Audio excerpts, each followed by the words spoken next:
Lin Dongyang shook his head. Initially, he was merely observing the leatherback turtle that had been retrieved, assisting in its return to the sea. However, he became ensnared, and upon opening his eyes, he found himself transported back to the fateful day of 1982. Gazing at the somewhat dilapidated house, distant memories surged back to his mind. Looking down at his wife, who was tearfully cradling her pregnant belly, a multitude of emotions welled up within him. Though he had returned as a younger man, he was no longer youthful in spirit. Given the opportunity to alter his fate, he harbored no grand aspirations, merely wishing to live a good life with his wife and children. Through diligent labor, he aimed to earn modest sums, while also seeking to unearth treasures hidden beneath the sea. Before he knew it, his efforts had begun to yield significant wealth. Chapter 1. Back to the day of the great mistake. Dongyang, let go of me. Please, the doctor has warned it's not possible anymore. Sob, sob, sob. Hearing the cries nearby, he moved his neck and loosened his grip, shaking his head in mild discomfort. Lin Dongyang opened his eyes, bewildered by the sight of his wife weeping beneath him. Just moments ago, he had been photographing the leatherback turtle, intending to share the images with a few old friends. Yet, during its release, it had inadvertently struck him with its powerful flipper, sending him back into the embrace of the ocean. If he had been rescued, how could there be no taste of seawater in his mouth? Observing his surroundings, it was evident he was neither at sea nor in a hospital. Under the dim light, his familiar yet strange wife was weeping, casting fearful glances in his direction, and in that instant he realized where he was. He pinched the flesh of his face with force. The sharp pain made him frown momentarily as he rubbed the area. It appeared he had indeed traversed time, akin to the novels he had read. He had returned to the very day of his grave mistake. It was on this night that his wife suffered a miscarriage, leading to her utter disappointment in him, as she devoted herself solely to work, ceasing to persuade him. After their son grew up, he succumbed to overwork, leaving Lin Dongyang alone, and their son refused to acknowledge him, opting instead to follow his third brother to the sea. In his youth, he had shirked work. In middle age, he merely touched upon it. And in his elder years, only for his son's marriage did he begin to labor. Reflecting on his past life, he acknowledged his shortcomings. Perhaps even the leatherback turtle could no longer tolerate him, prompting this return. Lacking in education, he resolved to seize this second chance granted by fate. In this life, he would cherish his family and ensure his three brothers did not have to struggle for his sake. Hui Xiang, please stop crying. I won't do it anymore. Let's not wake our son. Let's go to sleep, Lin Dongyang gently said, smiling at his still-crying wife. After speaking, he embraced her. It had been nearly 40 years since he last resided in this old house, and he found himself unable to sleep. Li Guixiang caught a whiff of the alcohol on her husband, momentarily taken aback. He had just been so fierce, yet now he was smiling tenderly at her. He rarely spoke this way, except when requesting money. Usually, he was not so gentle. However, she was utterly exhausted from working all day and managing him at night, and with some lingering unease, she placed her hand on her belly and slowly closed her eyes. Lin Dongyang observed her every movement, feeling a sense of helplessness. How could she be so distrustful? He needed to make a good impression. Just as he contemplated turning on the lamp, he was startled by a pair of pitch-black eyes staring at him. A delicate, pale face squatting on the bed, bending forward, causing him to jump in surprise. Unconsciously exerting a bit of strength, he startled his wife awake, who gazed at him in a state of mild terror. For a fleeting moment, the three individuals in the room exchanged silent glances, each of them caught in a web of mutual surprise. Everyone, settle down and return to slumber, he commanded. As Lin Dongyang finished speaking, he extinguished the electric light, plunging the small abode into darkness. The family of four began their descent into the realm of dreams. At the break of dawn, the roosters in the yard commenced their incessant crowing, becoming an unbearable nuisance. If memory serves correctly, shortly after the division of the family estate, he returned and seized the two large roosters, roasting them for a meal to vent his frustration upon them. Dongyang, rise and shine, I have work to do. You may get up first. I shall join you shortly after a brief moment of rest, he replied. If you do not release me, how can I rise? Lin Dongyang opened his eyes, beholding his wife, who was perilously close.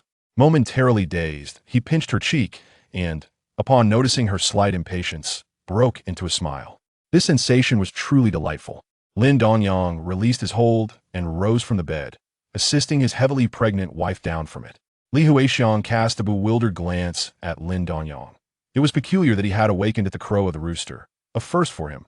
Surely the sun was not rising from the west. Return to your slumber. I shall attend to some tasks. Once mother and sister-in-law finish preparing breakfast, I will come to wake you, Li Huixiang stated flatly, regarding her husband with a stoic expression. She found his unusual behavior somewhat perplexing. You are on the verge of giving birth. Allow me to assist. Come, guide me in the tasks at hand. Lin Dongyang initially intended to undertake the chores himself, but upon reflection, he realized he was uncertain of what Li Huixiang typically did at this stage. Contemplating this, he gazed at his wife before him, a twinge of pain gripping his heart. Li Huixiang was clad in simple, somewhat dingy attire, her complexion appearing haggard. Yet her figure remained tall and slender, a testament to her inadequate nourishment. She stood merely a head shorter than him. A few years prior, she was renowned as the most striking maiden in the surrounding villages. Were it not for the proximity of their two villages and his father's commendable reputation, coupled with his own decent looks, it was uncertain whether she would have married him. As Li Huixiang noticed Lin Dongyang's intense gaze upon her, memories of the prior night flooded her mind, and she looked at him with a hint of trepidation, stammering, Dongyang, this is inappropriate. Please do not stare at me. It is broad daylight. What are you pondering? I merely admire your beauty. Now, let us depart. Supporting Li Huixiang as they stepped outside, he could sense her discomfort, a clear indication that he had been quite excessive during this period. He also planned to take her to the county hospital for a checkup. Although nothing untoward had transpired the previous night, a sense of apprehension lingered. In his past life, he had already wronged her, and now he felt compelled to show her the world. If you find it difficult to sleep, simply sit beside me. Soon, sister-in-law and third sister-in-law will emerge, and I shall assist them, Li Huixiang said, laboriously perching herself on a small wooden stool, facing a somewhat tattered fishing net. This was the tool upon which their family relied for sustenance, and it was the lifeblood that enabled Lin's father to support 6 children. He was an experienced helmsman, taking his 3 sons out to sea to fish. During lean months, they could still net 200 to 300, a commendable sum compared to the average rural wage of merely 20 or 30. The Lin family was among the few in the village to possess a motorized fishing boat. As for the reason they had 4 sons, he only accompanied 3. Lin Dongyang found the sea to be hot and exhausting. Having gone once, he had no desire to return. He typically relied on his father for a bit of money or on Li Huixiang's assistance with the fishing company's netting for some remuneration. Although they had yet to divide the family estate, his 3 brothers accompanied their father to sea, ensuring a modest share each month, which would not fall below the average wage. While Lin Dongyang aspired to take Li Huixiang's place, he was utterly clueless when it came to mending nets. He sheepishly glanced at Li Huixiang, scratching his head. Chapter 2. The division of the family. Lin Dongyang had barely watched for a while when he noticed Li Huixiang furrowing her brow. Just as he was about to speak up, urging her to take a break, he saw 2 older women emerge from the adjacent rooms, seemingly in concert. Their faces etched with the lines that the coastal winds had left behind. They appeared slightly older than their actual years. Both were from the village. Markedly different from Li Huixiang, who hailed from an inland community. Dongyang, how come you're just standing by your wife today? You should be working, his second sister-in-law remarked, her tone dripping with sarcasm. Lin Dongyang found himself at a loss for words and could only smile and nod, knowing that as long as he smiled, they would refrain from further comments. His third sister-in-law was petite, standing before him and appearing diminutive in comparison. Approaching 6 feet 3 inches, he had a robust physique. Cultivated by years of avoiding labor and indulging in social outings with friends, he felt a surge of strength and stamina, perhaps a consequence of his transmigration, and his muscles were more defined than he remembered. However, with his wife pregnant, it was inconvenient to verify his physical condition. Dongyang, you cannot continue like this. You must contribute some labor. I heard from Dad and Mom that the family is about to be divided. If you persist in this manner, you might even lose your child, and then you'll have to plead with Dad, who will surely scold you, his third sister-in-law admonished, her tone reminiscent of a schoolteacher. She was the only educated member of the family, having pursued various certifications for boarding, otherwise, he wouldn't even be able to write. Currently, his sisters-in-law were somewhat fond of him, but as time progressed, especially after he caused Li Huixiang to miscarry and became increasingly dependent on his brothers for support, their affection waned. Reflecting on it now, he bore no resentment. Nevertheless, he cherished the present familial atmosphere and believed that once he transformed himself, his family would eventually view him differently. Upon hearing about the impending division, Li Huixiang's expression darkened, already uncomfortable due to her seated position and her sizable belly. The news put her in a state of alarm. With only 2 younger sisters-in-law and their household struggling, the thought of separation filled her with dread. fearing they might not even afford to eat. Third sister-in-law, is it true that Dad intends to divide the family? Li Huixiang asked anxiously. Huixiang, don't fret. Just stand up. I've told you, with your condition, you shouldn't rush to work. There's plenty to do, and the second sister-in-law, and I can manage. I heard about it, but I don't know when it will happen, her third sister-in-law reassured her. Goodness, you pregnant woman, why are you up working again? I told you not to. Lin Dongyang turned at the sound of a familiar voice behind him. It was his mother, whom he hadn't seen in ages. Mom, you're so wonderful, he exclaimed. Wonderful? Not at all. Seeing you makes me furious. I finally wake early for once, and you leave your wife to do the work? How did I end up with a son like you? You drive me to madness. Lin's mother scolded him with exasperation.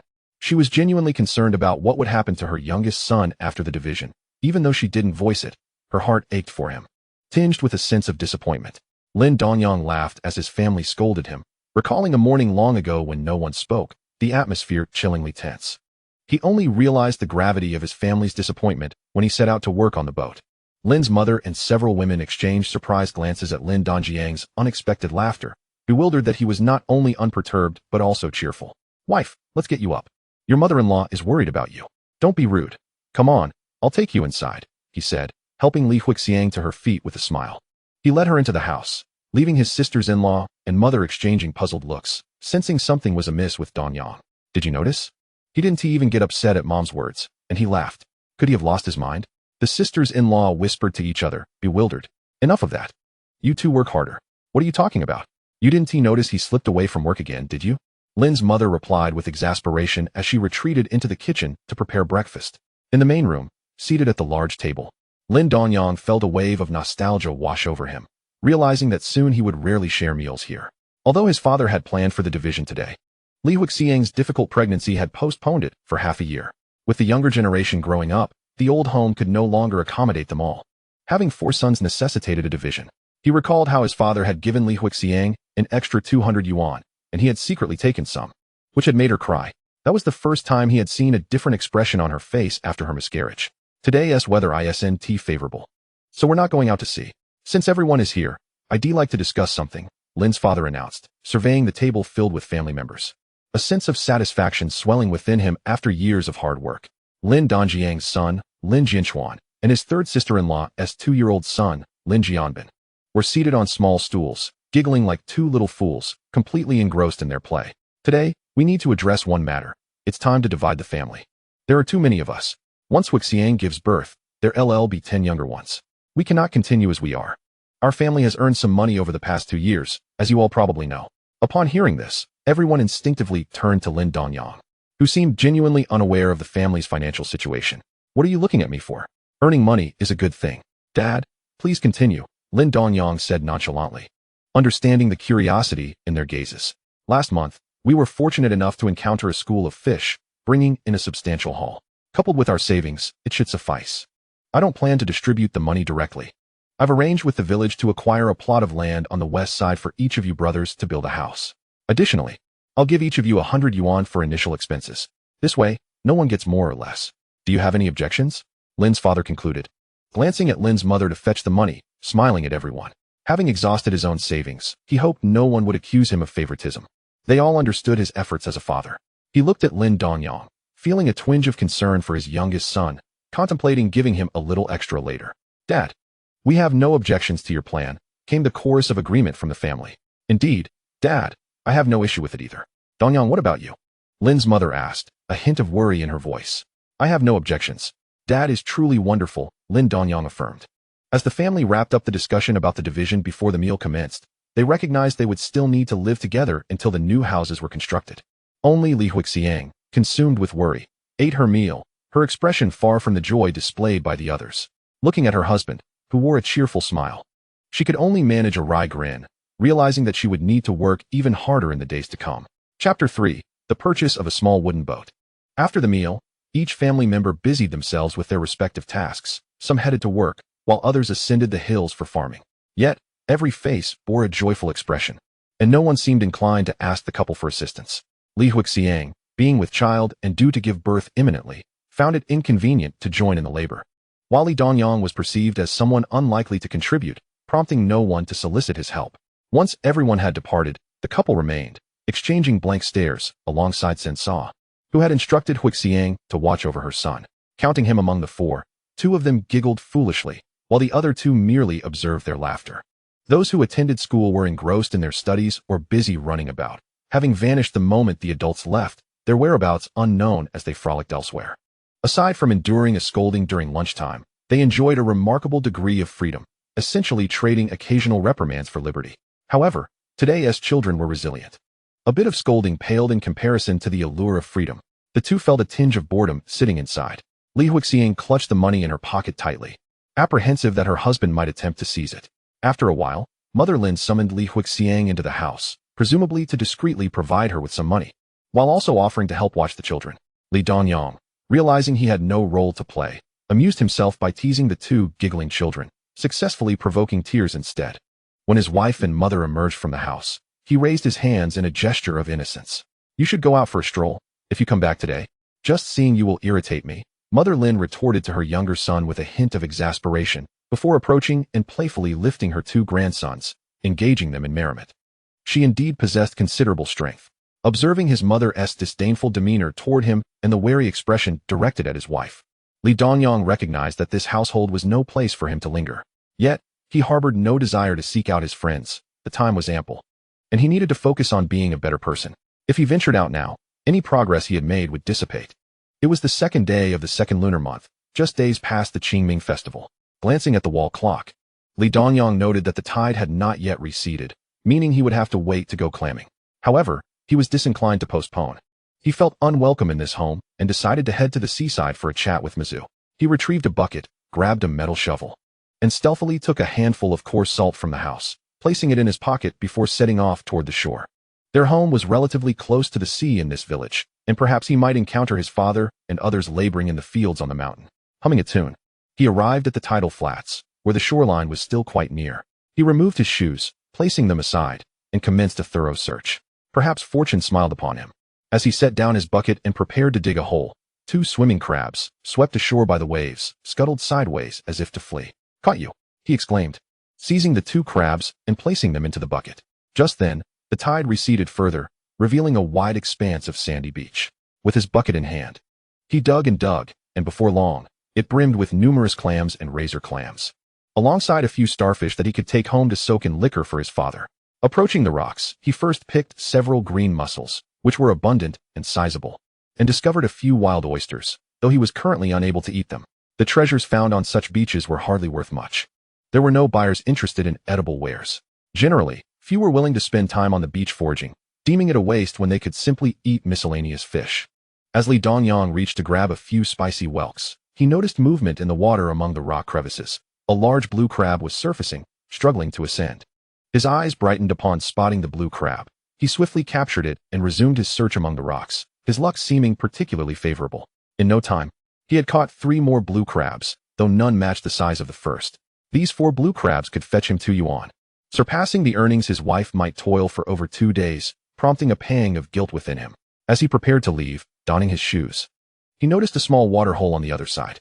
Approaching it, he gently prodded with his shovel, and a base leapt directly into his bucket.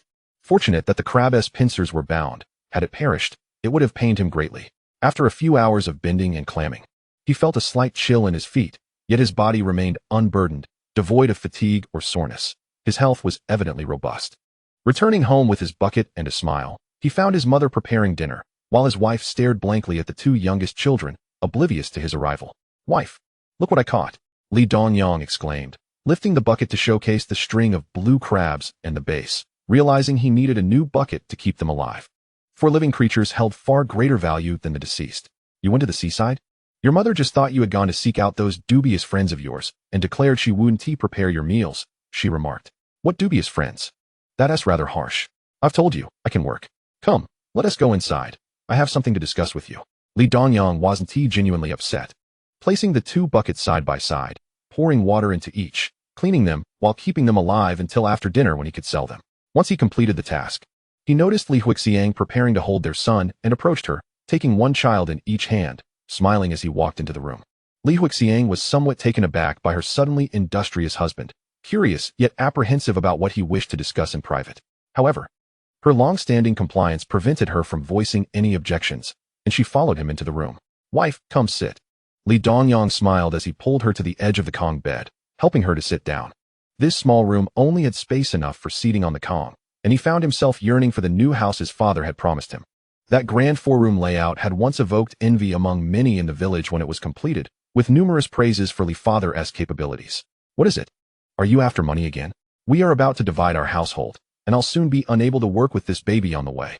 Please, don't spend the money. Once I'm able to work again, I'll earn it back, all right? Lin Dongyang gazed at his wife's pleading expression, tears shimmering in his eyes, momentarily at a loss for words, for he truly intended to ask for money. How much of a scoundrel had he become, that upon opening his mouth, his wife looked at him with such a beseeching gaze, as if pricked by a needle? Huixiang, it's like this. I intend to buy a small wooden boat to earn money at sea. You're far along now, so you needn't work. Rest assured, even after we divide our household, I will ensure you do not fare worse than others. After dinner, I shall sell the blue crabs and base, and I'll ask father to help me find a small wooden boat for sale. You can give the money to him. I won't take any. How does that sound? Lin Dongyang did not reproach Li Huixiang, pulling her into an embrace, gently stroking her back as he spoke softly. Upon hearing her husband's words, Huixiang's initial reaction was disbelief, suspecting he had begun to eye the household funds. Though mother had given her an additional 100, he was unaware of it. Perhaps we should wait a few months until after I give birth and can work again before considering the purchase. Li Huixiang cast a skeptical glance at her husband. Speaking softly, she delicately patted his mischievous hand, her face flushed with anxiety as she glanced toward the doorway. After all, they had entered without closing the door, and if her mother-in-law were to walk in and see, her husband would surely face her wrath. Nevertheless, she felt a deep concern for him. Months will pass, and during that time, how much could I have earned? This time, I am determined to work hard, barring any exceptional circumstances. If I don't make any money in a day, I want to even go to bed. Lin Dongyang held her a little tighter, his tone laced with urgency. He felt as though he had made a solemn vow. Listening to her husband's words, Li Huixiang felt a surge of happiness, and a smile illuminated her face. As she laughed, the other two little ones on the bed joined in with their joyous giggles. Lin Dongyang gazed at his smiling wife, finding her utterly beautiful. And he too smiled. In this lifetime, he vowed to safeguard that smile. Chapter 4. The boat is ready. After hearing a satisfactory response, Lin Dongyang smiled as he supported Huixiang, leading the two little ones out of the house. The children, having each other for company, were no longer crying or fussing. They laughed incessantly, though their faces lacked chubbiness, making them appear rather frail. At 2 years of age, he was often under his mother's watchful eye, and none of his older brothers wanted to play with him as he was perceived as a burden. However, he appeared quite sensible. Throughout his childhood, he had always been more mature than other children, albeit somewhat taciturn, a trait he took pride in. It was only after a drunken outburst that he realized how inadequate he seemed in his son's eyes. It was too late to reflect on past grievances. But given another chance, he would labor tirelessly to ensure his son would not endure a lifetime devoid of joy. Mother, is dinner ready yet? I've worked hard today and am utterly exhausted. Could you please stir-fry that spicy snail for me? Though it's a bit scant and not very tasty. I can manage, Lin Dongyang said, grinning as he helped Li Huixiang sit on a stool while observing his busy mother. Lin's mother looked at her son, puzzled by his unusual demeanor today, and for the first time, she found herself not wanting to scold him. Luck had been on their side today. While scavenging on the beach, they had stumbled upon several blue crabs and base. Looking at his smiling little daughter-in-law, he felt that his son was indeed fortunate. Even without their efforts, relying solely on his daughter-in-law, they could still make a living. Understood. To work just a little and seek praise for it. And yet complain about the food. If it's not good, why don't you eat it? Lin's mother replied with a playful scowl, taking the bucket into the kitchen to prepare dinner. Lin Dongyang smiled at her words. His mother truly had a sharp tongue but a tender heart. Although her chatter could be excessive, he felt somewhat discontented, as he had been working diligently. Before long, Lin's father returned with his 3 older brothers and a few sisters-in-law. His eldest sister-in-law was pinching his nephew's ear, appearing rather fierce. Lin Jianhe, I asked you to take the younger brothers to play, not to catch loaches. Once we get home, you'd better be prepared, she admonished. The younger boys' faces reflected fear as they exchanged glances, eliciting a smile from Lin Dongyang. Sister-in-law, look, Jianhe is still laughing with Jianhua. He chuckled, pointing at his nephew while grinning at his irate sister-in-law. She remained silent, tightening her grip on her son's ear, causing Lin Jianhe to cast a discontented glance in Lin Dongyang's direction. At the Lin family dining table, the clamor of eating resonated throughout. After the meal, Lin Dongyang took his wife to find his father, who was still busy. Father, I have a request, he said, grasping Huixiang's hand as he sat on a nearby chair, smiling. After speaking, He playfully scratched Li Huixiang's palm. He was acutely aware of his position in the family and how others perceived him. If he were to propose buying a boat and working diligently, he feared he would be met with laughter and dismissal from Lin's father. At this moment, it was essential for Li Huixiang to intercede. Her current condition afforded her some influence. What serious matter could you have? Lin's father shot a sidelong glance at his youngest son, taking a sip of water as he settled into his chair. He had not even summoned Lin Dongyang to measure the land that morning. As the weather began to improve, it was indeed time to venture back out to sea. They needed to complete their tasks promptly. Taking in his father's words, Lin Dongyang refrained from arguing. Simply nodding at Li Huixiang, she, noticing her husband's expression, felt a smile creeping in, but out of respect for her father-in-law's presence, she maintained her composure. Father, Dongyang wishes to purchase a small wooden boat to earn some money from the sea. Do you happen to know of any second-hand boats for sale? He wants to buy one. With the impending division of the family, he is eager to contribute and make life a little easier for me. After her words, she looked at Lin's father, who seemed puzzled, and smiled in affirmation to show her support. She had already considered that a small wooden boat could be sold later if Dongyang grew weary of it. Dongyang, have you truly thought this through? If you wish to earn a living at sea, you might as well come with me on the boat, Lin's father suggested, observing the couple. Yet, he did not genuinely wish for him to agree. Although he often remarked on his youngest son's lack of work ethic, he had never resorted to punishment. Deep down, he preferred safety over the risk of working at sea. If something were to happen while they were all on the same boat, it could spell disaster for the entire Lin family. The ocean, despite its boundless riches, was fraught with peril, and he harbored a reluctance to have his youngest son join him on the waters. However, he also did not want to quash his son's ambitions, leaving him in a state of conflict. Father, that's the sea. I would rather not be on the same boat as you. I'll wait until my older brothers purchase a boat and then discuss it. For now, I can fish close to shore with a small wooden boat. It's not dangerous. Very well, you needn't concern yourself with this matter. Go fetch your brothers. I have something to discuss, Lin's father replied, nodding as he smiled at his son. However, the deep wrinkles on his face made his smile resemble a grimace. Listening to his father's instructions, Lin Dongyang called his brothers over. His 3 brothers were generally good to him, though they were all married and had families. Their perspectives shifted after the impending division of the family. Dongsheng, later, go to Lin Shui Slope and inquire about the old man who builds wooden boats. Ask if he can spare a boat for me. I need it today. I can add some extra money. After all, your father still holds some influence. Now that Dongyang says he wants to go to sea, you all understand the dangers involved, so I haven't insisted he join us on the boat. Nor has he pressed for it. If something were to happen, we must ensure the Lin family is not wiped out entirely. It was agreed to split the family.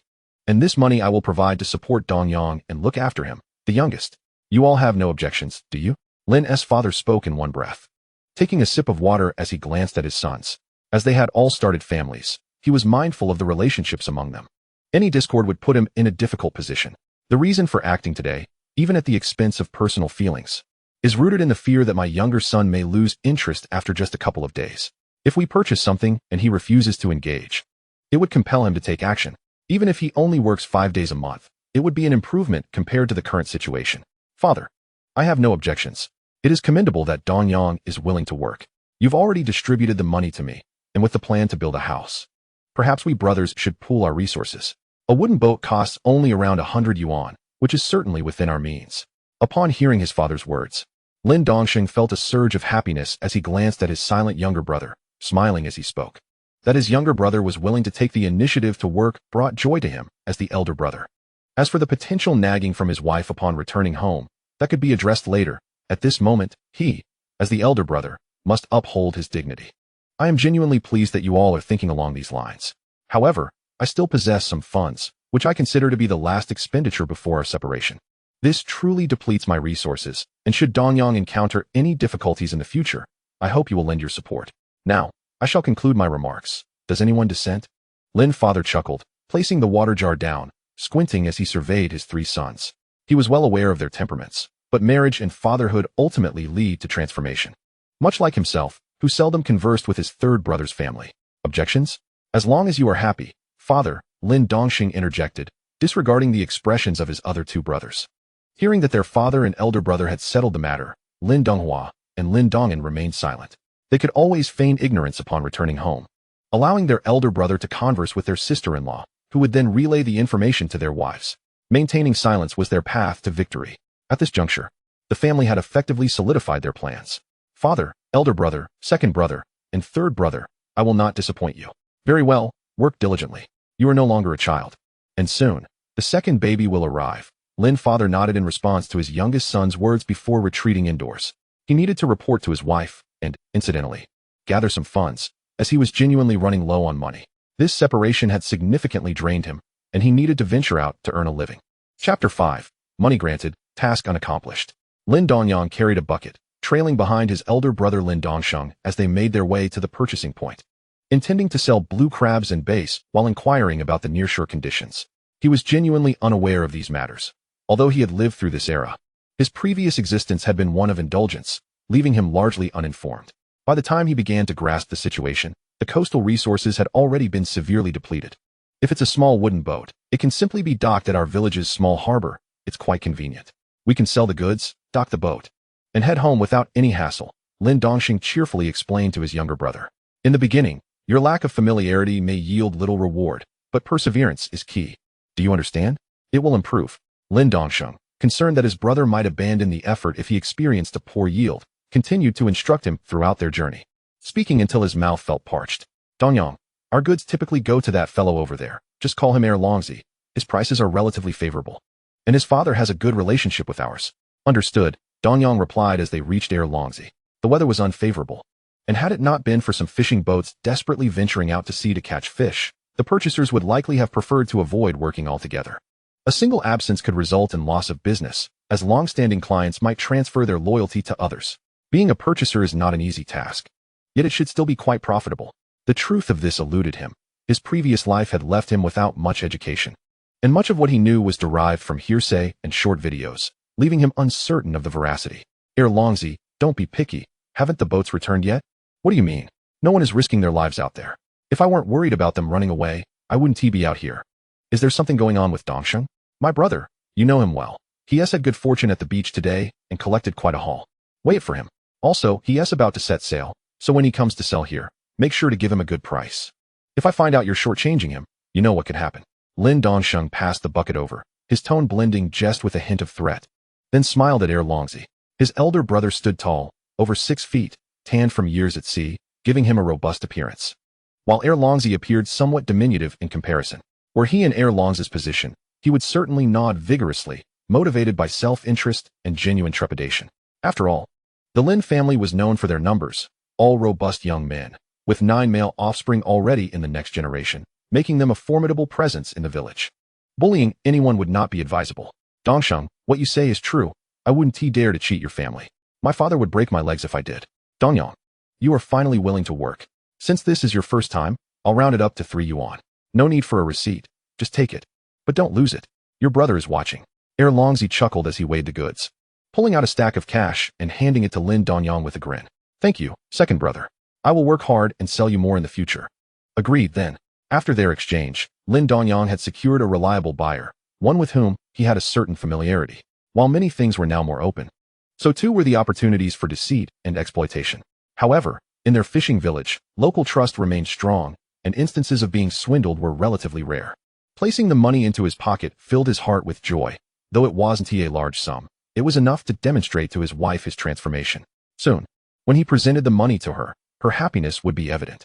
The thought of Li Huixiang's radiant smile from not long ago made him beam even brighter. It had been 40 years since he had seen her smile. Truly beautiful. No work, no warmth in bed, he mused. With this money earned, he could return to bed. Although her pregnancy made things inconvenient, yet, alternative methods existed, and they would need to discuss it thoroughly that evening. After docking the boat at the harbor, surrounded by a dozen other wooden vessels, though his stood out, brand new, he had initially intended to purchase such a boat, never expecting his father to be so supportive as to gift him a pristine one. It was a gesture of encouragement for his entrepreneurial endeavors. Typically, one would earn less on a small wooden boat compared to a larger vessel, and now that they had separated, his father could no longer employ his sons as mere laborers. Overall, this arrangement seemed fair.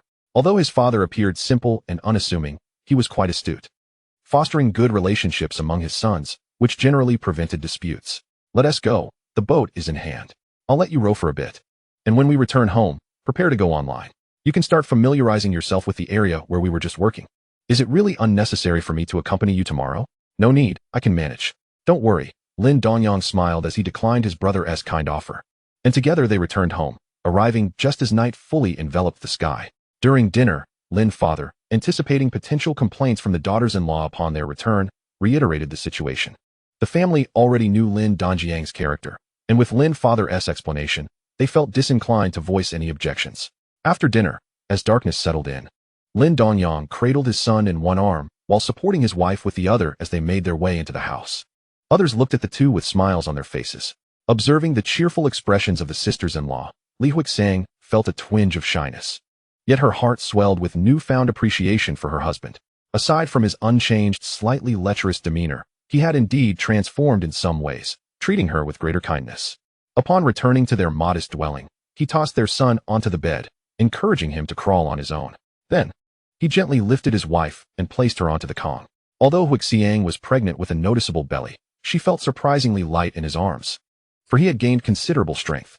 Before long, Lin Dongyang produced some money to hand over to her and assisted her in washing her feet, playfully remarking, "See, my dear, I haven't deceived you." As Li Huixing gazed at the 3 coins in her hand, tears began to flow uncontrollably down her fair cheeks. This was the first time her husband had brought money home with his own hands, directly giving it to her. If only this could continue indefinitely. "Why are you crying? Keep your voice down. We wouldn't want Sister San next door to hear and then tell Mother, and I'll end up being scolded," Lin Dongyang said, exasperated at his wife's tears. Their room was adjacent to that of brother Lin Dongyang, separated only by a thin wall, making it easy to overhear anything, even intimate matters, which required utmost caution. He vividly recalled how, after a mishap in their previous life, it was not Li Huixiang who revealed the incident, but rather Sister San who reported it. Frightened by her husband's words, Li Huixing quickly stifled her tears but shot him an annoyed glance, raising her foot and pointing at the gray cloth beside her, signaling him to wipe her feet. Seeing the ingratiating smile on Lin Dongyang's face, she managed to restore her own smile. That evening, Lin Dongyang made no demands, simply inviting her to rest her head on his arm, drawing her closer in an embrace as they lay together, indifferent to their little son who had crawled beneath them and fallen asleep. Chapter 6. Setting Sail. Before the rooster had crowed, Lin Dongyang was awakened by a slurping sound, his feet feeling a bit ticklish. As he opened his eyes, he found his wife asleep, adorned with a contented smile, perhaps lost in a delightful dream. His wife was indeed easily pleased. Seeing him exhibit even the slightest improvement in his demeanor had restored her joy and filled her with hope for the future. A stark contrast to the pallor she had shown that fateful night. Turning his gaze towards the source of the noise, he noticed their son sprawled at his feet, clutching one of his toes and playfully sucking on it, giggling softly as he delighted in his game. Though quiet and untroublesome, Lin Dongyang felt a tinge of disdain. With a gentle nudge, he kicked the boy away, observing with resignation as the child resumed crawling towards him without a fuss. He truly was inept at caring for children, having never done so throughout his life. "Wife, wake up and see what our son is doing. He is munching on my foot," Lin Dongyang called, rousing the still dreaming Li Huixiang. As she blinked awake, looking bewildered, he added, "Look." He lifted his right leg to reveal their son clutching his calf, beaming at his mother and giggling.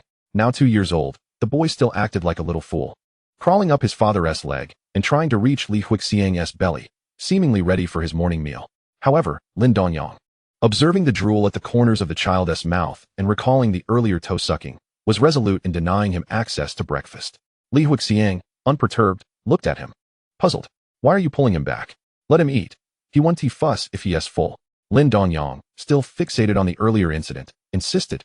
"He just nibbled on my foot. Let him wait a bit. Let Mother take him to wash first. I'm heading out to sea today. And you don't have any special send-off for me?" He was nearly in tears. "Go ahead and cry, little one. It's good for you to let it out," Lin Dongyang retorted, not waiting for Li Huixiang to respond as he kicked the still nursing child aside. He had to wean the boy. It was utterly disgraceful. At this age, he should be self-sufficient, and his grandparents were to blame for his indulgence. He needed to prepare for another child. And how could he earn enough to nourish his wife and raise 3 children? Li Huixiang, hearing her husband's words, shot him an irritated glance but refrained from further discussion, ignoring their son who had begun to wail. Lin Jianchuan, realizing his parents were ignoring him, ceased his loud cries and crawled back towards them, this time focusing on his mother's feet, commencing his sucking anew. Watching the 2 men on the bed, Li Huixiang felt helpless. This father-son duo was truly something. Satisfied, Lin Dongyang assisted his wife in dressing, noting her pronounced belly with a hint of trepidation. She was already 8 or 9 months along. The exact duration had slipped his mind. He needed to earn money quickly, taking her to the hospital for a checkup and buying some supplements. If relying on their current funds, she would never agree to it. He picked up their son, lifting him as one would a chick, shaking him playfully, which elicited laughter from both of them, easing the frown on Li Huixiang's face. Be careful. The Kong isn't low. What if you drop him? Then your parents will scold you, she cautioned. All right, I understand, he replied. Daddy, play. Their son chimed in, wanting to continue the game. Ignoring his wife's concerns, Lin Dongyang lifted their son onto his shoulder and led Li Huixiang out. The sun had risen, and he spotted his elder brother and mother bustling about in the kitchen. Lin Dongyang yawned and called out, Mother, what as for breakfast? I need to eat before heading out to work. We have the hand nets and the dip nets ready, right? Always thinking about food. It's already late. Your father and brothers left ages ago. Your eldest brother has prepared everything for you, including a bucket and a basket. Do you need to take them? Or shall I wait for you at the dock? Lin mother replied with a hint of irritation, her worry evident as she glanced at him. Fearing for his safety at sea. As a mother, she was torn between concerns of her son's idleness and the dangers of work, yet for the sake of survival, she had to let him venture out. If you don't mind the toil, you can wait for me at the dock. I should return by afternoon. Did you pack my lunch? It's ready. Just take it with you. Now hurry along. Be careful. And if anything seems off, come straight back. Understood? Lin mother instructed, handing him an aluminum lunchbox. Li Huixiang, caressing her belly, stood up, her expression tinged with worry as she gazed at her husband, apprehensive about his ability to endure the hardships ahead. However, she could not dissuade him from going. They would soon have 2 children, and with the separation, she would ultimately face challenges alone. Thus, Lin Dongyang bid farewell to his brothers, mother, and wife, carrying the prepared basket and bucket provided by his elder brother as he strode out. After a short walk, he arrived at the small dock at the village's edge, sparsely populated and lacking the bustling crowds of the sandy port, yet it was more than sufficient for his small wooden boat. He placed the items onto the boat, seized the oars, and began to row. Only his solitary vessel occupied the water, and if his assumptions were accurate, the others had departed long ago. Even piloting a small wooden boat required an immense effort, a task not easily undertaken. As he rowed, he found this was his inaugural experience in such labor, and his body had yet to adjust. Despite his considerable strength, his arms felt somewhat fatigued. Gazing at the tranquil sea, devoid of wind or waves, the sun beat down relentlessly upon him. Though it was morning, he could already feel the discomfort of sun exposure on his neck. Fortunately, it was spring, and the heat was not overwhelming. He had dressed in long sleeves before setting out. Adrift on the solitary wooden boat, he felt a twinge of fear.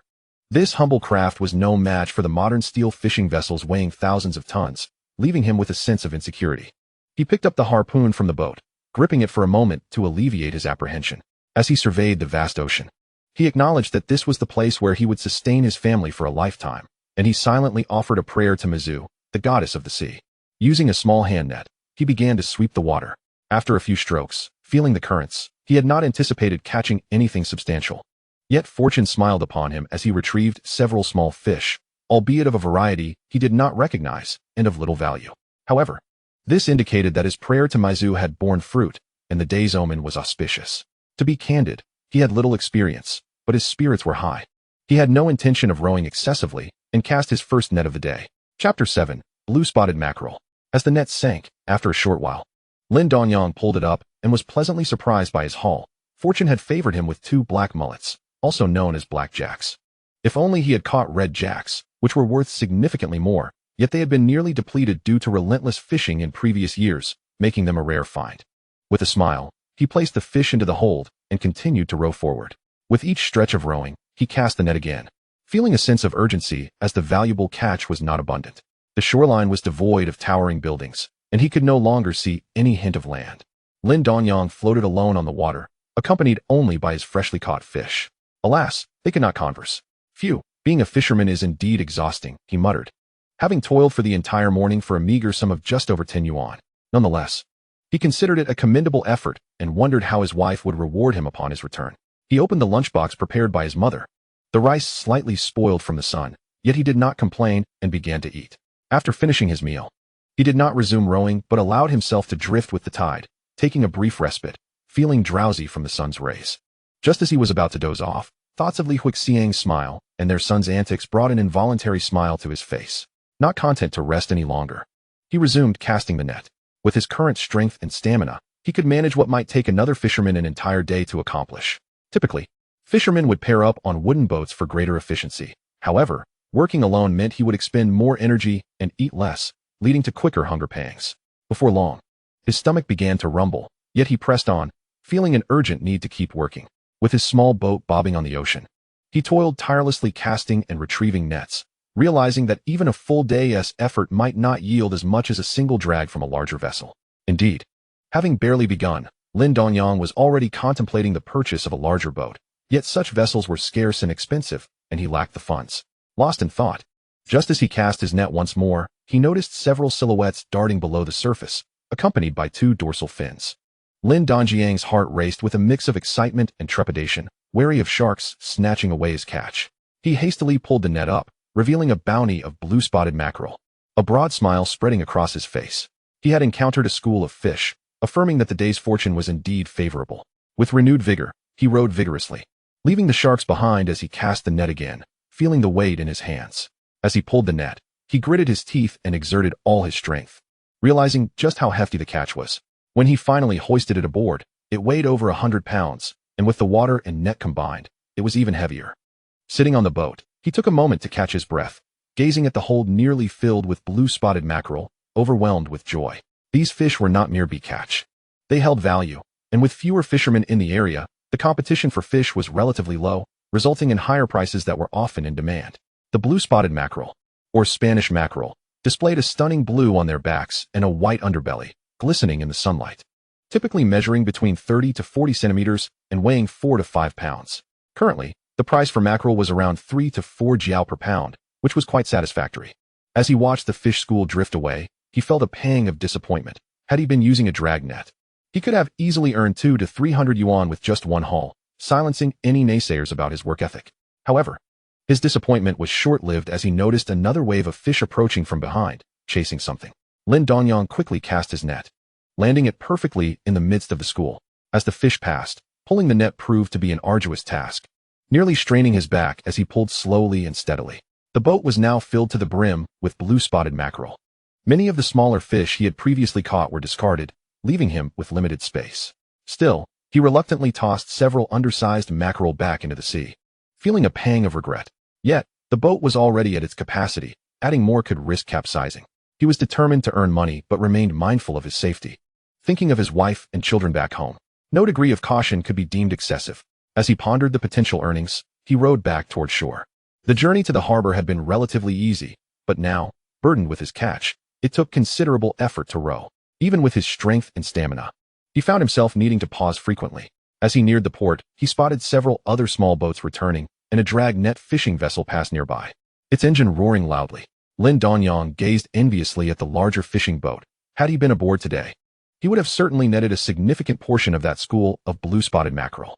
It felt like a regrettable missed opportunity. He was determined to earn more and save for a better boat. Upon finally reaching the shore, he saw his mother anxiously scanning the horizon. When she spotted him waving, her expression brightened. Although he was initially pleased, the sight of Li Huixiang following behind his mother caused him to frown. With fewer boats returning, he felt secure against any potential fish thieves. In this region, if anyone dared to steal his catch, he would be waiting for them to return, ready to summon his father and several brothers. Wife, with your belly so big, why have you come here?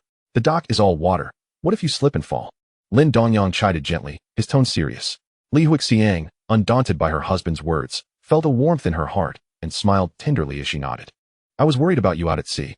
I couldn't settle at home, not knowing if you were safe. With my mother nearby, I knew I would be all right. Lin Dongyang supported his approaching wife, casting a reproachful look at his mother. Why are you staring at me? Hurry up and bring in the catch. I've never seen you so diligent before. Just a few days ago, Huixiang was helping with the haul as well, and you were off drinking. Lin Mu cast a disapproving glance at her younger son, and then picked up several baskets, preparing to follow him to collect the fish. Li Huixiang had intended to join, but was halted by Lin Dongyang's somewhat unfriendly gaze, so she remained on the shore, smiling as she watched their retreating figures. Life is indeed filled with hope. What kind of luck is this, filling the boat on your first outing? And all mackerel, no less? Lin Mu gazed in disbelief at the boat brimming with fish, her voice slightly trembling with astonishment. Stop dawdling, mother. We need to weigh these and get home. Huixiang is still waiting up there. I stumbled upon a school of mackerel today, but the boat was too small, and I lost quite a few. Aside from that dark patch the other day, this morning turned out to be a wasted effort. It seems Ma Zhu was right. New fishermen always have good fortune at sea, doesn't it? Ma Zhu told you this. Why was I not aware of it? Lin Dongyang replied with a chuckle. earning himself a series of eye rolls from his mother. As time passed, with Lin Mu placing fish into the baskets and Lin Dongyang hauling them to the shore, Li Huixiang stood by, watching. Eventually, when the work was nearly done, the three of them surveyed the several baskets overflowing with fish, smiles breaking out across their faces as they began to anticipate how much they might earn. These fishermen risked their lives in the ocean for this final bounty. Li Huixiang examined the fish in the baskets, unfamiliar with them, and excitedly asked Lin Mu, "Mother, are these fish valuable? There must be at least a couple £100 here. Mackerel is quite valuable. Little C's luck is indeed remarkable. You will be blessed from now on, haha." Lin Dongyang smiled, but remained silent as he effortlessly lifted a basket and made his way toward Longzi, who was free of any queue. "Brother, what's the price for mackerel today?" "You mean the mackerel? The price is quite high today, at 37 cents a pound. How fortunate you are to encounter them on your first outing." Longzi replied with a grin, glancing at the basket Lin Dongyang had placed before him, visibly surprised. Such expensive fish catches, once resold, could fetch a high price, and he was thrilled to see a basket full of fresh mackerel. Lin Dongyang refrained from inquiring about prices at other purchasing points, trusting that his elder brother would never conspire with outsiders to deceive him. If his brother were truly that cunning, he would not have spent a lifetime fishing. Furthermore, once home, their father would undoubtedly ask numerous questions. And if the price were off, there would be no future sales of their catch to Longzi. If he weren't foolish, he wouldn't jeopardize a small wooden boat over a single catch, especially since their village had only 2 or 3 trawlers. Losing even one would be quite detrimental. "Dongyang, your luck is truly exceptional. Do you have more?" Longzi gazed eagerly at Lin Dongyang, his eyes sparkling with hope. Lin Dongyang chuckled and replied, "Today's fortune is indeed good. My mother says Ma Zhu foretold that new fishermen would receive her blessings. I encountered a school of mackerel, perhaps 200 to 300 pounds.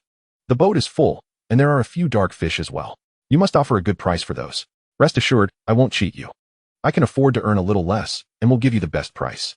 If you don't believe me, go ask around. However, those dark fish won't be worth as much as the true mackerel. I can offer you 70 cents a pound, which is the highest." "Very well, thank you, brother. I'll go get the catch and weigh it." "Sounds good." Chapter 8. Directly recouping costs. By the time Lin Dongyang brought the last basket to Longzi's purchasing point, a considerable crowd had gathered, many of whom were family members waiting to assist their loved ones returning to port. They looked enviously at Lin Mu's smiling face as she spoke with Longzi. Trusting the Lin family, Longzi didn't hesitate to weigh the fish before sifting through them. Engaging in friendly banter with Lin Mu. "Auntie, now even Dongyang knows the value of hard work. You can rest easy. All 4 of your sons are doing well. Unlike me, the only one in my family. Look at what you're saying. Little C has only worked 1 day. Who knows if he'll want to continue tomorrow." Lin Dongyang had just arrived with a basket when he heard Longzi's praise, which initially delighted him, only to be swiftly followed by his mother's backhanded remark, causing his mood to sour and a hint of grievance to surface. In his previous life, he had been a perpetual child, and had it not been for necessity, he might never have learned to work. With several brothers around, he could have easily lived off their efforts. To his surprise, upon returning this lifetime, despite his hard work, he still lacked his mother's approval. "Mother, why would I stop working? Is there any son who would let their mother say such things about them? What have I said? I've always said not to let others criticize you. Just work hard." Lin Dongyang, initially annoyed, noticed the faint smile on his mother's face and the words she spoke, causing his anger to dissipate. His mother was truly tiresome. At his age, she still resorted to such tactics. "Dongyang, don't be upset. Calm down," Li Huixiang said, smiling as she patted his back and stroked it gently, hoping to prevent a public quarrel with her mother-in-law, which would be rather embarrassing. Longzi hadn't anticipated his casual words would spark a quarrel between the mother and son, so he quickly fell silent, focusing on weighing the fish. He was overjoyed to see the large fish, all in pristine condition, with not a single small fish among them, perfect for the main table. "Dongyang, how did you catch these? They're all top quality. I can offer you 40 cents a pound, if I don't increase the price. Your father might come with your brothers to find me." Once Longzi finished weighing the last basket, he smiled at Lin Dongyang and Lin Mu. While it sounded like a joke, he genuinely felt a twinge of fear. He had no desire to deceive the large Lin family. Yet even with the additional 30 cents, he would still earn more than usual, and might even profit further. At this point, Longzi's gaze towards Lin Dongyang had shifted. He no longer believed Lin Mu's words about Ma Zhu's prophecy. During collective fishing seasons, he had been a temporary worker for the fishing company and had seen many novice fishermen, but none had ever had such exceptional luck on their first outing. If this good fortune continued, he could earn quite a bit over the month. "It's simple. I just left the small fish behind and kept the big ones," Lin Dongyang replied, finding Longzi's question somewhat perplexing, yet still explained due to the prospect of a better price. The moment he finished his explanation, the previously noisy crowd fell silent, staring at him as if he were a fool. Currently, there was no such thing as not catching small fish. Every catch was money. And given the reasonably good fishing resources, no one would intentionally use large mesh nets. It was all about the gill nets. Lin Mu, who had been smiling, now wore a worried expression. She was aware her younger son had discarded a significant number of fish, but seeing the empty baskets, she realized just how many were lost. Yet she also understood the limitations of the wooden boat, feeling a pang in her heart. Had they used the family as trawler, they might have struck it rich. What a loss, truly a tragic loss. Li Huixiang observed the surrounding silence, her heart heavy with empathy. Yet, she understood that her husband acted out of necessity. Standing beside him, she grasped his hand. In recent days, Lin Dongyang had taken to clinging to her, and now she yearned to cling to him as well. Dongyang, how could you possibly discard the small fish? They hold value too. Just considering the fish in your basket. Those little fish must surely be worth more than the 30 cents you tossed aside. Indeed, as a novice at sea, there were many things he did not comprehend. He still needed his father's guidance. Kui, make sure your old man teaches you well. You can't always focus on the big catch and neglect the small ones. A group of women began chattering about Lin Dongyang and his mother, feeling a twinge of jealousy at the sight of so many mackerels. Struggling to accept that Lin Dongyang was now earning a living. After all, he had once been known as any do-well in the neighboring villages. You truly are narrow-minded. Just look at how many fish there are. Do you think that boat can hold them all? Don't you realize that our Dongyang caught an entire boatload of large mackerels? If he didn't discard the small fish, how could he bring them back? It seemed some families had never even caught a full boatload. Before Lin Dongyang could respond, his mother unleashed her retort upon the crowd, particularly with that last remark, causing the gathering to disperse almost instantly. No one dared to refute or speak against her. After all, the Lin family had repeatedly filled their boat. The onlookers were left speechless, retreating in pairs to whisper among themselves. Watching the departing women, Lin Mu felt a surge of pride, lifting her head like a victorious rooster as she beamed at Lin Dongyang and Li Huixiang. Unable to contain his amusement, Lin Dongyang burst into laughter, prompting Li Huixiang to join him as she observed her mother-in-law's expression. The feeling of being protected by a mother was truly delightful. His mother was indeed sharp-tongued but soft-hearted when it came to him, whereas she was fiercely critical of others. A total of 237 pounds of mackerel and 9 pounds of blackfish were caught, with mackerel priced at 40 cents per pound and blackfish at 70 cents per pound, bringing the grand total to 101 yuan. Who among you will tally this up? Is there any discrepancy? Longzi grinned as he addressed the group, feeling a twinge of envy towards Lin Dongyang, who had earned over 100 yuan in just one day. What incredible luck! The sea was indeed a treasure trove. As Lin Mu listened to Longzi, she had initially intended to call for her third daughter-in-law to help with the calculations, but upon glancing around, she remembered her daughter-in-law had yet to arrive. Indeed, it was not quite the right time. Mom, let me do it, Lin Dongyang offered. All right, you've graduated elementary school. This should be a breeze for you. Unlike your dim-wit brother, who just learned to read. The two began to calculate the accounts with Longzi, while Lin Dongyang, feeling somewhat helpless at his mother's teasing, refrained from speaking up. After all, he had only returned 2 days prior. Claiming to be well-educated might earn him a scolding. As he observed Li Huixiang's fingers, extending and retracting with excitement and seriousness, he noted she took quite a while to finish the calculations. Once she completed, he realized her fingers were long and fair, albeit with some calluses, not as delicate as he would have preferred, indicating he hadn't cared for her well enough. Having earned 100 yuan today, if he spent it on a boat, he would nearly break even in just a day, and since he hadn't even purchased the boat, it felt like pure profit. Li Huixiang would surely be overjoyed. Here is 100 for you, Longzi said. So, are we issuing a receipt today, or will it be cash? Dongyang, Aunt Lin. I'm issuing receipts. The last time I handed over cash to Dongyang was unnecessary, since it was a small amount. I still need to wait until the fish are sold. We'll settle everything together later, Longzi explained to Lin Dongyang. As for Aunt Lin, since she had inquired, it was clear she wanted cash immediately, but he would not risk his own money up front. All right, Ge understood. Please proceed with the receipt. Lin Dongyang replied with a smile. He wasn't particularly anxious for the money today, nor did he feel an urgent need to have it now. He wasn't concerned that Longzi might run off. Even if he did, his family would remain. Once Longzi had prepared the receipt, Li Huixiang promptly took it without asking a single question. Lin Dongyang dug into his pocket, which was completely empty, feeling a bit restless as he glanced at his smiling mother. It was not the right moment to ask Li Huixiang for money. Dongyang, let us wait a moment. Your father and the others will be back soon. You might as well lend a hand. You never came when I called you before, but today I've got you. Lin Mu said excitedly. She was still incredulous that her youngest son had earned 100 yuan in a day, and pride swelled within her. She no longer had to worry about whether her son would starve on the streets after she and her husband passed away. All right, understood, Lin Dongyang replied with a smile. The three stood at the dock, waiting, and shortly after, several sisters arrived with their belongings, surrounding Lin Dongyang and bombarding him with questions.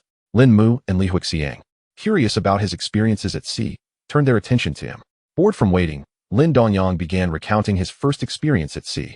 Before long, other women, previously waiting in boredom, gathered around. Having set aside Lin Mu's earlier jabs, now focused intently on his story. As dusk fell, a multitude of fishing boats hastily approached the dock. After waiting for what felt like ages without seeing the usual family members come to help, Lin Dongyang felt a touch of confusion. Dad, where's Mom today? They don't need to come, it's just a nuisance. Quickly unload the catch. And let us head home, Lin Fu replied sternly, trying to mask his disappointment over his wife's absence in front of his sons. Once they had unloaded the fish from the boat, they saw a throng of people approaching. Particularly noticeable were their relatives. Oh dear. Dongyang spoke so well earlier that I completely lost track of time. Your haul today isn't impressive, just some worthless fish, Lin Mu said, frowning at the baskets on the shore. She had hoped her son would encounter a school of mackerel, wishing her husband would continue to find good fortune. But it was evident that the larger boat hadn't fared well today. What is the matter with you? Are you looking down on this catch? It'll still sell for 40 or 50, Lin Fu remarked with dissatisfaction, shooting her an annoyed glance. Selling at 1T even cover the cost of diesel. We've only got 4 people. This isn't much. Let us just get to work. Huixiang is waiting for you to line up, Lin Mu said, directing her sister-in-law to help her carry a basket of fish towards Longzi's buying point. Due to the size of their boat, they had a substantial catch. And ahead of them, many others were unloading their fish. However, the catch was quite ordinary, not much different from previous days. Some lucky ones might earn 10 yuan, while others would only see 2 or 3. Yet, compared to the grueling labor, it was still a decent profit, which explained why many were eager to invest in boats and venture out to sea. Despite the inherent dangers, it was indeed a lucrative endeavor. At that moment, each woman looked at the modest haul from their boats without complaints, encouraging one another, leaving several fishermen perplexed. The initial catch of fish was meager, and I had expected to be subjected to incessant nagging. To my surprise, however, I was met with encouragement for future endeavors. Then I heard the tale of the Lin family's youngest son, who, while rowing a wooden boat, encountered a school of mackerel. Is that even credible? How could a wooden boat keep pace? Surely, he must be deceiving you. What nonsense are you spouting? They have already weighed their catch and returned home some time ago. Just because you cannot keep up does not imply that others cannot. Let me tell you, when we return, you should find a spot on the Kong to rest. With so much energy, it is likely that his wife is expecting, and he is merely conserving his vigor. You should put in some effort as well. This sentiment was not singular, as many women had issued their husbands a mandate to seek out schools of fish. At that moment, Lin Dongyang, who was assisting with the moving of goods, was recounting the day's events to his brothers and father, all the while feeling several gazes upon him. Turning towards the source of these stares, he noticed several individuals gazing at him with expressions of bittersweetness, neither anger nor jealousy. This left him somewhat perplexed, prompting him to offer an awkward smile in response. Once the goods were sold, the entire family made their way home, each member adorned with smiles. Lin's parents were delighted that their son had finally matured, while his sisters-in-law breathed a sigh of relief, for had the younger brother continued in his previous manner, they might have had to support him indefinitely. Now, seeing him earn money, they felt reassured. Li Huixiang, glancing at her husband who was supporting her, had a smile that seemed unending, perhaps even a bit weary from all the joy. In fact, she might not have smiled as much in the entire year as she had that day, especially since she had in her pocket a receipt worth over 100 yuan, which only heightened her happiness. Upon returning home, they found that the eldest sister-in-law had already prepared the meal, allowing them to eat immediately. The children had also returned early, and the second sister-in-law pulled out the 2 youngest who had been trapped inside and began to feed them. In their household, it was customary for anyone with free time to help care for the children. Once they separated, this might become a bit inconvenient. After the meal, several brothers retreated to their rooms to sleep, preparing to head out to sea before dawn the next morning. Upon hearing about Lin Dongyang's experiences that day, they were filled with determination, vowing not to be outdone by their younger sibling. Carrying their youngest son, Lin Dongyang returned to their shared small room, where he could already hear the snores of the third brother. Watching Li Huixiang retrieve the receipt from her pocket and place it into the cupboard, he realized that if he were to look for it now, he would undoubtedly fail, indicating that his wife still did not fully trust him. After helping her wash her feet, he quickly cleaned himself up. The water had left his feet slightly swollen, a sight that pained Li Huixiang. My dear husband, you have worked so hard. It is nothing. For you all, it is worth every effort. Besides, I earned over 100 yuan today. Should there not be some form of acknowledgement? Lin Dongyang said, affectionately patting her round belly. Enough of your nonsense. Aren't you tired after a whole day? Hurry and sleep. Although you don't have to rise as early as your brothers, you still have to exert yourself, which is exhausting. Li Huixiang looked at her husband with exasperation, cautious not to speak too loudly lest the third sister-in-law overhear. Therefore, I do not wish to exert myself. You, after all, have no labor to attend to now, and your hands have fewer opportunities for movement. I have found a delightful alternative for you. Would you care to hear it? I am not interested. But I earned over 100 today. We agreed that I would not share a bed unless I brought in money. Now that I have earned it, do not think you can evade your end of the bargain. Lin Dongyang shot an annoyed glance at Li Huixiang, feeling quite displeased with her lack of fidelity to their agreement. Seeing the expression on her husband's face, she felt an unexpected delight rather than fear. And a smile broke forth. As she laughed, covering her mouth with her hand, his discontent grew, and he playfully covered other areas with his hand until he was satisfied. Time passed, and Li Huixiang looked at her husband, who seemed quite content, feeling increasingly drained. My dear husband, my hand is aching terribly. Let us continue tomorrow after you earn more. No, Li Huixiang, can this be paused? Tomorrow? Do you think this is an installment loan? Lin Dongyang was taken aback by her words, not expecting her to say such a thing, and he felt a surge of frustration.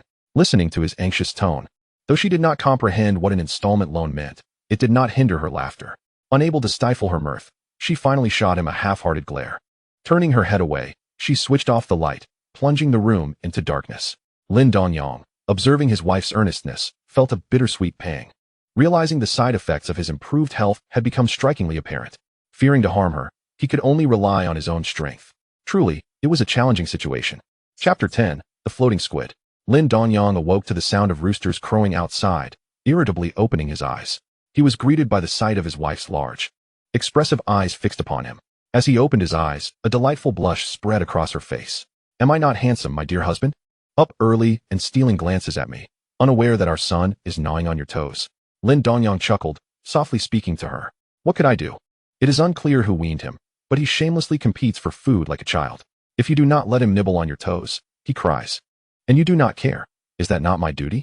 Wife, you are so clever, haha. Lin Dongyang glanced at their son, who was still squinting and laughing while nibbling on his feet, and chuckled. Wife, how is it that he does not mind the odor of your feet? My feet do not stink. Did you not see him eat them once and then refuse? It's not my feet that are foul. Children do not lie. Li Huixiang pulled her tank top down, giving Lin Dongyang a disapproving glare before using her foot to shove their son away. Struggling to rise, she clutched her belly, and Lin Dongyang quickly got up, wearing only his shorts, and gently lifted her down from the Kong, placing her securely on the floor. Wife, please do not go to the docks today. It is crowded and truly dangerous. If you cannot sit still, just stay home and watch the children. All right, understood. I will be cautious. There is no need for concern. I am not a first-time mother. I will take care. You need not worry about me while you are at sea. As they conversed, they stepped outside, only to realize their son was still inside. Lin Dongyang too had forgotten, and he hurried back into the room. Seeing their son quietly lying on the Kong, he was greeted by the sight of his big eyes sparkling with joy, prompting him to lift the child and carry him out. He relished this life, surrounded by women and children, having finished their meal, each attending to their respective tasks. Lin Dongyang donned his gear and set off towards the boat. He resumed rowing, heading towards the azure sea. He was aware that yesterday's catch was merely a stroke of luck. Throughout the morning, he had not sought out schools of fish but instead continued casting his net. Uncertain if his fortune had run dry, he noticed that today's yield was significantly less than the previous days. However, he remained unperturbed. With money in his pocket, he felt a sense of change that had been recognized by his family, alleviating the initial urgency he had felt to prove himself. After lunch, as the small boat drifted on the surface of the sea, he did not steer but instead changed the water in the live well. Pondering that the next time he ventured out, he should prepare a fishing rod, as now would be an opportune moment to catch a few fish. Generally, larger fish that could be lured onto a hook were quite valuable, and he could also prepare some traps. Gazing up at the sun hanging in the sky, Lin Dongyang prepared to return home. Today, aside from a modest catch of green-skinned fish, known as green-scaled fish, the rest of his haul was largely composed of miscellaneous fish. Just as he was about to turn the boat around, he spotted two golden squids drifting nearby, commonly referred to as cuttlefish. They collided directly with his vessel, their large, cylindrical heads appearing rather dazed. Lin Dongyang retrieved his net, prodding them gently with the tail end, and was met with a sudden jet of ink. reminiscent of a dramatic scene, which continued for a moment before ceasing. Chuckling, he lifted the net to haul them aboard. At that moment, he realized it was only the early 1980s, and the golden squid had yet to be decimated by rampant overfishing. The squid season was still in full swing. Reflecting on this, a smile crept across his face as he almost forgot that this was indeed a profitable time for fishing. His return was timely, and it seemed that upgrading to a larger boat was just around the corner. It was now early April, nearing May, precisely the spawning season for golden squid. He pondered whether his father had noticed this and thought he might inquire upon his return. He had never actually caught golden squid before and felt somewhat uncertain about the best method. Relying solely on hand fishing and netting felt rather slow. Observing the two squids aboard, Lin Dongyang decided against searching further. If he continued to look and the sky darkened, the ocean at night could become perilous. Today's catch was modest, making the journey back to the dock rather effortless. From a distance, he could already see his mother's anxious face. For the families of fishermen, this uncertainty was indeed a burden. Each time a loved one set out to sea, they were consumed with worry, anxiously awaiting their safe return, fearing that a moment of carelessness could lead to tragedy. Waving cheerfully at his mother, he disembarked alone, carrying a basket. Is there anything left? No. Luck was not on my side today, but I did manage to catch some green-skinned fish, which is worth a bit, Lin Dongyang replied, smiling at his mother while nodding toward the fish in the basket. Luck was not on your side. Do you think fish are abundant every day? Hurry. Don't speak such words. His mother shot him an exasperated glance, her expression a mix of worry and humor. Upon hearing her words, Lin Dongyang felt a twinge of fear. After all, he had managed to return safely, and he dared not assert that Mizu, the sea goddess, did not exist. He had indeed been fortunate today, although it paled in comparison to yesterday's catch. Promptly, he too uttered a few pupapas for good luck. The women gathered nearby burst into laughter at their antics, displaying a refreshing camaraderie. Dongyang, did you run into any cuttlefish today? Someone from the other village brought back a whole boatload, and his family was overjoyed. His mother inquired softly, watching as a local fisherman weighed his catch. I encountered a couple on the way back and caught two. They're still on the boat. We'll bring them home for dinner. I'm tired of eating vegetables all day. Why don't you all go gather some oysters or something? Lin Dongyang replied. Eat, eat, eat. You're only concerned with food. Those cuttlefish are quite expensive. If you want them, I won't even dare to cook them. Just go get them already. You truly baffle me, his mother retorted, not offering the praise he had hoped for, instead launching into a light-hearted scolding. He said nothing further, merely offering an awkward smile before returning to the boat to retrieve the cuttlefish. Each squid was slippery and round, akin to a rugby ball, and he had to grip them firmly. You have cuttlefish here too, indeed. It's almost spawning season, otherwise you wouldn't be able to catch them with your hand nets. They're becoming rarer now, but the price is decent at 30 cents a pound. The local fisherman remarked, not minding the trouble as he weighed Lin Dongyang's two squids. Lin Dongyang nodded in acknowledgement, waiting for the fisherman to finish weighing before taking the receipt. Since Li Huixiang hadn't come today, he tucked the receipt into his pocket, and thankfully, his mother didn't comment on it this time. Today's harvest was quite satisfactory, combined with the two squids he intended to keep for himself. He had earned a total of 24 yuan and 8 cents, significantly more than others. His luck at sea truly was remarkable. As for the small fish and shrimp, he simply tossed them back into the ocean. Those were worthless, and with their family's trawler, they had no shortage of food, making it unnecessary to keep them. Standing by the shore with his mother, they awaited the return of his father and brothers, ready to lend a hand. Chapter 11. The Secret to Ceasing Tears. When his father and several brothers returned, they unloaded a full haul of cuttlefish, much to Lin Mu's delight. We still need a larger boat. Dongyang brought back 2 cuttlefish. And I was just thinking if you all were fortunate enough to catch some too. It seems I was right, Lin Mu exclaimed, helping to carry the catch while chattering incessantly. Lin Dongyang admired his mother's ability to keep talking. Her words flowed without pause, a true talent. Well, it seems we've entered the spawning season. They're all coming up to lay eggs. We haven't even gone near the islands yet. And luck was still on our side, Lin Fu explained, his face alight with joy as he resumed his work. The strong men worked swiftly, and before long, they had completed the weighing. At that moment, Sansa hurried over, breathless. After handing her the receipt for verification, Lin Dongyang took it back once confirmed, giving it to his mother to keep safe as he needed to row the boat back. Losing the receipt overboard would be a dire misfortune. By the time Lin Dongyang arrived home, no one else was back yet. After all, rowing was certainly quicker than walking. He greeted his elder and second sisters-in-law, who were busy preparing dinner, before heading to the small room nearby. The younger generation of the Lin family had all spent their childhood in this small room. At present, Li Huixiang was seated on the kong, tending to 2 little ones who were now able to stand and waddle about slowly. The children grew rapidly. By the end of the year, they would be at the age of wild running, a far cry from their current serene giggles. You're back. Are you tired? Where are father and mother? Li Huixiang asked with a smile, playfully pushing her son down onto the Kong as he attempted to leap into her arms. I rode back. So I'm certainly faster than them on foot. Let me see if we've filled the basket today. Have you lost your mind? The children are right here. How much did you earn today? Where's the receipt? Li Huixiang chided, shoving him playfully while noticing how the sun had darkened his previously fair complexion. A mixture of concern and embarrassment evident in her voice. Seeing the two children looking at him, he truly felt he could do anything. Noticing his wife's resistance, Lin Dongyang didn't press the issue. He had merely intended to tease her, but took the moment to give her a gentle touch. You two dare to look at me, huh? You should be weaned. He laughed, glancing at his crawling son. After speaking, he scooped the boy up with one arm, preventing him from raiding the pantry. The child was now old enough, and it was a bit embarrassing. In their family, meals were plentiful, otherwise he wouldn't have been allowed to grow so big without being weaned. Li Huixiang rolled her eyes at her husband, stepping down from the Kong to avoid any awkwardness when the family returned. She picked up Sansa's youngest son and took both children outside to play. After only a brief while, Lin's father led a large entourage into the house, bustling and lively, observing his elder brother securing the cart. The third brother came over to take his son away. Dongyang, your luck is truly remarkable. To have gathered such a bounty while rowing your wooden boat speaks volumes of Mizu's blessings. Keep up the good work. Lin's father remarked with a smile directed at his youngest son. Understood, father. You all should hurry and freshen up. I still have some questions for you. Lin Dongyang replied with a light chuckle. Without waiting for a response, he took his son back into the house, as a breeze began to pick up outside. That evening, the family gathered around the table for dinner. Father, how can I catch the cuttlefish more quickly? Those two today simply collided with my boat.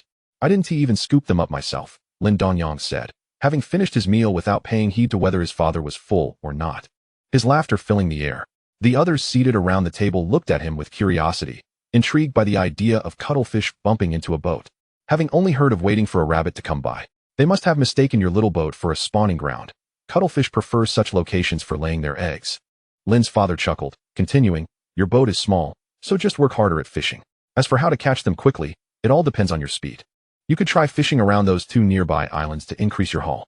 All right then, I'll head off to bed, Lin Dongyang said, feeling a twinge of disappointment at not receiving the answer he sought. He had hoped to make several trips in a day, but lamented that his boat was simply too small. He resolved to earn more to trade for a larger vessel, ideally a powered one, as the wooden boat was ultimately inadequate. With winter approaching, he anticipated another wave of cuttlefish and the winter catch, both of which he could not afford to miss. Wife, did mother give you the list earlier? He inquired. Yes, I have it in my pocket. Today's catch was quite satisfactory. You did splendidly. Hearing her praise, Lin Dongyang felt a surge of pride, standing tall and meeting the gaze of his son in a moment of shared joy. Wife, rest assured, I shall work diligently tomorrow. I will surely surpass today's yield. Good. Work hard, Li Huixiang replied, her eyes glinting with a mischievous smile as she observed his exuberance.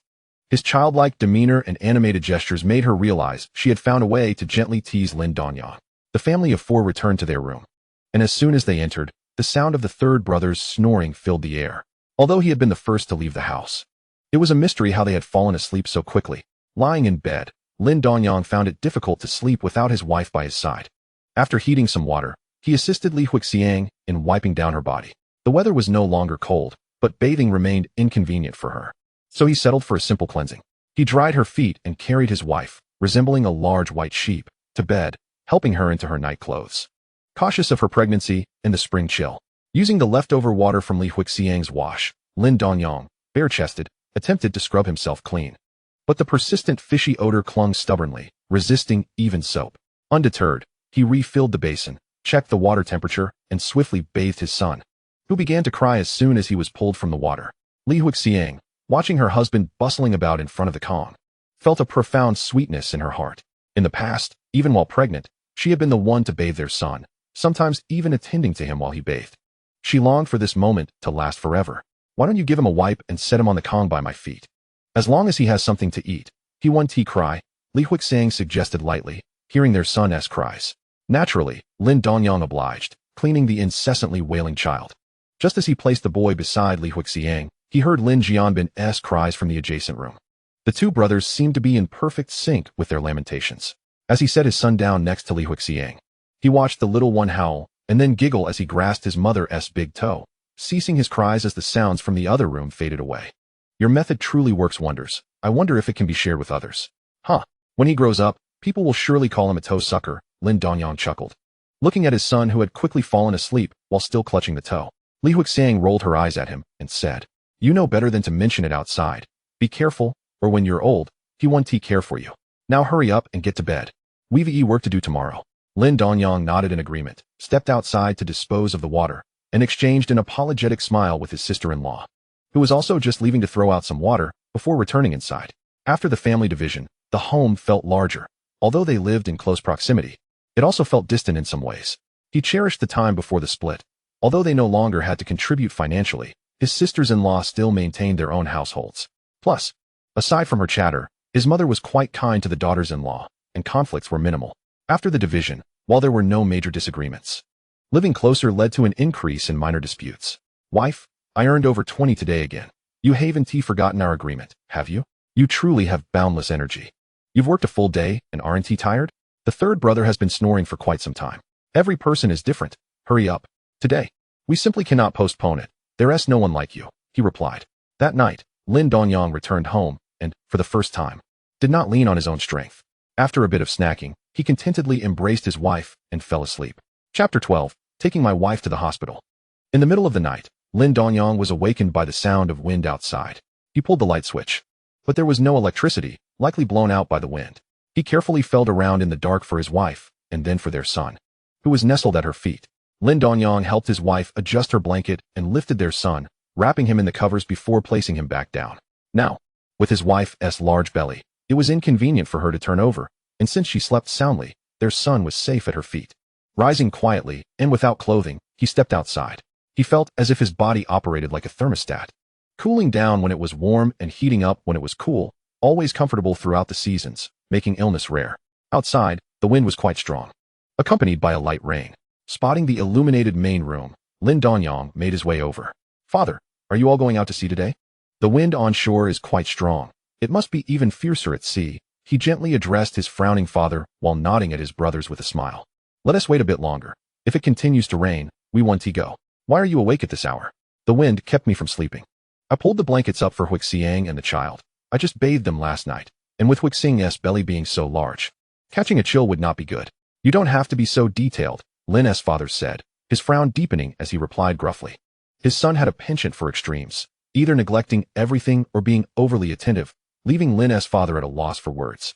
"Then if you're not listening, I want to speak to you. Eldest brother, if you're not going out to sea, could you help me with some fish traps?" "I don't know who else to ask," Lin Dongyang suggested with a smile towards Lin Dongsheng, knowing his brother typically wouldn't refuse small favors. "Sure, forget about money. We'll do it ourselves when we have the time. It's better to rest than to worry about that," Lin Dongsheng replied with a grin. Lin Dongyang chose not to dwell on the matter of money with his brother. For his elder brother, it was a matter of indifference, but for his sister-in-law, it was entirely different. In their previous life, his elder brother had often quarreled with her at home, and in this life, he wished to spare the honest man from further suffering. When the time came, he would simply hand over whatever amount was spent to his sister-in-law, as she was already aware of how much his brother possessed. In his past life, he had been a source of discord within this large family. In this life, he aspired to be a good person. "You all wait here. I must go and embrace my wife for a restful slumber. Farewell." As Lin Dongyang spoke, he made his way outside, the candles in the room flickering in the breeze as he opened the door. Under the wavering candlelight, he caught sight of his father's weathered face and felt an inexplicable urge to jest with him, making a silly face in his direction. After the past few days, his mindset had begun to align with his physical state. He felt somewhat rejuvenated. Lin's father, already irritable, looked up to see his youngest son pulling a face at him and was momentarily startled, rolling his eyes in annoyance. This youngest son behaved like a child, lacking decorum. Lin Dongyang paid no heed to his father or his brothers, returning to the room. As he settled on the bed, a long sigh startled him. Through the translucent paper of the window, he discerned the glow of light inside, where Li Huixiang gazed at him with her large eyes, casting a somewhat eerie atmosphere in the dim room. "Why are you awake?" she asked. "The wind stirred me from my slumber when I noticed your absence. I found it hard to fall back asleep. You can't bear to be apart from me, can you? Hee. Come here, let your husband hold you." Lin Dongyang gathered her back into his embrace, and she made no objections. He gently caressed her round belly, feeling an overwhelming sense of happiness. It turned out that happiness was so simple.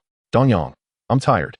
Please stop," Li Huixiang said with a hint of resignation, lifting her head to pat her husband's hand beneath the covers.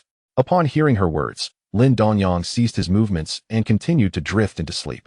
However, the position he had found was uncomfortable, and both of his arms felt slightly sore. When he awoke, he had yet to rub his arms when he felt a chill at his feet. Looking down, he saw their son rolling around in the blankets, attempting to burrow between Lin Dongyang and Li Huixiang. The wind outside continued to howl, causing the window paper to bulge ominously, threatening to tear at any moment. Lin Dongyang shook his wife gently to rouse her and lifted their son from beneath the covers, dressing him before heading outside. Upon stepping out, he was greeted by a peculiar blend of earthy and salty scents. Entering the main room, he found his father seated in a circular chair, sipping tea from a mug that might well have been left from the previous day. It was an early morning after heavy rain. Instead of resting, he was indulging in tea. Perhaps it was best not to comment. "Father, why are you up so early?" Lin Dongyang asked. "Do you think I'm like you? Rising late every day? You're merely fortunate. Otherwise, you'd owe more than you can repay. What can I do? I am blessed with good fortune that cannot be envied," Lin Dongyang retorted lightly, and upon seeing his father's darkened expression, he felt a surge of amusement. Lin's mother emerged from the kitchen, observing her son and husband bickering once more, rolling her eyes but choosing to ignore them as she returned to her cooking. Caring for such a large family was undoubtedly exhausting for her. Lin Dongyang glanced outside. The rain had ceased, and the wind had abated. But venturing out to sea was ill-advised. His small boat could hardly withstand the tumultuous waves. While he was fortunate, he had no desire to court disaster. Alone on a small wooden vessel in the vast ocean, should calamity strike, he would be utterly helpless. However, the weather appeared suitable for taking Li Huixiang to the county hospital for a checkup. With a resolution, he decided to discuss it with her, as he had no money. "Wife, stop playing with him. Quickly let him be, lest he crush your belly," Lin Dongyang said as he entered the house.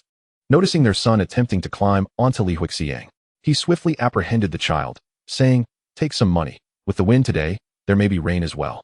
So I want to be going out to sea. Father and the others are home. I'll leave the child with them while I take you to the county hospital for a checkup. Your belly is quite large now, and we need to ascertain your due date." "No need for that. It will cost money, and there is still some time left," she replied. "Listen to me. Do not argue on this matter. Since we have the time today, I will go to the brigade to arrange for a tractor to take us. It will be quicker." Lin Dongyang insisted with a smile, dismissing her objections. After speaking, he gently patted their son, who was about to wail, sending him back to the bed. Father, no." Their son protested, rolling around on the bed, revealing his stomach once more. Lin Dongyang, catching Li Huixiang's reproachful glance, had no choice but to scoop him up and carry him outside, entrusting him to his third sister-in-law, who was teaching the youngest son. The two mischievous brothers, who had been unruly moments before, fell silent upon seeing each other, bursting into laughter. Their son then attempted to grasp Lin Jianbin's small foot, bringing it toward his mouth, but just as he was about to take a bite, he released it, making a few pa-pa-pa sounds, apparently disapproving of the unwashed foot. This commotion drew the attention of those seated in the outer room, and Lin Dongyang's third sister-in-law felt a blush creep upon her face. Lin Dongyang returned to assist Li Huixiang in coming out for a meal. Given her large belly and the rain-soaked courtyard filled with puddles, he was wary of letting her walk alone on the slippery bricks. The onlookers chuckled at the sight of the couple, and he felt no embarrassment. The past was the past, the present was the present. After finishing their meal, Lin Dongyang followed his third sister-in-law to the brigade, conveniently accompanying her on her route. He had somewhat forgotten the exact path, but it was indeed a fortunate coincidence. His father was relatively well regarded in their village, having previously worked alongside the current brigade secretary in the collective fishing fleet. While the secretary held a position of authority, his father had contributed significantly as well. "Lu Shu, you're out here on a rainy day? Is that not an obvious statement? It's not like you're going out to sea. A little wind and rain one tea stopped me from working. Just yesterday, I ran into your father, and he mentioned you. I hear you've been diligent lately. Keep it up. Are you here for something today?" Lu Jianjun said to Lin Dongyang with a broad smile. Had it not been for Lin Dongyang's lack of interest in his daughter, Lu Jianjun might have nearly become his father-in-law. Over the years, he had often felt relieved that Lin Dongyang had not chosen his daughter. Otherwise, it would have been quite a burden. However, hearing that Lin Dongyang had recently changed his ways brought him some joy, although he felt no other emotions. "Lu Shu, is Uncle Li, the tractor driver, around? My wife is experiencing abdominal pain, and I'm anxious to take her to the county hospital," Lin Dongyang said, his face betraying his worry. "He is. Go look for him in the back. Today is relatively quiet, so the sooner you go, the sooner you can return." "Thank you, Uncle. I appreciate it." Lin Dongyang bid farewell to Lu Jianjun and headed toward the back of the brigade, where he spotted a man squatting beside an old tractor. This tractor had become an essential mode of transportation for their village, often necessary for hauling goods or making trips to the county. The man leaning against the tractor had earned quite a bit from it. After briefly explaining the situation to Uncle Li, emphasizing that the secretary had sent him to find him, he noted that the tractor had not yet been purchased and still belonged to the brigade, even if it was not frequently used. All right, hop on, we'll head to your home. Great. I'll be sure to compensate you for your trouble upon our return. What does it matter? Let us attend to business first. Just sit tight. Amidst the clattering of the tractor, they drove towards the Lin family, attracting the curious gaze of numerous children on their way to school. Yet, ultimately, none dared to skip classes and hurriedly made their way to school. Lin Dongyang even caught sight of his nephew waving at him, and he smiled back, reciprocating the gesture.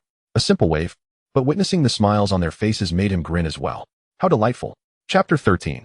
Shopping for clothes. Lin Dongyang held Li Huixing tightly in his embrace, covering them both with a thick quilt handed over by Lin's mother, ensuring a snug and windproof cocoon, so that his wife nestled in his arms wouldn't feel the chill at all. Uncle Li, please drive slowly on the way. My wife's belly is getting a bit large, so be cautious, he said. Rest assured, I could drive to the county with my eyes closed. I've been to the city before, and the county isn't far from our village. We'll arrive before you know it, Li Danyu replied with a hearty laugh. Nevertheless, after his words, he did reduce the tractor's speed, planning to discuss with the brigade about purchasing this tractor, currently assisting the Lin family with some matters. When the time came, he would have Lin's father put in a good word, and it would surely be beneficial. The tractor rattled along the dirt road, swaying only slightly. Honey, what are you doing? We're in public, Li Huixiang remarked, eyeing her husband's smiling face with annoyance. He truly had no sense of occasion.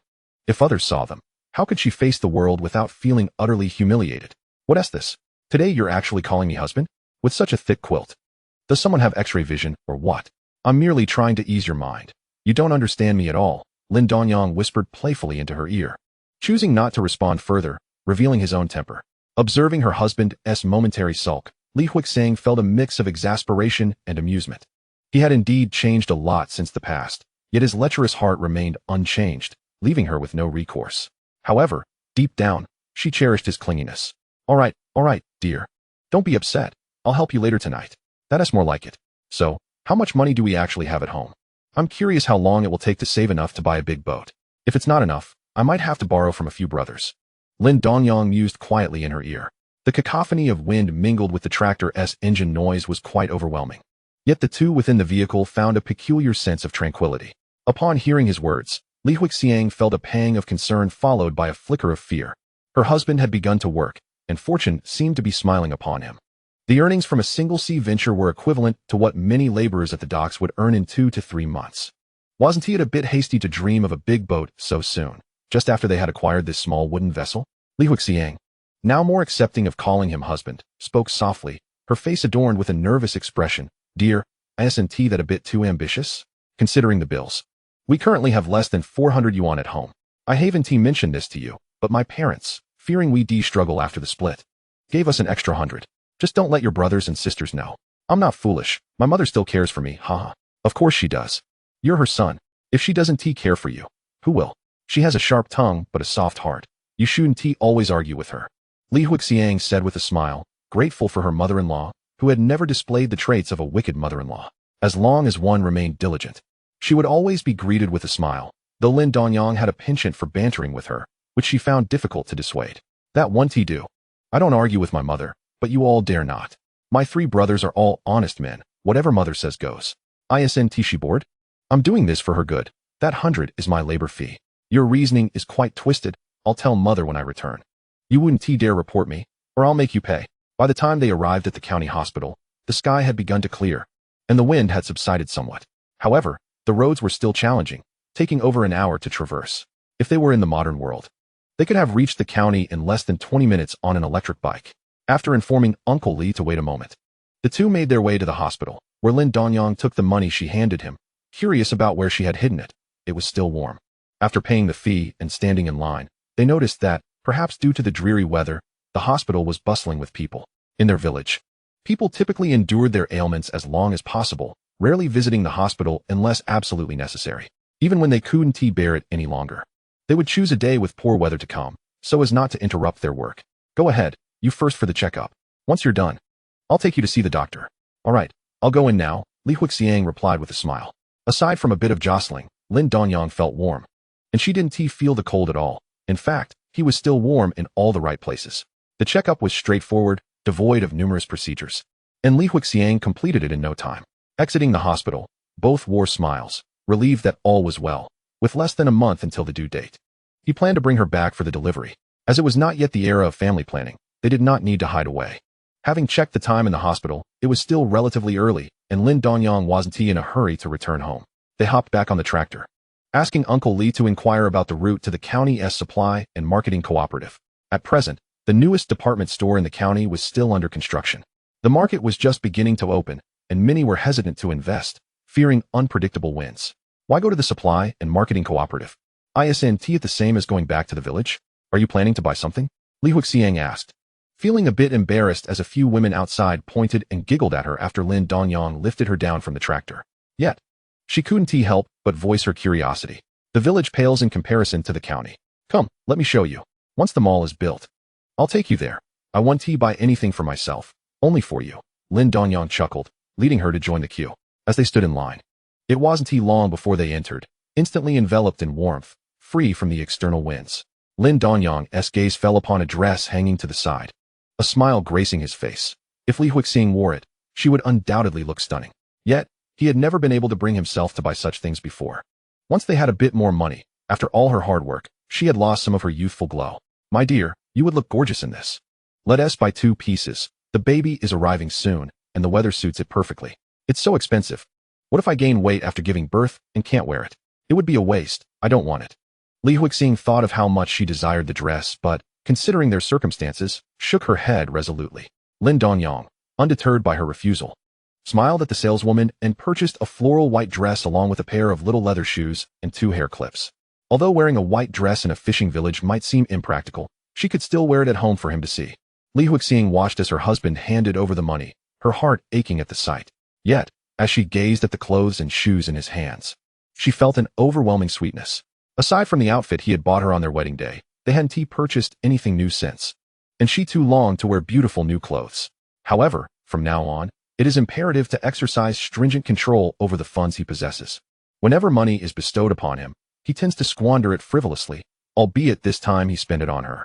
Just before departing, Lin Dongyang purchased a pound of fruit candies, which were reasonably priced, intending to share them with his nephews upon returning home, thus fulfilling his duties as a caring uncle. After settling back onto the tractor with his wife, Lin Dongyang handed Uncle Li 50 cents as a token of gratitude for his labor and offered him some candy as a small reward for his half-day's toil. As the tractor roared back to life, the trio set off once more towards the quaint fishing village from whence they came. That was indeed his true home. Chapter 14. Friends. By the time the two arrived home, Lin's mother and several sisters-in-law were already gathered at the entrance, eagerly anticipating the sound of the tractor. Behind them, a throng of children, who were about to have lunch and had grown weary from play, awaited the meal. Albeit their interest lay not in the arrival of their uncle and aunt, but rather in the tractor itself. For children of their age, the dream was to take a ride around the village in a tractor, and they were filled with curiosity at the thought of their uncle driving one to the city. However, once Lin Dongyang disembarked and set down Li Huixiang, shaking the bag of candy in his hand, their aspirations swiftly shifted to the desire for sweets. Uncle, did you buy these for us? You're so generous. Lin Dongyang chuckled at his eldest nephew Lin Jianhai's exuberance, realizing that he had effectively silenced the boy. It was impossible to deny him candy, especially since it was indeed meant for them. Indeed, come here and call me uncle 100 times, and I shall bestow upon you some treats. Do you wish for some? Uncle, uncle. In an instant, the courtyard was filled with a chorus of children calling out uncle, their voices varying from tender to bright, brimming with vitality. Initially, the sound was delightful, but as it continued, it became somewhat cacophonous. Oldly, why not stay for lunch before heading back? No, I had my family prepare a meal before I left, so I won't intrude. Please extend my regards to Brother Lin. I must take my leave now. After exchanging pleasantries, the tractor's engine roared to life once more, veering off in another direction, this time unable to outpace the uncle's charm. As Lin Dongyang frolicked with his nephews, Lin's mother and several sisters-in-law assisted Li Huixiang into the house, inquiring about her examination results, and upon learning that all was well, they felt relieved. Huixiang, have you gone shopping for clothes? You can't possibly wear them yet. The eldest sister-in-law observed the new garments in Li Huixiang's hands with a hint of confusion. There's a white one too. But you want to be able to wear it without getting it dirty in no time, especially with a child to look after. It was Dongyang who insisted on buying them. I tried to dissuade him, but he was adamant. With this big belly of mine, I couldn't argue with him at the supply store, so I let him have his way. Li Huixiang, somewhat exasperated, pointed towards Lin Dongyang, smiling as she spoke to her sisters-in-law and mother-in-law. Lin's mother gazed at the pristine garments in her hand and the pair of small leather shoes, feeling a mix of delight at her younger son's transformation and a touch of dissatisfaction. He doesn't even think to buy something for his mother anymore. It seems he has forgotten his roots now that he has a wife. Lin Dongyang bought these. He'll be hearing about his extravagant spending for a fortnight after this. Her sisters-in-law regarded Li Huixiang without envy, aware of her previous hardships, and acknowledged that she had indeed earned her current fortune. However, they wondered how they would react if Lin Dongyang continued to shower Li Huixiang with gifts in the future. Perhaps their brothers would face turmoil. When Li Huixiang re-emerged from the house, she found a group of children and her husband sitting on stools, looking glum. Mother, what's the matter? What else could it be? He made a ruckus and woke your father. Each of them received a scolding, and they didn't even get any candy. Lin's mother replied with a hint of schadenfreude as she guided Li Huixiang to sit beside her son, observing the displeased expression on her son's face. She lifted her chin like a victorious rooster, relishing the moment as she watched him sulk, chuckling to herself. See, she is happy now. Which is why I say that 100 yuan was all my hard-earned money, Lin Dongyang whispered into his wife's ear. Li Huixiang glanced at her departing mother-in-law, feeling a tickle in her ears, and chose to ignore him, focusing instead on enjoying her meal. Today, Lin's father had not gone out to sea, and all her brothers were at home.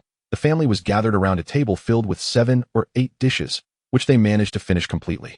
Just as they finished their meal, and before he could suggest checking the weather to see if the rain had ceased, ominous clouds gathered again, and large raindrops fell without warning, causing leaks in a corner of the main room. However, the tempest subsided shortly, returning to calm as a gentle drizzle fell, and the wind died down. In such weather, if one were not afraid of danger, they could certainly reap bountiful rewards. Yet, he was indeed fearful and had no desire to venture out. Given the capriciousness of the weather, he could not predict whether fortune would favor him, so it was best not to gamble. Li Huixiang, now in her late pregnancy, felt drowsy and needed a nap. Noticing her gaze, he decided to take her back to their room, entrusting their son to the third sister-in-law. After all, having an additional child around made it more enjoyable, especially since their son Lin Jianbin could be quite the handful without his cousin by his side. The couple relished the rare opportunity for solitude, but unfortunately, his wife was heavily pregnant and extremely fatigued. Lin Dongyang simply held her in his arms, closing his eyes to the soothing rhythm of her heartbeat, and before long, he too drifted into slumber. When he awoke, it was already past 3 in the afternoon. He had indeed slept quite a bit. Fearing that if he continued, he might struggle to sleep at night, he decided it was time to rise. Typically, after 5 or 6 hours of sleep, he felt invigorated and full of energy. Stepping outside, he found that the rain continued to fall. It was low tide in the late afternoon, making it unnecessary to rush to the sea, leaving him feeling somewhat bored. Wife, since we can't go to sea today and it's already afternoon, could you spare me 2 yuan? I'd like to seek out a few friends. Rest assured, I won't drink too much, Lin Dongyang said with a disarming smile. Fully aware of his past indiscretions and wary of Li Huixiang's disbelief, he lowered his stance significantly. Just be sure not to indulge excessively. If the weather is fine tomorrow, you'll need to go out to sea, so don't let anything get in the way. Remember, you still aspire to buy a large boat. Li Huixiang replied. Finding it difficult to refuse him, she was not one to easily deny his requests, and thus, she softly admonished him while teasing him about the boat. Rest assured, I shall not disappoint you. After saying this, Lin Dongyang planted a kiss on her forehead, exited the house, and headed to the supply store to purchase 2 bottles of liquor before making his way to Atai's residence. He had been back for a few days, busy with various matters, and had yet to catch up with his old friends. Knock, knock, knock. Who is it?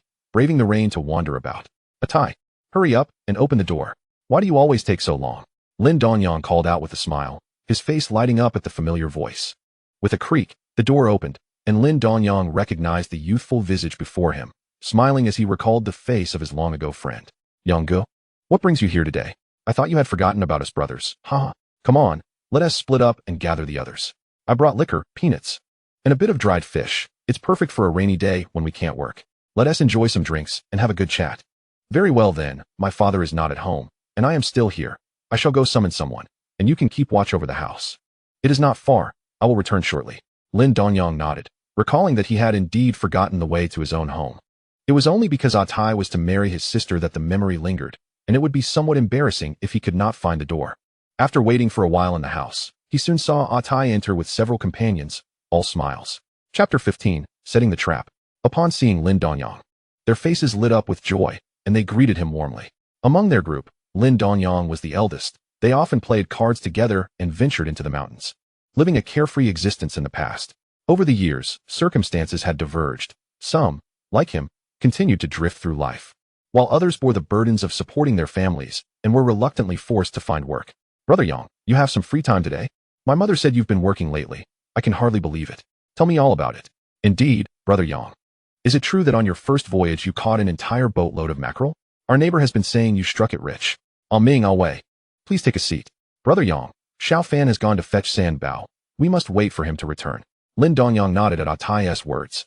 Ming and Wei had eventually left their group to assume family responsibilities, and now both were married with children. Among his friends, only these three had children. The others, including Xiao Hua, had married but had yet to start families. I cannot afford to be idle. My second child is about to be born. Relying solely on my wife is no longer feasible. Our family has already split, and if I do not contribute, it cannot be right for Hui Xiang to support me alone. You speak true, Brother Yang. My father has been urging me to seek other work as well.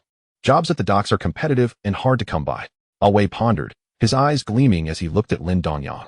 Brother Yang, is there a shortage of crew on your boat? Isn't there a dragnet fishing vessel owned by your family? That boat is operated by my father and brother. I have no position there now, and I am currently rowing a wooden boat, haha. Lin Dongyang, observing his excitement, did not conceal his own amusement. He understood their eagerness to find work, but felt powerless to assist them at this moment. Rowing a wooden boat. That must be exhausting and perilous. Others say it is even more tiring than carrying loads. Indeed, it is tiring, but certainly not as arduous as carrying loads. However, it does come with its dangers. For the sea can be treacherous, Lin Dongyang said, his tone slightly more serious as he regarded the group. He had not intended to pressure them into finding work. Each person must navigate their own path. His friends from the past had found their own ways to cope, and forcing change may not yield positive results. As they continued to converse, Lin Dongyang shared tales of his experiences at sea. Among them, Atai, San Bao, Xiaohua, and Fan Fan all hailed from fishing families. Atai and San Bao worked as crew members on a larger vessel, returning home infrequently, while typically, only Atai resided at home. Had it not been for Atai's father earning a fortune at sea, his father would likely never have consented to marry off his daughter to their family, as he was quite pragmatic. When Fan Fan and San Bao arrived, they broke open some liquor. Fan Fan even brought some pig's head meat, a rare delicacy. Before long, they were drinking and chatting freely, boasting in a jovial atmosphere. Lin Dongyang watched, as youthful memories surged back, momentarily suppressing the weight of adulthood beneath them, and he joined in their revelry. However, as he began to feel slightly dizzy, he paused. He was genuinely afraid of becoming intoxicated and potentially acting foolishly. No matter what happened in this life, he vowed never to allow himself to become inebriated. After the drinking session, he departed from Atai's house, bidding farewell to his friends as he made his way home. Upon entering, he found that Li Huixiang had prepared warm foot-soaking water in advance. They exchanged smiles, their gazes reflecting mutual affection. Seeing the smile on his face eased Li Huixiang's anxious heart. She gestured toward the basin of water. I have washed. You should do the same. Where is our son? It is quite late, and Sansa has not brought him back yet. Sansa just came by and said she wouldn't bring him back tonight. She is helping to keep an eye on things for a while. Lin Dongyang smiled softly at his wife's words. The absence of a meddling presence was indeed preferable. After washing his feet and pouring out the water, he noticed the lingering scent of alcohol on himself and hastily removed his clothes before climbing into bed. Wife, our son is not here tonight. What are you planning? You haven't earned any money today. How can you say that? Just because I haven't earned anything doesn't mean I didn't buy you new clothes. What was it you said on the tractor? Have you forgotten? I forgot. Lin Dongyang, observing the smile on his wife's face, decided not to indulge her this time. He took her hand in his own and began to gently massage it, feeling its softness. Li Huixiang looked at her husband, a playful smile on her lips. Hurry and turn off the light. You are wasting electricity. The next morning, the weather appeared quite pleasant, with a light breeze, though not too strong. Lin's father and the others had already set sail. Lin Dongyang gazed at the traps his elder brother had prepared for him, feeling a surge of gratitude for his brother's reliability. Big sister-in-law, how much did my brother spend on these traps? I wish to reimburse you. Reimburse? Your brother has said he does not want your money. That won't he do? I know him too well. I won't he argue with him. You certainly know how much he spent, so please tell me. I will have Huixiang pay you. If you refuse, I would feel embarrassed asking my brother for help in the future, Lin Dongyang said with a smile. The elder sister-in-law looked at her younger brother-in-law with surprise, not expecting him to say such a thing. She had thought the money spent would be lost without a trace, and her heart lifted slightly. How you have matured. Then I will talk to Huixiang later. Do not concern yourself with it. Hurry and finish your meal and head out to sea. You should eat quickly. Father says the catch will be plentiful today, so you must set sail soon. All right, I understand. Thank you for your trouble, big sister-in-law. Lin Dongyang replied with a smile. After their conversation, he picked up the meal that had been prepared for him and began to eat heartily. Initially, he had felt calm, but his sister-in-law's words and the ready meal urged him to hasten. He lifted the heavy traps and, without returning to bid farewell to his wife, made his way to his small wooden boat. He placed the traps aboard. Though somewhat damp, he paid it no mind, as one always ended up wet while fishing at sea. Gazing at the tranquil sea surface, his mood lifted, and he hummed a little tune as he rowed toward the island, which promised untold riches. As he neared the island, Lin Dongyang did not head straight for it. He noticed fishing boats dragging nets nearby. If they were familiar, he would be fine, but if not, it could lead to conflict. And there was no telling if his boat might be capsized. At sea, danger does not only arise from the elements, but also from humanity itself. Lin Dongyang methodically lowered the traps, already anticipating the harvest of the next day. This endeavor truly held a certain allure. Today he had brought plenty of fishing line and 2 rods. During his midday break, he could engage in some fishing. Cuttlefish were notoriously greedy, and if he was swift enough, he should be able to catch a good number. Chapter 16. Encountering the Cuttlefish. After properly positioning the fish trap, Lin Dongyang did not rush ahead, but instead paddled slightly backward. He was so preoccupied with setting the trap that he forgot to place bait inside. Despite the abundant resources available at present, neglecting to add bait would be akin to searching for a needle in the ocean. He needed to swiftly catch a few small fish or shrimp to entice the squid, or they would not come near. Upon casting the net, after a while, he felt the heavy weight in his hands and smiled, realizing that his father was indeed correct. Today's catch was promising. However, this net yielded more small fish than larger ones, none of which held significant value. Yet, this suited him just fine, as using these less valuable fish as bait for the trap was quite advantageous, and he wouldn't have to discard them back into the sea. After casting the net 3 more times in a different location, the continuous effort left his hands feeling a bit sore. Just as he was about to take a break, he noticed a swarm of squid drifting towards his boat, oblivious and directly approaching. Observing their movements, Lin Dongyang planned to bring some wood tomorrow to bind around the boat's hull, but for now, catching the squid was his priority. He picked up the hand net, enduring the ache in his arms as he scooped them up. Once they expelled their ink, he hurriedly placed them onto the boat. They didn't flee but instead circled around the hull, allowing him to catch them easily. It was akin to collecting money, and Lin Dongyang was too engrossed to care about his sore arms, continuing until he caught the last squid, which had expelled all its ink, tossing it onto the boat. Gazing at the dark expanse of the sea around him, he did not take a moment to rest, but quickly paddled towards the fish trap. He feared that if he encountered more good fortune, he would have to relinquish the hard-earned fish for squid. After retrieving the trap, he filled it with bait, confident that the plentiful small fish he had caught would suffice for them. Once he returned the trap to the sea, Lin Dongyang finally had a moment to catch his breath, sitting in the boat and rubbing his aching arms as he paddled towards the island, steering away from the larger vessels. However, before reaching the island, he spotted a school of mackerel beneath his boat. He promptly cast his net. Although these fish were not as valuable as squid, they were right at his feet, and if he didn't catch them, he might end up without squid for the entire day, which would be quite a loss. After bringing the mackerel aboard and admiring the bountiful catch, Lin Dongyang glanced at the sun. It was still before noon, yet he had already filled his boat with fish, primarily mackerel and squid. The mantis shrimp he caught alongside the mackerel were promptly tossed back into the sea.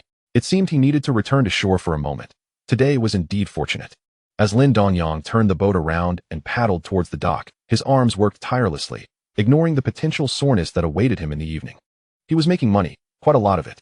A small wooden boat sped across the surface of the sea towards the dock. If one were to glance at it, they might mistakenly think it was empty, but upon seeing the cargo hold brimming with fish, they would surely be astounded. Who could have imagined such a valiant individual still existed in this world?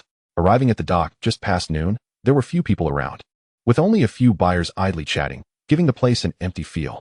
His mother was undoubtedly still at home, unaware that he had filled his boat to capacity and made a round trip.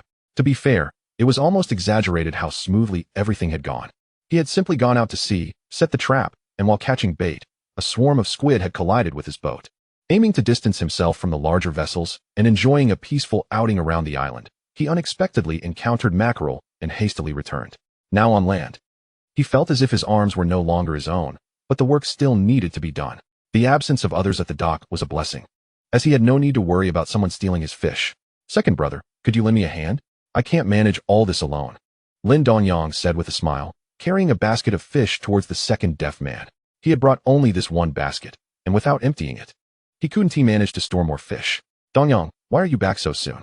Is something the matter?" The second deaf man felt pleased hearing Lin Dongyang address him as second brother, and while helping to unload and weigh the catch, he inquired with a smile. Everyone in the village called him second deaf man, but it was Lin Dongyang who showed understanding. He decided that unless the fish were severely damaged, he wouldn't pick through them. "The boat is full. What else could I do? I'm anxious to head out again. Could you lend me 2 baskets and let me borrow your son for a moment? I need to get this loaded up quickly," Lin Dongyang replied, pointing at the young boy helping with the cargo. "Already so soon? It seems your luck is once again favorable. All mackerel?" "No, half mackerel and half squid." "Second brother, you handle the sorting. I'll head off first." As he spoke, Lin Dongyang accepted the baskets offered by the second deaf man, waving to the young boy as he cheerfully made his way back to his boat. Having an extra pair of hands, even if it was a young lad, made the work go faster. Before long, they had weighed all the fish. "Dongyang, your luck is unmatched. Everything is prime quality, no need to sort. Do I look like someone who wouldn't trust you?" The second deaf man chuckled. "You have 113 pounds of squid and 130 pounds of mackerel. The price for mackerel remains the same as last time. I'll give you 20 cents per pound. However, with the squid, you must know that the season has come, and today's haul is surely substantial, so I can't offer the same price as before. How about 27 cents per pound? Does that work for you?" The second deaf man's face radiated joy. He was eager to take the over 200 pounds of catch to the city's seafood market to sell in the evening. He was willing to offer Lin Dongyang a slightly higher price. Originally, they had agreed on prices based on the catch. Less would be 26 cents, more would be 25 cents. Upon hearing the offer, Lin Dongyang was pleasantly surprised that the price was significantly higher than he had anticipated. Although the season typically brought an abundance of fish, leading to lower prices, this rate was entirely acceptable to him. "Second brother, that is fine. You can't possibly cheat me. Let us settle the accounts. I have a good sense of it. Keep my order on file, as I need to head back out to sea. You're quite the worker. All right, I'll calculate it now." Seeing the urgency on Lin Dongyang's face, the second deaf man refrained from saying more, beginning to tally up the figures. He hadn't expected Lin Dongyang to not only be lucky, but also so capable. If he continued to supply him with fish, he would also benefit significantly. It wasn't merely a desire to support the younger generation. It was akin to his feelings towards Lin Dongyang's father.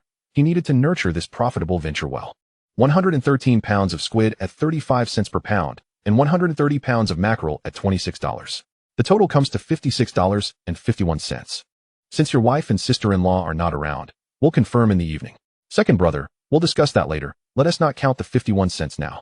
Consider it a token of appreciation for my nephew's hard work. Zio how? Uncle doesn't have any money on him.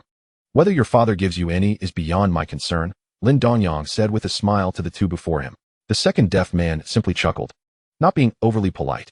Too much politeness could create distance. His son had indeed worked, even if it wasn't worth 50 cents. It could be seen as Lin Dongyang, the uncle, offering a welcoming gift. Next time, if he had a good catch, he might offer a slightly higher price, thus balancing it out. They were simple folk.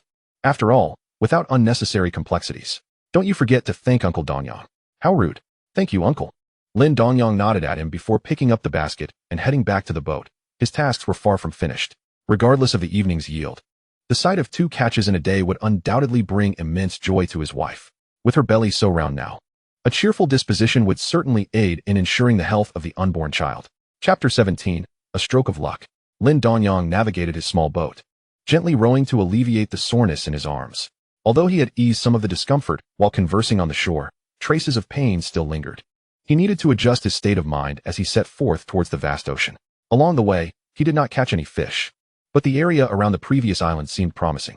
He decided to fish for a while before retrieving the traps, hoping to add some bait fish before heading home.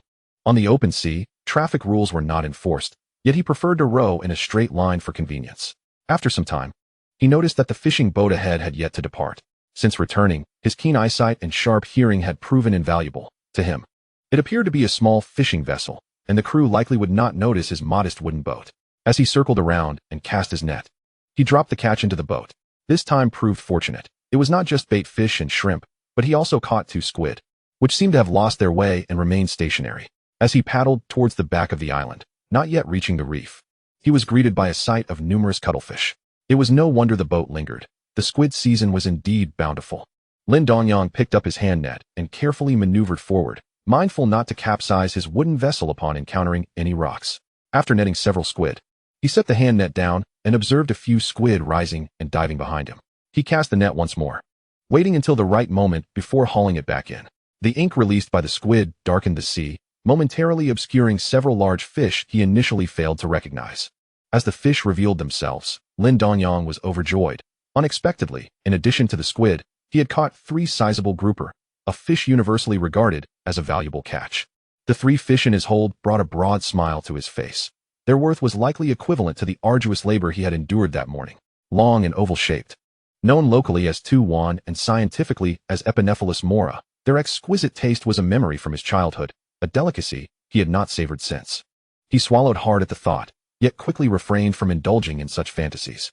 If he dared to bring them home for his mother, she might very well consume him instead. Typically, grouper resided near rocky reefs around islands. Evidently, these had ventured out to hunt squid and ended up ensnared in his net. Such extraordinary luck. Each fish weighed at least 2 pounds, and in the future, they would fetch prices of 200 to 300 per pound, a fortune beyond reach. With these 3 grouper ensuring his hold remained balanced, he felt no urgency, leisurely scooping up the occasional squid that surfaced. When squid were scarce, he cast his net, each time filled with heightened anticipation. Gazing upon the island ahead, he mused that he might explore it on his next visit. He glanced up at the sky, noting that he had already caught a considerable number of squid, along with some bait fish he intended to place in the trap shortly. Casting his final net of the day, he felt less expectation than before, having faced disappointment too often. Yet, the goddess Mizu seemed to enjoy a jest. This last haul yielded not only 4 large squid but also 2 grouper, one of which had bitten down hard on the squid's head, leaving a noticeable dent. Rescuing the squid from the fish's mouth, he decided to bring it home for dinner, reasoning that his mother would have no grounds for complaint. Moreover, given that it had been bitten by the grouper, it might even carry a hint of their flavor. He placed the 2 grouper in a separate compartment. Although these fish were fierce, they posed no threat to one another and remained calm. Approaching the traps, Lin Dongyang pulled one up and was astonished to find squid and crabs inside. His surprise deepened upon seeing a pile of baby squid, known as inkfish beans. Nestled in the trap, a small, round jelly-like ball adorned with colorful pigments, predominantly purple-brown. This delicacy was quite sought after in their area, and, while typically caught amid a larger haul, it was rare to find them conveniently gathered in a trap like this.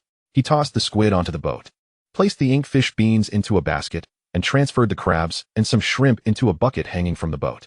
After replenishing the trap with bait, he let it sink back into the depths. At this pace, he felt compelled to make 2 trips tomorrow. He had not anticipated such a fruitful outcome and resolved to share the news with his father. By the time he completed collecting all the traps, darkness had fallen. The stillness of the ocean, coupled with the overcast sky, instilled a sense of trepidation within him. After placing the last trap back into the water, his boat was filled, though he let some squid swim free to avoid disturbing his grouper. After a period of gathering traps, his arms had regained some strength, and Lin Dongyang vigorously paddled towards the dock. Upon arriving, he noticed the large floodlights atop the dock had been turned on, illuminating several boats nearby, each crew member sporting smiles that indicated a bountiful catch. His father had returned even before him, a rarity for him to come back so late. "Father, brother, how was your haul today?" Lin Dongyang inquired with a grin as his father and brother approached. "Quite satisfactory. Why have you returned so late?" Your father was quite worried. His father replied, concern evident in his tone. "What should I worry about?" "Do not speak nonsense," Lin Dongyang's father retorted, casting a disapproving glance at his elder son. In his cheerful mood, Lin Dongyang chose to ignore his father's irritation and simply smiled. "Did Longza not inform you? He was too busy to stop. And your third brother is still assisting him. The squid season has truly arrived, and we had a good catch today. What about you?" Lin Dongyang's father looked at his youngest son with a puzzled smile. For fishermen, nothing brought more joy than a successful catch, today alone. Their boat had netted over 600 pounds of squid. Had it not been for his younger son's presence, he would have been grinning from ear to ear. It seems this year's squid season is even better than in previous years, though it is a pity we only have one boat now. I returned earlier for lunch, and now I'm heading back out. Fortunately, you are all here. Brother, can you help me fetch some baskets and a bucket? Sure, I will go right away. Watching his brother depart, Lin Dongyang motioned for his father to follow him onto the boat to assist with moving the items. The area where he docked was brightly lit under the floodlights. Lin Dongyang's father eyed the baskets filled with inkfish beans with curiosity. You had time to sort through inkfish beans while at sea? Lin Dongyang noticed his father's questioning gaze and glanced around before waving his hand dismissively. Let's discuss it at home. There are too many people here. His father nodded, accepting the bucket filled with crabs that Lin Dongyang handed him. He marveled at his son's diligence, ensuring nothing was overlooked. This bucket of crabs would fetch a decent price and demonstrated a newfound sense of thriftiness. Those crabs are for us to eat, Lin Dongyang interjected. If Lin Dongyang were aware of his father's intentions, he would undoubtedly prevent him from touching his treasured bucket. And even the squid tied to it, which had been kissed by grouper, might not remain. Before long, his elder brother returned with a basket, accompanied by their mother and sister-in-law. Without waiting for him to speak, their mother directly took the bucket from Lin father and headed towards the purchasing point, where a queue was forming. Having a large family had its advantages. At least there was no worry about having no one to stand in line. Dongyang, here is the bucket you wanted. All right, thank you, elder brother. As a token of appreciation for your hard work, let me show you something good, Lin Dongyang jested. Smiling at his brother, he took the bucket from him, added some water, and opened the compartment, revealing several lively blue groupers. They were in splendid condition, and as the light illuminated them, they began to thrash about energetically in the water. Grouper? This is grouper, right? Father, come quickly and take a look, Lin Dongyang inquired, observing the fish in the water with uncertainty. At this moment, the blue groupers, with their yellow tail fins and pectoral fins, were somewhat indistinguishable in color under the light, making Lin Dongyang's lack of recognition quite reasonable. Elder brother, all 5 are blue groupers. Please hold the bucket for me while I catch them. We must be cautious, as a bite from them is no trifling matter. Lin Dongyang chuckled as he handed the bucket to him, then proceeded to place the groupers inside. Lin father was aware that his younger son was adept at maritime ventures and fortunate, yet catching 5 groupers in a single sweep was an extraordinary stroke of luck, one he envied greatly. These 5 fish might yield more than a day's labor with his 3 sons combined. At that moment, as Lin father gazed at his beaming younger son, he could only feel a sense of loss. Despite having mentioned borrowing money, he insisted on giving it himself.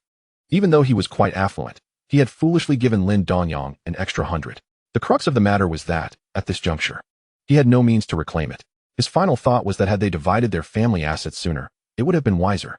While Lin father simmered in silent frustration, he inadvertently squeezed too hard, causing the usually docile squid to spray ink all over him.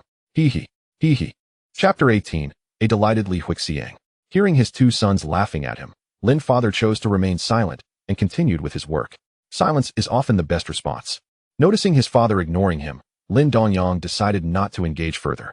Accompanied by his elder brother, he made his way to the purchasing point with the bucket in hand.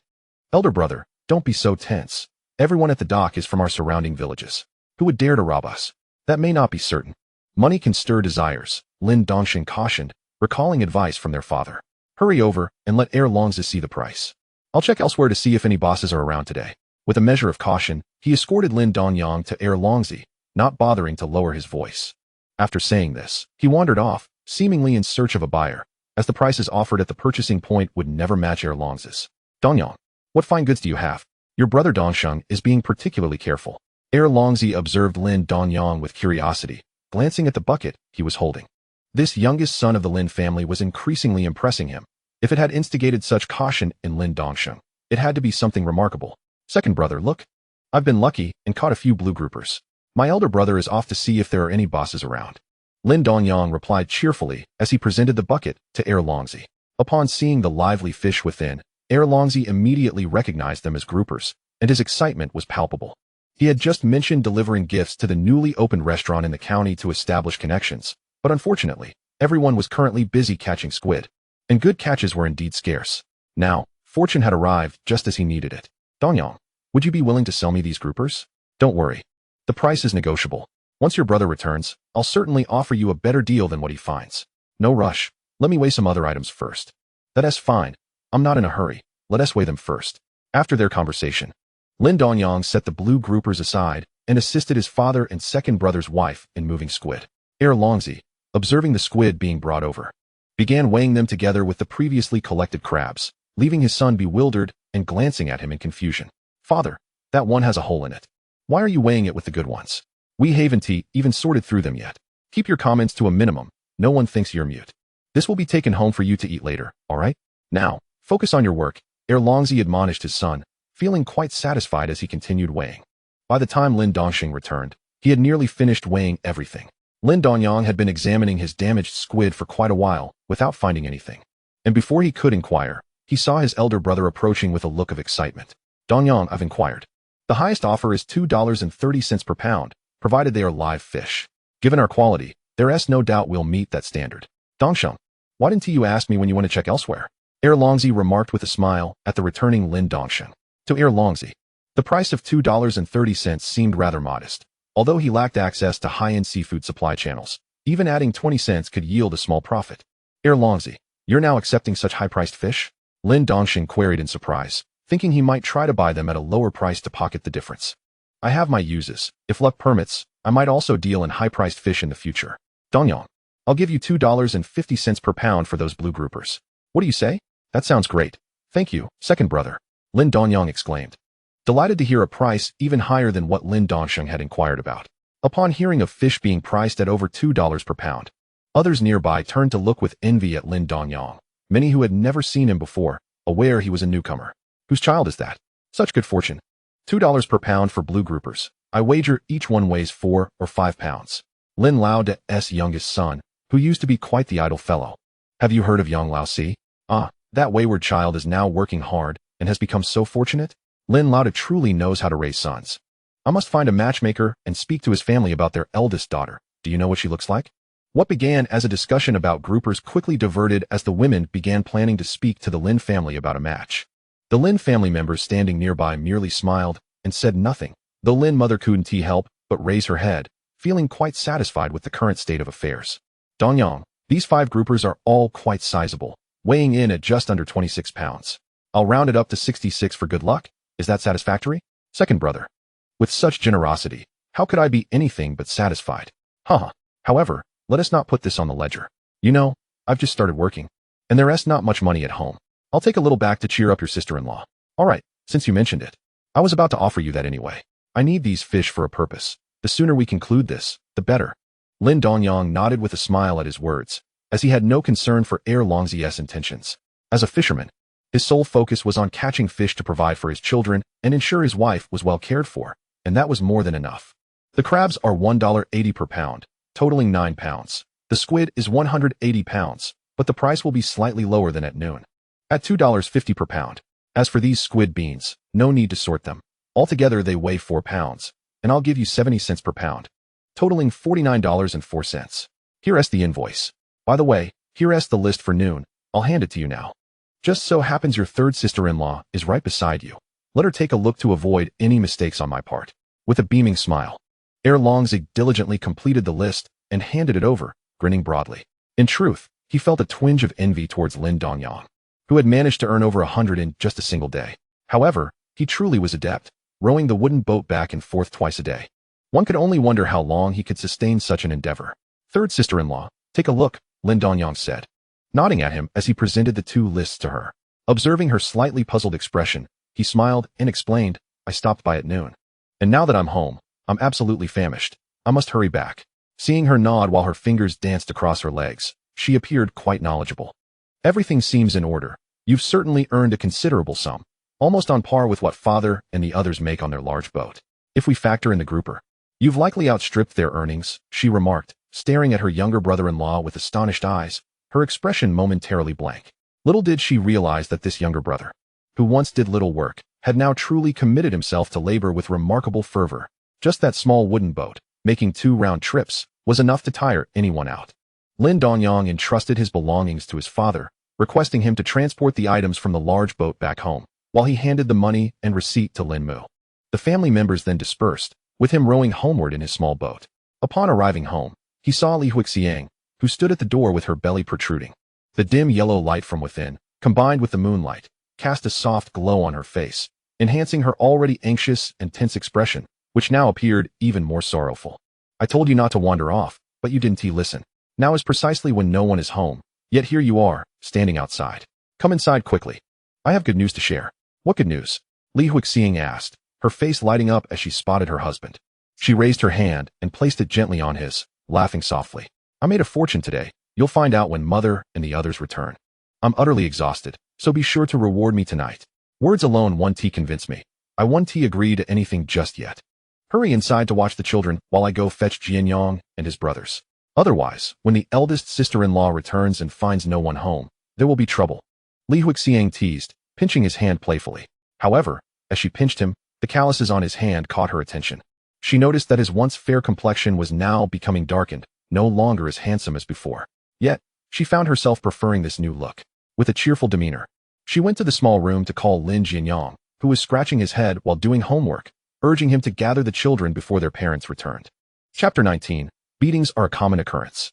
As Li Huixiang sent her second nephew Lin Jianyang off, she soon saw Lin Mu returning at a brisk pace, accompanied by several sisters-in-law. Well, brace yourself for a beating now. As the younger sister-in-law, I've sent someone out to warn them, so I can't be blamed any longer. Mother, what is the matter that you're in such a hurry to return home? Li Huixiang asked with a smile. Watching Lin Mu enter the house, Lin Mu patted her chest, gasping for breath, while her daughters-in-law followed suit, leaving her elder and second son speechless. Not to mention Lin Fu, who was pulling the cart at the back. We can't afford to be careless. I'm carrying both money and receipts on me. What if I get robbed? Here, take this. It's all yours now. Lin Mu retrieved the money and list from her pocket and handed them to Li Huixiang with a smile. After speaking, she rushed into the kitchen to begin preparing a meal, remembering that her youngest son had returned earlier, complaining of hunger. Lin Dongyang effortlessly lifted the two small children, who kept trying to escape, as if he were lifting dumbbells, raising one and then the other, eliciting peals of laughter from them. They were simply unfortunate. Had it been their older brother, at this age he would have been crawling all over the place. However, with Li Huixiang pregnant, and the third sister-in-law needing to work, along with the elder and second sisters-in-law and their mother all having their own tasks, there was no one available to properly watch over them. Once Li Huixiang had given birth, things would ease up a bit after some time. At the very least, Lin Mu would be able to help look after the children. By then, once they had divided the household, she wouldn't have to manage the meals for the entire family as she did now. As Lin Dongyang set the two small children down on the floor, entrusting their care to the third and second sisters-in-law, he approached his father. Father, I set the traps this morning, and when I checked them tonight, I caught quite a few. Just make sure not to throw away the small fish and shrimp when you haul them in tomorrow. We can use them as bait for the traps. If you catch a surplus, feel free to bring some back for me. You've got a good head on your shoulders. The traps won't hinder your work. It's indeed a good time to set more. Dongsheng, go buy some more. As for the bait, we'll see later. For now, we need to focus on catching squid, although it's uncertain if we'll succeed. Let us see how it goes. My spot is quite favorable. I'll return tomorrow. But there is also a fishing boat nearby. I'm not sure if they'll be out tomorrow. The family sat together, chatting until Lin Mu brought out the food. The nephews hurried home, only to naturally face a severe reprimanding. Lin Jianhai, what did I tell you? Stay home after school and help your younger sister-in-law look after the children. Instead, you didn't help at all and took all the kids outside. Just wait until I deal with you. Mother, don't look at me. I swear I didn't go out. I couldn't even finish my homework. I was just going to call them back. Do you think I believe you? With a flurry of slaps, the sound of spanking filled the room. Lin Jianyang glanced around, unable to spot his younger sister-in-law, feeling as frantic as an ant on a hot pan. While the others accepted their fates, he was the only one jumping around, which only served to ignite the anger of the second sister-in-law.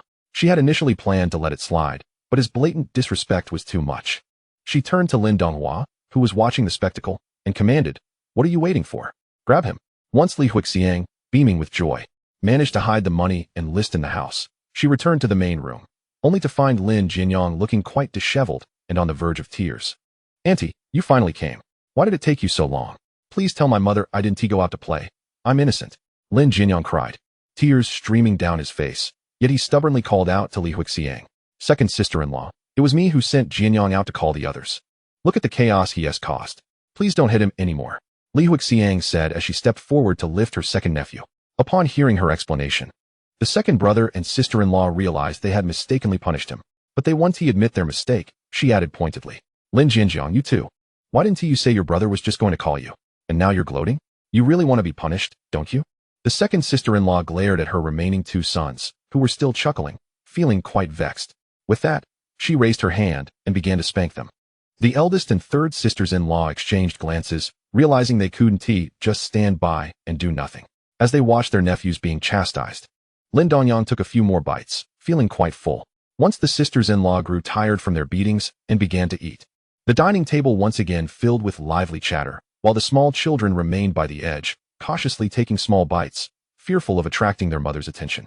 After finishing their meal, Li Huixiang, who didn't have to help with cleanup, returned to the house with Lin Dongyang, leaving their son in the care of the third sister-in-law to play with Lin Jianbin. Wife, did you check the list? Have you counted the money? Yes, I've checked. Everything is in order. You truly are capable. Lin Dongyang listened to her words that could be interpreted in various ways, slightly raising his head. Upon catching sight of her pronounced belly, he let it drop once more. Once she had delivered the child, he would undoubtedly be quite handsome. And his confidence was currently soaring. Of course, just look at who your husband is. Come, allow me to assist you onto the bed. With an expression of pride, Lin Dongyang helped Li Huixiang onto the bed, poured water from the thermos, and smiled as he asked, "My dear wife, how much money do we have at home now? If you refrain from frivolous spending, there is still over 500. Now it's down to exactly 500. Why do you ask about money?" Li Huixiang looked at her husband with curiosity. However, considering his recent commendable behavior, she disclosed their financial situation. Is that all? I must strive harder to earn more. Alas. Lin Dongyang sighed. This is still quite a sum. Previously, we only had a few dozen. A smile of contentment graced Li Huixiang's face as she freed her feet from his grasp and playfully rolled her eyes at him. Could it be that Jianxuan's fondness for nibbling on toes is something he learned from you? You haven't been sneaking out at night for a bite, have you? What nonsense. Why would I engage in such behavior? Hurry, lie down. I'll join you once I finish washing up. Third sister-in-law is indeed a good person. Today is another day without any nuisances. With a smile, Lin Dongyang removed his shoes and casually scrubbed his feet in the water she had used, humming a tune softly. Hearing him refer to their son as a nuisance made Li Huixiang want to laugh, yet she feigned annoyance, saying, "Is that how you speak of your son? He'll be sure to ignore you in the future." Huh, times change. I don't believe he'll truly ignore me then. Quickly cover yourself with the blanket. I need to go open the door. Having said that, he watched as his wife tucked herself in before he opened the door. A gust of cold wind greeted him, splashing water onto the courtyard before he returned indoors. Wow, it's freezing. Let me warm up. Get away, I just warmed up. I'm tired and need to sleep. Sleep? Today I earned over 100 for you. You're not escaping that easily. The quiet commotion was overshadowed by the cheerful laughter of children from the adjacent room, prompting Lin Dongyang to move a bit more vigorously, feeling an urgency for their new home. After all these years, he had never heard Li Huixiang suppress a shout. He was somewhat eager. Chapter 20. Money is indeed useful. Rising from the bed, he rubbed his sore back. After a day of labor yesterday, he had foolishly pushed himself, nearly straining his back. His legs felt cumbersome and fatigued. Didn't I tell you to refrain from such thoughts? Does it hurt? Perhaps you should take a break today. Li Huixiang said with concern. Her worry stemmed from both his health and the fact that he wouldn't earn any money today, which would mean a loss. I'll be fine in a bit. It's just that I'm unaccustomed to getting up. Once the little one arrives, it should coincide with our move to the new house. I heard from Mother that construction is set to commence today. That should be the case. I can't assist with anything right now, so Mother hasn't mentioned it. I heard from third sister-in-law that it's true, Li Huixiang replied with a smile. Ever since her husband had transformed, despite his newfound attentiveness in bed, he had become obedient, and her smile had brightened considerably. If you're not needed, then don't go. With such a large belly, you'd only distract them. Just stay at home and watch the two little ones. I'll have Ji and he and the others keep you company. Mother and the sisters will certainly be at the construction site. Lin Dongyang contemplated while helping her dress, speaking calmly. They can't possibly sit still. It would be remarkable if they listened to you. Just watch me. I have my ways to manage them. Li Huixiang looked at her husband's confident demeanor, intrigued. It was hard to believe that the nephews, who could hardly be controlled even when scolded, would heed his words. As they stepped outside, they saw third sister-in-law, holding one child in each hand, attempting to keep them from running off, though they were eager to dash away. Third sister-in-law, thank you for your help. Help? They're quite a sight together. It's just that Jianxuan's incessant toe nibbling is a habit he picked up from you. And now Jianbin is following suit. That is not a good habit. Lin Dongyang scratched his head awkwardly, glancing at Li Huixiang. In any case, after Jianxuan had nibbled on his toes once, he stopped. It was Li Huixiang who bore the brunt of it, so it had nothing to do with him. Seeing the way he looked at her, Li Huixiang rolled her eyes, wondering who had started this habit to begin with. Third sister-in-law, with Xiaochuan weaning. He may be a bit uncomfortable. He'll adapt in due time. Finally decided to wean him. Huh? I've been saying you should for ages. But you didn't listen. Now you're about to have another one. It's truly necessary to wean him, or there won't be enough to go around. Lin Dongyang, upon hearing third sister-in-law's words, turned to Li Huixiang and noticed her face visibly redden. He hurried to her side, guiding her back indoors while ignoring their son's outstretched arms seeking a hug. Third sister-in-law, noticing the couple's silence, felt perplexed, unsure of what she had said wrong. But she shrugged it off and began to lead the two children in circles around the courtyard.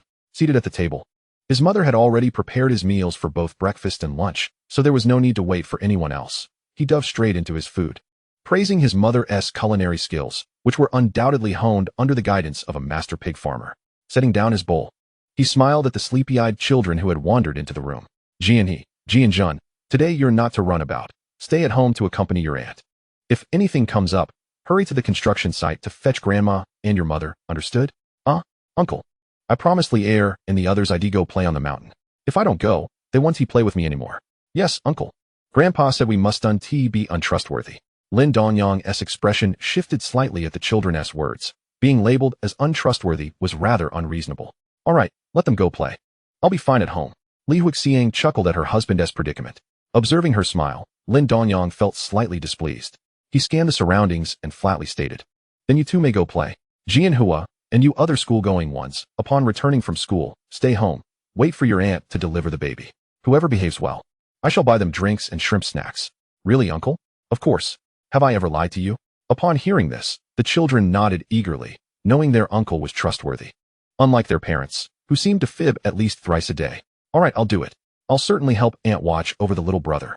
Lin Jianhai, sensing a profit, promptly stepped forward to volunteer.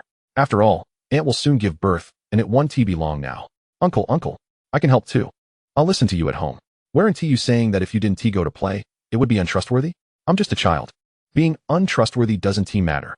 When you buy the shrimp snacks, I'll share them with the two of them. At that moment, several sisters-in-law and his mother were present, and upon hearing his words, they couldn't help but burst into laughter. You're just trying to buy them off. I thought you had a clever plan. Isn't that already accomplished? You stay home and behave. I'm off to work.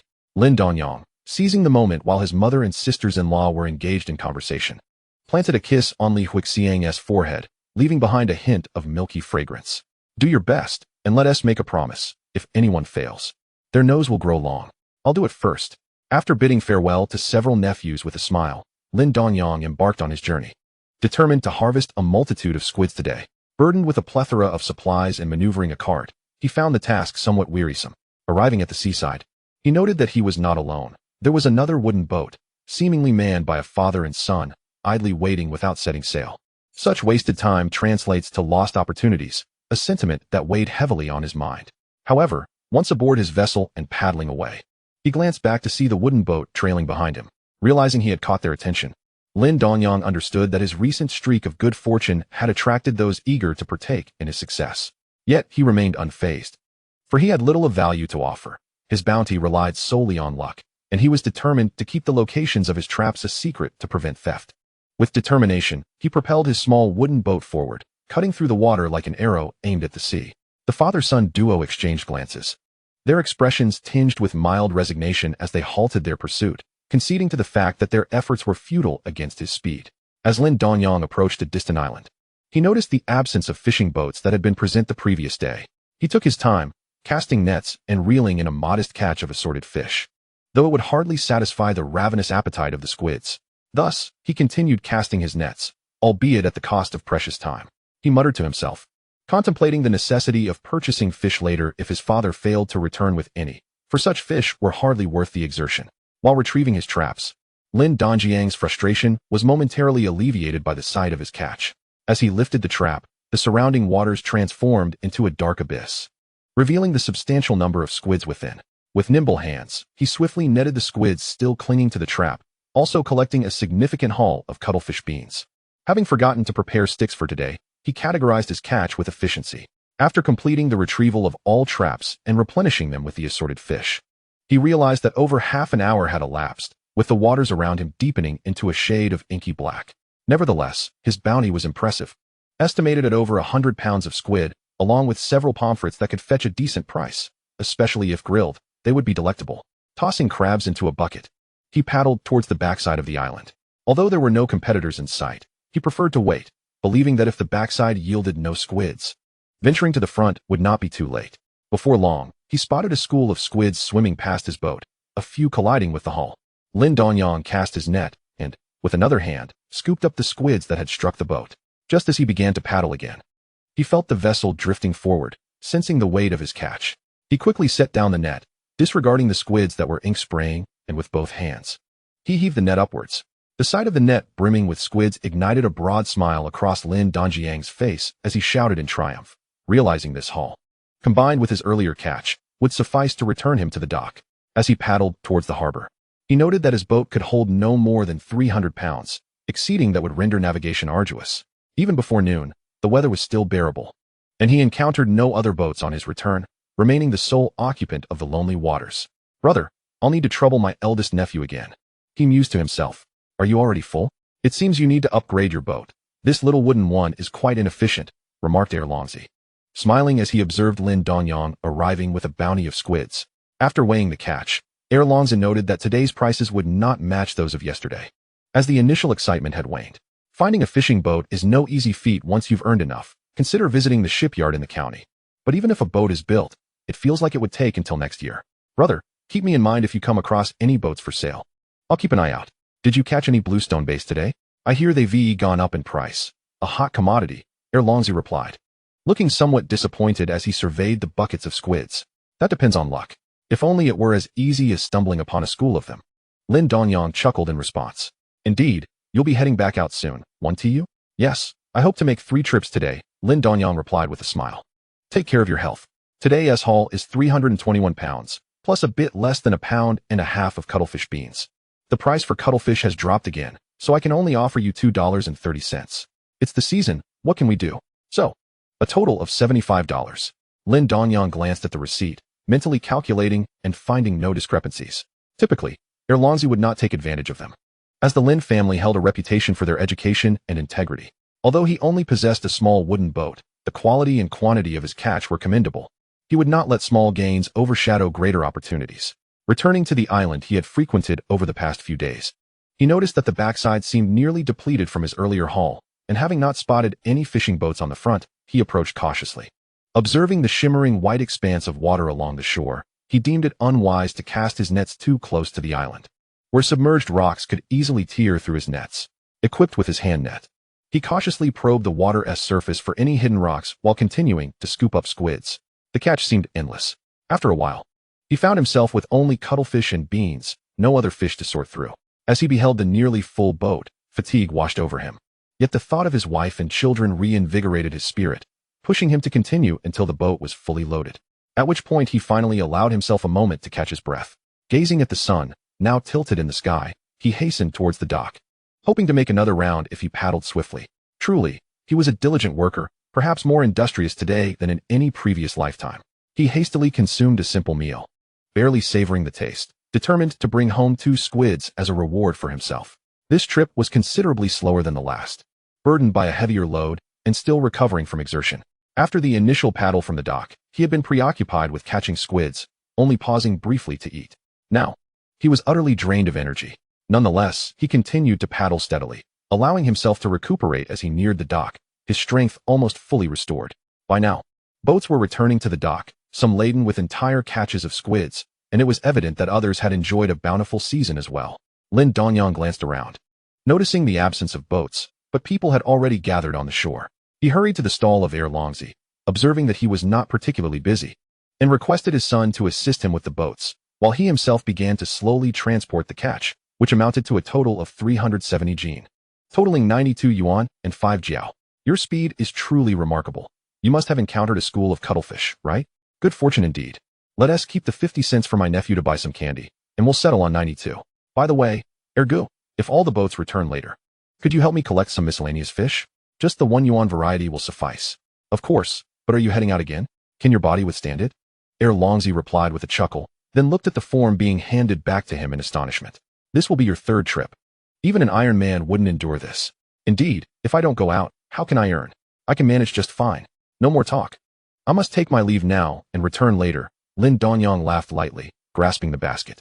He neglected to assist with the scattered cuttlefish beside him and returned to his boat, setting sail towards his treasure trove. Chapter 22.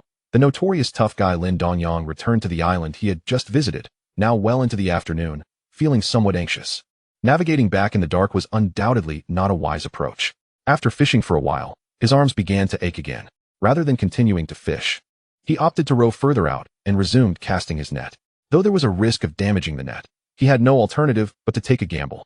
The speed of a cast net was significantly quicker than that of a hand net, and aside from the exertion involved in hauling it in, it wasn't overly taxing.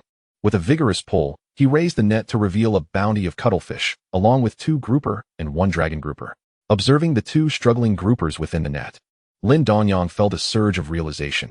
He had thought yesterday's success was merely a stroke of luck, but it seemed otherwise. The abundant cuttlefish had evidently lured these large groupers from the rocky areas. Typically, catching them would be nearly impossible. Moreover, the island nearby boasted a wealth of grouper resources. Otherwise, the odds of catching 2 in 1 net would be exceedingly slim. Coupled with the few he had caught yesterday, this place truly was a hidden gem. Thankfully, the ocean's resources had not yet dwindled as they would in the years to come. Such fine catches would later become extinct, and catching even 1 would command a premium. The dragon grouper, also known as the saddle grouper, was a rare find and not yet cultivated in farms, meaning its wild counterparts still held a reasonable price. Once aquaculture commenced, the price of wild specimens would inevitably soar. However, Lin Dongyang had a fondness for all grouper. He divided the 2 grouper into a separate compartment, placing them inside, which meant he could afford to return with a lighter load. Given the substantial catch he had, he feared he might not be able to rise again in the morning if he overloaded himself. That would be a significant loss. Upon seeing the groupers, his fatigue faded. His legs no longer ached, and his enthusiasm surged. He needed to fish quickly. If another fishing vessel arrived tomorrow and took one of his catches, he would be deeply saddened. As the daylight began to wane, Lin Dongyang gathered a considerable haul of cuttlefish, along with 3 groupers and 2 true snappers. True snappers, also known as red snapper, bore vibrant red bodies that looked festive and carried auspicious connotations. Unfortunately, extensive overfishing had left their numbers dwindling, and recovery would be a prolonged challenge. However, red fish in the sea were generally synonymous with high value, more reliable than those bearing the dragon character. Surveying the scattered cuttlefish on the deck and gazing at the sky, he realized he had not caught many miscellaneous fish this time. It would be a foolish waste of effort to search for them. With the grouper and true snapper already in the hold, he felt no desire to continue fishing and rowed directly toward the dock, deciding to collect the traps in the morning instead. By the time Lin Dongyang struggled to shore, he found his father, Lin Mu, and several brothers anxiously waiting for him at the dock, as darkness had fully enveloped the sky. The pitch-black heavens and ocean appeared to merge, creating an eerie atmosphere. Only under the bright lights at the dock did he feel a semblance of safety. Dongyang is back. You all hurry and lend a hand. Today must have been exhausting. I heard from Erlongzi that this is your 3rd trip, Lin Fu remarked, his expression easing as he spotted the approaching small wooden boat. Habitually, he directed his sons to assist. Deep down, he favored his youngest son, or he wouldn't have provided extra funds or purchased a boat for him, though he treated his eldest sons well too. Otherwise, the wives at home would have something to say. Eldest brother, quickly grabbed the water bucket. Lin Dongyang called out to his eldest brother with a smile as he prepared to disembark. The thought of the groupers and true snappers in the hold brought an uncontainable grin to his face. Have you caught more groupers? Lin Fu asked, his face lighting up with a smile as he regarded his delighted youngest son. Since this son had ceased to trouble him, his days, though filled with toil, were now imbued with joy. Yes, and 2 true snappers. What luck? Lin Dongyang replied, continuing to place cuttlefish into the basket. Although these were not as valuable as the groupers, their quantity was significant. Yet, it seemed that the entire boat of cuttlefish paled in comparison to those few fish. You truly timed your boat purchase well. This year's cuttlefish yield is indeed greater than in previous years. Your luck is remarkable. Not only did you catch cuttlefish, but also groupers. However, be cautious tomorrow. There will surely be others following you. All right, father, I understand. Lin Dongyang nodded, acknowledging his father's advice as he handed over the heavily laden basket. Receiving the water bucket from his eldest brother, he also retrieved his own from the boat, filled with blue groupers and true snappers. Watching the 2 red fish swim about in the bucket lightened his spirits. Their beauty was one thing, but the prospect of selling them at a good price was paramount. With the market newly opened, the affluent were indeed affluent and willing to indulge. As for how they acquired their wealth, during the cuttlefish season, many boats disregarded cuttlefish fishing in favor of venturing into deeper waters. He had heard rumors about their pursuits, but he had no intention of getting involved. If caught, his family would be looked down upon. That kind of money was not meant for an honest fisherman like him. He felt quite content with his current situation. Today's catch was likely to exceed 300, nearly the equivalent of half a year's wages for many laborers in the city, and he felt immensely satisfied with that.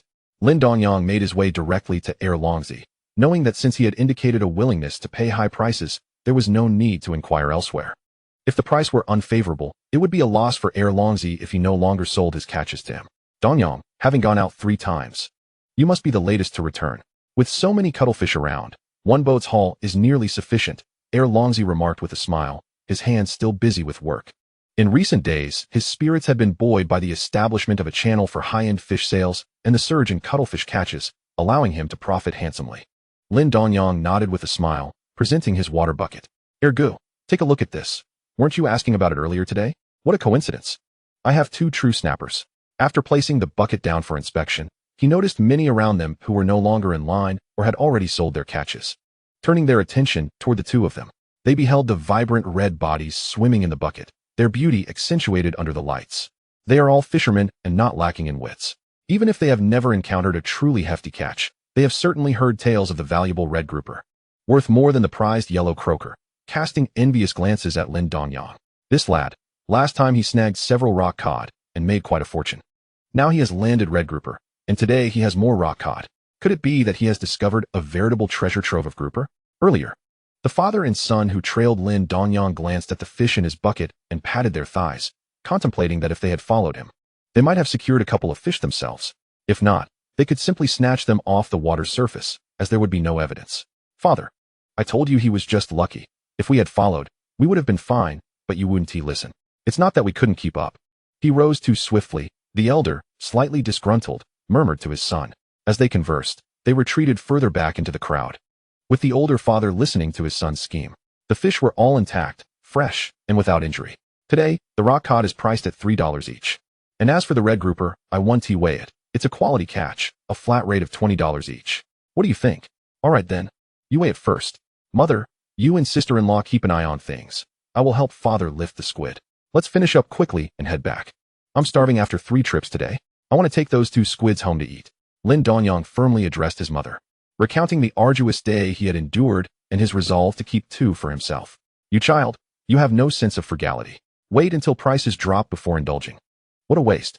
All right. I'll set aside 2 for you, yet you never change your gluttonous ways.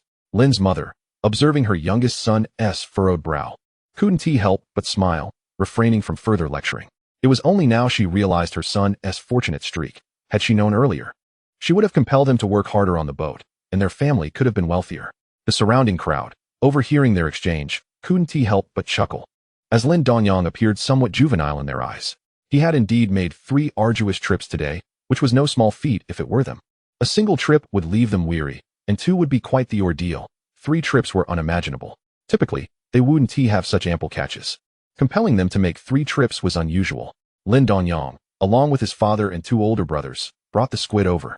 And seeing the cheerful second brother humming a tune, he couldn't suppress his own laughter.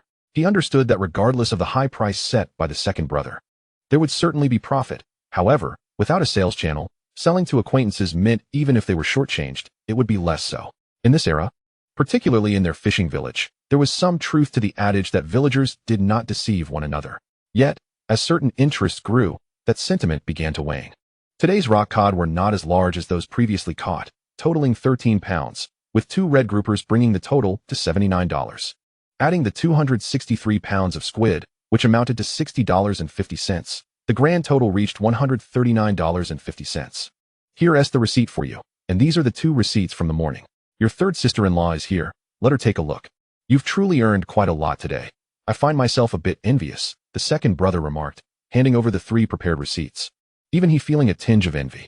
This is all hard-earned from the sea. It can't compare to your leisurely sitting here, second brother.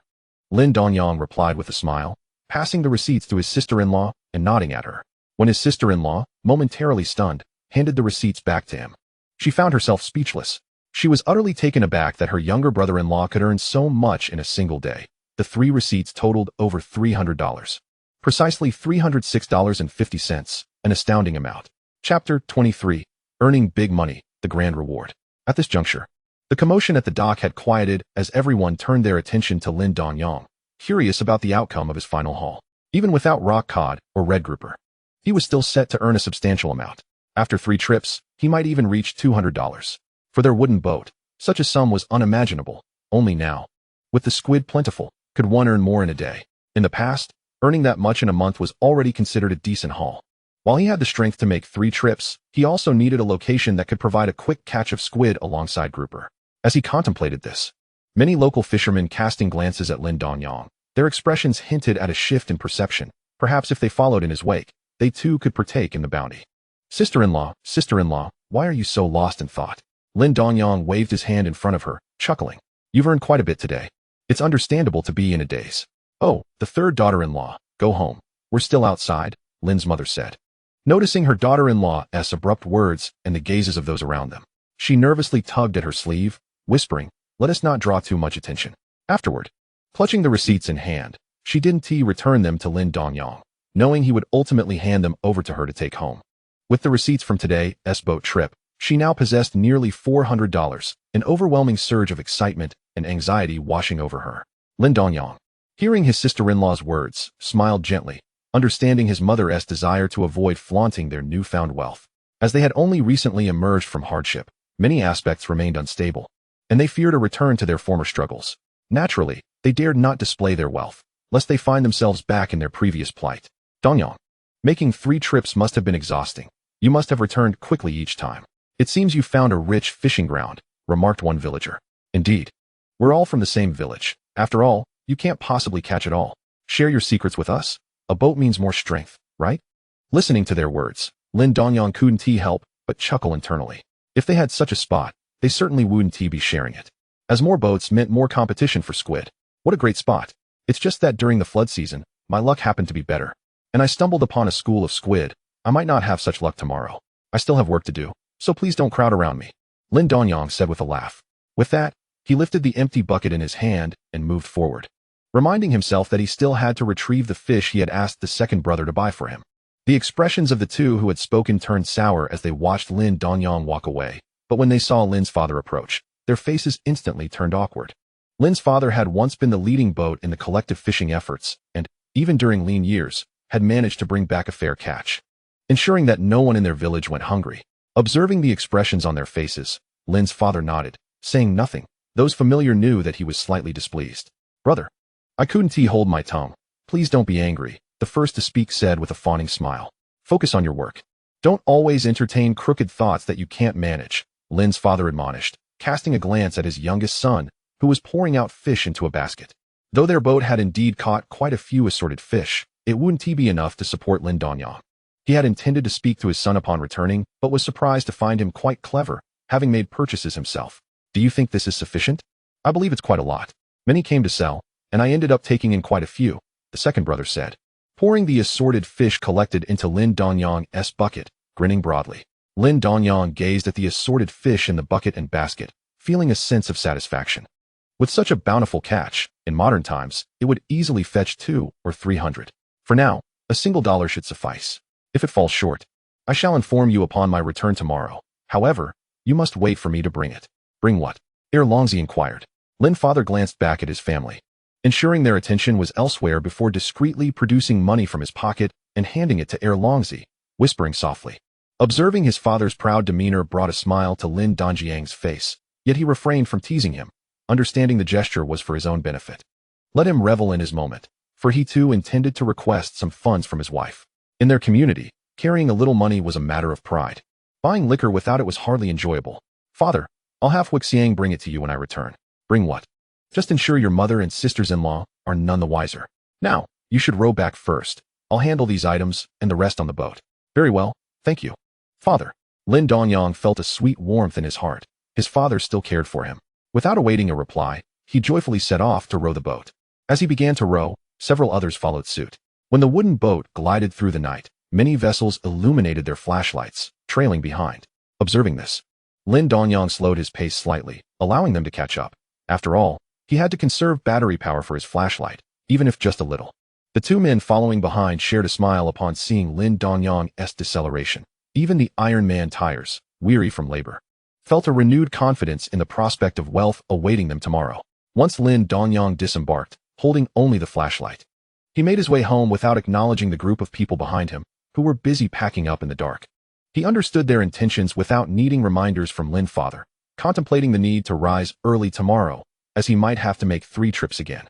Lost in thought, he vanished from the sight of the crowd, leaving them to unload their burdens in silence, all too aware of each other's motives, grateful that no altercations had arisen, and naturally lacking in pleasant expressions. However, as they finally gathered their belongings and trudged home, The soreness in their arms reminded them that seeking to seize another's fortune came at a cost. Ordinarily, they would simply row to a nearby sheltered harbor and dock their boats without taking the long route to this dilapidated port. Instead, they were now burdened with numerous items. Walking home after a long day's work, which only compounded their fatigue.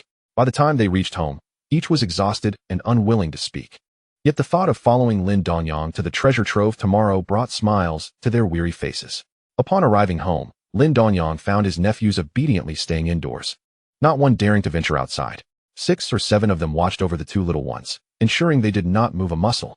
The slightest stir would result in being returned to their original positions, leaving the 2 brothers on the bed with no room for a tantrum. They lay still as puppets until Lin Dongyang approached, at which point they stirred slightly, smiling as they clapped their hands. Father, play with me. In high spirits, Lin Dongyang felt no annoyance at his son's interruption. He scooped him up from the bed, playfully pinching his cheek. Not a bit chubby, the texture is off. How was your day? Are you tired? Li Huixiang asked, watching her husband amuse their child. Smiling as she took the already damp coat, he handed her and set it aside. Today, I earned a fortune. You must reward me handsomely tonight. With such earnings, the reward should be equally grand. I made 3 trips today, and once mother brings back the ledger, you'll understand. Lin Dongyang chuckled, tossing his son into the air, his face radiant with joy. Hearing his words, Li Huixiang, caught off guard by the inquisitive expressions of her nephews, felt a flush of embarrassment. The children are still here. What are you saying? I'm leaving now. I want to pay you any mind. Aunt, don't go just yet. Look, I helped watch the kids today, and they behaved so well without running off to play. Tomorrow, I'll surely be called treacherous by them. Shouldn't you reward me first? Just a piece of candy will do. Lin Dongyang looked at his 3rd nephew with exasperation. His request for a reward was hardly comparable to what he had in mind, merely a frivolous plea for attention. Exactly. Little aunt, uncle is too old for candy.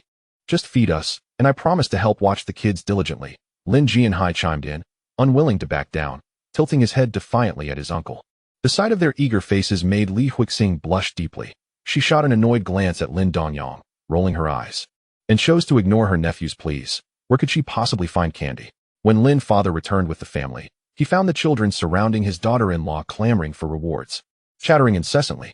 However, due to the day's plentiful earnings, his mood remained buoyant, and he chose not to engage with their antics. This was not the case for Lin father, who, alongside several daughters-in-law, cast disapproving looks toward the boys.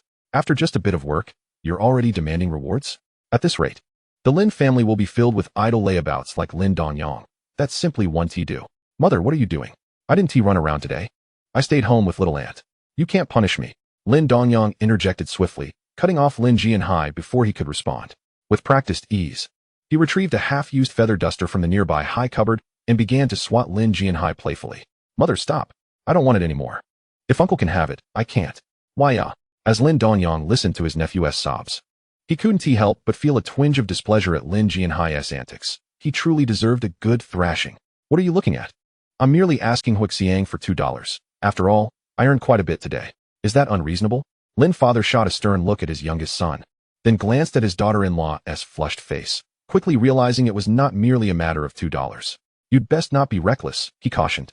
What could I possibly do? You have no evidence. Don't make unfounded accusations. Let us eat already. Mother, please give Huixiang the ledger from today. I have no desire to converse with you all. Just hurry up and prepare the squid.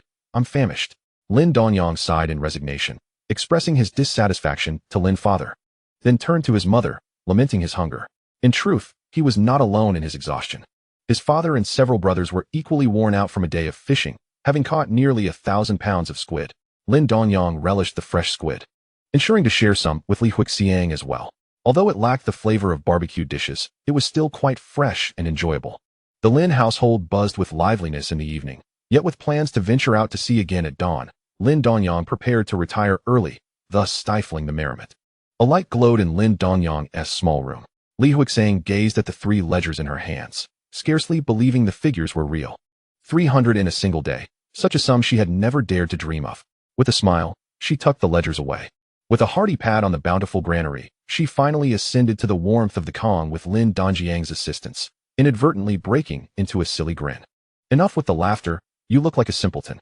There will be plenty of money in the future, Lin Dongyang remarked, affectionately ruffling her slightly greasy hair without a hint of disdain. Listening to her husband's words, Li Huixiang felt an overwhelming sense of happiness. Yet his subsequent remarks left her blushing, overshadowing her joy. You should eat a little, won't you? I certainly want tea. I earned quite a bit today. And several followed me back. I must rise early tomorrow. Hurry up.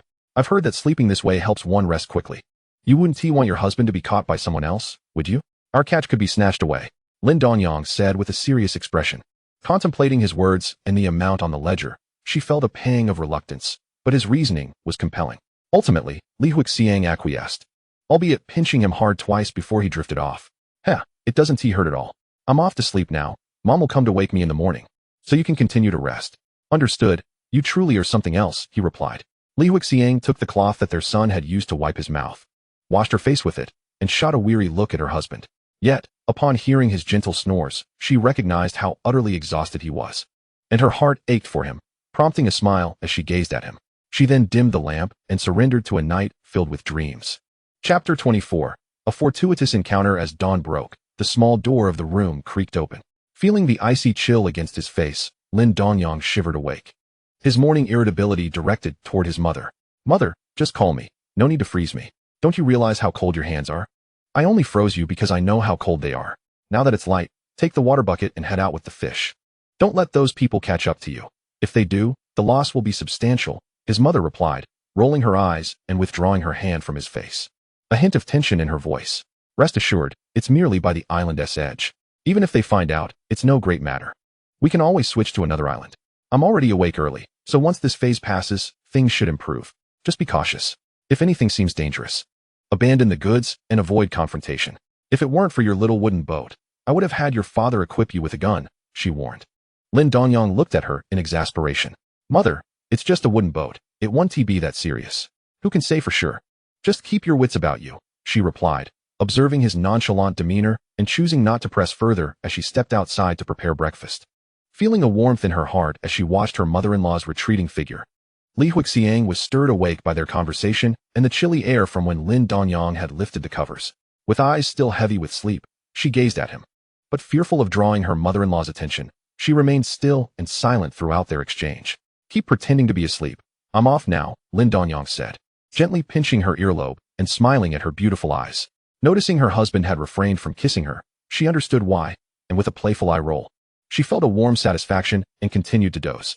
He was no longer tired and recovered quickly, while she still felt drowsy, having hardly slept well the previous night due to an embarrassingly vivid dream. Seated on a stool, Lin Dongyang savored the single-portion breakfast prepared by his mother. For lunch, he packed 2 boxes, indicating her concern that he might work too hard and not eat sufficiently. How thoughtful of her. After finishing his meal, he gathered his belongings. Today's haul was somewhat hefty, and struggling to carry it alone, he called for Lin Jianhai, instructing him to follow as he pushed the cart toward the port, intending to send him back once the goods were loaded onto the boat. At merely over 10 years old, he was already a capable lad in their countryside, though the large Lin family had seldom required his help. Uncle, if I help you today, do I get a reward? He asked eagerly. Your mother's feather duster is nearly worn out. Once I earn some money, I'll definitely buy a new one for your aunt. The new one won't hurt as much as the old one. What do you think? Lin Dongyang chuckled at his nephew's hopeful expression, speaking in a somewhat ominous tone. Although dawn had broken, the surroundings remained dim, accompanied by the occasional gust of wind that sent the bells on the cart jingling. Lin Jianhai gulped nervously but found courage in the prospect of a reward. Uncle, please don't scare me. You're the best. You wouldn't do that. I don't want a reward anymore. Look at your timidness. Help me for 3 days, and I'll give you some pocket money. I can't do anything now. I forgot to ask your aunt for money yesterday. All right, I knew you were the best uncle. Lin Dongyang grinned at his nephew's praise, feeling quite pleased as they chatted along the way, soon arriving at the seaside.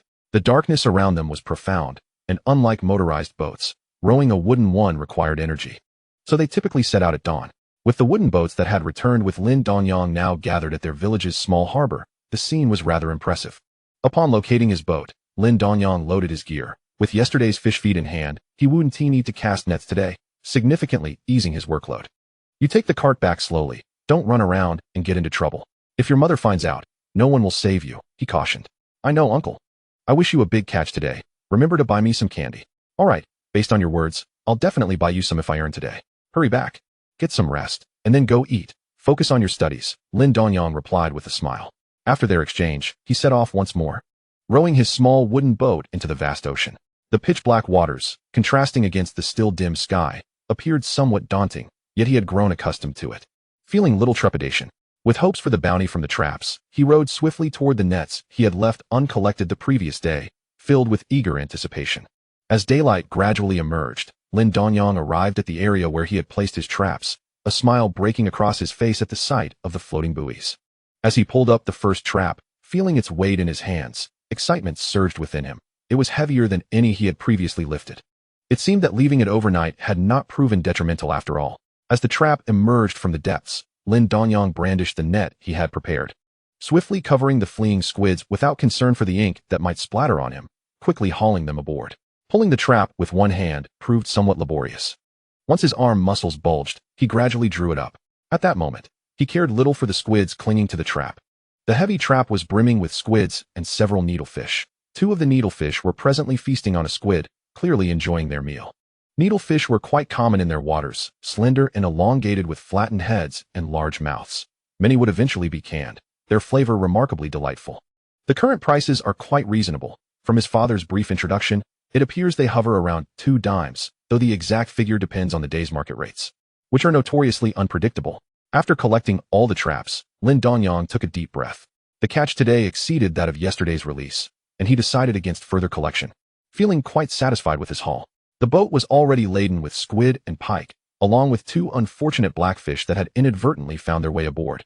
His basket held neatly sorted cuttlefish beans, and a full barrel of crabs completed the bounty, an impressive yield indeed. Although his boat wasn't entirely full, he opted to return to the dock to deliver part of his catch, thus saving some time.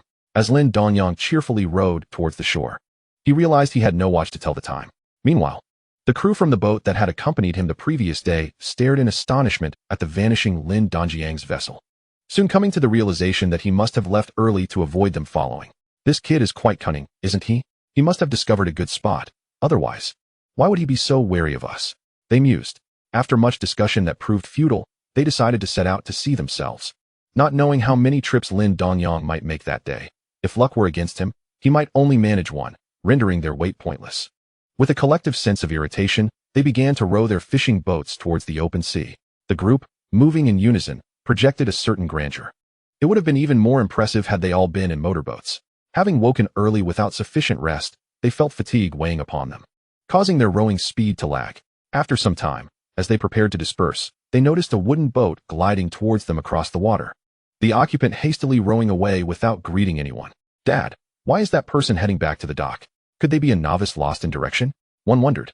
"Impossible. That looks remarkably like Lin Dongyang," the older man replied, incredulous. "But how can that be?" He rose quickly. "Yet they don't seem to be moving much faster than us. What if his boat is full?" The elder voiced his disbelief, though it all seemed plausible. It dawned on them that while they had been sleeping, Lin Dongyang had already filled his boat to capacity while they had just set out. Should we wait for him? If he managed to fill his boat so quickly, it suggests that the fishing grounds must be plentiful, one suggested. "No, just look at the others around us. Let us row ahead until we can no longer see them, then we'll return and wait. We can save our energy for when we catch up to Lin Dongyang. He wouldn't be so foolish as to forfeit profit," the elder advised, a hint of cunning in his tone. Having exchanged these words, they shared a chuckle on the boat, the elder feeling a touch of pride in their cleverness. "Learn from this. Experience is invaluable," he added. Chapter 25. The deceived father and son. Lin Dongyang, glancing back at the stragglers, felt a sense of relief. Encountering them on such a vast sea was quite the coincidence. Given the quantity of his catch, he was certain he could not outpace 2 vessels. If a second boat were to pursue him, he would indeed feel a twinge of fear. This was the ocean, not land.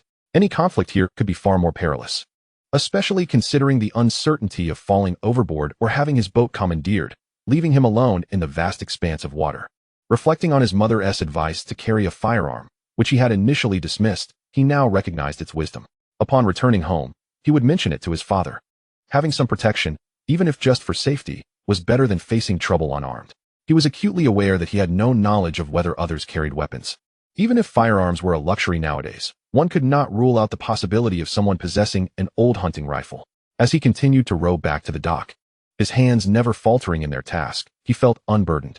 Upon reaching the empty dock, Lin Dongyang stepped ashore and spotted Longzi yawning, which brought him joy. At least he needn't worry about unsold goods, which would have been a significant waste of time. For him, time equated to money, and money represented the comforts awaiting him at home, leaving no room for delay. Approaching Longzi with a smile, he said, "Brother, Thank goodness you arrived early. Otherwise, I wouldn't know whom to sell to. Where's my nephew? He is still asleep. He worked late last night. You just returned from the sea? Indeed. No time to chat. I must fetch the goods. Get the large scale ready, and we can talk later. I'm eager to head back out, Lin Dongyang replied, not waiting for a response before he set off to the shore to retrieve the goods, needing to wait for Longzi to weigh the cuttlefish beans. Half an hour later, although he felt anxious, Lin Dongyang maintained a calm exterior. This time, he had brought a greater variety of catch, and a slight delay was acceptable. Here's the invoice. Today, the price for squid has dropped. I'll sell your boat's cargo at 20 cents per unit, but with today's pike catch, which has seen a slight increase, I can offer you 25 cents. Everything else remains the same, totaling $64. Very well, the invoice checks out. I'll leave it here for now. I'm heading out again, he declared. Lin Dongyang glanced at the invoice and returned it before promptly boarding his vessel, not pausing for a moment as he set off towards the fruitful waters.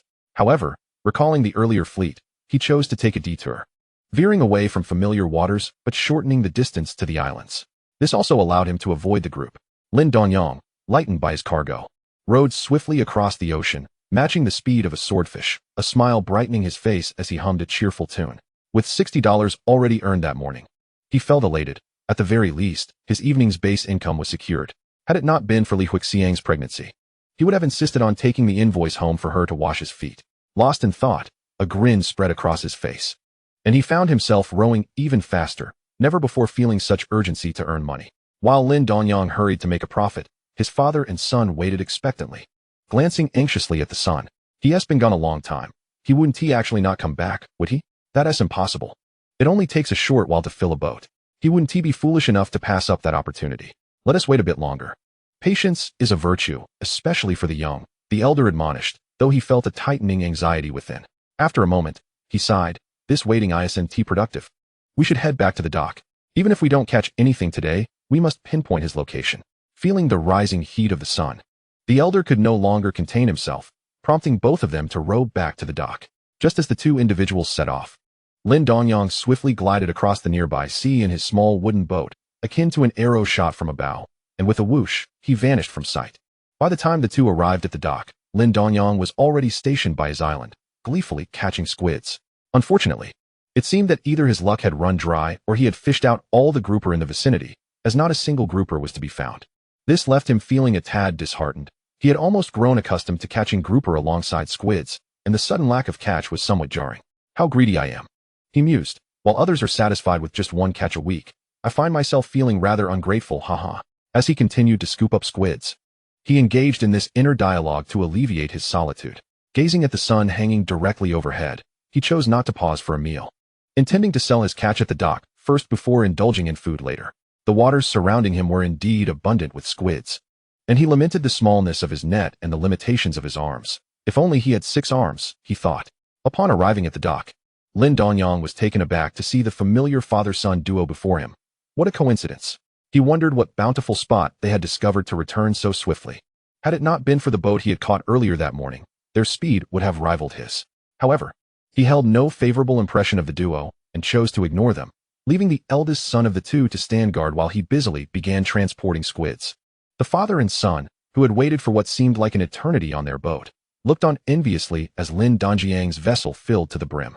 Their own catch for the day was still at 0, and witnessing his impressive haul only deepened their longing for his fishing grounds. If he can casually catch so much, it's certainly not a matter of luck, the father remarked quietly. Dad, he's probably nearing 500 pounds by now. Goodness, we haven't caught that much all week. Keep your voice down, don't let him hear you. Let us rest for a moment and gather our strength to pursue him, the son replied. Lin Dongyang, satisfied, accepted the list handed to him by the eldest son of the duo. Glancing at it, he noted that due to the price drop of golden squids and the absence of other catches, this time he earned only 52 yuan, which was less than last time. Yet still aligned with his expectations. This truly feels like picking up money, he thought. However, after a morning of labor, he felt no urgency and decided to take a meal to recuperate, knowing he could still make 2 more trips in the afternoon and evening. As he dined, he observed the father and son, who had not moved since his return, and felt puzzled about their intentions. He never considered that they were merely waiting for him. Sensing that his strength had nearly returned, he stretched his arms and cautiously paddled away, aware that he should remain vigilant. After paddling for a while, the elder father finally awoke. Having watched Lin Dongyang eat under the blazing sun, he had dozed off, Upon opening his eyes and seeing his son still asleep, he felt a wave of unease wash over him.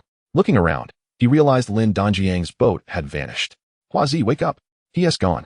Quick. We must chase after him. Dad, how did he run off? Oh, where's Lin Dongyang? Hurry, we need to pursue him. The father and son rowed vigorously. But having just awoken, they lacked the strength to match Lin Dongyang's pace, who had already eaten and rested considerably. As they chased, the trail of water splashed by Lin Dongyang's boat was nowhere to be seen. He's gotten away again, the son lamented. Forget it. He has already made 2 trips. This should be his last. Let's just catch what we can, the father suggested. Are we going to our usual spot? What a foolish son you are. Look at the time. It's already afternoon.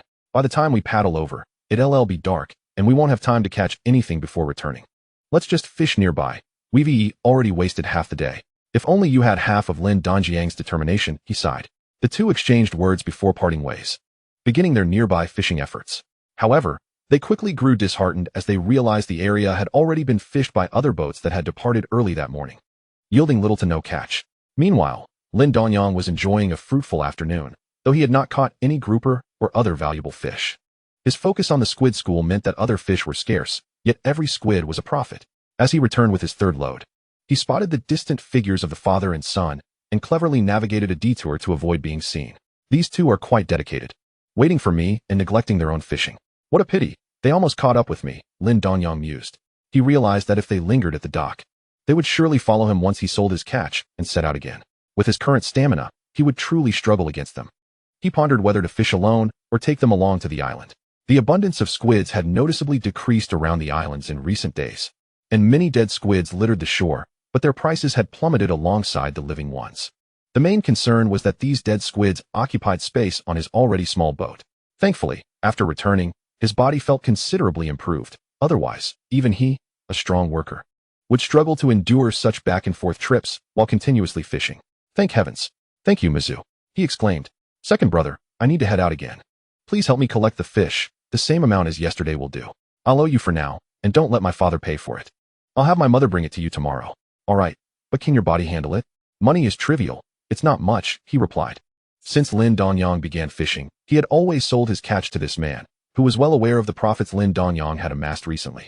That 1 or 2 yuan was inconsequential to him. Lin Dongyang simply smiled at his words, waved his hand, and turned to head back to the sea. Observing his retreating figure and then glancing at his son, who was playing with crabs, the father felt a surge of frustration. Look at your uncle Dongyang. Already on his 4th trip, while you're still playing with crabs. It drives me mad. Can't you learn anything from him? Dad, can you let me go to sea too? The elder son, slightly dazed, didn't he know how to respond. Sighing, the father ceased to reprimand him for playing with crabs. With only one son, he couldn't bear to scold him too harshly. He thought, let it be. Chapter 26, A Massage from His Wife. The third trip netted over 200 pounds of squid, yielding 54 yuan. Lin Dongyang was aware that the elder son had rounded the total for him. Otherwise, such a coincidence wouldn't have occurred. He felt a sense of satisfaction towards the elder son, recognizing that he had received ample care during his time at sea, even if initially it had stemmed from his father's influence. Now, it was primarily based on Lin Dongyang's reputation. Dealers like the elder son were akin to middlemen. Those who could provide him with substantial and quality goods naturally earned his favor. Though his arms felt slightly fatigued, he diligently rowed his boat. For he lacked formal education and knew little beyond the notion that hard work yields greater rewards. The order slips from the elder son were indicative of everything. Each additional trip meant another slip and 50 yuan. This money felt like a gift, as if it were being casually tossed into the sea. If he did not strive diligently, it would be a grave injustice. As night descended, Lin Dongyang struggled to row his boat toward the dock. He had somewhat overestimated his own capabilities. The final load was rather excessive, and after a whole day of labor, his arms were indeed aching terribly. He could only row for a while before pausing to rest. The thought of tossing the squid back into the sea was utterly inconceivable. Once aboard his vessel, there was no chance of escape unless one were to be directly consumed by him, swallowed whole. After rowing for some time, he was about to switch on his flashlight when he noticed a faint yellow light flickering in the distance. If it weren't for his keen eyesight, he would have missed it entirely. This proved fortuitous, as it spared him from facing danger while providing a source of light to guide him. With great difficulty, he trailed behind the boat ahead and finally reached the dock. As the powerful floodlights illuminated the area, Lin Dongyang recognized that it was the father and son duo who had been planning to follow him today. It was indeed a day marked by serendipity, as fate had conspired to cause them to miss each other earlier. Observing their empty boat devoid of any catch, he glanced at his own vessel, nearly seated atop a squid, ready to dispatch it with a swift blow to its head. The disparity was stark. Dad, the one trailing us is Lin Dongyang. He truly went out 4 times today, and his boat is brimming. We might as well shed tears, one of the sons remarked. Enough, Huazi. He's completed 4 trips today. Look at those arms of his. He won't be able to move tomorrow. Let us discuss it then. You go sell this little catch. I want to go. It's too embarrassing, the elder replied, squinting at Lin Dongyang behind them. There are hardly any who can return empty-handed during the squid season. He truly cannot afford to lose face. Lin Dongyang, overhearing their conversation, smiled faintly, his day's weariness seeming to evaporate, uplifting his spirits. However, as he regarded his father and brothers approaching, he decided it would be best to rest for a while. How are you holding up? I heard from Erlong that this is your 4th trip. If you weren't my son, I would have considered joining you. Did you really catch that much? Not too bad. I was merely following your advice, fishing around the island.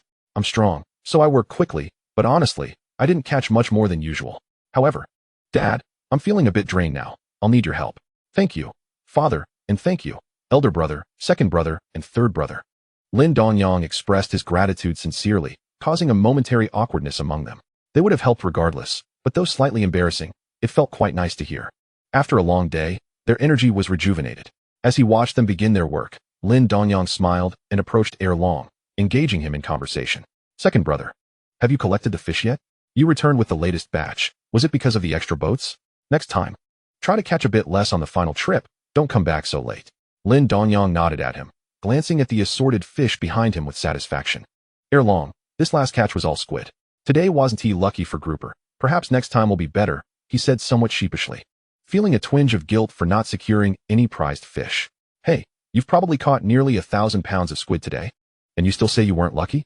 Your luck is poor, and others have gone to pay their respects to Mazu. Erlong replied, nearly bursting with laughter. He had never encountered anyone who could catch 1,000 pounds of fish in a single day, lamenting their misfortune. It was simply absurd. As Lin's father and brothers began to unload the squid from the boat and weigh them, Lin Dongyang focused intently on the scales, ignoring Erlong's comments. However, those nearby were astonished to hear that Lin Dongyang had caught nearly 1,000 pounds of squid, particularly given the wooden boat he had used, which made the feat even more impressive. Lin Dongyang caught almost 1,000 pounds of squid. That's incredible. They say he made 4 trips. He must be made of iron. If I went that far, I'd be completely spent after 2 trips, one said. Did you hear? That lucky Lin Dongyang managed to haul in 1,500 pounds of squid today. He has struck it rich. Another chimed in. The tales grew increasingly exaggerated, suggesting that soon Lin Dongyang would be carrying the squid home on his back. This boat indeed holds the most. Let us stick to the original price of $71.50, Lin Dongyang said, glancing at the receipt and nodding with a smile. Although today had been exhausting, the 4 receipts he received made it worthwhile. While he hadn't earned as much as the 3 trips the previous day, he still made $240, and he was quite pleased. Now, with 4 sturdy brick houses to build, it would only cost him around $600 or $700. After these 2 days of work, he could practically construct his own home. However, with his father financing it, he certainly wouldn't use his own money. All right, everyone has worked hard today. Hand me the receipts. Dongsheng, help Dongyang row the boat back. Lao Lin, gather the things from Dongyang's boat. We're heading home. Every time I return, I feel a mix of trepidation and anxiety, Lin's mother said, pressing her hands hard against her pockets, shaking her head in worry, which amused the others. What are you laughing at? Do you have any idea how much I've invested? You've never even seen it, she added. Lin Dongyang and his brothers exchanged glances, all looking at their father, noting the embarrassment on his face. They couldn't help but feel helpless. Their mother was indeed correct. None of them had witnessed it. At dinner, the family gathered around the table, each face beaming with joy. However, Lin Dongyang's hands were genuinely fatigued. Even picking up chopsticks was a painful endeavor, much to the concern of Li Huixing sitting beside him. Today, Lin's father and the others had also reaped a substantial bounty, catching over 1,500 pounds of squid and encountering a school of squid-chasing fish, earning them a considerable sum as well. As for how they split the earnings, Lin Dongyang didn't even inquire. However, given the smiles on his sisters-in-law's faces, it was likely a generous share. As they observed Lin Dongyang's grimace, the slight jealousy that had brewed in his elder sisters-in-law quickly dissipated. This young brother-in-law was truly working himself to the bone for their livelihood. Although the work on the larger vessel was arduous, it was undoubtedly less taxing than this. Huixiang, later, please help Dongyang rub some oil on his arms. He is completely exhausted. We'll see how he feels tomorrow. If he is still not well, He can go in late, Lin's father said, suppressing his concern behind a stern facade as he looked at his youngest son. During the off-season, he hardly lifts a finger, yet when it's time to work, he's relentless. If I didn't know my son's temperament, I would suspect he was doing it on purpose. Later that night, Lin Dongyang received 4 neatly organized receipts from his wife, a smile spreading across his face. I've certainly earned a fair amount today, but I'm truly worn out. I need to rest and save up. Don't even think of defaulting on me. All right, just lie down and relax. I'll help you out. Give me those receipts first. I'll put them away so they don't get lost, she replied, pouring some oil into her hands to massage his arms. Her soft, delicate hands glided over his skin, and with her large belly resting against him, he found it increasingly difficult to resist the fatigue. After an entire day's labor, he succumbed to sleep. Listening to her husband's snores, Li Huixiang glanced at the receipts, which totaled over $200, and a smile crept onto her face at his notion of saving. Today had truly worn him out. Yesterday had been tiring too, but there was still time to request a reward. Now, however, he had fallen directly into slumber, and she thought it best to let him sleep in a bit longer come morning. As she contemplated this, she continued to rub his arms, and, before she knew it, drifted off to sleep herself. Lin's mother tidied up her belongings, glancing at the illuminated room of her youngest son, yet she paid it no mind. The light remained aglow. Chapter 27. The harvest on the island in the dead of night. Lin Dongyang found himself somewhat suffocated, feeling a sticky sensation on his face, and sleep eluded him.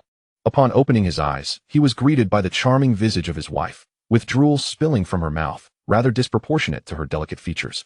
Some of it even landing on his face. Li Huixiang lay partially bent over him, appearing quite comfortable, the warmth of her body contrasting with the gentle light still shining in the room, suggesting she had dozed off while attending to him. After a restful night, Lin Dongyang felt wide awake. He gently laid her flat and covered her with a quilt, knowing that if left uncovered, she might catch a chill. Wiping the drool from his face with a touch of exasperation, he was grateful not to have been dreaming. Otherwise, he might have found himself in a fantastical scenario involving a serpent woman with a snake's body, teasing him with her crimson tongue. He turned off the electric light, realizing how much electricity had been wasted that night, which would ultimately be a burden on his father. Once the new house was completed, he would ensure that his wife would not squander resources so frivolously. How come you got up by yourself today? Are your arms sore? Lin's mother asked, her brow furrowing slightly as she observed her son stepping out. She had intended to wake him later, allowing him more rest, and was surprised to see him already awake. Mother, it's nothing. I'm just going to wash my face. Could you prepare some food for me? I'll be heading out shortly, and also please make lunch. Lin Dongyang replied with a smile, flexing his arms. His health was robust. Even though he felt a bit fatigued yesterday, a night of rest had rejuvenated him. Then just wait a moment. It's still dark outside. You can rest a little longer, Lin's mother suggested with a smile. Since her son had finally shown an inclination to work, she didn't want to discourage him. After all, if he took a break and lost motivation, she would bear the brunt of the blame. While cooking, she planned to fry him a couple of eggs to replenish his strength. Lin Dongyang rinsed his face in the water tank, then fetched some hot water, dampening a towel before returning to gently wipe Li Huixiang's face and the corner of her mouth, which still bore traces of drool. Though his touch was light, it stirred her from slumber. Why are you up so late at night, wiping my mouth with a towel? Have you been up to no good? Li Huixiang inquired, eyeing the towel in her husband's hand with suspicion. Lin Dongyang was taken aback that his thoughtful gesture had been misconstrued. What mischief could I possibly be up to? You've been drooling on my face all night, and now you dare to question me? I woke up just to wipe your drool, which is far more than any child's. He removed the towel from her mouth with a hint of irritation. Well, I just had a dream. Don't be angry. Come back to bed quickly, she said. I'm not going back to sleep. Once mother finishes cooking, I'll be heading out to sea. You just stay home and take care of things. In the afternoon, give mother 5 yuan to take to the dock for air longzi, he instructed. All right, I understand. Just be careful. If you're too tired, it wouldn't hurt to skip a trip. Lin Dongyang kissed her forehead, chuckling at the blush on her face. Then turned the light back on and went to the outer room, awaiting his mother's provisions. After satisfying his hunger and thirst, he took his yawning nephew along, who held the flashlight, and they made their way toward the docked boats. After a busy while, Lin Dongyang, surveying the murky surroundings, handed the flashlight to Lin Jianhai and said, All right, let us head back. I'm off. Bidding farewell to his elder nephew, he noted the scarcity of fishing boats compared to the previous day, chuckling softly. I thought I wouldn't be able to get up today, yet I've risen earlier than yesterday. If you want to catch up with me, take your time. As he began to row the boat, reaching the area designated for placing traps, he commenced gathering them one by one, simultaneously using his net to catch any fleeing squids. The sea, already dark, seemed to grow even darker. However, Misfortune struck when he discovered that 2 of his traps had completely torn nets and were rendered unusable, causing him some distress. He hung the damaged traps beneath the boat and continued his collection, uncertain if it was due to the ample bait he had set the day before. He found that despite setting out earlier than the previous day, his haul was even better. Once he finished collecting, he gazed at the pale light of dawn breaking over the horizon, revealing a boat laden with white squids and a fair number of blue mackerels. The boat was now brimming, and he replenished it with the bait he had brought, though it took some time. Still, the yield from the traps was quite satisfactory. However, after the squid season ended, such returns might not be guaranteed. Once he acquired a larger boat, he could set more traps or other types of nets. Even if they were lost, recouping the costs would be relatively straightforward. When Lin Dongyang returned to the dock, he fortuitously encountered Longzi, who had arrived a bit earlier.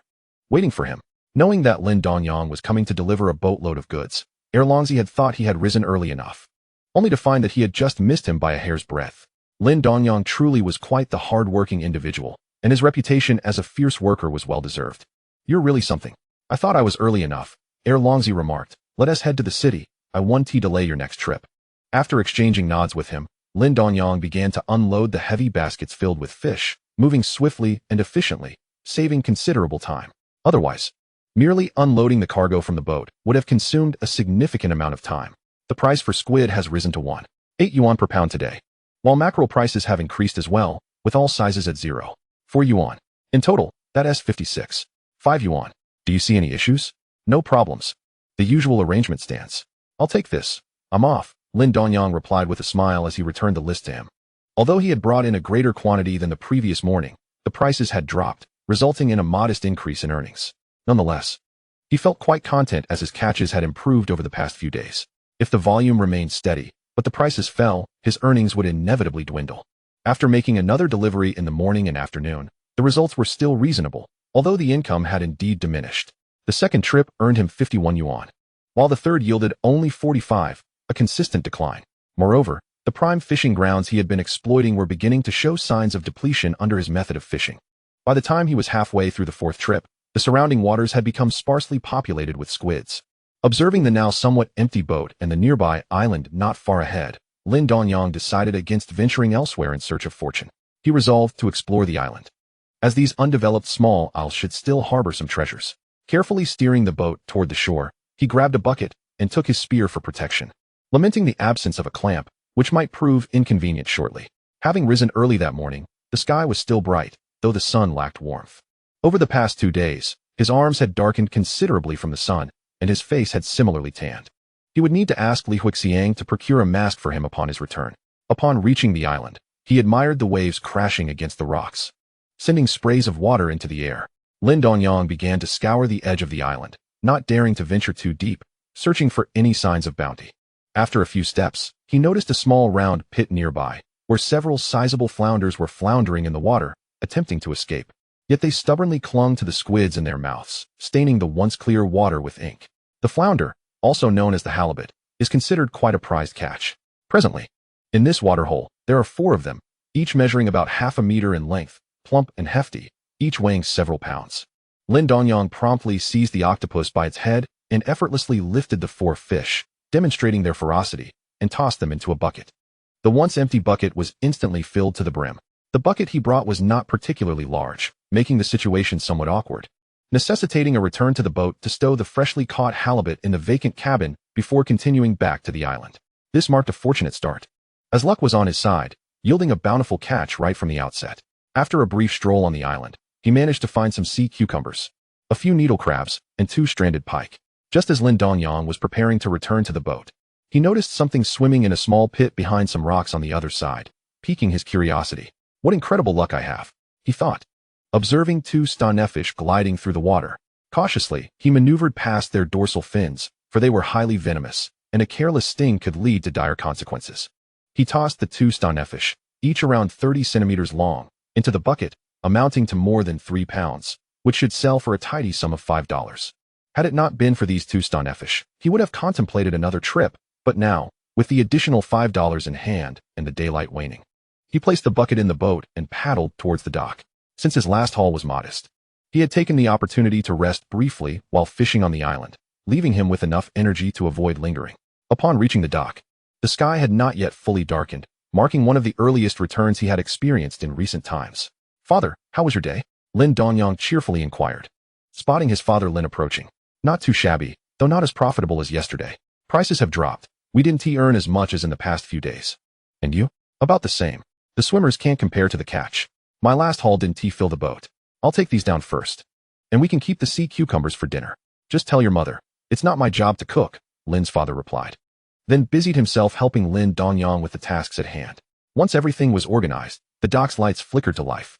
Despite the presence of starfish and needle crabs in the last haul, the reduced number of octopuses kept the earnings comparable to previous trips, totaling 49, neither more nor less. Over the course of 4 trips, they made a cumulative profit of $201.50, just surpassing the 200 mark. If things continued this way, it seemed unlikely they would reach 200 again tomorrow. This simple life, which had only just begun, already felt as though it might be drawing to a close. The flood season was still ongoing, yet the price of octopus was plummeting, nearly halving. Nonetheless, even with such a sharp decline, catching octopus remained more lucrative, given the sheer volume available during the flood season. Fortunately, fearing his mother would start nagging him again, he sold the sea cucumbers. Without that extra $2, he might not have crossed the 200 threshold. Chapter 28. Preparing to change boats upon returning home, Lin's mother displayed none of the previous day's cheer. Evidently affected by the dwindling profits, Lin Dongyang accepted the list handed to him by his mother and presented it to Li Huixiang, assisting her into the house. "How much money do we have now?" Lin Dongyang inquired, eyeing the stack of papers and notes in her hands. Li Huixiang carefully tucked the items into the cabinet and pressed them down with a blanket. "Over 1,200. We've earned quite a bit these past few days," she replied, her face aglow with joy. "In the past, we struggled to gather even $20. Now, with so much money, it feels somewhat surreal," she added. "With this much, it seems I've indeed been working hard lately. However, it appears that the days of easy earnings are numbered, as the squid are beginning to dwindle," Lin Dongyang remarked, somewhat astonished. Although he brought money home daily, he had never truly grasped the total amount. His thoughts were preoccupied with rowing, venturing out to sea, and catching squid, only to return home for dinner. With such a substantial sum, he began to ponder whether it was time to upgrade to a larger boat. This small vessel not only lacked speed, but also mobility and safety compared to a larger boat. In short, a bigger boat promised only advantages, save for fuel costs. Yet acquiring a fishing boat was no small feat. If he had to order one from the factory, it would likely take until next year. Lin Dongyang kept this in mind, intending to discuss it with his father later, and planned to speak with Erlongza tomorrow to see if he could keep an ear out for any news regarding boats. "Is something troubling you?" Li Huixiang asked. Noticing the furrow in Lin Dongyang's brow, he waved his hand dismissively, smiling as he replied, "It's nothing. I was just contemplating the idea of a larger boat. Once this flood season passes, the earnings from this small boat will diminish. If we had a larger boat during this flood season, we could earn so much more. If we were to purchase a large boat, wouldn't that mean spending all our savings? Shouldn't we hold off?" Li Huixiang pondered, feeling uncertain about spending all their money on a new boat so soon, especially since they had only been using the small one for a short time. "Don't worry. I'm just inquiring. If there are no second-hand boats available, we'll have to order one from the shipyard, and that will take a long time. We will still be able to earn during this period," Lin Dongyang reassured her, gently patting her shoulder. Li Huixiang recognized the truth in his words. They were aware that owning a large boat would guarantee a more stable income from trawling, alleviating the exhausting work they currently faced. "All right, we will discuss it further later. Now, let us go out for dinner." Meanwhile, in the Lin family's main room, they gathered around the large custom table, which had become increasingly crowded with the growth of the next generation. There were simply too many people. Lin Dongyang wished there was a rotating tray above the table to avoid having to stand up every time to serve himself. "The new house is already under construction. Do you want to go take a look? What is there to see? Just keep an eye on it. Old Lu wouldn't dare pull any tricks," Lin's mother said to the others, her face beaming with pride. Recently, she had been enjoying the socializing and had become quite the talk of the town, though she now seemed a bit displeased with Lin's father's retorts. "Father, do you know anyone looking to sell a fishing boat? Preferably a trawler, a powered one," Lin Dongyang said, pausing to take a sip of water and settle his stomach before quietly addressing his father. "Why do you ask about that?" "I want to buy a boat. The wooden one is simply too inefficient, and I can't rely on it forever." Lin's father was taken aback by his son's words, surprised that the first thing Lin Dongyang thought of with his newfound earnings was to change boats. There was nothing wrong with his reasoning. After this flood season, the wooden boat's fishing capacity and seaworthiness would surely be inferior to a powered trawler. He himself had acquired the wooden boat on credit from the collective years ago, and now he had the means to build a house for each of his 4 sons. having long since repaid any debts to the village. Dongyang, think carefully. While a larger boat may increase your catch, it may also bring instability. When you factor in fuel costs, it might not be better than what you have now, especially since your luck is so good. Father, my luck won't just vanish if I switch to a larger boat. I might end up earning even more. I've already discussed it with Huixiang. If we can find a second-hand fishing boat, that would be ideal. If we have to order a new one from the shipyard, who knows when it will be ready? Lin Dongyang replied, chuckling as he continued to eat. Cough, cough. He nearly choked, wishing he had spoken more slowly. Once his wife patted him on the back, he finally felt at ease. Several brothers listened intently to Lin Dongyang's words, their hearts stirred. Purchasing a fishing boat now seemed a wise decision, at the very least ensuring they would not incur losses. After earning for a year or two, they could recoup their investment, with the subsequent years yielding pure profit, as a fishing vessel could serve them for over a decade. They glanced at their wives nearby, but unfortunately, none responded affirmatively, indicating that they would need to discuss it privately after dinner. Although Lin Dongyang had not reached a consensus with Li Huixiang, he felt emboldened to act unilaterally. At this moment, Li Huixiang could not contest his decision. Pleased with himself, he raised his eyebrows at his brothers, who rolled their eyes in response, clearly unimpressed. While they had a modest financial foundation, the thought of investing in a boat made them reluctant to part with their hard-earned savings.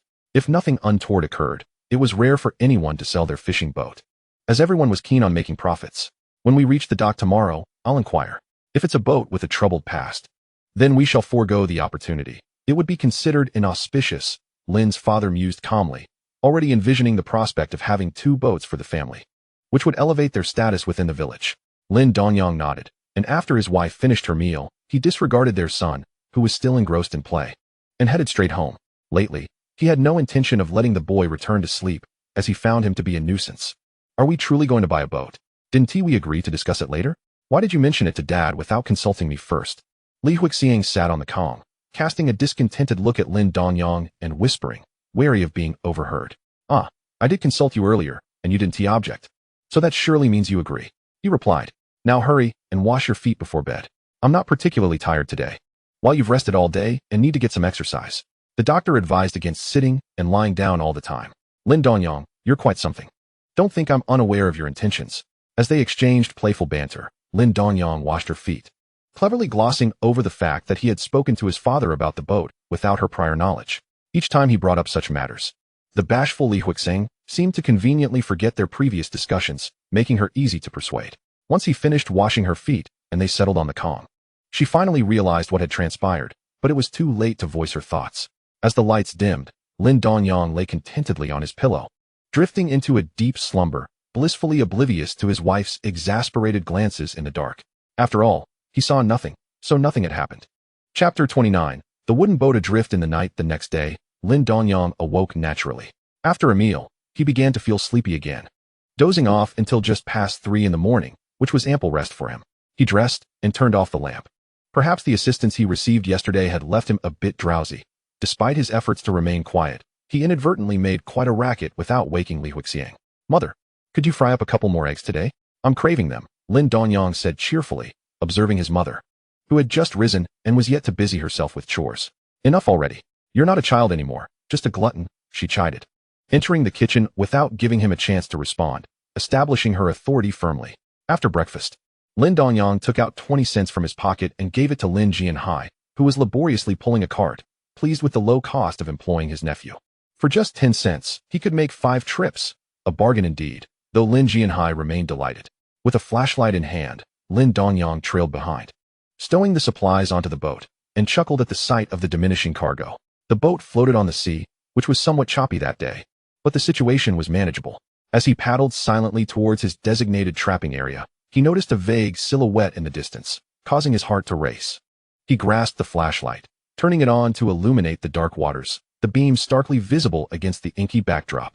Before him lay a dilapidated wooden boat, one side rotting away and sagging, occupied by a swarm of white squids that appeared quite fearsome. However, he was relieved to find the squids there. Had the boat been empty, he might have been terrified, given his naturally timid disposition. Well, this is fortunate, an entire boat full of squids, Lin Dongyang exclaimed, his initial fright giving way to elation. As he approached the abandoned vessel, he began to haul in the squids. It was somewhat challenging to catch them on the boat, as they seemed accustomed to their surroundings and showed no signs of fleeing.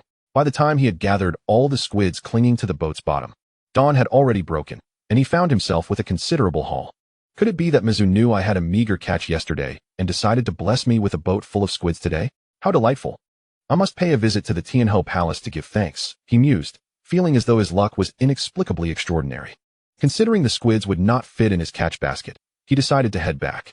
Turning the boat around, he made his way to the dock, but along the route, he cast a couple of nets, yielding a decent catch of small pomfret that filled the already limited space on his boat.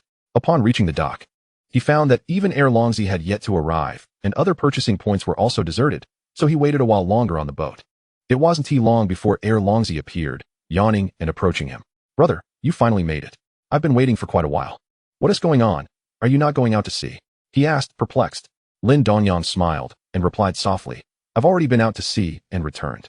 If you don't show up, I can't head out for a second trip. Let us get to work. I'm eager to go out again. After saying this, he ignored Ere Longzi and busied himself with filling the second basket, grateful he had brought an extra one this morning, or he would have faced some trouble.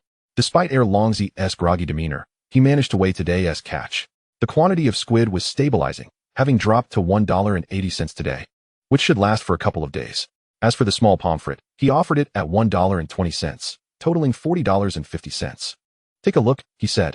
Lin Dongyang listened to his words, feeling somewhat helpless. Nevertheless, even with the price drop, the earnings were still significantly better than usual. He nodded, glanced at the receipt, picked up the basket, and set out to sea once more. However, just as he departed, the pair of father and son who had been shadowing him arrived at the dock, clearly unwilling to give up. They were accompanied by another boat, and the two vessels appeared to be familiar, exchanging laughter and conversation. At this hour, that kid should be returning soon. Let us follow him when he does. If we catch sight of him, old Hu, keep a close watch. That little brat caused me to miss my catch yesterday. I've lost face. Got it. Don't worry. I'll keep a good eye on him, the other assured. After their brief exchange, they positioned themselves at the dock, intently watching the waters ahead, missing not a single ripple. Unfortunately, they had arrived a moment too late. Otherwise, they might have crossed paths with Lin Dongyang. Meanwhile, Lin Dongyang reached the area where his traps were submerged, retrieving them all. He also took out the damaged traps and replaced them with the newly repaired ones. Realizing he had forgotten to mention to his sister-in-law to help him with some traps during the day, resulting in a shortage. Today's catch from the gill nets was decent. Yet the boat remained far from full. The number of squids has started to dwindle, and there were no unexpected bounties in the nets. After securing the equipment, we decided against venturing near the islands and began our journey back home. At one point, I thought we had encountered a drifting wooden boat, which would have saved us considerable time, and I entertained the notion of making 5 round trips today. However, it seems we must revert to casting the nets diligently. As I rowed back, I commenced casting the nets, following the previous day's routine, hoping to fill the boat with a good haul from the islands.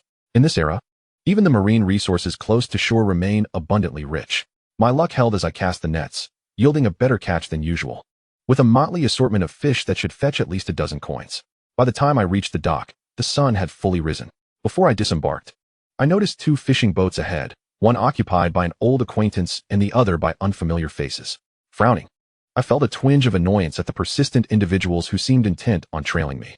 My already frayed temper, exacerbated by the dwindling catch, worsened at the sight.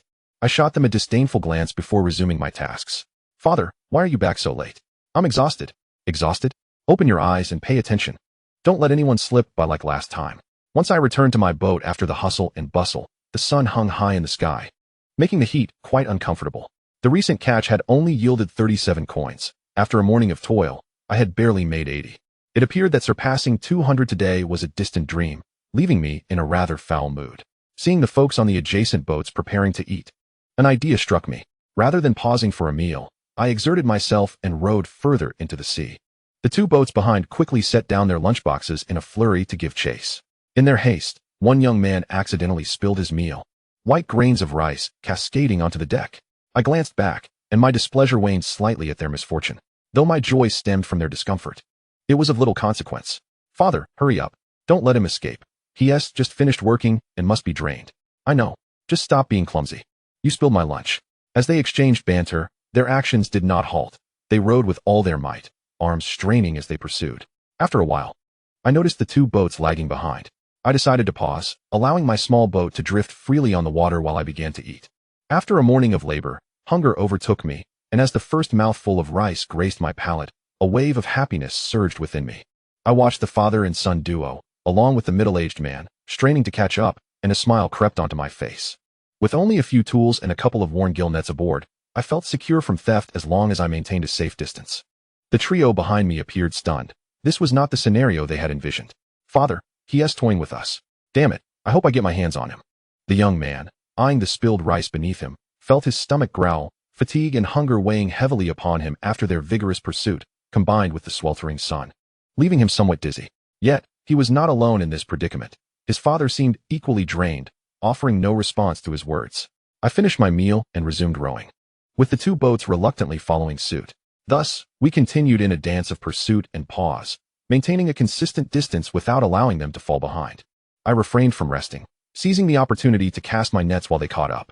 The fish yields near the islands had dwindled, making this timing ideal for netting. As I cast and retrieved, I was pleasantly surprised to find a net full of juvenile fish. My quick action left the fish with little chance to escape, and they were swiftly on board, entering a new realm of existence. "Father, shall we cast again? It seems he is quite a haul. Could that be his method? Perhaps there are no prime spots left?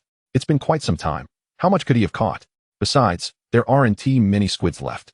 Row faster. We can't afford to let him shake us off." With that, they began to row even harder. Eventually, I had filled one boat to a satisfactory level. Not discarding any of the mixed catch, it was worth saving space, especially since I planned to add more nets tomorrow, thus saving some coin. After loading the fish halfway, I began my return journey while still fishing. Although the squid numbers had decreased, there were still plenty to catch, as long as one worked hard. The ocean would not be ungrateful, unlike the two boats trailing behind me. They had become quite foolish in their pursuit, leaving little time to cast nets. And their boats remained empty, albeit they were gradually catching up. However, with the dock not far ahead, I did not quicken my pace, conserving energy for a moment of surprise later on. Chapter 30. The news from the fishing boats. As I reached the dock with a full boat, the two empty boats followed closely, aligning beside mine with expressions of dismay. "What are you staring at? It's quite a feat to return empty-handed during fishing season. I'll have to explain this to my family. You've outdone yourselves in incompetence. After all this effort, to catch nothing is almost laughable. I might as well carry a sack," I said with a broad smile, despite not having a wealth of valuable fish on board. Yet, the boat was nearly full, and I would certainly make a decent profit, better than returning empty. The joy I derived from their misfortune was undeniably satisfying. "You little bastard, are you mocking us? Do you want a beating?" Observing the young man's bloodshot eyes and the fury radiating from him, I replied with a subtle smile, "Why yes, I am playing you. Don't you enjoy the chase? It seems today you've earned yourselves another title. And if I wanted a beating, would you dare to lay a hand on me?" With that, I disregarded the young man's furious glare and began to sort through my catch, swiftly calling over the son of the market vendor to assist in watching the boat. I was genuinely curious to see if he would act. It would be a chance to test my strength. Until now, no one had dared to challenge me, and my hands itched for a bout. "Don't engage. It's Lin Dongyang. We can't afford to provoke him. If you strike first, even if we retreat to our village, we'll face consequences," I remarked, noticing the barely contained rage on the young man's face as I patted his shoulder. If they discovered my fishing grounds through their own efforts, Lin Dongyang would have no grounds for complaint. It would be a lesson in caution for me.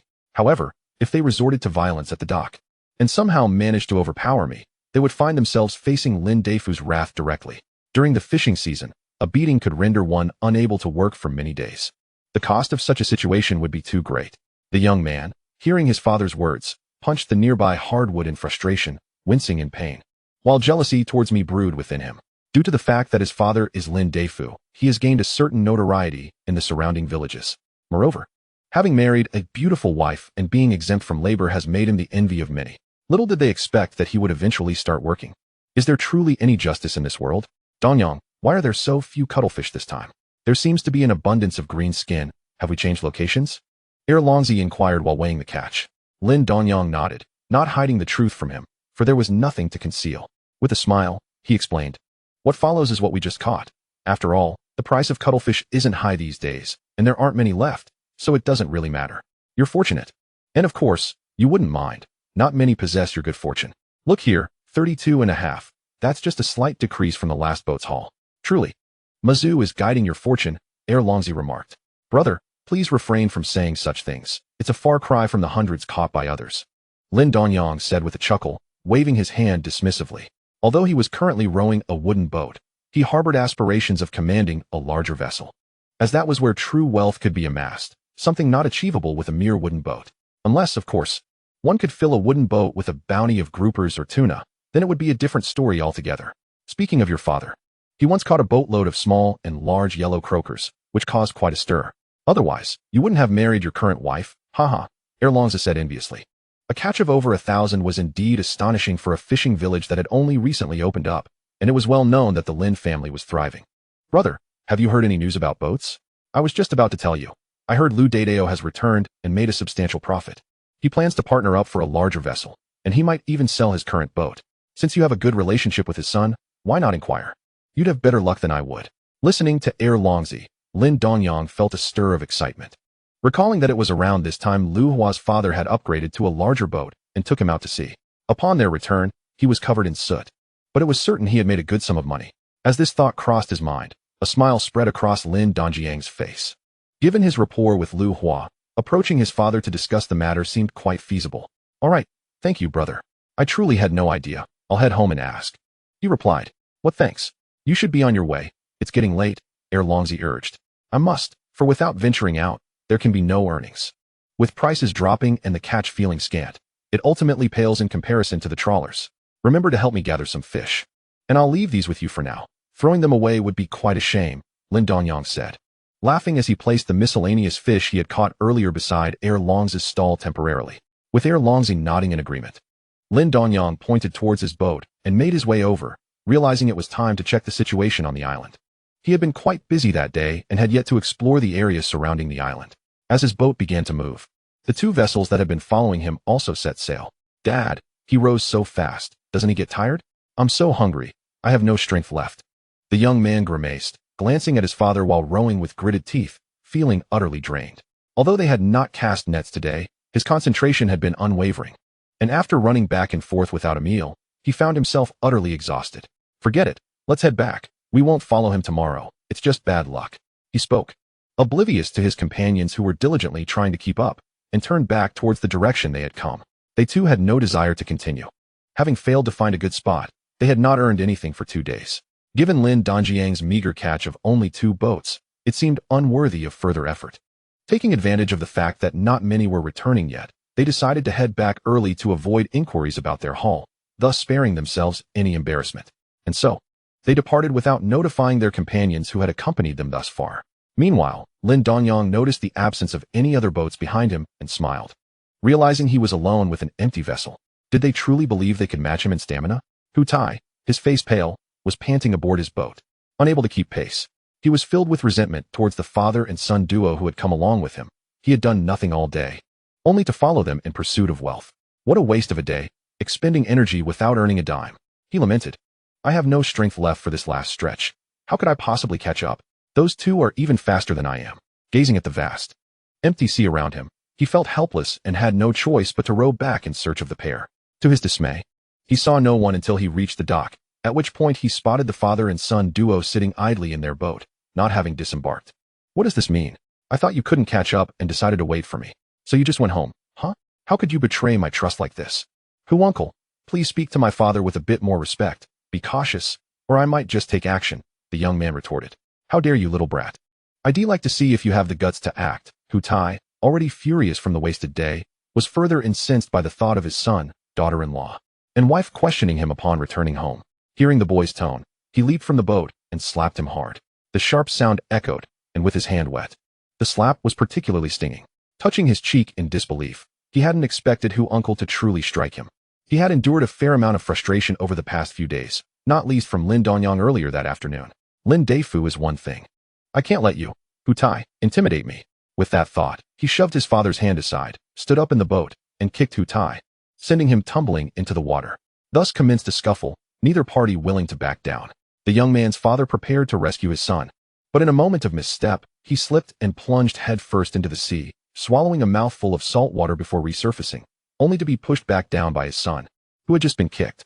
Hu Tai gritted his teeth, realizing the boy was surprisingly strong. Watching the pair floundering in the water, he felt a slight sense of relief before gathering his belongings and heading home. Meanwhile, Lin Dongyang remained blissfully unaware of the chaos unfolding behind him. He was simply delighted by the abundance of cuttlefish ahead, enough to fill his boat. Catch, catch, catch. The more I work, the more I earn. The better the rewards when I return home. Chapter 31. The second-hand trawler acquired. Lin Dongyang observed that although there were still some cuttlefish present, he refrained from starting to catch them, as their numbers had significantly dwindled. He had only made this trip today, and it appeared that even if he were to make a second trip, he might not fill the boat. If he were alone, he could have made a quick run and explored the island for supplies, but that would have to wait for another day, as returning home today would not be delayed. However, the sight of 2 lively green groupers and 2 black ones in his bucket brought a smile to his face. He knew he needed to visit the island. However, given his current small boat and lack of equipment, he hesitated to venture into the water. He resolved that once he acquired a larger vessel and the necessary gear, he would dive in to explore. The fact that he had managed to catch so many green groupers indicated that there were plenty of groupers in the vicinity, and in due course, diving to catch them directly would prove far more reliable than the current method of casting nets in the vast ocean. As Lin Dongyang pondered, he rowed his small boat back to the dock, not spotting the 2 wooden vessels that had trailed him earlier. He gazed wistfully at a school of slender white fish darting away beneath the surface, feeling a pang of regret for not being able to cast a net if there had been room on his boat. Observing the retreating fish, he found himself increasingly dissatisfied with his modest vessel, yearning for a larger boat that would allow him to seize such opportunities without missing out on a bounty. As twilight descended, Lin Dongyang approached the dock, which remained unlit upon his return, grateful for the day's bountiful catch bestowed by the small boat he had drifted in earlier. "Father, why are you so cheerful today? You seem unable to suppress your smile," Lin Dongyang observed, spotting his father, Lin, waiting for him at the dock as was customary. "We had a rather modest squid haul today, but just like last time, we encountered a school of Spanish mackerel and managed to net over 600 pounds. Lin's father replied, beaming with delight. He then took the initiative to help Lin Dongyang unload the catch, displaying commendable enthusiasm for the task at hand. After all, their trawling crew consisted of 4 men on one boat, and the workload wasn't too overwhelming. His father was merely looking after his son. Typically, 2 men would suffice for a single boat, albeit with more toil involved. Well, it seems luck was on your side. I had a bit of fortune myself. Shortly after setting out, I stumbled upon a derelict wooden boat laden with squid and sold a full load early on. Unfortunately, the price was lower than expected, so I ended up with less profit. Lin Dongyang shared with his father as he lifted the basket in his hand to weigh the catch at Erlong's station. His mind burdened with the numerous family concerns lately, including the construction of a new house, with only his mother around to assist. Erlongzi maintained a stoic expression while weighing the squid, but upon seeing 2 live rock cod, he allowed a smile to break through, momentarily reviving his otherwise jaded spirit. Today was decent. You've encountered some good stock again. The price remains the same as last time, totaling 64 yuan for these 2 rock cod. Here are the receipts. Take them home to settle accounts with your wife. And don't forget to take those 2 buckets of miscellaneous fish with you, he instructed. Understood, brother heir. I'll hurry home. There are matters to attend to, Lin Dongyang responded, accepting the 4 receipts with a smile. Make haste, lest someone else gets there before you. Fishing boats have been in high demand lately, and some are so desperate they take any vessel available, Erlongzi remarked knowingly. Lin's mother, standing by, listened to their exchange without full comprehension but quickly took the receipts from her son, recognizing the numbers reflected dwindling funds. Upon returning home, they found that the eldest sister-in-law had already prepared the meal. All that remained was to serve it. Father, would you accompany me to Lu Hua's house later? This afternoon. Erlongzi informed me that his father has returned and is looking to purchase a larger boat. The current fishing vessel will soon be obsolete. I intend to buy it. And having you with me will lend credibility to my intentions, Lin Dongyang said, sitting beside his father with a grin. Lin's father, initially planning to inquire at several households in the village about any fishermen willing to part with their vessels after dinner, found himself surprised by his son's confidence and determination. He had not expected Lin Dongyang to take matters into his own hands so swiftly, given the recent surge in demand for second-hand fishing boats. All right, let us eat first. And then I'll accompany you, Lin's father consented, a mix of pride and melancholy stirring within him as he recognized his son's growth. After their meal, Lin Dongyang approached Li Huixiang, placing a reassuring hand on her shoulder. Do not fret. Once we have the new boat, we shall earn more and be able to buy you beautiful clothes and fine treats for the children. The expenditure now will yield greater returns later, he comforted her. With your mindset, if I purchase Uncle Lu's boat, there's no way he'll overcharge me. Acquiring it will be a win, especially since new boats are exorbitantly priced. Many are selling second-hand boats at nearly the same cost as new ones, and yet buyers abound. Lin Dongyang enthused, gathering her in an embrace, eliciting a smile from her despite her earlier discontent. I know, it's just hard to part with what we've just earned. We haven't even exchanged the money yet, and it might slip away, she confessed.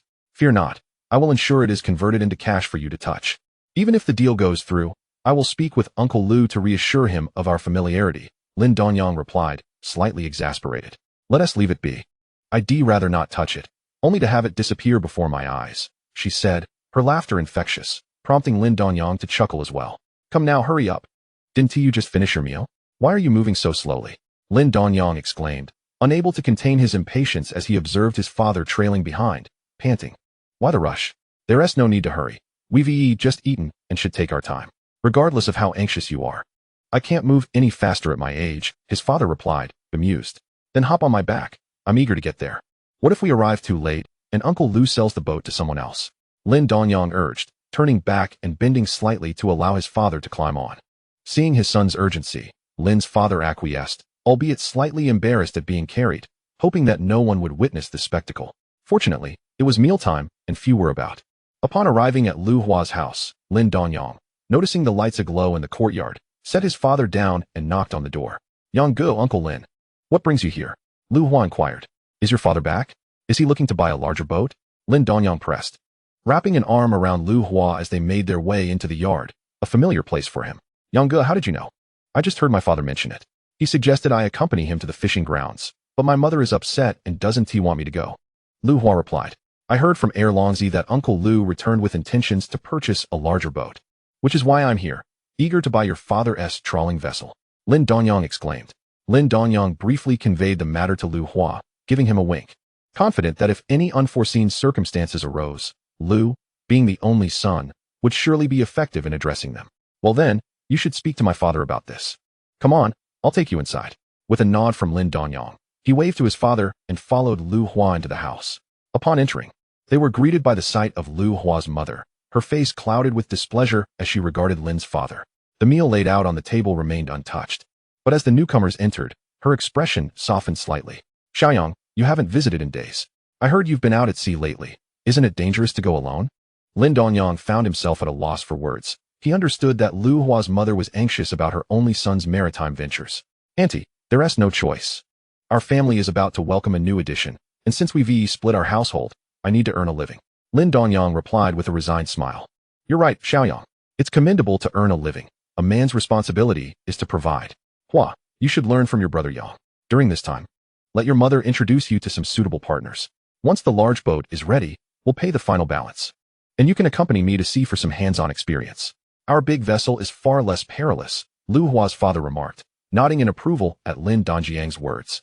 Lu Hua's mother sighed at her husband's comments, feeling unable to counter his reasoning, particularly as Lu Hua was no longer a child. Uncle Lu, are you planning to change boats? What will happen to the current fishing vessel? Will you sell it? Lin Dongyang inquired directly, without pretense. Sell it. Are you interested in buying? However, I need cash on hand. We'll need it for the final payment. We're currently partners, and I'm eager to sell the boat for cash to secure a larger stake. If not for cash, it won't work. What's the price? You know my fishing boat is second-hand, but it hasn't had any significant issues. If you're genuinely interested, I won't haggle. The price is a flat 1,000 yuan. Lin Dongyang pondered this, recalling his recent inquiries with Longzi, who mentioned that second-hand boats typically went for around 1,200, and new ones for above 1,500. 1,000 yuan was indeed a reasonable deal. Here's 400 as a deposit. The remaining balance is on the order. I haven't exchanged it with Longzi yet. Let Hua inform me when you need to settle the final payment, and I'll pay him a visit. I assure you, it will be handled smoothly. All right, you're a straightforward lad. Let's finalize it, Lu Hua's father replied, accepting the money from Lin Dongyang, which eased the latter's anxious heart. He was on the verge of acquiring a new boat. Chapter 32, Division of the Boat. Defu, Dongyang has truly made something of himself. You can rest easy now. Rest easy? He used to be all play and no work. He has never gone out to sea with me. How can I feel at ease? He has just been putting in hard labor and, with the recent fishing season, has earned a bit of money. After finalizing the arrangements with Lu Hua's father, Lin Dongyang moved aside to chat with Lu Hua, while their respective fathers engaged in conversation. Lu Hua's mother, noticing the room full of people but feeling left out, focused on her husband's discussion about finding a partner for Lu Hua. With her son set to go to sea, even if the larger boat posed fewer dangers, there were still risks involved. It was essential to secure a reliable companion for conversations. Their family was rather small compared to the bustling Lin family. Brother Yang, you're impressive. You've upgraded to a large boat in such a short time. You haven't been working nonstop, have you? What else could I do? I'm nearly exhausted. But there's no choice. Your sister-in-law has been much happier lately, With money coming in, she stands tall at home. But I suppose you wouldn't understand. Lin Dongyang spent considerable time at Lu's home, finalizing plans to pick up the boat the following evening before finally departing. Once outside, he touched his empty pockets, a smile spreading across his face. Everything had gone smoothly, and he was soon to have his own vessel, freeing him from the anxiety of failing to catch fish. Lin's father observed the joy on his youngest son's face and chuckled, surprised that it was his youngest who first acquired a boat. He began to contemplate future plans. Upon returning home, they found the family still awake, eagerly awaiting their return, as purchasing a boat was a monumental event for fishermen in their village. So how did it go? Did you reach an agreement with Lu Chen? Lin's mother asked anxiously as the two entered. Yes, Uncle Lu was eager to sell. He needed to settle the final payment soon. Their boat is ready to set sail, Lin Dongyang replied, a grin escaping as he struggled to contain his excitement. His brothers eyed his elation with a tinge of jealousy, surprised by his audacity to invest all his money in a boat. Still, they were proud of him for finally gaining independence. Father, Dongyang has never been to sea. How should we handle this? Perhaps I should lend him a hand, Lin Dongyang suggested, noticing the jubilant expressions of his brothers. Although working on Lin Dongyang's boat might yield less than what he earned now, it would allow him to experience being a captain and assist his younger brother. As the eldest, he felt it was his duty to help. Seeing Lin Dongyang's acquisition, he contemplated whether he should also invest in a boat. Though funds were a concern. All right, I'm pleased to see you thinking this way. As your father, it brings me joy, since everyone is awake. I'd like to share my thoughts. Please listen. Lin's father, taking a seat at the head of the table, called for attention, indicating a family meeting to discuss significant changes. Here's what I propose. Now that you all have families of your own and Dongyang has purchased a boat, it's time to think about the future. The only ones left unmarried are your two younger sisters. I'm not getting any younger, and with Dongyang acquiring a boat, he lacks sufficient sea experience, having never accompanied me. I intend to entrust my current vessel to you three brothers. I'll go aboard Dongyang's boat to teach him. But while I'm not working on my boat, I still need to save for your sister's dowries. It wouldn't be fair for Dongyang to not have a share. We'll divide the profits, 1 share each. The remaining 80% will be shared among you three brothers. Whenever you decide to leave the boat, we can discuss profit distribution then. As for the boat's expenses, we'll deduct those from the collective earnings, and we'll only split the final profits. What do you think? Lin's father presented his well-considered plan, looking at his sons and daughters-in-law, awaiting their reactions. He was essentially handing over the family finances, ensuring that the 1% profit would serve as retirement funds. Renting the boat would attract eager workers, but he believed in keeping it within the family. Seizing this opportunity to divide the family boat among his sons, he felt a sense of accomplishment as a father. Lin Dongyang was pleasantly surprised by this unexpected boon, realizing that his father's approach seemed quite reasonable. By relinquishing the boat, his brothers and sisters-in-law would hold his goodwill in high regard, and reserving some funds for retirement would also be appreciated.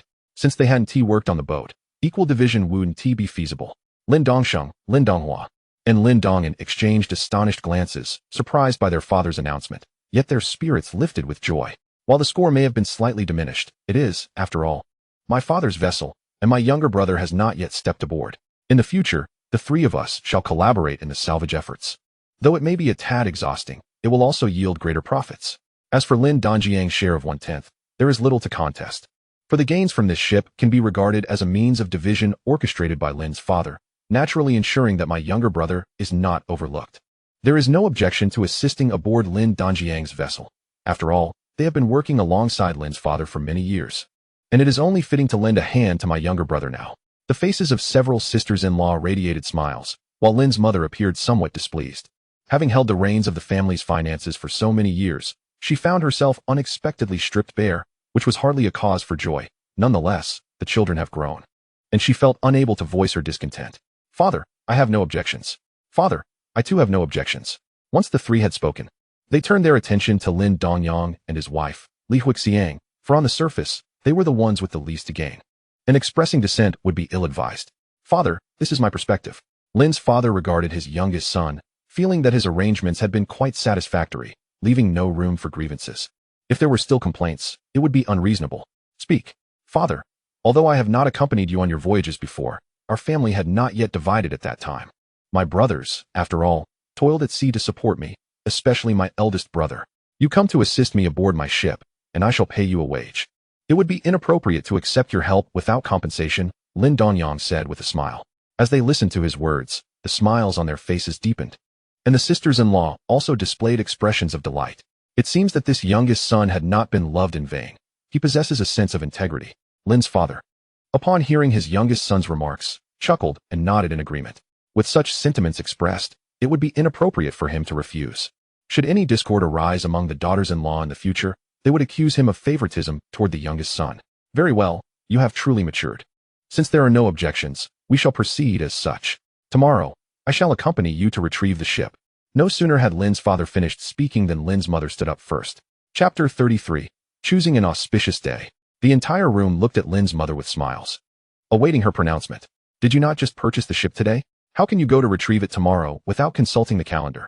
Lin's mother glared at everyone, feeling quite dissatisfied with their haste in such matters. If this continued, what position would she hold in this large family? Ah, look at me. So caught up in joy that I completely forgot to consult the calendar. You shall choose a date for tomorrow, and also inform old Lu about when to retrieve the ship. After all, Huazi has been at home. There should be no issues with the vessel. We are from the same village, and he certainly wouldn't deceive us, especially not with Dongyang involved. Lin's father slapped his forehead, realizing that in his excitement over Lin Dongyang's plans, he had indeed overlooked this matter. When his son mentioned retrieving the ship the next day, he had given it little thought. Now, with Lin's mother's reminder, he understood that bringing the ship home was a significant event, necessitating the selection of an auspicious day. It was not a matter to be taken lightly, particularly with a second-hand vessel. Yes, once I select a suitable date, we shall go to Tianhou Palace to bring back the dragon flag. Then we can set sail and seek blessings from Mizu. Lin's mother continued cheerfully. Upon hearing her, Lin Dongyang also realized he had been somewhat casual. Although eager to launch the new ship, he had become more devoted to Mizu since his arrival in this world, nearly forgetting this important matter. Very well, when the day arrives, mother, please let me know so I can return early. Well, if there is nothing else, let us all return to our respective homes and rest early. We must set out to sea tomorrow. As Lin's mother's words concluded, Lin Dongyang assisted Li Huixiang to her feet, and they all returned to their quarters to engage in their nightly conversations as a couple. After all, today's events were not insignificant and would greatly influence their future lives. Did you give all the money to Uncle Lu? Indeed, I did. The money has been entrusted to him.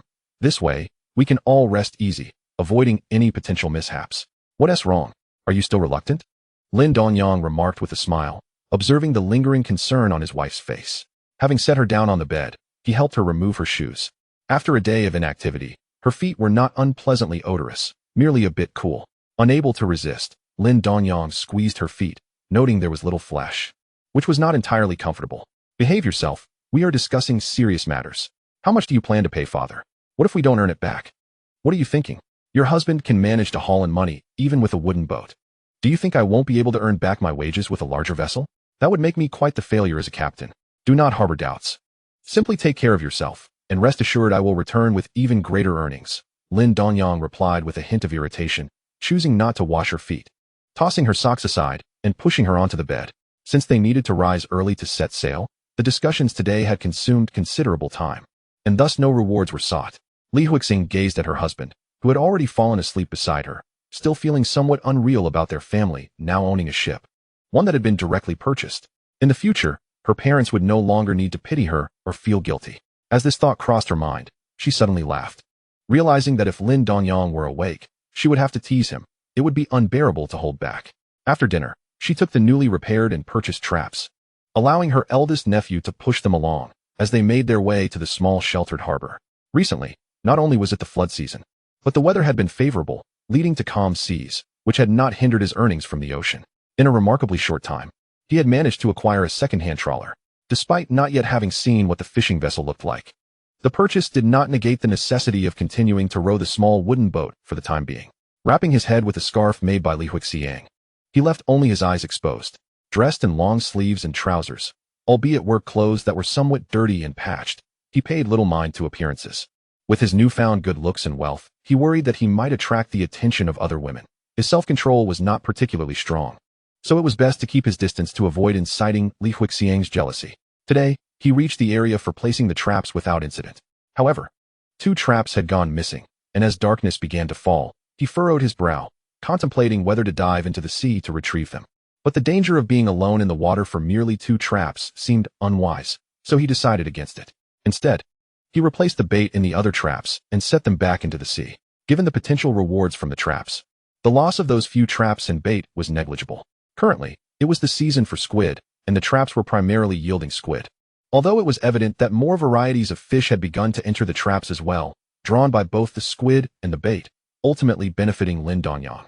Observing the boat now filled to capacity, Lin Dongyang rowed back with a sense of joy, wishing that he had been in a larger vessel today, at the very least. He would not have had to exert himself so much, and with the time saved, he could have cast 2 nets instead. The fishing lines prepared aboard the ship had yet to see any use, as he simply had no time to spare, while luck had been favorable. It was not always the case. Once at sea, his hands had been constantly occupied. Far from feeling lonely on the ocean, he was nearly exhausted. As time slipped away, the sky gradually darkened, yet Lin Dongyang did not lower the cloth wrapped around his face. Even if someone were to jest that he looked like a robber, he would merely smile it off. Today marked the first occasion he returned home before Lin's father and the others. Glancing at the list in his hand, he sighed.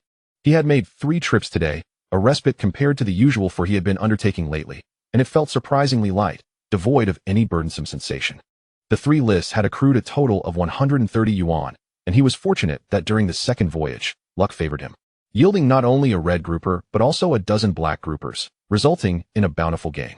Mother, you take the list. Have you chosen an auspicious day for us? Lin Dongyang inquired with a smile, handing the list to his waiting mother. To be candid, he was rather eager. The day looks promising, just the day after tomorrow, coinciding with Sunday. I plan to take our family to the Tianhou Palace. You can go and invite the dragon flag aboard, while we also pay our respects to Mizu. It has been quite a while since our last visit. Xiang is about to give birth. It's not ideal for her to remain cooped up at home. We should seek Mizu's blessing for a smooth delivery of a healthy baby boy, Lin's mother replied, her face radiating joy as she tucked the list into her pocket. Mother, haven't you seen enough of your grandsons? We already have 9 at home. I would prefer a girl this time. What do you know? It would be splendid to have a girl after 2 boys. You're right. Our family lacks a daughter. Lin Dongyang listened to his mother's ramblings, feeling somewhat speechless. After this year, there will be no hope for a 3rd or 4th child. It simply wouldn't be possible. His sisters-in-law had not conceived this year either, and he wondered if his circumstances might affect theirs. If not, then the child in Li Xiang's womb would be the youngest in the Lin family. Yet, he remained oblivious to whether it was a boy or a girl. He had seen neither in his previous life. As he pondered this, the joyful mood he had just experienced swiftly diminished, leading him to exhale heavily. What else with the sighing at such a young age? A girl would suffice. But if you don't wish to hear a word from me, don't expect any fried eggs for breakfast tomorrow, Lin's mother retorted, observing the peculiar expression on Lin Dongyang's face. Chapter 34. The whole family takes action. Lin Dongyang pleaded with his irate mother, imploring her not to deny him fried eggs in the morning. Their banter continued, lively and engaging, dispelling any sense of boredom. As Lin Dongyang noticed the sky darkening without a sign of Lin's father and the others returning, nor the 2 wooden boats that had trailed him yesterday, he found it somewhat odd but chose not to dwell on it. After a considerable wait, he finally spotted their fishing boat returning, and he could see the smiles on the faces of the 4 men aboard, indicating a good haul. Father, elder brother, today's catch seems remarkable. You all look so pleased. Let me see. I only went out 3 times today, Lin Dongyang exclaimed as he boarded the boat, surveying the myriad of baskets surrounding him. The baskets brimmed with squid, 2 baskets of eel, and 3 baskets of pomfret. No wonder they were so happy. This did not even account for the 2 or 3 baskets of sizable mantis shrimp alongside. What is the matter? Did you not fare well on your end? But we'll be switching boats soon. Let us just endure for 2 more days and help unload the cargo. Certainly. With a surplus of energy today, Lin Dongyang assisted, and they worked swiftly. His father also brought back several worn-out traps, which would need mending at home. After weighing the goods, Lin Dongyang and his brothers helped his father organize everything on the cart that Lin's mother had brought, stacking it quite high, judging by the volume of their catch. It seemed they had earned a considerable sum. Lin Dongyang and his elder brother took charge of the boat, one steering while the other rowed, making their way to their designated harbor. In just a couple of days, they would switch boats and, consequently, their shelter from the wind. As for this little wooden vessel, he was uncertain whether to sell it or keep it temporarily. It seemed to serve little purpose. The family gathered around the dinner table, bustling with energy. Despite the cramped conditions, the atmosphere was suffused with familial warmth, a rare opportunity to share a meal together outside of festive occasions. Before you all returned, I was just telling Dongyang that the days seem favorable.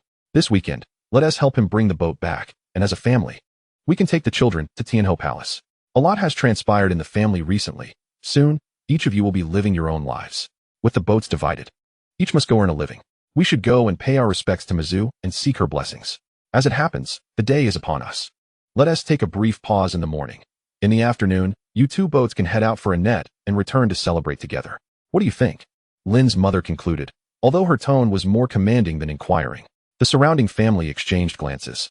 Lin's father felt a pang for the money they would miss from the morning catch, but considering the recent tranquility within the household and the maturity of his youngest son, along with the impending arrival of a daughter-in-law's child, he refrained from voicing any objections. Lin Dongyang and the others looked at their father, noting his silence, and chose not to speak either.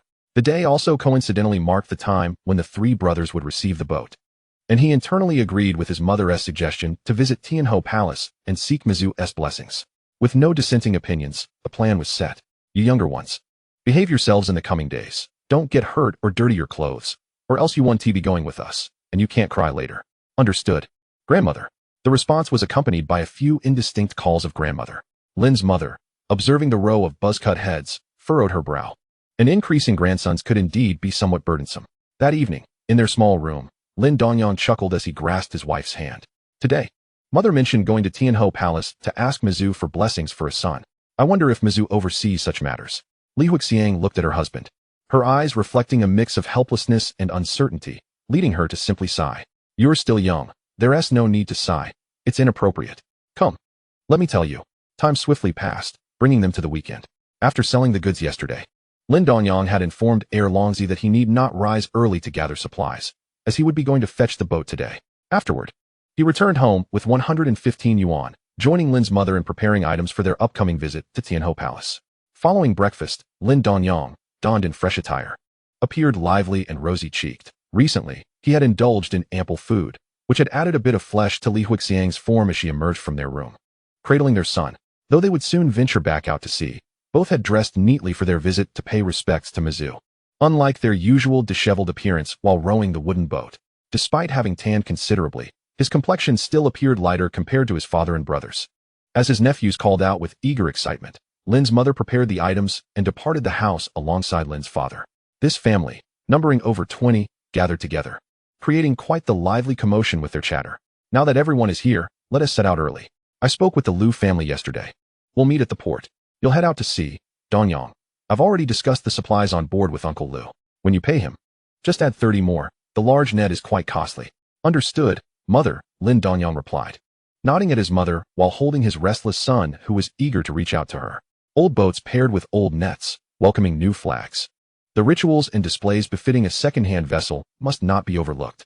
As the entire Lin family set out in a grand procession, it was fortunate that the nearby Mizu temple was just in the neighboring village, a short distance away. Along the way, many acquaintances of Lin Mu began to inquire about their purpose.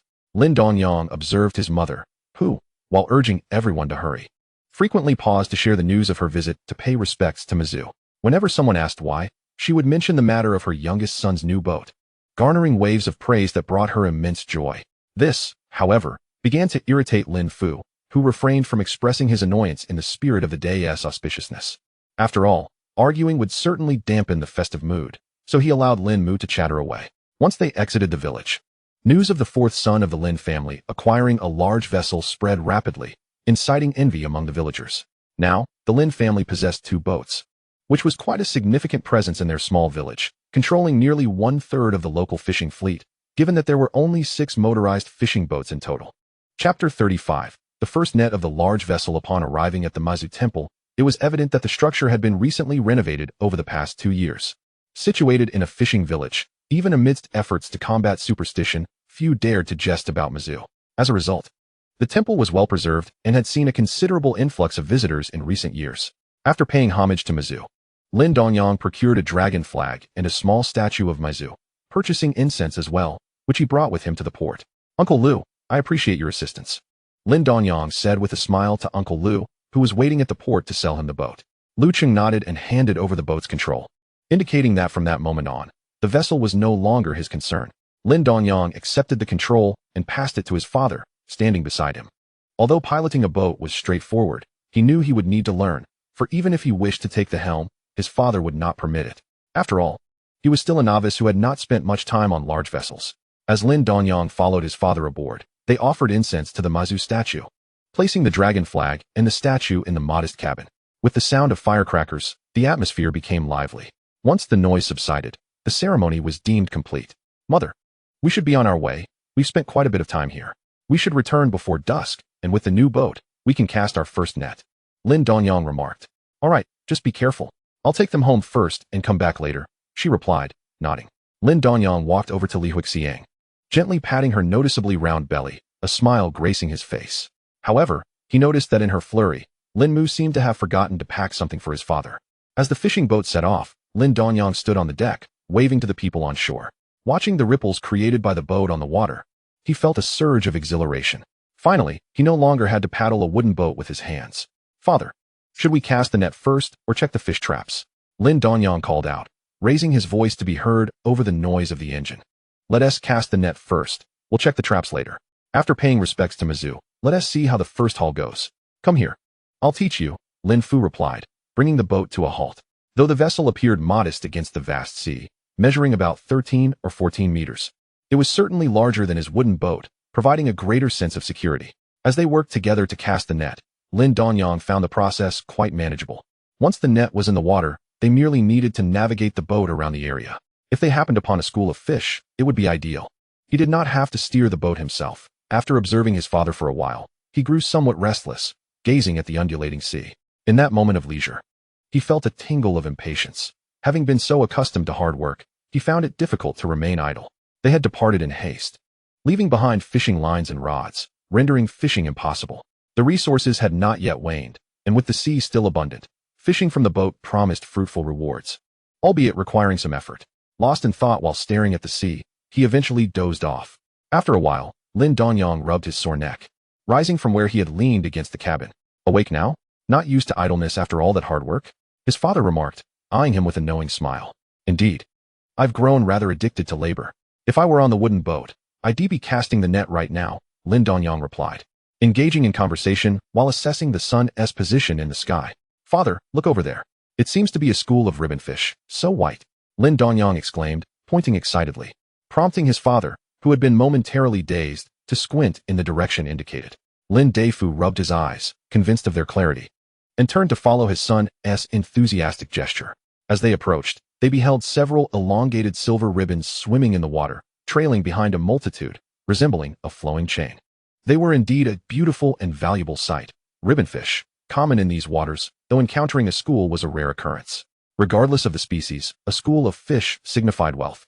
Even if they were oilfish, which had a lower market price, fishing them in bulk still yielded a modest profit.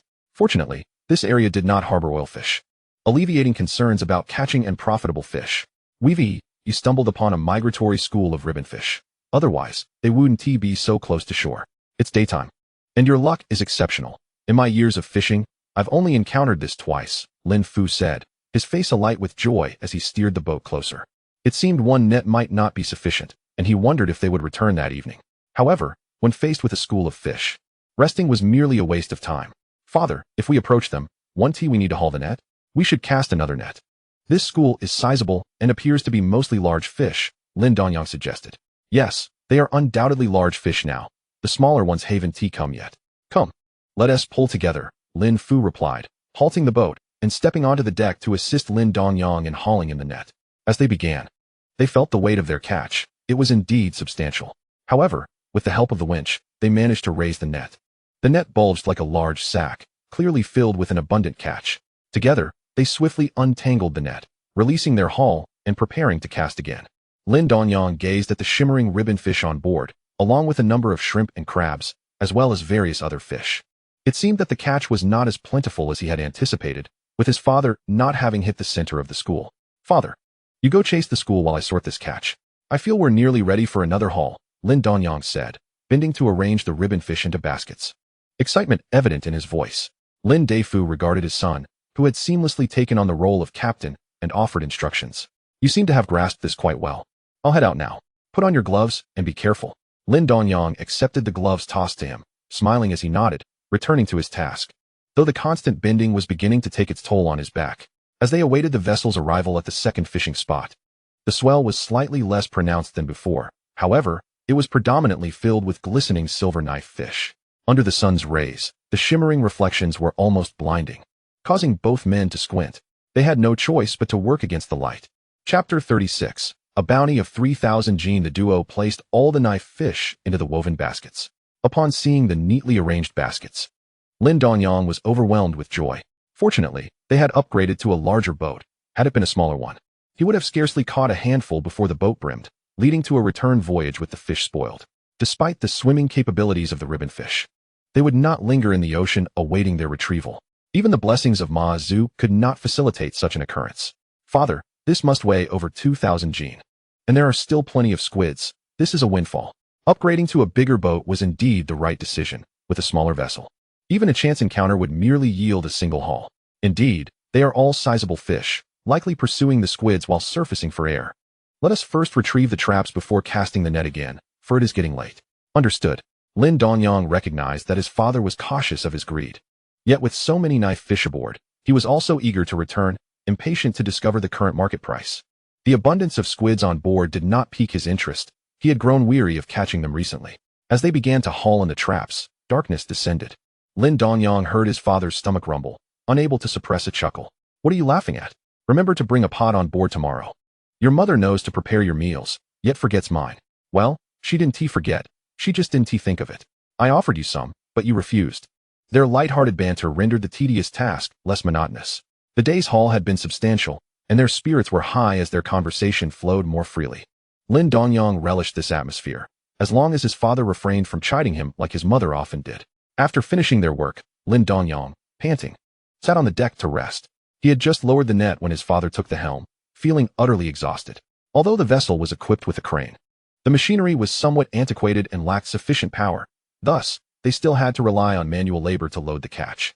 Additionally, sorting and packing the fish fell to his father, who had to manage many of the tasks alone.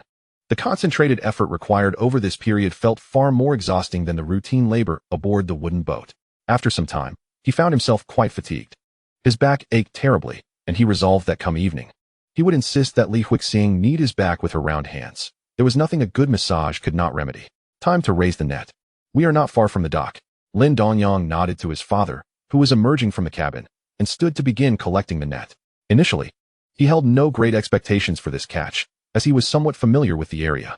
However, upon returning, as dusk enveloped the sky, he did not survey the surface of the water. When he began sorting the catch, a smile spread across his face at the sight of 3 full baskets of green-skinned fish. Adding the 2 nets from the afternoon, they had likely amassed around 3,000 jin, with each basket being fairly consistent in weight, except for the crabs, which were somewhat heavier. To have such a bountiful first haul at sea is a rarity. It seems Ma Zhu's blessings are indeed effective. Gazing at the filled baskets and the scattered fish on the deck, Lin's father wore a broad smile. Upon reaching the dock, they noticed several of Lin Dongyang's brothers, all grinning and engaging in jovial conversation with their mother, occasionally glancing in their direction. Father, Dongyang, how was today's catch? Haven't you had time to pack it yet? Lin Dongyang inquired, observing the scattered fish with a hint of curiosity. Brother, have you finished selling your catch? If so, lend a hand with this haul. We had splendid luck today and netted quite a few knife fish. These are the ones yet to be packed. Looks like you struck gold today. What a promising sign. As they began unloading basket after basket of knife fish, some onlookers, who had completed their sales but had not yet returned home, gathered to witness the spectacle. Such a sight of orderly unloading was indeed rare. Isn't that the 4th son of the Lin family? I heard they upgraded to a larger boat, and today is his first day at sea with it. Did you not see Lin later aboard? He must have accompanied him. The Lin family is quite prosperous now, with 2 trawlers. Look at all those knife fish. There are several baskets. They must have encountered a school of fish. These fish are slow and rather foolish, making them easy to catch. What luck Lin's 4th son has. He used to make several trips a day with the small boat, catching squids and groupers. Now with the larger vessel, he is hauling them in droves. The ocean belongs to them now. Why can't I have such fortune? Why would you want that? With a wooden boat, you'd catch 300 jin only to watch the fish swim away. That would be infuriating. Listening to the lively discussions around him, Lin Dongyang wore a broad smile as he approached Longzi's stall. Since he was among the last to return, he was spared the queue. Dongyang, you've just switched to a larger boat, and you're already unloading? I'm tempted to join you at sea. Longzi laughed as he weighed the fish. He had already weighed over 1,000 jin of knife fish, and that was just the beginning. Lin Dongyang mentioned that his mother was still aboard sorting through the catch, indicating they had truly netted a remarkable haul. As time passed, the chatter around him quieted, all eyes fixed on the Lin family unloading their bounty. Longzi continued to weigh the fish, now speaking in hushed tones. Other merchants glancing at Longzi's scales were practically drooling, as he was fortunate enough to be receiving a large shipment from the Lin family. Lin Dongyang's reputation for good fortune had spread throughout the dock. And now with the arrival of the large boat and its overflowing baskets of knife fish, there was little else to say. 2,600 jin already. And still unloading. How much could that be? My goodness. 2,930 jin, 3,000 jin, 3,100 jin. Finally, it ceased. Totaling 3,260 jin, an astonishing haul. Notably, the knife fish alone weighed over 2,000 jin, complemented by 600 to 700 jin of squids. This was indeed a significant windfall. Hearing the crowd calculate the total, Lin Dongyang felt a sense of awe. This catch was undeniably profitable, indeed a substantial gain. The cost of diesel burn during their expedition paled in comparison to their bounty. Dongyang, your knife fish are quite sizable. I'll give you 2 jiao per jin. Recently, the squid catch has diminished, and prices have risen slightly. Although the current rate is 1 jiao 9 fun. I'll honor you with 2 jiao as a gesture from your uncle for your first voyage with the new boat. Your total for the knife fish and squids comes to 2,720 jin, plus 230 jin of green-skinned fish. The remainder will be calculated separately, totaling 630 yuan. Today's bill is a bit lengthy. Please review it carefully. Longzi concluded with a smile, handing the calculated bill to Lin Dongyang without lowering his voice, seizing an opportunity to showcase his prowess. Fishermen are notoriously superstitious. Some speculated that those witnessing Lin Dongyang's prosperous sales might find similar fortune in their own endeavors. As for the additional penny Lin Dongyang received, it may seem modest, but it translated to just 5 yuan more for every 500 jin of squid sold, allowing Lin Dongyang to maintain goodwill. Chapter 37, A Celebration Feast. Lin Dongyang took the list from the hands of Longzi, gazing at the densely packed numbers and words, and particularly grinning broadly at the sight of 630 yuan. This was indeed his first time earning such a substantial sum all at once. Even after setting aside 100 yuan for his father, he would still be left with over 500. The money he had spent on the boat had already returned half of itself. It was simply exhilarating. If every day were like this, he would easily amass a fortune. Second brother, don't you think it's time we settled our accounts? As you know, I recently purchased a boat, and our family is quite strapped for cash. I haven't even paid Uncle Lu the final installment for the boat yet. Lin Dongyang tucked the list into his pocket, smiling as he spoke to Longzi. All right, once you finish your meal, bring the list over to my house, and we'll settle the accounts. It's almost the end of the month anyway. I would have found time to discuss it with you even if you hadn't mentioned it. Sounds good. I won't linger any longer since I've returned rather late. You take care. After exchanging pleasantries with Longzi, Lin Dongyang walked away with several of his brothers, carrying baskets toward the boat. Indeed, the Lin family's fourth son had truly risen to prosperity. Could it be that their family had just paid homage to Mazu today? Their eldest brother had taken the boat out and returned with a bountiful catch, setting sail just before noon. Believe it or not, that's entirely possible. I think I'll pay my respects to Mazu tomorrow as well. As news of Lin Dongyang's 3,000 jin haul spread, the Mazu temple experienced a surge in worshippers, and more people began to visit the Lin family inquiring about coal. The Lin family's eldest daughter had also reached the age for courtship, now with 2 large boats. Everything on the vessels had to be transported back home at night. Once their elder brother supported the towering baskets, they could finally manage to return. Lin's father and second brother each piloted a boat, moving in tandem to the sheltered harbor. As the family gathered at home, an atmosphere of joy permeated the air. Seeing the jubilant men naturally lifted the spirits of the women, who understood that they had reaped a good harvest and earned a handsome profit. The children, witnessing their mother's happiness, felt emboldened to express themselves. They began to frolic, knowing it was not the time for discipline. Eldest sister-in-law, second sister-in-law, please take these into the kitchen. We shall have a sumptuous feast tonight. No need to skimp. Lin's mother placed the 2 water buckets down and, with a smile, directed her daughters-in-law. Third son, come here and calculate these 2 lists properly. Today's earnings are significant. While Longzi may not be attempting to cheat us, if he miscalculates, we could suffer losses. But if we happen to receive more, then that is fortunate. Mother, you're quite remarkable, haha. Lin Dongyang chuckled at his mother's words. Just moments ago, he had wondered why she wanted the list. It seemed she did not fully trust him, preferring to rely on her third daughter-in-law. If I weren't cunning, how could I have raised you all so well? Ungrateful child, hurry over and observe. You will need to rely on yourself in the future. That's unnecessary. Although Huixiang calculates slowly, she can manage just fine without me. You are just looking for excuses to be lazy. May you find yourself in a heap of trouble. Lin Dongyang was about to engage his mother in a spirited debate when he noticed Li Huixing's hand resting on his shoulder, shaking his head with a smile. He decided to let his mother off the hook this time. Lin's mother, observing her silent son and the earlier actions of her daughter-in-law, felt a mix of satisfaction and discontent her expression caught in a conflict, leading her to cast an annoyed glance at her son. At that moment, the family sat around the table, their appetites piqued by the delightful aromas wafting from the kitchen, especially Lin's father, who had not eaten lunch. "How is the new house coming along? I haven't had time to check on it lately," Lin's father asked, noticing Lin's mother's troubled expression. His brow furrowed.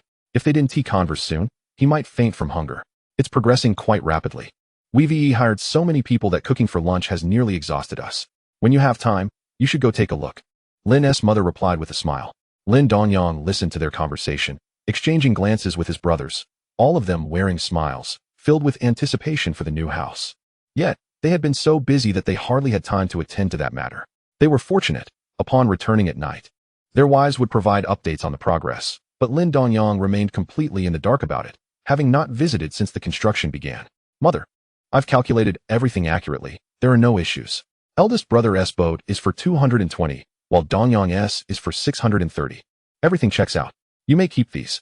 Lin Dongyang took the list handed to him by his third sister-in-law and passed it to Li Huixiang, allowing her to hold it for a moment before it would soon be gone. As Lin's mother and eldest sister-in-law emerged from the kitchen with dishes in hand, the sight of golden brown fried fish and perfectly cooked fish segments made Lin Jianhai and the other children swallow hard. Though they had a boat, such precious and delectable catches were typically sold immediately under Lin's mother's supervision, making it rare for them to enjoy such a feast except during festivals. This time, they were simply salivating with desire. "Go ahead and eat. You've all worked hard this afternoon. I'll bring out the food soon," Lin's mother said, watching as Lin's father picked up his chopsticks. Upon hearing his mother, Lin Dongyang swiftly and decisively grabbed his chopsticks, swatting away Lin Jianhai's outstretched ones, and took 2 pieces of fish from the large bowl. Ignoring Lin Jianhai's somewhat displeased expression, he helped Li Huixiang remove the bones from her fish, using his mouth. Confident she wouldn't mind, as she had already dealt with tougher challenges. Li Huixiang rolled her eyes at her husband as he placed the fish segment he had taken from his mouth into her bowl, casting a cautious glance around to ensure no one was watching. Feeling a sweet sensation in her heart, she picked up her chopsticks and began to eat. The fish, devoid of bones and perfectly fried, was an absolute delight. Li Huixiang, unconcerned about her sisters-in-law's glances, devoured a hearty portion. The evening's offerings were abundant, featuring a variety of seafood, along with a chicken stew, from which everyone received a small share of broth. Lin Dongyang did not partake in the meat from the stew.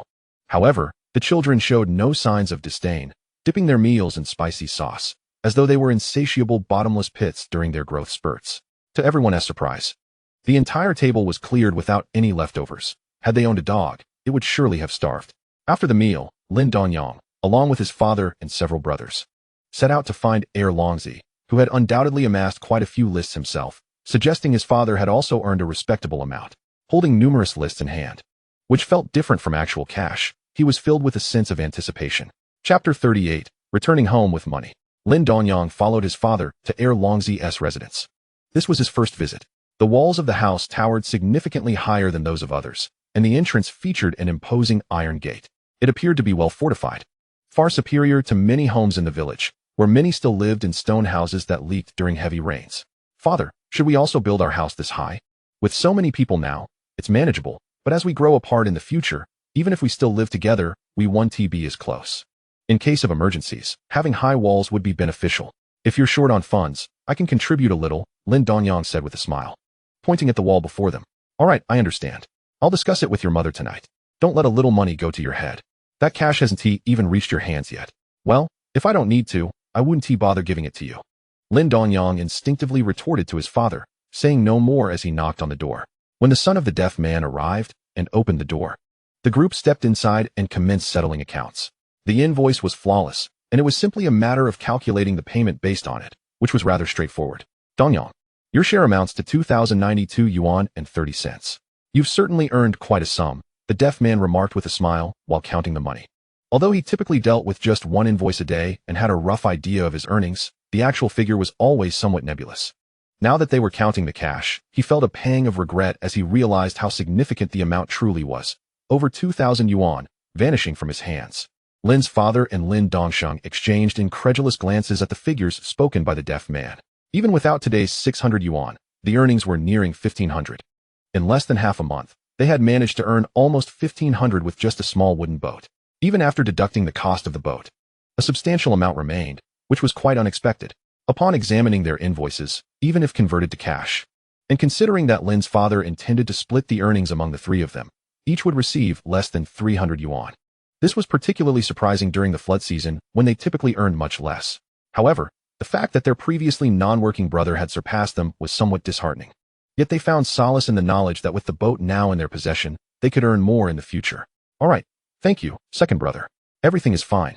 Lin Dongyang skillfully finished counting the money and smiled. Once Lin's father settled the accounts, and since they had just left the deaf man's home, Lin Dongyang took 200 yuan from the total to repay the 200 he had borrowed from his father as a deposit for Lu. Father, here is the 200 I owe you for the deposit to Uncle Lu, he stated. That is perfect. This is 22 yuan, your elder brother's share from this trip. Considering this, it can be regarded as settled, with the costs accounted for on my end. Later, I will distribute the money among the three of you. Moving forward, focus on your work, and I shall not intervene, Lin Dongyang's father replied, and Lin Dongyang nodded in agreement, accepting the terms. The group proceeded to the Lu residence. Lin Dongyang preferred to return the money proactively rather than wait for Lu Hua to come asking for it. It felt far better to be the one to repay. Upon leaving Lu's home, Lin Dongyang let out a long sigh. The debts were now settled, while he was aware of his financial standing. The lingering feeling of indebtedness had been somewhat bothersome. Now, it was entirely his money. Upon returning home, Lin's mother was busy tidying up with her three daughters-in-law. Li Huixiang was due to give birth soon, and though there was little to do that required her absence, she had been watching the children play, which kept her from feeling bored. The primary reason for her cheerful demeanor was Lin Dongyang's consistent earnings, which had noticeably brightened her countenance. And it was certainly not merely due to the food. Supporting Li Huixiang, he brought their little son into the house, closed the door, and helped his son remove his shoes, tossing them onto the bed for him to play. Can you guess how much I earned? Li Huixiang asked, observing the smile on her husband's face. Though she knew the amount, having counted it daily, she smiled and replied, how much? Seeing you so happy, it must be substantial. Over 2,000, but I've already repaid the money I borrowed from father and the remaining balance to Uncle Lu. You can count it yourself. Also, there's 22 yuan, which is today's dividend from my brother's boat. Father covered the costs, and the money will be distributed as we discussed, Lin Dongyang explained. That truly is a considerable sum, adding an extra income, Li Huixiang remarked, instinctively kicking off her shoes and sitting by the bed to count the money. Eagerly awaiting Lin Dongyang to wash her feet, her smile unwavering. Lin Dongyang observed as she began counting for the fourth time, feeling a touch exasperated. Wife, stop counting. You might not find more. If you accidentally drop a bill, it could decrease. How much do we have at home? Just shy of 1,300. If you don't buy me clothes, that will be enough. You always spend money recklessly. I can't wear the clothes you bought me anyway. It would be better not to buy them, she retorted.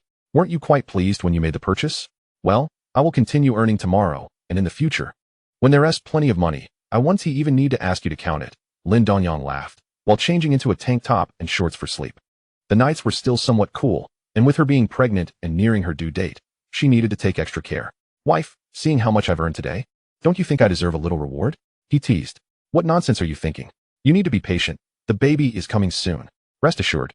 It won't harm the child. Just stay still. I'll manage on my own. Half an hour later, Lin Dongyang was drenched in sweat, feeling utterly exhausted. The food was still untouchable, and he was thoroughly worn out. Let us see if you'll do this again next time. Was it tiring? Next time the baby will be born, you can handle it yourself. I certainly won't be tired. I'm going to sleep now. I need to rise early tomorrow. He replied, utterly spent, and without further ado, he dimmed the light, gently adjusting their sleeping son, and fell into a deep slumber. It was only due to his little son's early bedtime that he managed to sleep. Otherwise, he wouldn't have lasted through the night, finding it more tiring than standing in a horse stance. Chapter 39. Sending Li Huixiang to the hospital for delivery. As Lin Dongyang slept soundly, he was jolted awake by persistent knocking at the door. Groggily, he opened his eyes to find the sky still shrouded in darkness. It was not yet time to set sail. At that moment, it didn't dawn on him that he was not heading out to sea in a small wooden boat, but rather on a trawler, which necessitated an earlier departure. He turned on the light, stifled a yawn, donned his clothes, and opened the door. What time is it? Why are you still asleep? Your elder brother and the others have already set out to sea. Hurry up and get ready. We need to go. All right, I know, father.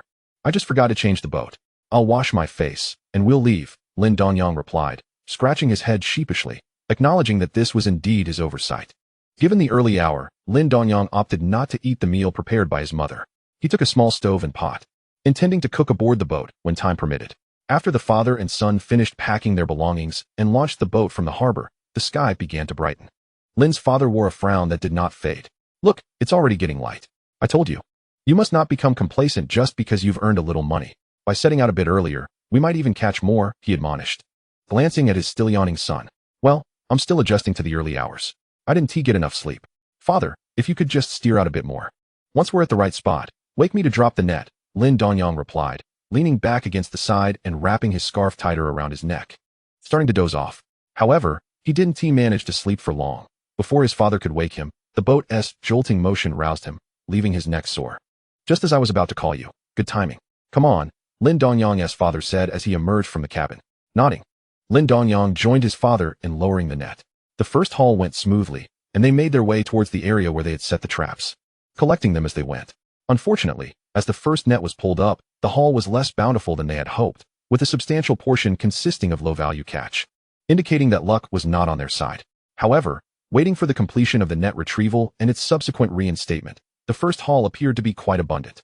As the two resumed their fishing, Lin's father took the helm, while Lin Dongyang remained on deck, sorting and packing the catch. As dusk descended, the pair hoisted the final net aboard, and, surveying the scattered fish on the deck, Lin's father remarked, Dongyang, you take the helm for this stretch. You've observed it for long enough, and with the sea so expansive now, navigating the boat is straightforward. All right, just watch me, Lin Dongyang replied confidently, stepping into the cockpit. The sea breeze mingled with the lingering scent of fish, seeping through the openings on either side, rendering the cabin's atmosphere less refreshing than that on the deck. The fishbone soup his father had prepared for lunch now made him feel slightly queasy. Gritting his teeth against the discomfort, he focused on the ocean ahead, steering the fishing vessel toward the dock. This was indeed his first time operating such a boat, and he found it remarkably easier than driving a car would be in the future. Big brother, second brother, why are you two returning so late? He inquired. Well, we thought to earn a bit more, came the response. How was the haul for you and father today? Luck was not on our side. We didn't encounter any schools of fish, so we returned early, Lin Dongyang replied with a smile while assisting on deck. With a list in hand, Lin Dongyang entered the cabin and handed it to the drowsy Li Huixiang. Gently placing his hand on her round belly, he felt the warmth and the subtle movements within. Is it nearly time? Perhaps we should go to the hospital to avoid any last-minute rush, he whispered softly against her abdomen. Enough of that. Are you thinking of spending recklessly again? You weren't this concerned for the first one. The second isn't as perilous, she chided lightly. A smile creeping onto her face as she glanced at her husband, who had risen from her belly. She felt a genuine happiness about their current situation. Her sisters-in-law often remarked on how Dongyang had grown up and learned to earn money, suggesting that better days awaited her and that she would no longer have to endure hardship. She understood that Lin Dongyang wanted her to stay in the hospital to make up for past shortcomings. However, hospital stays could be quite costly, and she hesitated, reasoning that since she was about to give birth to their second child, she was not as fragile as she had been with the first. Lin Dongyang recognized her reluctance, aware that she was still mindful of finances, having lived frugally in the past. Even with their recent financial independence, she remained apprehensive about spending. We have the means now. Why should we be so frugal? If you refuse to go, I won't go out to sea tomorrow, he playfully insisted. How can you be like this? Fine. I'll go, but you always think of spending needlessly, just like before, without regard for money, she retorted. That's different now. I can earn money. In the past, it was all you who worked, so go ahead and stay at the hospital. We live close to the county now, and we don't need to keep a constant watch over the house. I'll have second sister-in-law look after you, and I'll inform my brothers about it, he said, sensing her fears about his potential non-compliance with going to sea. Third sister-in-law has work, and eldest sister and mother can't leave the house, so only second sister-in-law can help. He added, it's fortunate we haven't yet started to restrict childbirth. If it were next year, we wouldn't even be able to stay at home. And finding a midwife would be the best we could hope for. All right, don't worry about that. Focus on earning money at sea, don't slack off. Tomorrow, I'll discuss it with mother and the sisters-in-law to see what they think. You have a little money now, and you seem unsure of how to handle it. He teased. Isn't that what I'm trying to do for you? Once you're out of confinement and have recovered, I'll take you shopping for clothes.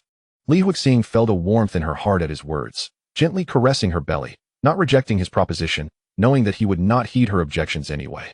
She smiled at the thought.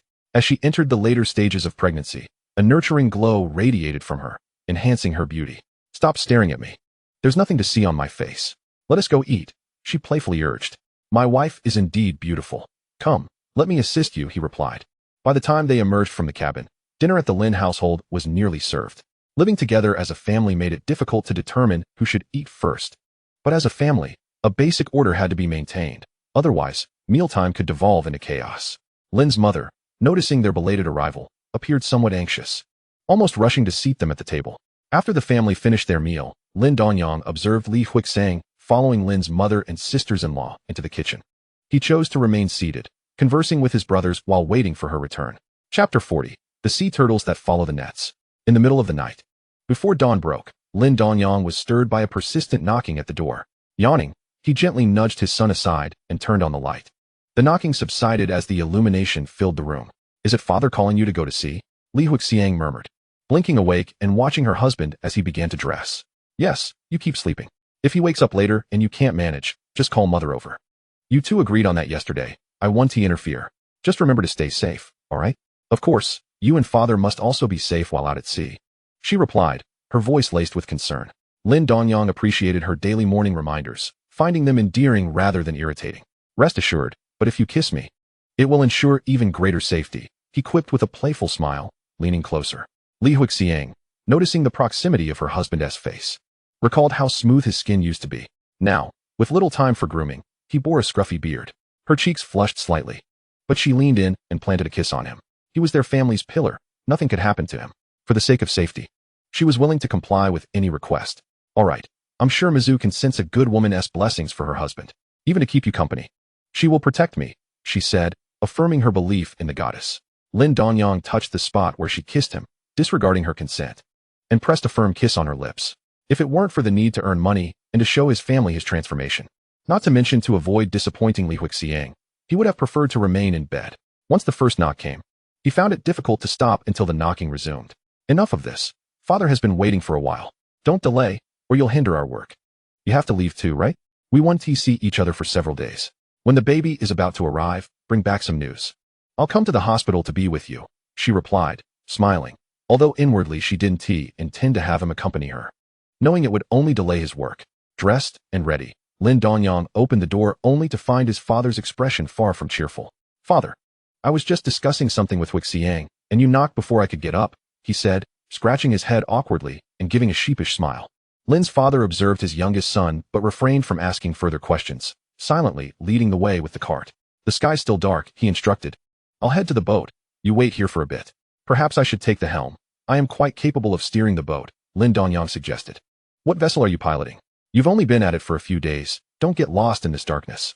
If you manage to navigate ashore, it will be a miracle." Lin Fu, overhearing his younger son, replied with irritation, before storming off to take command of the boat without further ado. Observing his father's vexation, Lin Dongyang was at a loss for words and could only follow along, surprisingly matching the pace of his father's hurried strides. "Father, hurry up. If I bring the gear and you haven't even set sail," Lin Fu retorted, "stop rushing me. Are you trying to summon my spirit?" After that exchange, he noticed his son drawing nearer and quickened his pace, almost breaking into a light jog to increase the distance between them. Once aboard the vessel, Lin Dongyang still wished to take the helm, but was met with a firm refusal from Lin Fu. He could not claim to be naturally adept at steering the boat. As was his custom, Lin Dongyang found a sheltered spot and sat down. It wasn't that he was unwilling to help, but rather that his father had insisted he refrain from doing so, and he could hardly be blamed for that. "Then you steer the boat. When it's time to haul the nets, wake me up. I could use a bit of rest," he said, wrapping his scarf tighter around his face and surrendering to the gentle sea breeze as he drifted off to sleep. Time passed, though he could not ascertain how long, and the night remained as dark as ever, until Lin Fu's urgent voice jolted him awake. "Wake up, it's time to haul the nets. Keep an eye out." "Understood," Lin Dongyang replied, stretching his neck before joining his father in the task of pulling in the nets. The sea was remarkably calm that day, with hardly a breath of wind, stirring only when the fishing boat was in motion, surrounded by the inky blackness of the night sky, punctuated only by the dim light of a lantern hanging from the small cockpit. As Lin Fu continued steering the boat, Lin Dongyang found himself increasingly bored, with little to occupy his time over the next few hours. Gazing at the pitch-black sky, feeling the gentle rocking of the boat and the rhythmic sound of waves crashing against its hull, he gradually succumbed to slumber. He resolved that next time they ventured out to sea, he would bring along some sturdy fishing line and a rod. The monotony of this outing was quite unbearable. Having not slept long, Lin Dongyang awoke to the faint light of dawn illuminating the horizon, a delicate shade of blue that soon deepened into a vibrant red as the sun began to rise, casting its glow across the waters. "Father, isn't it time to haul the nets?" "The sun has risen," he said, rising and stretching his stiff legs as he turned to Lin Fu with a smile. I was just about to wake you. It's about time you got up instead of lazing about, Lin Fu replied. What else am I to do? You won't let me steer the boat. And now you're starting to blame me, Lin Dongyang shot back. Every time I say something, you have 10 retorts ready. You're just like your mother. Lin Fu remarked with a frown, though he continued preparing to work, donning his gloves and readying himself. Isn't that a given? I am, after all, her son. Is that a problem for you? When we return home, I'll tell her you're dissatisfied with my resemblance to her, Lin Dongyang quipped, ignoring his father's call to focus on their task. With a chuckle, he moved closer, and the father and son duo began to haul in the nets. However, it soon became evident that this net was heavier than usual. The small winch clanked noisily, causing Lin Fu to appear both anxious and exhilarated. This was unmistakably the sign of a bountiful catch. But once they finally managed to pull the net aboard, Lin Dongyang felt no excitement. Instead, he began to tremble involuntarily, as if confronted by something terrifying. As the net unfolded, 3 enormous sea turtles emerged, contentedly munching on the squid and cuttlefish strewn across the deck, seemingly relishing their feast. It appeared they had encountered some opportunistic sea turtles. As they feasted, the process of hauling the nets made it easier for them to indulge. These creatures were undeniably gluttonous. Well, luck is on our side. 3 large sea turtles, Lin Fu remarked, observing the turtles without reproach for their pilfering, a hint of joy gracing his features. Lin Dongyang, gazing at the green sea turtle adorned with barnacles, felt no inclination to sell them. Although fishing these creatures was not yet prohibited, memories from a past life filled him with both fear and gratitude towards such animals. Had it not been for his decision to release the sea turtles, he would never have fallen into the ocean, nor would he have found himself transported back to this era, where he could amend past mistakes. Father, please hand me that shovel. Let us clean off the barnacles and release them. We won't take these creatures with us. What? Are you out of your mind? They're worth quite a bit. Lin Dongyang, firm in his stance, insisted without engaging in banter. Father, trust me just this once. I'm not in dire need of money right now. It's best we leave them be. They might bring us good fortune. Lin Fu, furrowing his brow as he regarded his resolute son, chose not to argue further, recognizing that the decision was ultimately not his to make. Once Lin Fu retrieved the necessary tools, Lin Dongyang took charge, positioning himself before a turtle and observing its somewhat comical head as it dove down, retrieving a squid. You glutton, when I release you, don't try to swim back into my nets. I'd rather not waste fuel hauling you back up, he laughed, cleaning the barnacles off the turtle's shell, oblivious to whether it understood him. Lin Fu observed his son's one-sided conversation, unsure of how to respond, and resumed sorting through the other catch, which consisted of squids, crabs, and miscellaneous fish, not a particularly lucrative haul. The sunfish, which could fetch a high price in the future, were currently only worth the cost of drying them for sale in town, where they might be purchased at a pittance. Having meticulously cleared the barnacles from all 3 sea turtles, he lamented the absence of a smartphone. Otherwise, he would have posed for a photograph surrounded by the turtles, capturing their wise gazes. Surely, it wouldn't be too much to ask to take a selfie with them while assisting in their cleaning. Are you done yet? We need to haul the nets. You've been too preoccupied with them to remind me. Lin Fu called out. What play? Those barnacles are uncomfortable for them. Hurry up and fetch me some rope. We need to bind them and toss them back into the sea. Can't we just throw them back without the rope? Lin Dongyang replied, recalling how he had fallen into the water previously. Leave it to me. I have my own methods, he insisted, throwing a minor tantrum, accustomed to getting his way. When his father finally returned with the rope, Lin Dongyang tied it around himself and the turtles, and together, they lifted the creatures and tossed them back into the ocean, watching them swim away with relief. What is the purpose of this rope? You haven't explained yet. Lin Fu questioned, glancing at the rope around his waist, and then at Lin Dongyang, who was beginning to untie the knots. Isn't this all used up? I'm just afraid that when we throw the sea turtle back, it'll fall into the water. Lin Dongyang, after voicing his concern, noticed his father's furrowed brow and realized his words were somewhat absurd, yet his fear was genuine. Hurry and untie the ropes. Let's bring in the net. I'm famished. Lin Dongyang laughed lightly, moving to the front of the net, ready to haul it in. Lin father, observing his youngest son, was at a loss for words. He felt as though his son was merely playing. Without any evidence to the contrary, he couldn't say much. Once the net was finally up, Lin father retrieved 2 pieces of salted fish from the cabin, tossing them into the pot along with some noodles. Lin Dongyang gazed at the insipid broth and found it somewhat unpalatable. From the fish catch they had just pulled in, he grabbed a handful of small red shrimp, tossed them into his bowl, and poured a bit of vinegar to marinate them. After a while, he would mix it with the noodle soup and dig in, sweet and delectable. Just this bowl alone could fetch 50 cents. You are quite indulgent, Lin father remarked with a hint of resignation as he watched his son present the bowl. With no one to supervise him on the boat, Lin Dongyang was eager to eat anything he desired. If the conditions on the boat were better, he would have devoured the good catch before even reaching the dock. All right, enough talk. If you didn't grab them so quickly, I might actually believe you were reluctant. Lin Dongyang chuckled as he watched his father swiftly snatch some shrimp from his bowl. It's not my boat now. I'm on salary, you know. If you lose money, my wages must still be paid. Fine, fine. Then hope I strike it rich and never lose money. When I'm in a good mood, perhaps I'll give you a little bonus to save for your grandchildren's snacks. Where are the granddaughters? All I have are a bunch of bald-headed boys. If Wixiang is carrying a girl, that would be delightful. There are too many boys at home. It's quite tiresome. The two sat on the deck, chatting and eating. And time slipped away. With company to converse with, drifting on the vast ocean felt far less lonely. He needed to work hard to earn money. Once the family was prosperous, Li Huixing wouldn't be so frugal anymore, fearing a return to their former circumstances. Time to lift the net. Here it comes. This time, like the last, the crane appeared somewhat overburdened. Its power was limited and required the effort of both men to pull it. They could tell it was a heavy haul. However, neither felt particularly excited. The presence of the large sea turtle had diminished their anticipation. Only when the net surfaced and they beheld the writhing mass of crabs and squids did smiles break across their faces. Father, it's a bountiful catch. Stop talking and pull it in quickly. Put in more effort. My old back can't handle this much strain, Lin father urged, equally thrilled. Once they combined forces to haul the net aboard, their eyes widened at the scattered fish catch on the boat, and they breathed a sigh of relief. Once aboard, anything could happen, but now they had secured their bounty. Father, there are 2 red grouper here, and this whole area is filled with mantis shrimp. These are valuable. And look at the size. Lin Dongyang exclaimed excitedly, placing the 2 red grouper into a separate basket and swiftly beginning to pick up the mantis shrimp. This is called the hairy edge fan shrimp, but we just call it mantis shrimp. It's a type of lobster. Some have hair, some do not, which helps differentiate between males and females. They're delicious. Hey, why are you picking them up? Are you planning to take them home to eat? If you're not going to eat them, just say so, and I'll tell your mother not to cook for you. Lin Dongyang rolled his eyes at his father, collecting over 20 shrimp before pausing. Just these alone could sell for nearly $2. If my mother knew, she'd definitely disapprove of me bringing them home. But I've worked hard today and done a good deed. Treating myself to some shrimp should be acceptable, right?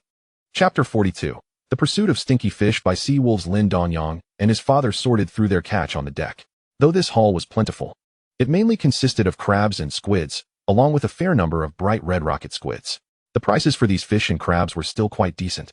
And with the recent decline in squid numbers, prices were beginning to rise again. This catch should fetch around $50 to $60. As Lin Dongyang and his father sorted through the haul, they selected the fish of higher economic value before preparing to cast the net again while Lin father took the helm. After finishing the netting, Lin Dongyang smiled at the baskets filled with fish. These were the fruits of his labor, all amounting to money. He continued picking through the catch, discarding many fish that could have been sold at a good price, tossing them back into the sea as they were deemed be catch. Only on the last haul would they keep anything to eat or gift to others. Yet Lin Dongyang intended to set more crab traps. He had thought about it the previous day and decided it was worth adding a few more. This way, the demand for bee catch remained high, and he refrained from tossing the fish back into the ocean. Father, look at this one. Isn't it beautiful? While sifting through the small bee catch, a fish caught the sunlight. Shimmering golden and strikingly beautiful, albeit small in size. It was a genuine golden pomfret, and he excitedly brought it to show his father in the cabin. Are you bored with collecting fish? Want to switch roles? I can pick while you steer, Lin father suggested, eyeing the little fish in his son's hands, which indeed looked quite lovely under the bright sun, even more so than a large yellow croaker. It's small and cute, but it's not worth much.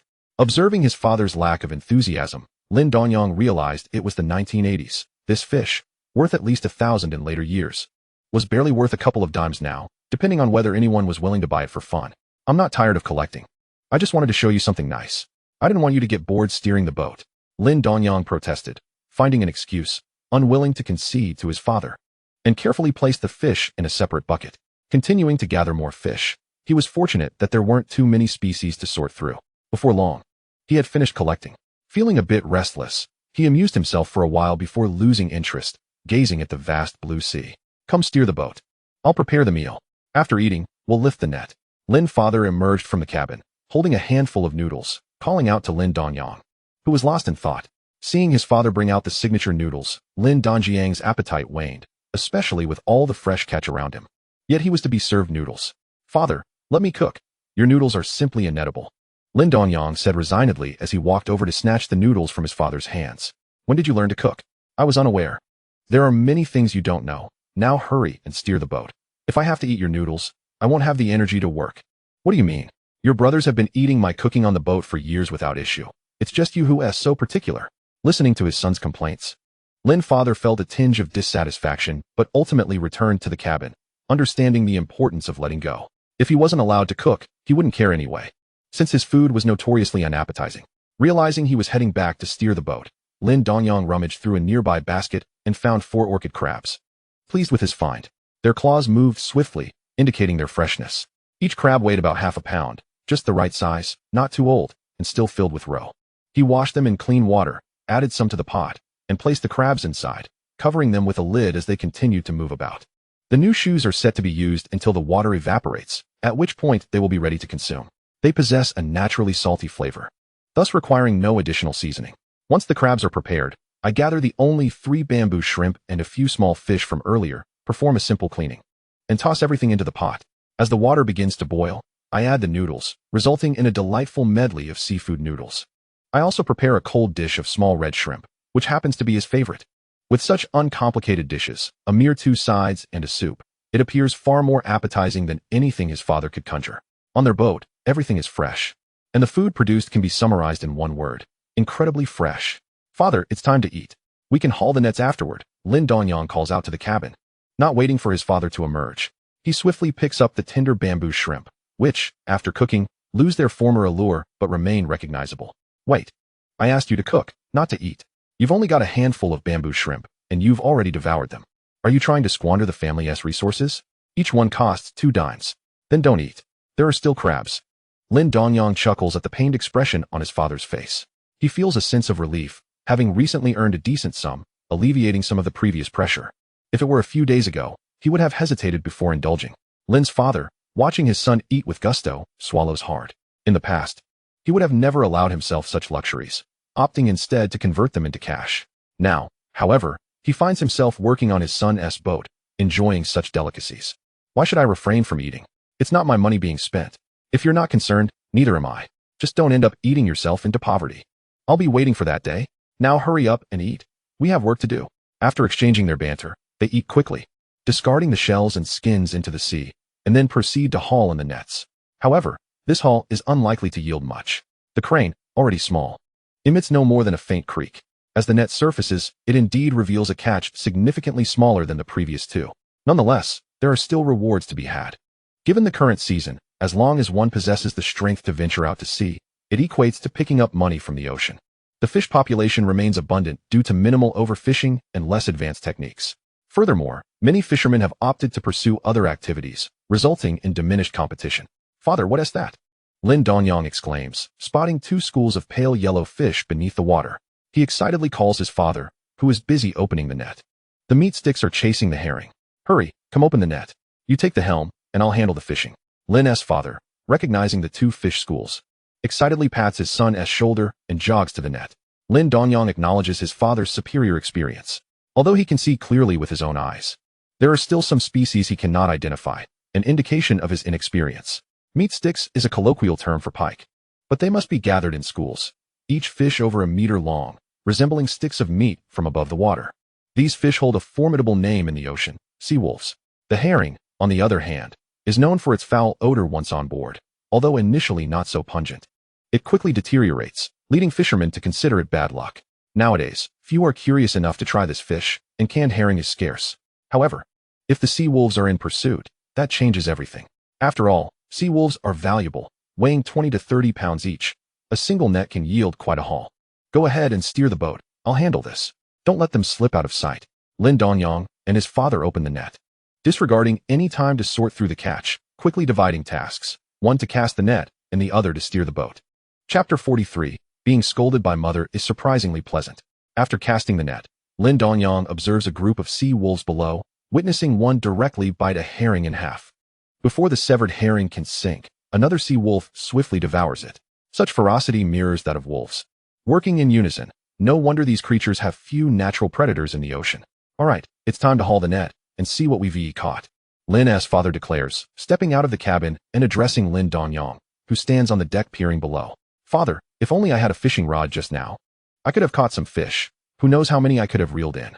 Enough with the daydreaming. These fish are strong. If you really hooked one, you'd tire out after just a couple of catches, might even snap your rod. That wooden rod of yours would definitely break. Let us save that for another time. It's futile to explain it to you, Lin Dongyang responds, noting the puzzled expression on his father's face, smirking slightly. As they begin to haul the net, it becomes evident that this catch exceeds the crane's capabilities. The machine groans and creaks incessantly. Being an older model, Lin Dongyang fears it might malfunction, and acquiring a new one would be no easy task. He wonders where Lu Hua's father procured his machinery and resolves to inquire later. Together, they exert considerable effort to pull the net aboard. As it rises, the boat tilts under the weight of the haul. East Yang, you were right. Although it's the spawning season for the meat sticks, encountering them is rare. Today, as fortune aligns with your predictions, we truly hit the jackpot. I told you letting that turtle go was the right decision. If we hadn't spent time cleaning barnacles off it, we would have surely missed this school of fish. Your luck is remarkable. First, we caught a turtle, and now we've encountered these meat sticks chasing the herring. Lin's father reflects with a hint of nostalgia. Lin Dongyang feels a swell of pride, having convinced his father of his insights. He is pleased with his decision to release the turtle, knowing the sea wolves are worth far more than 3 large turtles. His luck at sea has indeed been extraordinary. He seems to stumble upon treasures each time he ventures out, perhaps due to an actual abundance of good fortune in these waters. Together, they pull apart the net, revealing the sea wolves with their razor-sharp teeth, some still gnashing on herring. Even out of the water, they refuse to release their grip, exuding vitality. This time, Lin Dongyang does not let his father take the helm, as the catch consists entirely of sea wolves, all sizable and slippery, thrashing about on board. There are spines along their dorsal fins, so caution is paramount. A bite from these fish would certainly be painful. This haul appears to weigh over 1,000 pounds. Nearly 100 fish, and given the current market, these meat sticks will fetch a decent price. Father, when have I ever made a loss? Please refrain from uttering such ominous words. When have I ever spoken ill of fortune? By the time I first set sail, you weren't even born yet. And here you are, schooling me just 2 days into our voyage. Lin Dongyang chuckles at his father's irritation, knowing he will soon calm down. After all, they've been fishing long enough that the stress tends to fade quickly. Once they've stored the sea wolves in baskets and lowered the net, they take a circuitous route back to the spot where they left the traps, preparing to retrieve them as dusk approaches. It is time to return home. As the 2 individuals arrived at the designated area to set their fishing nets, Lin Dongyang observed what appeared to be a vessel anchored near the island, uncertain if it was engaged in operations or if it was the same boat from their previous outing. However, the sea was hardly an ideal place for forming friendships. It was prudent to maintain a distance from strangers. Watching his father haul the nets, Lin Dongyang refrained from speaking, noting that his father seemed somewhat hazy, perhaps only able to discern the silhouette of the island's peak. This time we've caught a good number of bamboo shrimp. Though the crabs and squids are a bit scarce, this boat isn't suited for fishing nearby. It's far less convenient than your little vessel, Lin's father remarked, gazing at the freshly lifted nets, his face breaking into a smile. The shrimp, adorned with alternating bands of red and black, were indeed striking. Anything with a hint of red tends to hold significant value.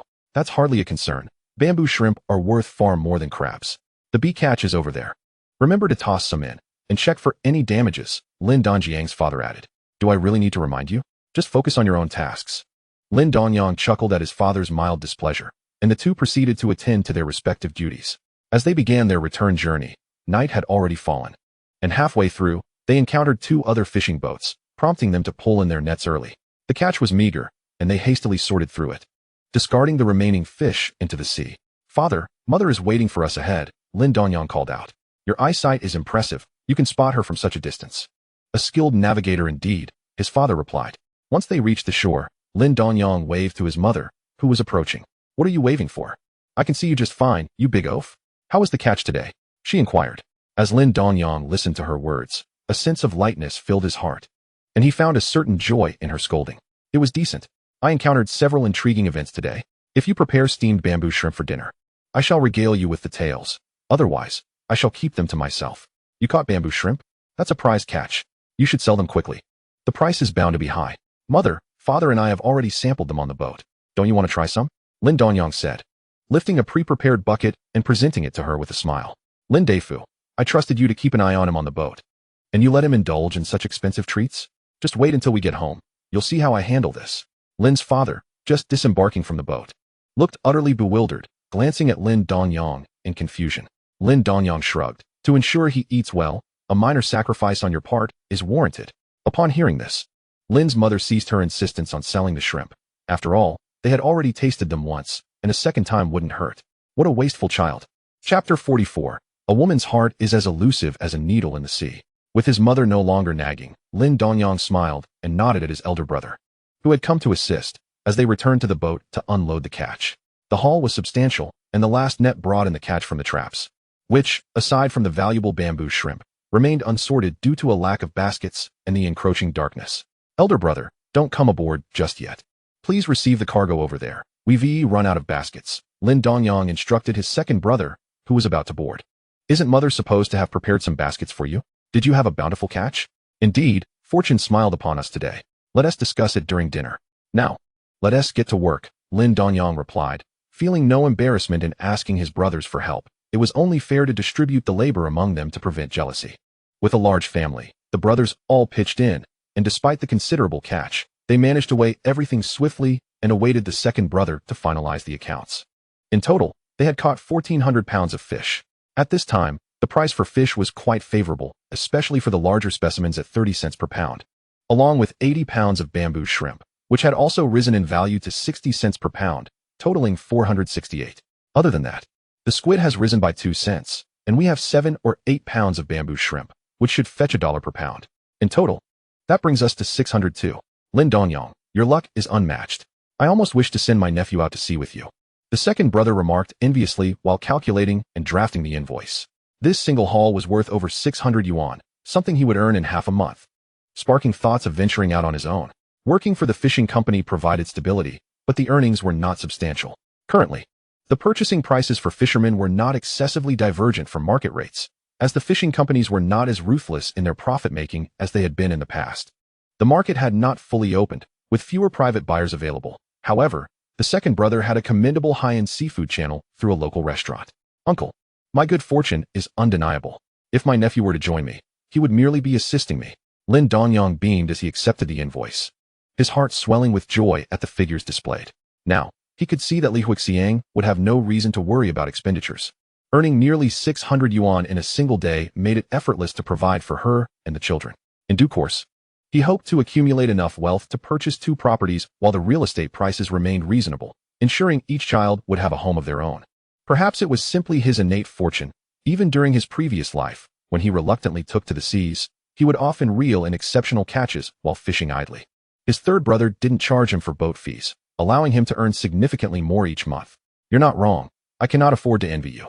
Your venture at sea has proven fruitful. If only you had taken Lin Dongyang out to sea sooner, your family might have become affluent by now. What good is that now? At the time, he was unwilling to go. Only now does he realize the necessity of it. Lin's father, overhearing the second brother's comments, shot a disapproving glance at his cheerful son, but internally mused that had he known of his son's good fortune, he would have insisted on bringing him aboard, even if it meant he did nothing but stand as a figurehead. Lin Dongyang, our luck today was also quite favorable. We caught 93 fish. Make a note of that.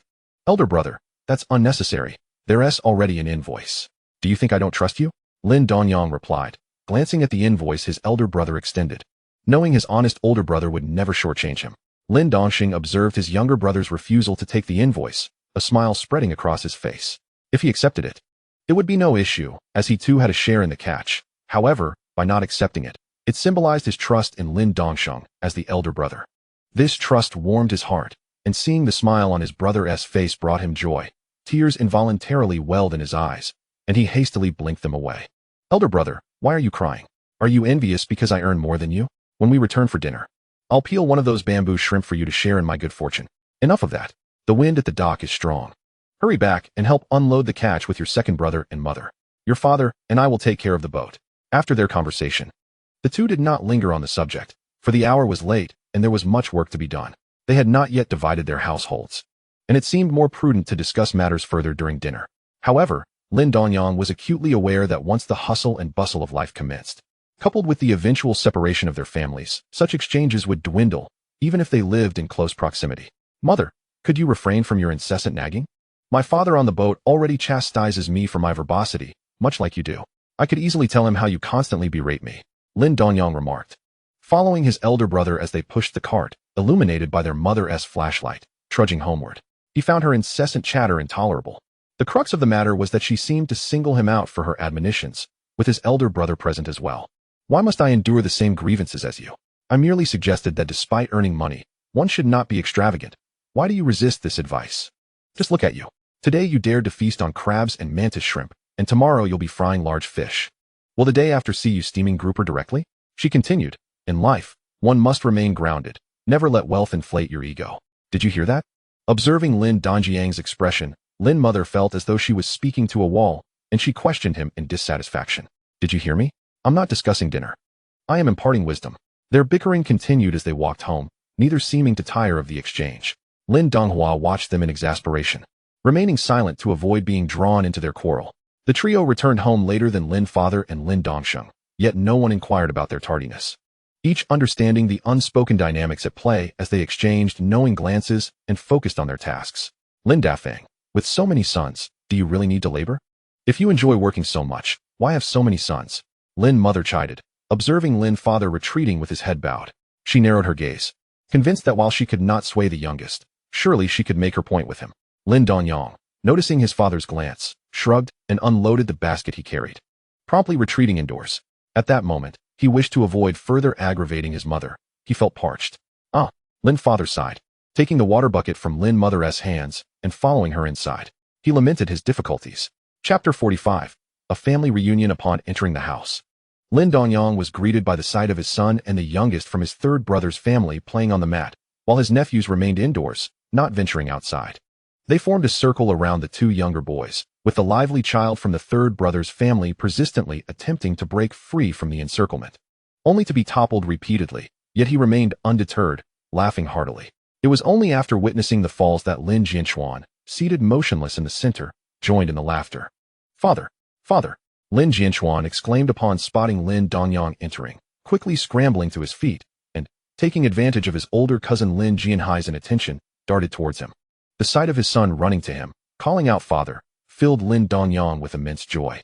Although he occasionally found his son's antics troublesome in the evening, witnessing the child rush towards him and call him father was a feeling beyond compare. Regardless of the exhaustion from being at sea, seeing his son run towards him and the gentle gaze of his wife made it all worthwhile. Uncle, you're back, exclaimed another child. Uncle, I heard Grandma say Auntie is going to the county. Does that mean you can bring us treats? You must keep your promise. I've been behaving well and helping to look after my little brother. Lin Jianyang, who had once felt wronged, brightened at the sight of his returning uncle and quickly stood to speak. You really are well informed. However, I must work to earn money, so I won't be going this time. I'll bring you treats when I come back with your aunt next time. But you all have indeed behaved well these past few days. Here are $2. Take it to the village supply store to buy some food. And remember to help look after your brothers. Otherwise, I want to be able to go to sea, and then I want to be able to earn money for treats. Lin Dongyang pulled out the last $2 from his pocket, handing it over without a second thought as he cautioned them. Yet, when the money was gone, he felt a pang of regret, as that was all he had left. Asking Li Huixiang for more would be akin to extracting money from a miserly spouse, making it challenging to obtain any extra funds. He realized he would need to employ some persuasion later on. Jianyang, quickly return the money to your uncle. Looking after your little brother is your responsibility, not something to be rewarded for. Enough, second sister-in-law. Without a little incentive, how can one focus? Besides, it's not a substantial amount, Lin Dongyang retorted, striding towards Li Huixiang. The weather had been unfavorable that morning, and with Uncle Li busy with the tractor in the afternoon, they had not managed to visit the hospital, something Lin mother had mentioned upon her return. He was not surprised. Transportation was indeed a challenge. Venturing out was not as simple as it seemed, especially with Li Huixiang heavily pregnant. Mother mentioned the total amount on this list. You need not worry about expenses now. Take care of yourself, and I can work at sea with peace of mind. Perhaps I can even earn a bit more, he said, handing her the list and gesturing to the total amount. Observing her wide-eyed expression, he found it both amusing and endearing. Though she was soon to be a mother of two, he could not help but see her as innocent as a child, perhaps due to his own feelings of guilt. When Lin mother emerged from the kitchen, Lin father followed closely behind, carrying a large platter brimming with mantis shrimp, causing the children nearby to salivate. Such delicacies were only encountered during the festive season, on fortunate days when they could venture to sea and were lucky enough to catch some to bring home. Each shrimp was worth several dimes, and with the family being large, a single meal could cost as much as what laborers earned over several days. Li Huixiang, glancing at the mantis shrimp and then at the list, realized these were what Lin Dongyang had caught that day. She wondered if he had brought home any extras. It appeared there was a generous amount. Even with a large family, they could each have one, which translated to quite a sum. In the past, she would have struggled for over 10 days just to earn enough to buy such a catch. However, she said nothing. With their improved living conditions and the kindness she had received from the family, no matter how much she cherished money, she would not show disdain towards Lin Dongyang at such a moment. It was simply not in her nature. Observing her cheerful nephews and the somewhat bashful glances from her brother and sister-in-law, she felt a surge of happiness, her smile blossoming. Seeing Li Huixiang's smile prompted the family to gather around the table, eager to share stories about their day at sea. The children, initially rowdy during mealtime, became engrossed in devouring the mantis shrimp, hardly lifting their heads for fear of being left behind. "Uncle, you are truly wonderful. This is so delicious." "Indeed, indeed. Auntie is wonderful too. Brother, this squid is magnificent." Lin Dongyang listened to the compliments from his nephew and sister with great delight, savoring his meal even more as he peeled shrimp for Li Huixiang. In his previous life, he had not achieved much.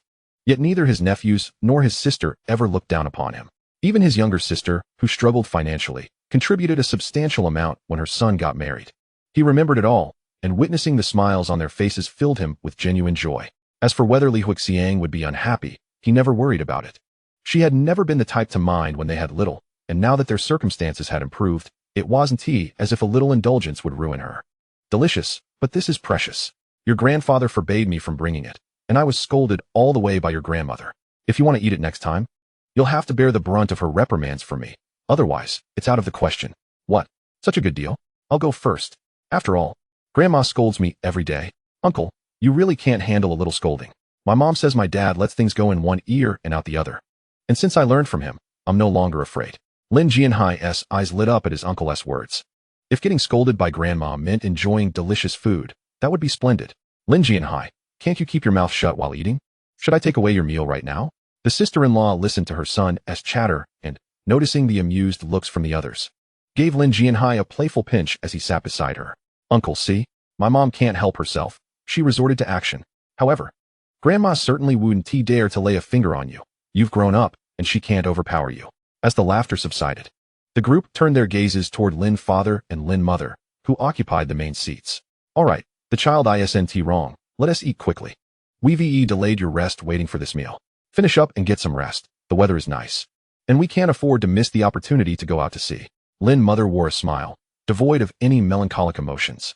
Instead, she felt a sense of pride as she looked at her family, all gathered together in harmony. These were the children she and her husband had painstakingly raised. Chapter 46, The Celestial Island. As the sky darkened, Lin Dongyang, having chatted a bit too long with his wife the previous night, found himself reluctant to rise at the sound of knocking at the door. Exhausted, he lifted Li Huixiang's head from his arm and withdrew it from her neck. Ever since he stopped drinking, she had taken to resting her head on his arm during the night. Initially, she was cautious, only resting her head briefly. But after experiencing comfort for the first time, she couldn't help but indulge. Though his movements were gentle, they still roused her from her sweet dreams. Had it not been for her excellent sleep quality, the commotion outside would have surely awakened her even sooner. "Awake? It's still early. You may continue sleeping. If you're going out today, be careful on the road. I want to accompany you. I'll be off to earn money, so you want to fret overspending." Lin Dongyang smiled at her, captivated by her beautiful, drowsy eyes. You take care at sea as well. Listen to your father if anything happens. Don't argue with him all the time. Rest assured, I will give you a squeeze before I head off to work." He placed her back on the pillow and covered their younger son with a blanket before finally rising from the bed. Yawning, he stepped out the door, momentarily unable to spot his father until a flashlight flickered to life, revealing a wrinkled, pale face. "Father, you nearly scared me to death. Stop the nonsense. You were frightened by this. What a timid child you are. I've been calling you for ages, always dragging your feet." Lin father, despite his gruff words, felt a sense of secret delight at his son's startled expression, taking pleasure in the fact that Lin Dongyang had reported him to his mother yesterday and was now the one being scared. Observing his father's demeanor, Lin Dongyang was surprised that a man of such age could still harbor such playful sentiments. After all, he had merely informed his mother of a minor grievance. It seemed he held grudges after all. As the two traveled in silence, they realized that the older brother had long since departed. They were the last to set sail. Once Lin father skillfully maneuvered the boat from the dock, following the guiding lights on board, they soon felt the wind picking up, causing the boat to sway more than usual. "Father, the wind is picking up," Lin Dongyang called out to his father, who was at the helm. As he peered into the dark waters below, "It's nothing serious. The wind isn't strong. Let us lower the nets first, and we can haul them up shortly. Lin father stepped out to assess the situation and, finding it manageable, beckoned Lin Dongyang over to assist in lowering the nets. As the fishing nets descended into the sea, a few white squids, perhaps drawn by the light, swirled around the boat. Noticing that his father continued to steer the vessel, Lin Dongyang kept busy, grabbing the extended net. The cold bamboo handle, combined with the cool sea breeze, sent a chill through his hands. With spring transitioning into summer, the morning air remained a bit brisk. Especially out at sea, it seemed the weather would not be favorable today. However, he wouldn't allow a mere change in weather to deter him from returning. After all, the diesel expenses for today's outing needed to be covered. Given the current conditions, it was evident that the crab traps would have to wait. Using the hand net and aided by the faint glow of the nearby light, he began scooping up the squids floating on the surface, albeit not in great numbers, making it impossible to catch them all at once. Even though he was earning a bit now, he could never dismiss the fish that drifted right to him. These were the ocean's gifts, and if he were to disdain them this time, the sea might very well cast him aside in the future. After over an hour of fishing, akin to the story of the gourd boy rescuing his grandfather, he managed to gather quite a few. Though each catch was modest, they added up to a considerable amount. Lin father, noticing the glimmers of light emerging on the horizon, stepped out from the cabin and was taken aback at the sight of the small pile of squids at Lin Dongyang's feet. How on earth did you manage to catch squids? Where did they come from? Just idling away, I noticed the sea breeze was a bit chilly, and I couldn't sleep, so I watched these squids drifting alongside the boat. Since I was doing nothing, I decided to scoop some up. Though they didn't gather in a large group, so I couldn't catch too many. Lin father, observing Lin Dongyang energetically reaching out to scoop more, felt a sense of satisfaction. Finally, he understood the importance of keeping busy while at sea. There was no time for idleness. He had been cautious not to push too hard recently, fearing that a heavy-handed approach might provoke a rebellious reaction and lead to Lin Dongyang refusing to work. So he had only insisted on the essential tasks. Let us pause for now. Dawn is approaching. We should gather the nets and collect the crab traps before the wind picks up and they get swept away. We'll hold off on setting them again until the weather improves. All right, I'll start the engine. After their exchange, the darkness that had initially enveloped them had begun to lift. They could faintly make out their surroundings. Nonetheless, Lin Dongyang switched on the flashlight. And as the engine roared to life, he exchanged a glance with his father, both filled with joy. Father, it seems we're in for a good haul today. This net sounds promising. Lin Dongyang exclaimed cheerfully as he approached his father. The waves have picked up, the sounds may not be clear. Even with Lin Dongyang's strength, he found the net a bit heavy, his eyes widening in surprise at the catch within. However, once his father opened the net bag, his joy dissipated. As the bag was unfastened, a large haul of fish tumbled onto the deck. But he was left speechless at the sight of a vast expanse of jellyfish. Of all things to catch, the top layer was filled with these large jellyfish, which were unsellable and took up space, serving no purpose at all. Father, give the net a shake and let us try again. I was hoping for a good start. Lin's father's initially delighted expression returned to one of calm. This was the sea, which always had a way of surprising you from time to time. Much like the winds and weather it bore. The two shook the net to dislodge the sea mud before casting it again. Once the net was entirely submerged, Lin's father resumed steering the boat, while Lin Dongyang, feeling somewhat impatient, donned his gloves and began tossing the jellyfish back into the sea. By this time, dawn had broken, and after the jellyfish splashed back into the water, Lin Dongyang spotted several sea turtles surfacing, nibbling on the jellyfish. He noticed that the shells of the turtles were free of barnacles and wondered if they were the same ones he had previously released. After discarding the jellyfish, he was left with only a few crabs, their pincers and legs crushed by the jellyfish. He was surprised to find that the squid he had caught in prior nets was far more valuable. Otherwise, this catch would have been deemed a complete loss. As the fishing boat continued its journey, it drew closer to the spot where he had placed the traps, and the island approached as well. Upon reaching the designated area, Lin Dongyang gazed at the surface of the sea, where the island appeared ethereal, transforming from mushroom-like shapes to spindles in a dreamlike fashion. From a distance, it seemed elusive, as if plucked from a fairy tale. Chapter 47. The persecution from the street rascals of the sea. Lin Dongyang stood momentarily entranced by the scene before him until his father emerged from the cabin and gently patted his shoulder, snapping him back to reality. What is happening here? We've been here so many times, and it hasn't looked like this before, Lin's father queried, his face a canvas of confusion and curiosity as he turned to his son.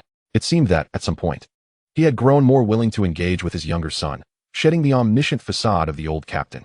Lin Dongyang regained his focus, observing the ever-changing island.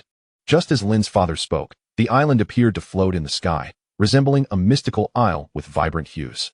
However, Lin Dongyang understood that this was not a fairy island, but rather a phenomenon known as sea haze, akin to a mirage. Unlike a mirage, which is fleeting, this sea haze could linger for an extended duration. This area of the sea had attracted many tourists drawn by this phenomenon, although most left disappointed without witnessing it. Yet many would still take a boat ride, generating a fair amount of income from the spectacle. It was a phenomenon that defied easy explanation. How do you know so much? I'm at a loss, Lin's father asked, a hint of bewilderment in his voice. In truth, Lin Dongyang was seeing this for the first time. I just know, there's no need for so many questions. Look, there's even a ship floating in the sky.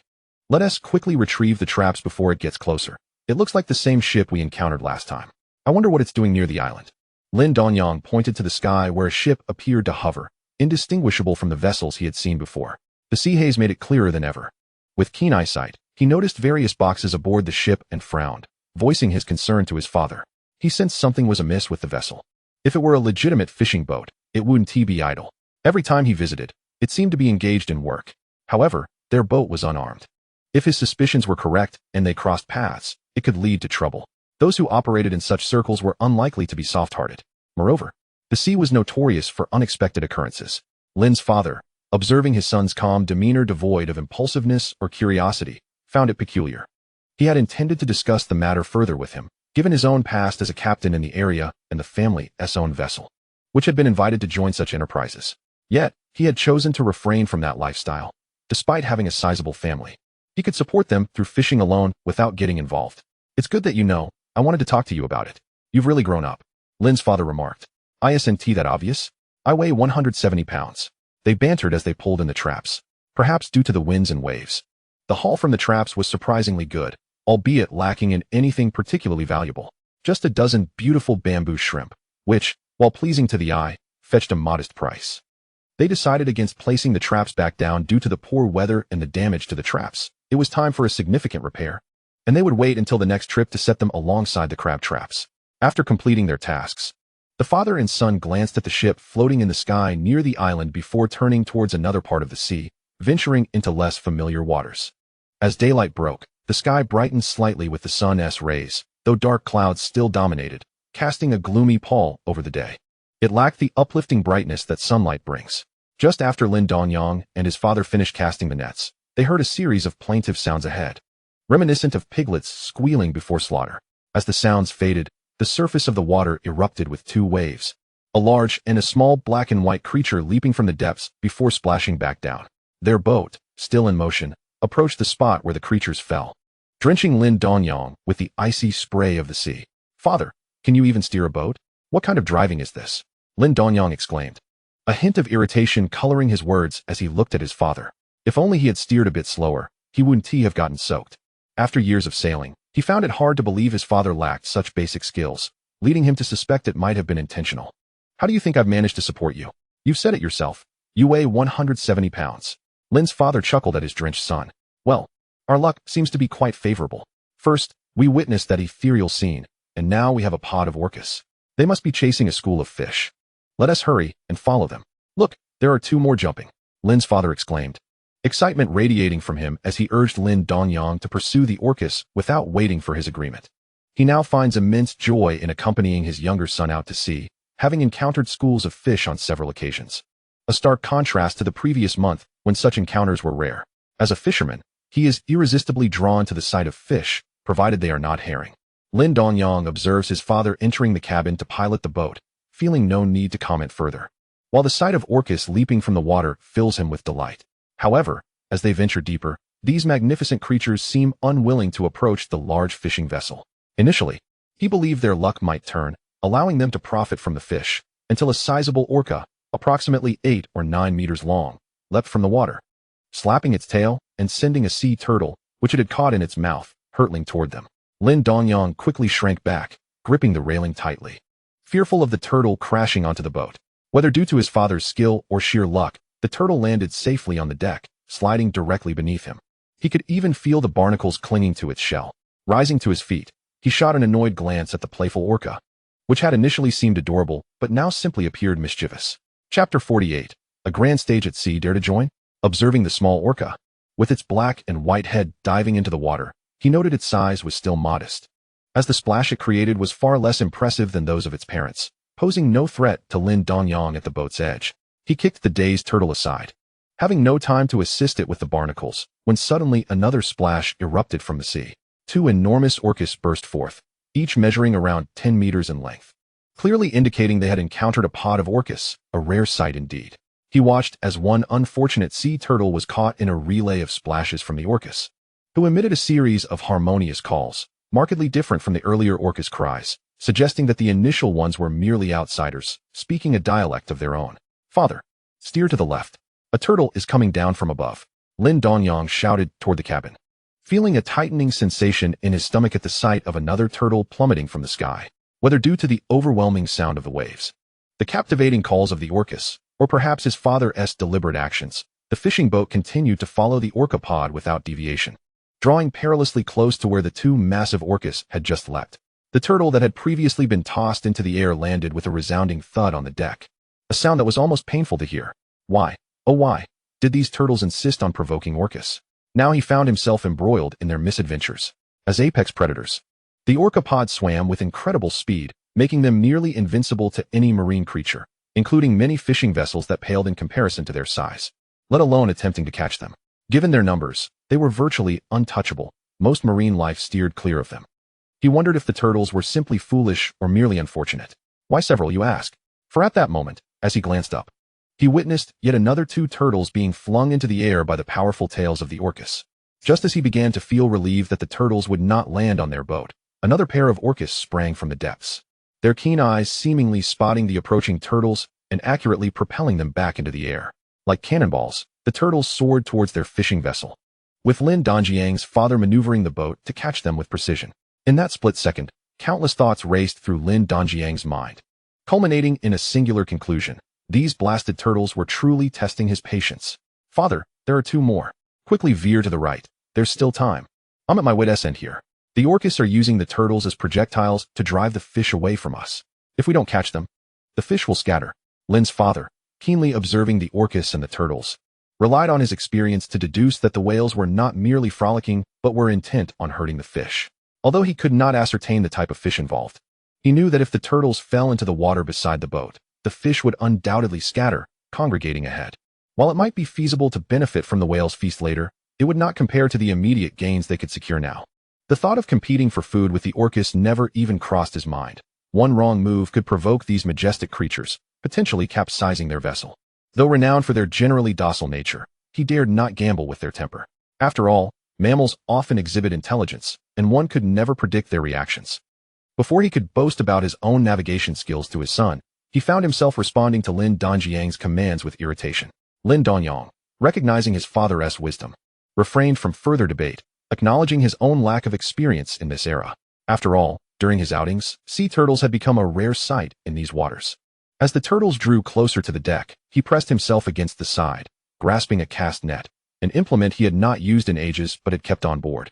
With two resounding thuds and his father's urgent commands, Lin Dongyang understood that this was indeed his father's intention, yet he held his tongue. Peering into the depths of the water, he observed fish darting beneath the surface, along with several large jellyfish ensnared by the fish schools. No wonder the turtles were present. They were likely drawn by the promise of a meal, only to be tossed about like playthings. Nevertheless, the turtles seemed resilient, taking a moment to recover before wriggling on the deck, with the first one facing downward while the others lay belly up. Their yellow shells gleamed under the dim sky, swaying adorably. The ocean was home to many charming creatures. If only they didn't complicate his life. "Dongyang, hurry and toss these turtles back. There shouldn't be any others around. Two more large black and white ones are leaping up. We can't be greedy. Let them drive the fish away. They're eager to eat."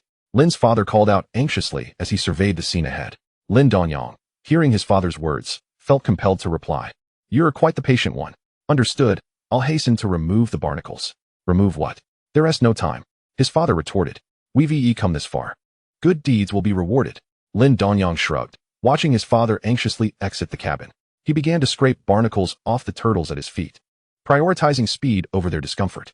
Time was of the essence, and there was no room for hesitation. It was certainly preferable to lounging on their backs.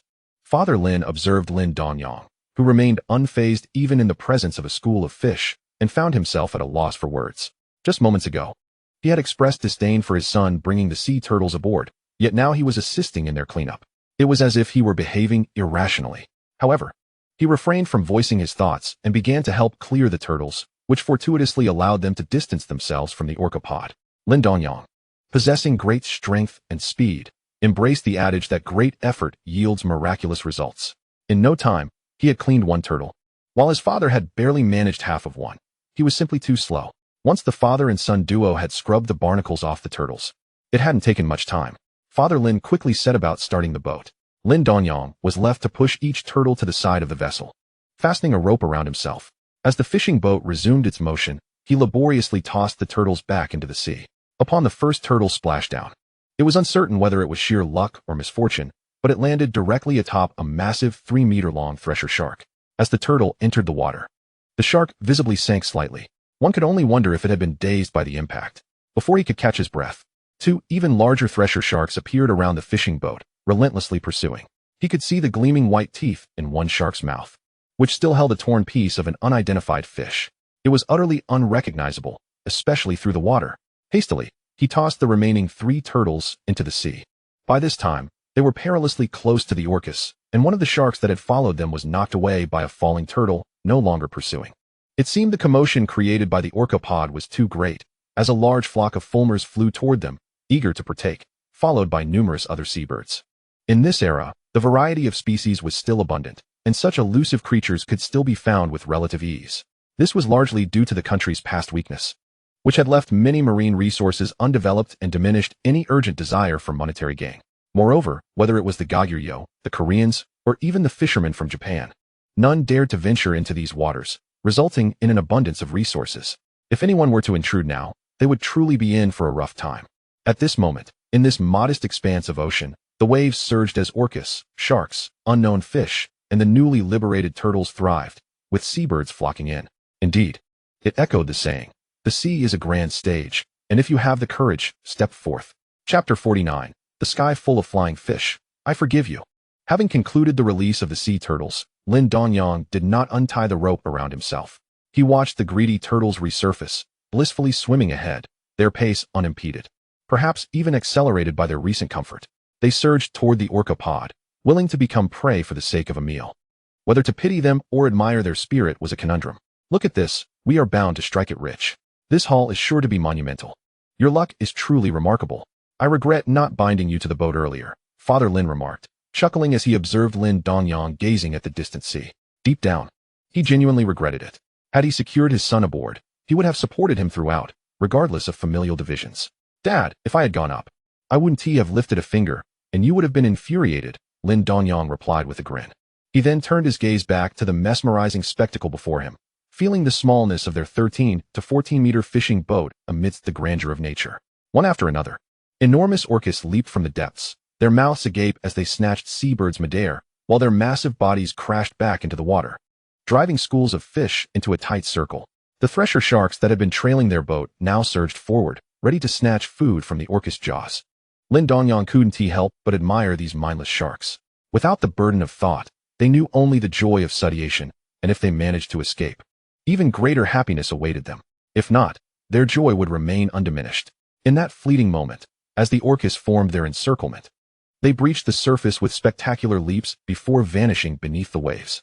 Suddenly, just ahead, a mass of shadows surged from the depths, taking flight as if they had sprouted wings, heading directly toward their fishing boat. It was flying fish. To his astonishment, the value of this catch was significant. They were truly in for a windfall. "Dongyang, hurry and grab the dip net. Watch as they come flying in. Just scoop them up. I initially thought we would only have one wave, but I didn't expect it to be flying fish," Father Lin exclaimed, his face alight with excitement as he rushed from the cabin, seizing the dip net and lifting it high above his head, poised for the first wave of fish to voluntarily leap into the net. Lin Dongyang recognized these renowned flying fish and understood why the seabirds had followed. Some fish, having just taken flight, landed in the open mouths of the leaping orcas, while others soared through the air, only to be snatched by the birds. The school before them was scientifically known as exocetidae, though most referred to them simply as flying fish. His father, being somewhat particular, used the more refined term. Even if these fish managed to escape the jaws of their predators, they still faced the impending threat of his and his father's net, which seemed a cruel twist of fate. Nature was indeed merciless, With his involvement, their chances of survival dwindled further. Watching the approaching school of fish, orcas, sharks, and countless seabirds, Lin Dongyang disregarded his father's advice and took hold of the cast net instead. He prepared to throw it skyward, a novel application of the cast net. Though he anticipated the weight it would bear, tightening the rope around himself, he knew his throwing motion would be considerable, and with orcas and sharks lurking below, he had no desire to fall overboard and become a meal himself. As the flying fish drew nearer, Lin Dongyang noticed that one had already leapt into his father's dip net. His father, unable to toss the fish before it flew in, hurriedly moved to allow more fish to dive into the net. Without hesitation, Lin Dongyang launched the cast net into the air, instantly ensnaring numerous flying fish. Due to gravity's pull, a multitude of fish fell onto the deck, ignoring the ache in his arms. He realized that throwing upwards was a far cry from throwing downwards. Even with gravity's assistance, it demanded considerable effort. However, the prospect of the riches before him was too enticing to disregard. Although he had enjoyed good fortune, he knew not when he would encounter such a scene again. The luck of their boat being positioned directly in the path of the flying fish was undeniable. Generally, these fish followed the lead of those in front, forming a straight line as they soared toward the fishing boat. Even if Lin Dongyang and his father remained idle, they would still have plenty left once all the flying fish had passed. Father Lin watched in astonishment as Lin Dongyang's cast net matched his own hours of patient netting. The ingenuity of youth indeed shone bright. However, with only one cast net aboard, he would have to wait until his son grew weary before taking over. The two individuals were joyfully engaged in their activities, one chasing after flying fish like a butterfly catcher, while the other was energetically capturing them in large quantities. They appeared exceedingly busy, yet the deck of the boat was so crowded with leaping flying fish that there was scarcely room to place a foot. Just as Lin Dongyang, enduring the unbearable soreness in his arms, aimed to throw his catch upwards, he was taken by surprise when a nearby orca, with its striking black and white form, swung its powerful tail and sent a flurry of flying fish crashing down onto their fishing vessel. Unlike the previous incident with the sea turtle, this time Lin Dongyang was filled with delight. These flying fish were certainly far more valuable than the sea turtles, and with the assistance of these majestic orcas, his haul would undoubtedly increase. He decided to forgive them for the earlier mishap of pelting his boat with a turtle and drenching him in water. Little ones, feel free to rain down upon me. Chapter 50, The Sunset at Sea. Watching the orcas leap from the water, stunning the airborne flying fish with their tail fins, Lin Dongyang observed as some fish, having been knocked out, plummeted into the water, providing a feast for the smaller orcas incapable of leaping. Others fell in a cacophony onto their boat. It was indeed a bountiful catch. Father, we've truly struck gold this time. Hui Xiang lamented over the little money spent on the hospital, but with today's catch, she could easily afford several visits, and it would sustain her for years to come. Lin Dongyang merely cast a fleeting glance at the fish that had been knocked onto their boat by the orcas before he resumed casting his net, enduring the pain in his arms. As for letting his father throw the net, that was out of the question. After all, he was no longer a child. It was easier for him to use his small hands to scoop up flying fish without expending too much energy. Your child is indeed a financial burden. Raising you has cost me far less, Lin's father remarked, observing his son's diligent efforts and the furrowed brow that betrayed his fatigue. Despite his words, there was a hint of sympathy in his eyes. This playful banter had become a part of their routine aboard the boat. Aside from working, their light-hearted exchanges were a daily occurrence. Unlike his older brothers, Lin Dongyang was unafraid to voice his thoughts, making their time at sea considerably more entertaining. Each voyage brought new experiences and the joy of a fruitful catch. As he gazed at the countless flying fish on deck, some still wriggling, others lying motionless, perhaps dazed or dead, he mused, it's difficult to say. Raising a child might prove to be quite costly in the future. So I must work harder and earn more for my son, lest he blame me later. As he gathered the net in his hands, he chuckled. You're right in every sense. How much could it possibly cost to raise a child? Are you still capable, or should I take over? Let us not go there. I can hold on a little longer. There's not much left, just a few more casts should suffice. Father, don't lean over the edge without a rope. It's not worth falling in for a few fish, not with orcas and sharks lurking below. Hearing his father's advice, Lin Dongyang shook his head, quickly stopping him as he attempted to reach for a few flying fish that had gathered nearby. At that moment, falling overboard would be a minor inconvenience compared to the dangers lurking beneath. Just as he finished speaking, he noticed his father standing still. And before he could feel pleased that his father was finally heeding his words, a flock of seabirds swooped down from the sky, squawking as they executed a precise aerial drop, landing squarely on Lin Dongyang's forehead. He grimaced at the sight of the birds, who had chosen to descend upon his boat instead of pursuing fish in the air, unapologetically devouring the fish on board. The most aggravating part was their utter lack of decorum. With fish still in their beaks, they brazenly relieved themselves, showing no regard for cleanliness. Lin Dongyang, grimacing as he wiped his forehead, turned to his equally displeased father and said, "Father, stop using the net to catch fish. Hurry and shoo them away. These creatures have no manners. It's bad enough they take one fish, but now they're causing havoc. I understand. You focus on your work. These birds are just like before, waiting for an easy meal. However, while you can eat my fish, I want to allow them to partake as well." Lin Dongyang chose to ignore the subtle disparagement in his father's words, knowing them to be true and feeling too miserable to argue. He opted for silence. Thus, the father and son diligently worked aboard the vessel, each with their designated tasks, while the myriad creatures of the sea busily pursued their own objectives, some fleeing, others feeding, and still others stealing. When the sky no longer bore the silhouette of flying fish, a few playful orca calves emerged from the water, chasing after two adult shortfin mako sharks with fervor, their small black and white heads crashing into their targets. Although they were still mere calves, each measuring around 2 meters, Lin Dongyang could have sworn he spotted a renowned pilot whale calf trailing behind, joining in the fray against the mako sharks. Despite the sharks being formidable in size, nearing 4 meters, they were outmatched by the coordinated efforts of the orcas, who had just indulged in a feast and were now feeling quite spry. As the orcas executed their playful assault on the sharks, Lin Dongyang, feeling the strain in his arms, took this opportunity to rest and followed the graceful movements of the creatures beneath the surface. Fortunately, his body was in good condition, allowing him to maintain his focus. If only he had a camera to capture this moment. Such sights would be rare in the future. Lost in thought, he observed the orca calves engaging in their playful battle with the shortfin mako sharks, recalling the earlier encounter with the airborne sea turtles and the abundance of flying fish. If only he could record this spectacle, it would surely attract a throng of spectators in the future. He resolved to search for a camera when he had the time. Although he had never used one before and was uncertain about the complexities of cameras in this era. As he pondered, a sudden loud cry pierced the air, and the surface of the sea was filled with the calls of the orcas. Lin Dongyang winced at the sound, and moments later, 4 adult whales, each around 10 meters in length, burst forth from the water. With their white bellies facing up, they flipped over and crashed back into the sea, drenching Lin Dongyang anew while stunning several mako sharks in the process. As twilight descended, the once vibrant blue of the water transformed into an expansive black expanse, creating an eerie atmosphere. Yet, as 2 orcas emerged, playfully tossing a seemingly diminutive mako shark like a toy, the scene became rather comical. "Father, come quickly and look. Forget about those seabirds, they deserve it," Lin Dongyang called to his father. Fresh from their feast, the orcas treated the large sharks like mere playthings, avenging their young while batting the sharks back and forth in a display of sheer joy. It was hard to believe that these creatures, once considered apex predators, were now rendered impotent, akin to a dog-esque toy. Lin's father approached, captivated by the unusual scene unfolding on the darkening sea. Having spent many years at sea, he had never witnessed such a spectacle. Just as the two of them stood in awe, one of the orcas, perhaps bored with its game, opened its massive jaws and clamped down on a mako's belly, instantly staining the nearby waters with blood.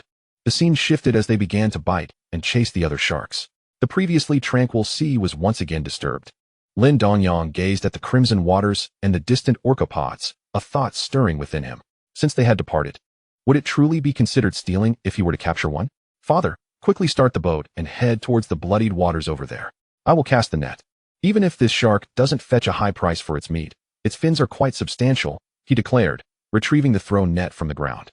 As the boat moved to the designated spot, he cast the net, observing the retreating orcas before doing so. With a forceful tug, a heavy sensation surged through his arms, which were already aching, making him feel as though they might tear apart from the strain. These sharks must weigh around 700 or 800 pounds. Even with all his strength, it was an arduous task. However, releasing the fish from his grasp was out of the question. He was consumed by greed. Every bit of profit counted, which would surely bring joy to his wife. "Father, lend me a hand," Lin's father emerged, noticing the flushed face of his youngest son. In that moment, he finally let go of his past prejudices, recognizing that his son had genuinely grown up. After both exerted effort to haul the hammerhead shark from the water, Lin Dongyang found it to be lighter than he anticipated. The creature bore a gaping wound, its innards mostly absent, and a significant amount of blood had spilled. The surrounding sea surface returned to calm, the waves subsiding, and the sun above ultimately broke free from the grasp of the clouds, scattering remnants of clouds across the sky. The brilliant red hues illuminated the time of sunset, casting a vibrant glow over the sky and the distant ocean. The blood-red surface of the sea no longer seemed exclusive to this area. Not far ahead, two massive orcas leaped from the water, appearing strikingly beautiful against the crimson backdrop. Chapter 51, Green Light, a disconcerting green. Lin Dongyang and his father lay breathlessly on the deck, gazing at the fleeting sunset. "Father, are you all right?" "Yes, are you?" "Of course." After their exchange, one continued to recline on the deck to recover his strength, while the other restarted the boat, pursuing the orca pods ahead. Since these orcas consumed only the shark's innards, they could not afford to overlook the sizable fish before them.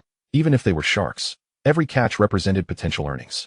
As the fishing vessel roared to life, the noise startled the seabirds that had perched atop the wheelhouse, causing them to take flight. However, two bolder birds, sensing no immediate danger, landed once more, this time resting on Lin Dongyang's body. Gazing at the birds perched upon him, he was momentarily amused, but that amusement quickly faded. He waved them away. If it weren't for their endangered status, he would have certainly taken a more aggressive stance against them. Taking advantage of the moment, he collected the flying fish scattered on the deck, creating additional space on the boat. A single hammerhead shark measured 3 to 4 meters in length, occupying far too much room. Yet, when he gazed upon the thick, large pectoral fins and tail, a smile graced his face. The shark's skin would undoubtedly fetch a handsome sum. "Dongyang, cast the net quickly, the orcas have just passed." Lin Dongyang, exhausted, nodded wearily at his father. Despite his fatigue, he summoned the strength to throw the net, and fortune smiled upon him as he successfully ensnared another hammerhead shark. This particular shark, however, appeared to have suffered a torn caudal fin, likely due to an orca's careless encounter. Once the pod of orcas disappeared from view, the echoing cries gradually faded away. Lin Dongyang gazed at the 3 sizable hammerhead sharks aboard, feeling both elated and troubled. They occupied far too much space. "Father, why don't we remove the fins and skin from one, discarding the meat back into the sea? We still have a load to gather, and the boat is nearly full," he suggested, pointing at the nearly filled vessel with a wry smile. "All right, I'll handle that. You go collect the flying fish over there. Nightfall is approaching, and we must hurry to retrieve the net." Once they diligently resumed their tasks, time seemed to fly. After hauling the net bag from the water, Lin Dongyang tossed aside the hand net, finding himself surrounded by lively, jumping flying fish, in far better condition than those previously on the boat. The net bag was simply too large. There was no other way to manage it. Leaning against the boat, Lin Dongyang panted heavily, feeling an overwhelming fatigue unlike anything he had experienced since returning. He was utterly exhausted, with no desire to move. Noticing his state, his father refrained from urging him to work, instead efficiently catching 2 fish at a time and tossing them into the basket. When Lin Dongyang finally rose to his feet, his father ceased his actions, saying, "You should rest a bit. I'll take the helm. Once we reach the dock, let your older brother and the others help with the unloading. You've truly worn yourself out today." "Understood. You take the wheel while I discard the shark meat," Lin Dongyang replied, utilizing the dim light from the wheelhouse. As the fishing boat set off again, he tossed pieces of shark meat overboard. His father had cut them into manageable sizes. Now was not the time for using shark meat as bait. Returning home promptly was paramount, as he was utterly spent. Perhaps fate was not in their favor. As the fishing boat sailed, they did not drop the net again, eager to reach the dock. However, the abundance of their catch slowed their progress to a crawl.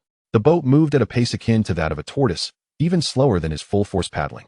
Bored and weary, he continued to toss chunks of shark meat overboard, the splashes echoing in the stillness, making him feel increasingly drowsy, his eyelids heavy. The wheelhouse lights flickered erratically, casting an eerie ambience that unsettled him. As he continued to discard the meat, the boat steadily advanced, his father steering with a steady hand, appearing reliable. Yet, as time passed, Lin Dongyang noticed the increasing number of green lights flickering in the water behind them. To be honest, he felt a creeping dread, his heart racing. Why did such strange occurrences always manifest at night? He resolved never to return this late again, unless, of course, they encountered a school of fish as they had today. The green lights relentlessly followed the boat, growing more numerous and closer with each passing moment. Furrowing his brow, Lin Dongyang stood up and tossed a large piece of shark meat overboard, retrieving the hand net. "Damn it, I don't care what you are. Whatever I catch is mine," he muttered to himself, trying to muster courage as he swung the hand net, only to find it nearly impossible to move once submerged in the water. Reluctantly, he withdrew the net, discovering it to be empty except for a few 40-centimeter-long creatures, glowing green and suspended within, appearing quite fierce. As the lights in the wheelhouse brightened, Lin Dongyang finally recognized the creatures before him. These were not common in this sea. Cigar sharks, scientifically known as cigar sharks, a small yet ferocious species of shark possessing a bioluminescent organ in their skin, which explained the green glow. Upon realizing their identity, Lin Dongyang exhaled in relief. As long as they were not anything sinister, he felt reassured, for he was not particularly brave. Father, slow down a bit. I've encountered some cigar sharks. We might still gather a few on our way back. As the speed of the fishing vessel diminished, Lin Dongyang, employing the same method as before, managed to haul up quite a number of creatures, their luminous forms casting an eerie green glow that startled the unsuspecting observer.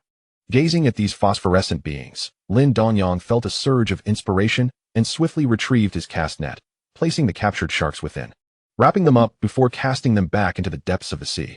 Behind the fishing boat trailed a vast, glowing green mass, slowly advancing across the inky blackness of the night sky. Chapter 52, A Bounty of Fish. Lin Dongyang cautiously approached the stern of the boat, retrieving a flashlight from the cabin and securing it to the netting machine.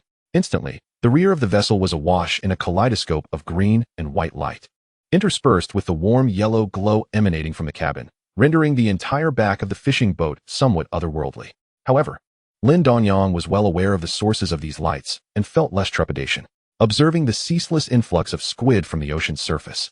He seized his net and plunged it into the water, muscles taut and brow furrowed as he pulled up a bountiful catch. The squid, a striking blend of black and white, were substantial in size, some even ejecting ink as they were captured. Father, it would be splendid if we had another pair of hands on board today, Lin Dongyang called back to the cabin, scooping up squid while also netting several other nocturnal fish drawn to the alluring lights, using this chatter to bolster his own courage.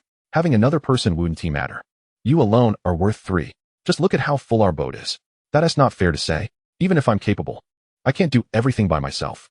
It's just that Huixiang isn't home tonight. With a cheerful demeanor, Lin Dongyang continued to haul in nets filled with squid.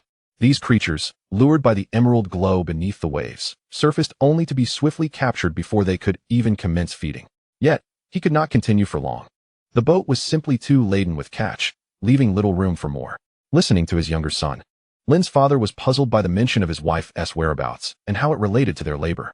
He returned his focus to piloting the boat, exercising extra caution as they neared the dock, familiar as it was. He remained vigilant, wary of smaller vessels navigating back in the dark to avoid any unfortunate collisions. As Lin Dongyang filled the last available space with squid, the flashlight dimmed, the light dwindling until only the underwater green glow remained. The squid ceased to surface, and he lost interest in exerting further effort. With a forceful tug, he pulled up the recently cast net. The fins of the cigar shark were quite valuable, surpassing even those of the weasel shark. Father, please stop the boat. I can't manage this, Lin Dongyang exclaimed in surprise, tugging at the net's opening without any movement, urgently calling out to his father. Hearing his son's cries, Lin's father exited the cabin, carefully making his way over while tossing aside some of the squid that had splattered ink on him, approaching with a face smeared in darkness.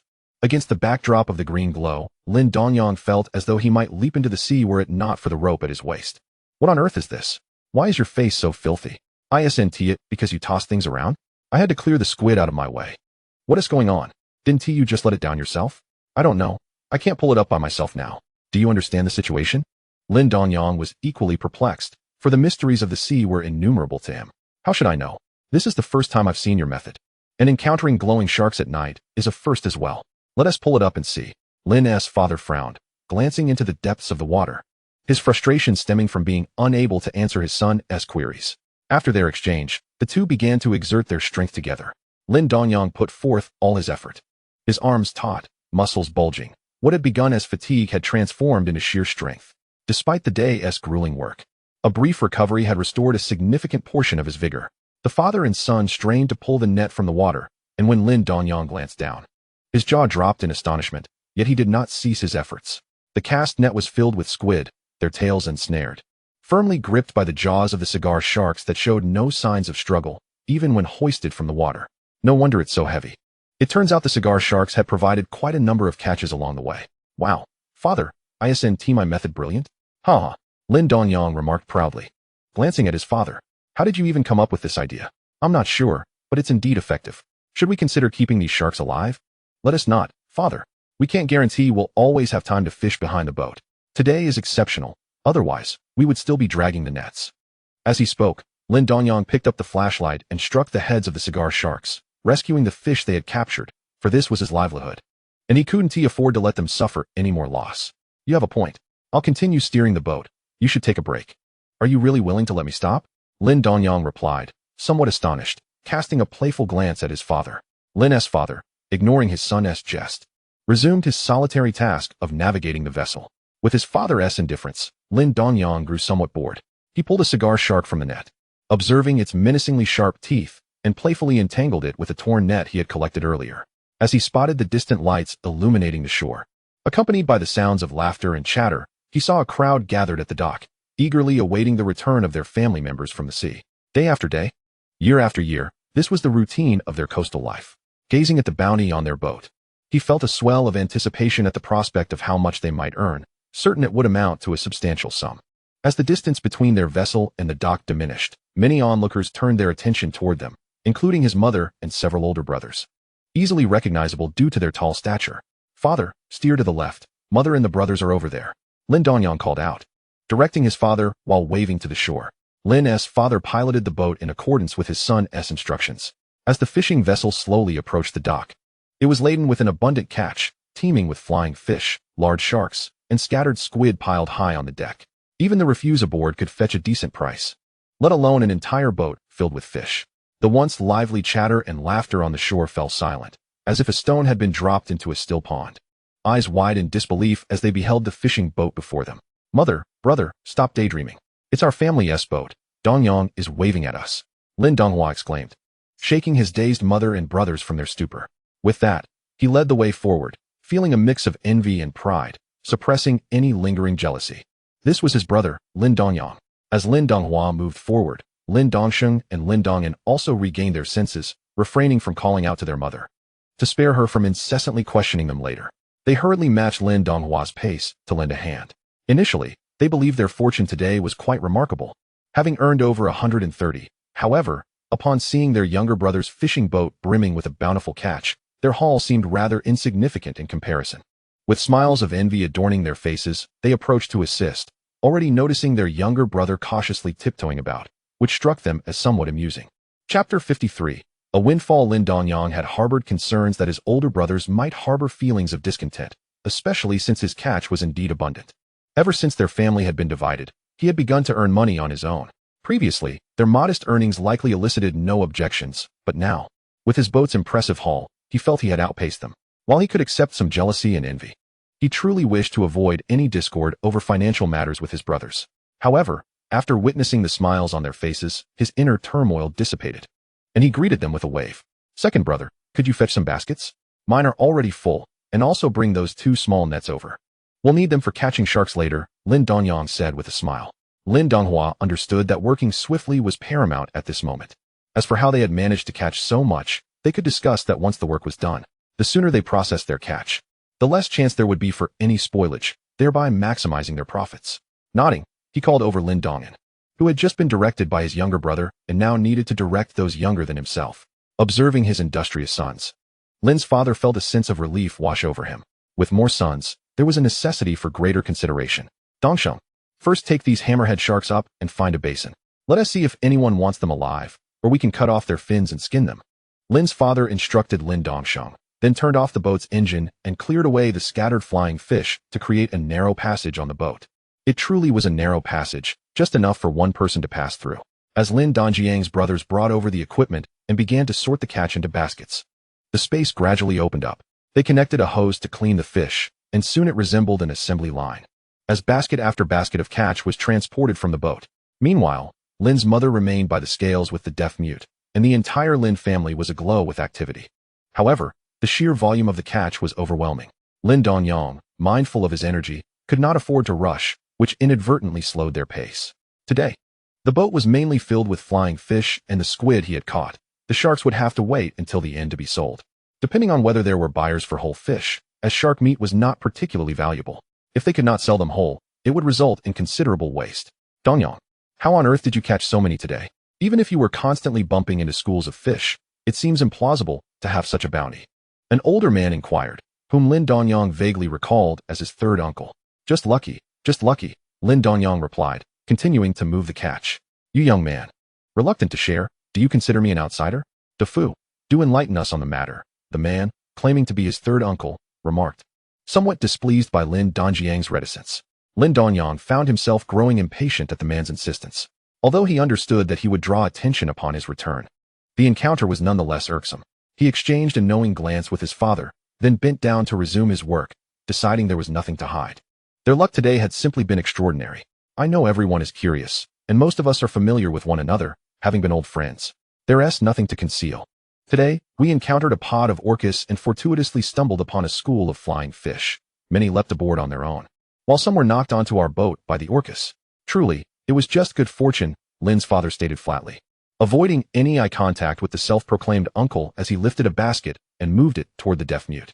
He was thoroughly irritated by the man's presumptuousness, expecting privileges simply due to their familial connection rather than waiting for others to inquire.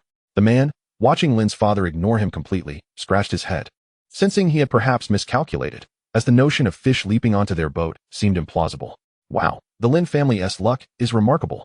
To encounter both a pod of orcas and a school of flying fish simultaneously. If only we had such fortune. Come now, we know how to Fu's luck runs. The best he ever catches is a half net of yellow croaker. When has he ever had such luck? If only he had this kind of luck a few years earlier. Our team would have been in the vanguard every year, and we could have eaten well. That's true. I say it's his youngest son, Dongyang, right? That boy has luck. He has only just set sail and hasn't he relied much on his father, yet he is already out on a big boat. Which shows he has made a good haul. I know about that.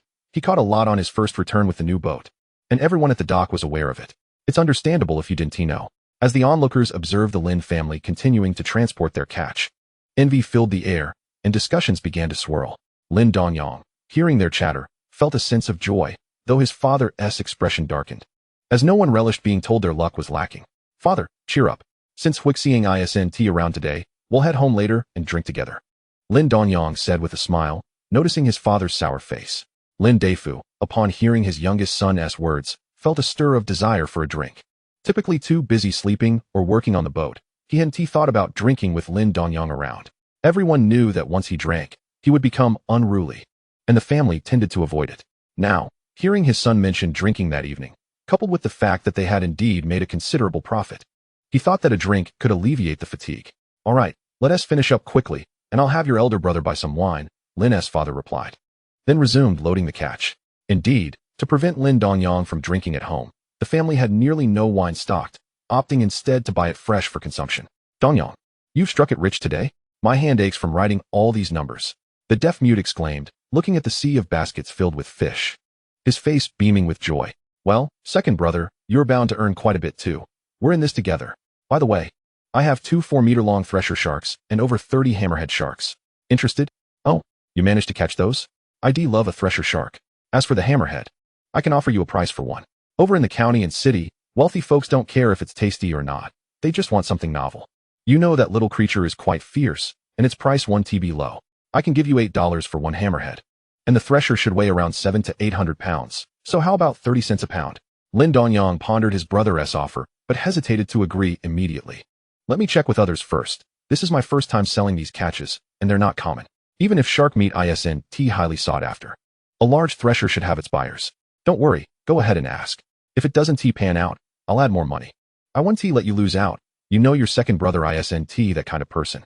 As the two concluded their conversation, Lin Dongyang stepped away from his stall, glancing at the temporary figures displayed before him. Over 1,300 yuan already accrued, and he had yet to unload all the goods from his boat. Today was indeed a propitious day for him to earn a substantial fortune. Chapter 54. The dispute at the dock. After examining the figures, Lin Dongyang's face beamed with joy and vigor as he carried a basket towards the edge of the vessel, preparing to haul in another catch. Although he was aware that the cargo aboard was undoubtedly valuable, witnessing the figures on the receipt filled him with an overwhelming sense of satisfaction. All the toil he endured at sea today had been worthwhile. Upon boarding the ship, Lin Dongyang observed his father still sorting through the day's catch, rinsing the fish with seawater as he went. Aside from his elder brother, the rest of the crew were diligently engaged in their respective tasks, all bustling with activity. Father, why not inquire about the prices of the weasel shark and the darmic shark? I've already spoken with Longzi. If he cannot match a higher price, we shan't sell to him, Lin Dongyang said, his face alight with mirth. Very well, I shall attend to that. Keep an eye on things here. It's quite crowded. So prevent anyone from boarding the vessel, Lin's father instructed, then lowered his rolled-up pant legs, donned his thoroughly soaked black cloth shoes, and nimbly leapt onto the shore, demonstrating agility that belied his advancing age. He appeared capable of continuing this work for another 20 years, embodying the adage that age does not diminish one's strength. Watching his father depart, Lin Dongyang turned his attention to the neatly arranged baskets. The ship swayed gently, and soon, Lin Dongyang returned swiftly, carrying a basket. Eldest brother, I'll take this basket first. You can follow later. Father has gone to inquire about the prices. If we work together, we won't need to leave anyone aboard to guard the ship. With so many people around, they can help keep an eye on things, he said. All right. I'll go ahead then. There isn't much left anyway. Just follow closely behind, Lin Dongyang replied, moving away while Lin Dongyang waved to his second brother, who was returning. Time was of the essence, and he felt a twinge of urgency as the four brothers began to methodically transfer goods from the ship. A young man with beady eyes and a furtive demeanor watched them with envy. He turned to his wrinkled father, saying, Father, if we had followed them back then, we could have acquired a large ship by now instead of still laboriously rowing. What is the use of lamenting now? It's already done. We can only blame ourselves for not keeping up. We didn't have that fortune. Just look at how industrious they are, and then look at yourself, aside from rowing. You don't even bother to learn how to cast a net properly. The moment you attempt to throw one, you complain of fatigue. Father, why do you side with outsiders? You know I detest rowing. If we had a larger ship, we wouldn't need to row or cast nets. We could just toss the net into the sea and wait for the right moment to pull it in and collect our earnings. As the father and son exchanged words, the young man shot a resentful glance at his father, flinging his face away as he exited through the crowd. Had it not been for his father's reluctance to part with the family's funds to purchase a boat, they would undoubtedly have joined Lin Dongyang by now. Presently, he did not perceive this as a lost opportunity, but rather as a misfortune that had evaded his grasp. Gazing at the baskets of goods on the opposite fishing vessel, an insidious thought surged within him. If he were to toss all of those items into the sea, wouldn't Lin Dongyang be infuriated? Seizing the moment, he boldly stepped onto the ship, without waiting for anyone to shout a warning, and grasped an entire basket of fish. However, it was far heavier than he anticipated. Mistaking it for the lighter baskets from his own family, he lost his grip, scattering the fish across the deck. The once docile flying fish, confined within the basket, now hopped and flopped wildly across the deck, leaving the young man momentarily flabbergasted. This was merely one basket. How much bounty must there be in the many others? Hey, what are you doing? You're not from the Lin family. How did you get on this ship? Lin Dongyang, you need to come over here. Dongyang. He is not from our village. He is on your ship. Hurry, come and help. As a middle-aged man called out, the young man, still struggling to lift a basket, was soon followed by others onto the ship. Regardless of their envy, they could not ignore the disruption caused by an outsider. If they did not intervene, news of this incident would spread throughout the village, and they would be left to endure the scorn of their peers. The young man, already simmering with rage and resentment, found his anger intensifying upon seeing the fish on the ship. Yet, he had not anticipated the swift reactions of those around him. In a fleeting moment of distraction, two more individuals joined the fray, effectively cornering him at the helm of the ship. Hearing his name called, Lin Dongyang hurried towards the vessel, astonished that a disruption had occurred in such a short span of time. How foolish of them to provoke him. He quickened his pace, leaping onto the ship with impressive agility. Dongyang, what is going on? Why are you running so fast? Am I not impressive? Lin Dongyang observed his younger brother's proud demeanor, bemused yet acknowledging his flair, as he followed suit onto the ship. Have you not answered my question? Am I not impressive? Lin Dongyang queried, his mood shifting inexplicably, as if liberated from restraint. Very impressive. Now let us assess the situation, Lin Dongyang replied, his tone more serious. Is it you? Lin Dongyang recognized the young man before him all too well, the one who had once trailed behind him, seeking to take advantage. Alongside an old man who had treated him like a dog, the young man, now encircled by an assortment of people, regained his composure, the initial fury dissipating as panic set in. Trapped on another vessel, clutching a basket of fish, he found himself at a loss for words. Lin Dongyang, I swear I came to help you. Do you believe me? Oh, is your idea of helping me to scatter the goods I meticulously organized? It seems you are attempting to steal from me, Lin Dongyang replied, brows furrowing, unable to suppress a chuckle at the absurdity. Do you believe this? This man harbors a grudge against me. Now, witnessing my ship filled to the brim, he attempts to lend a hand under the guise of helping, all the while spilling my hard-earned catch. What do you all think? In my opinion, he intended to seize the opportunity while we were short-handed and steal my fish. A thief. Exactly, Dongyang. You must not show him any leniency. It's rare to encounter someone so brazen as to steal from another's ship. I must say, it speaks volumes about his upbringing to produce such a character. As the young man stood there, subjected to their scornful remarks, his face flushed with embarrassment. his eyes reddening with unshed tears. With tears cascading down his cheeks, he erupted in a desperate cry, "I am not a thief. I merely wish to toss these goods into the sea.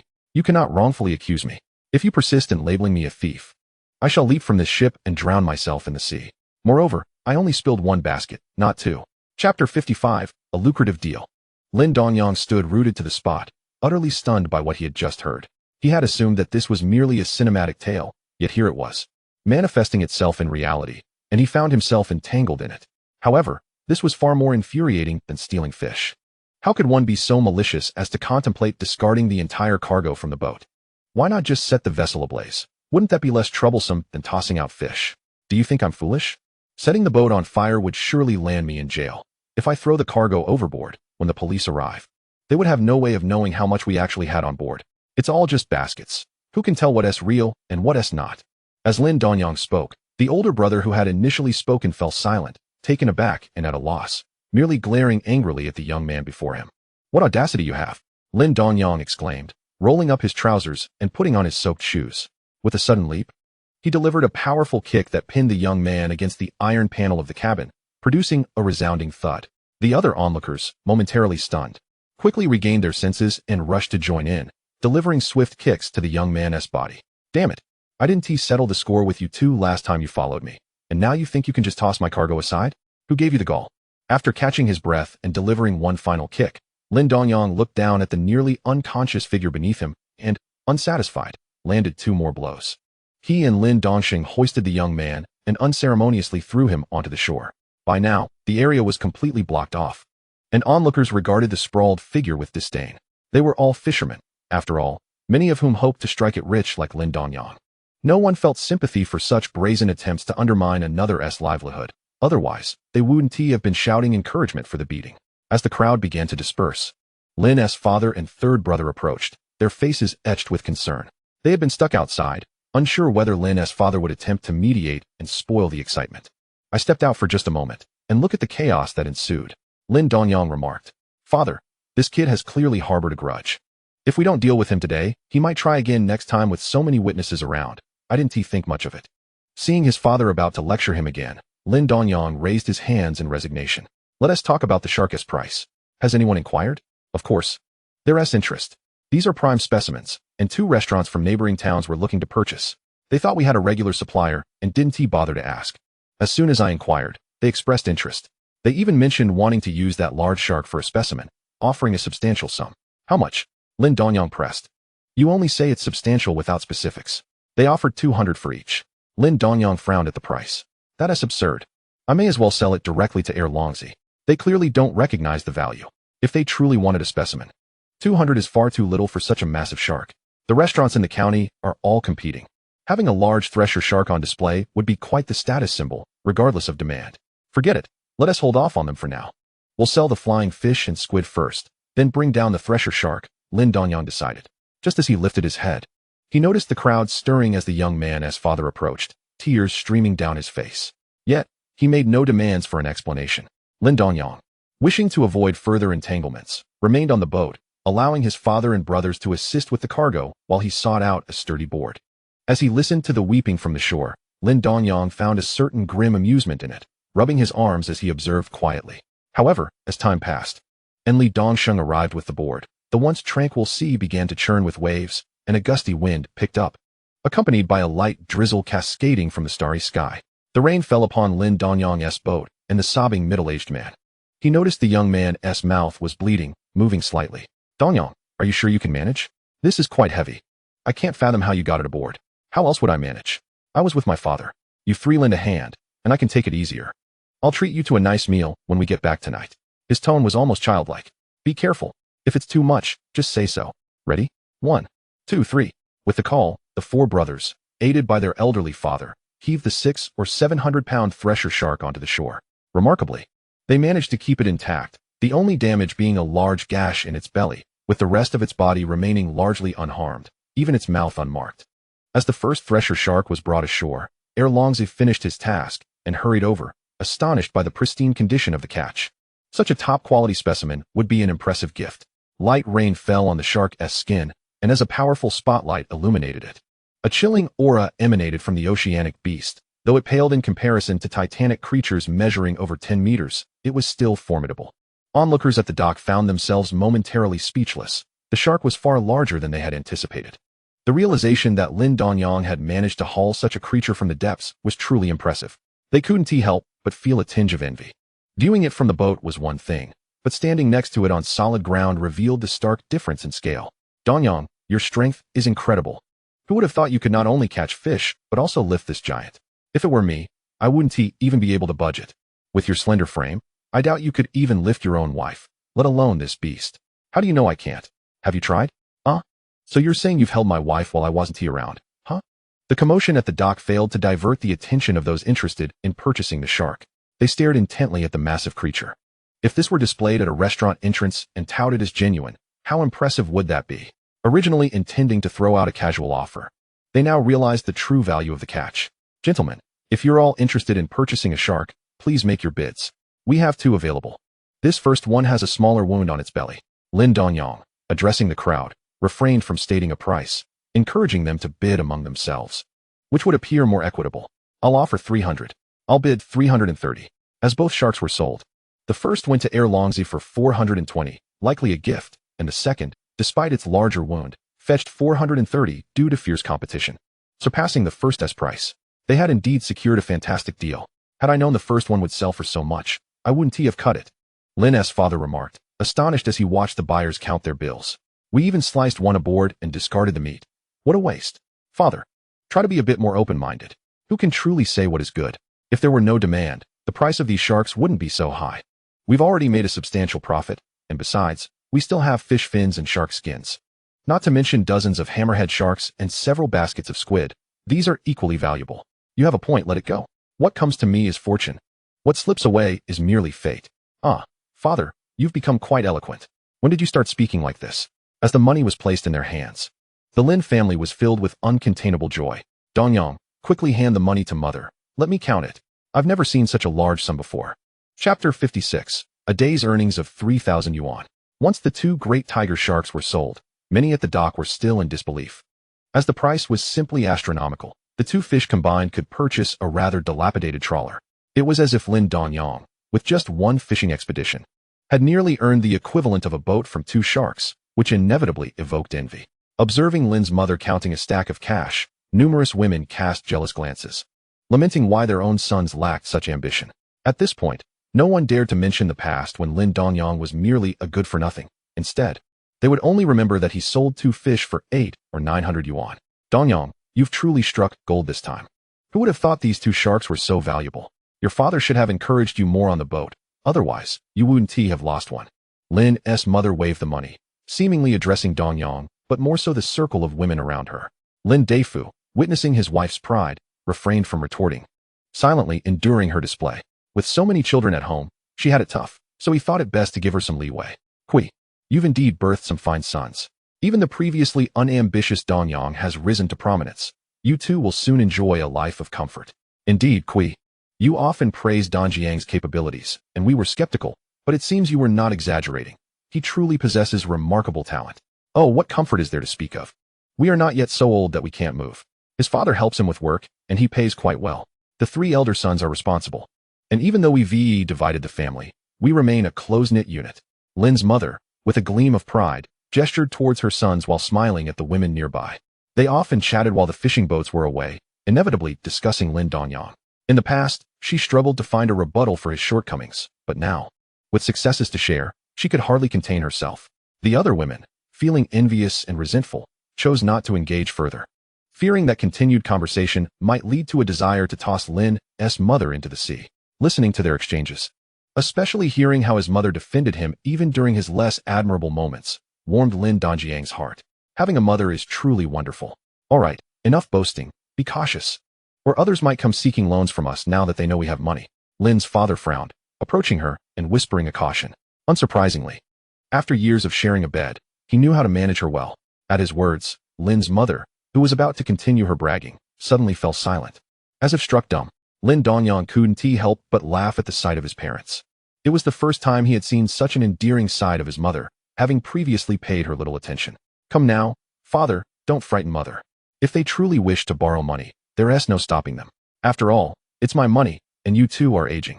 What funds we have are for your care, aren't they? That's not quite right. Just because you have money doesn't mean it's all secure. Some people are reliable, while others will borrow without any intent to repay. Be cautious. As we still live together, I can keep an eye on you. Lin's mother, observing her relaxed son, ceased her boasting and quietly picked up a bucket of hammerhead sharks to sell to Longzi. The prices offered by previous buyers were not significantly higher than what Longzi would give, and she felt he treated her fairly. In a situation where the price difference was minimal, there was no need to sell elsewhere. Though cash was handy, she wasn't in such a hurry for money that she needed to jeopardize her relationship with Longzi. Cooperation requires reciprocity. He had been displeased when she sought other buyers earlier and had even raised the price for her second shark, displaying commendable loyalty.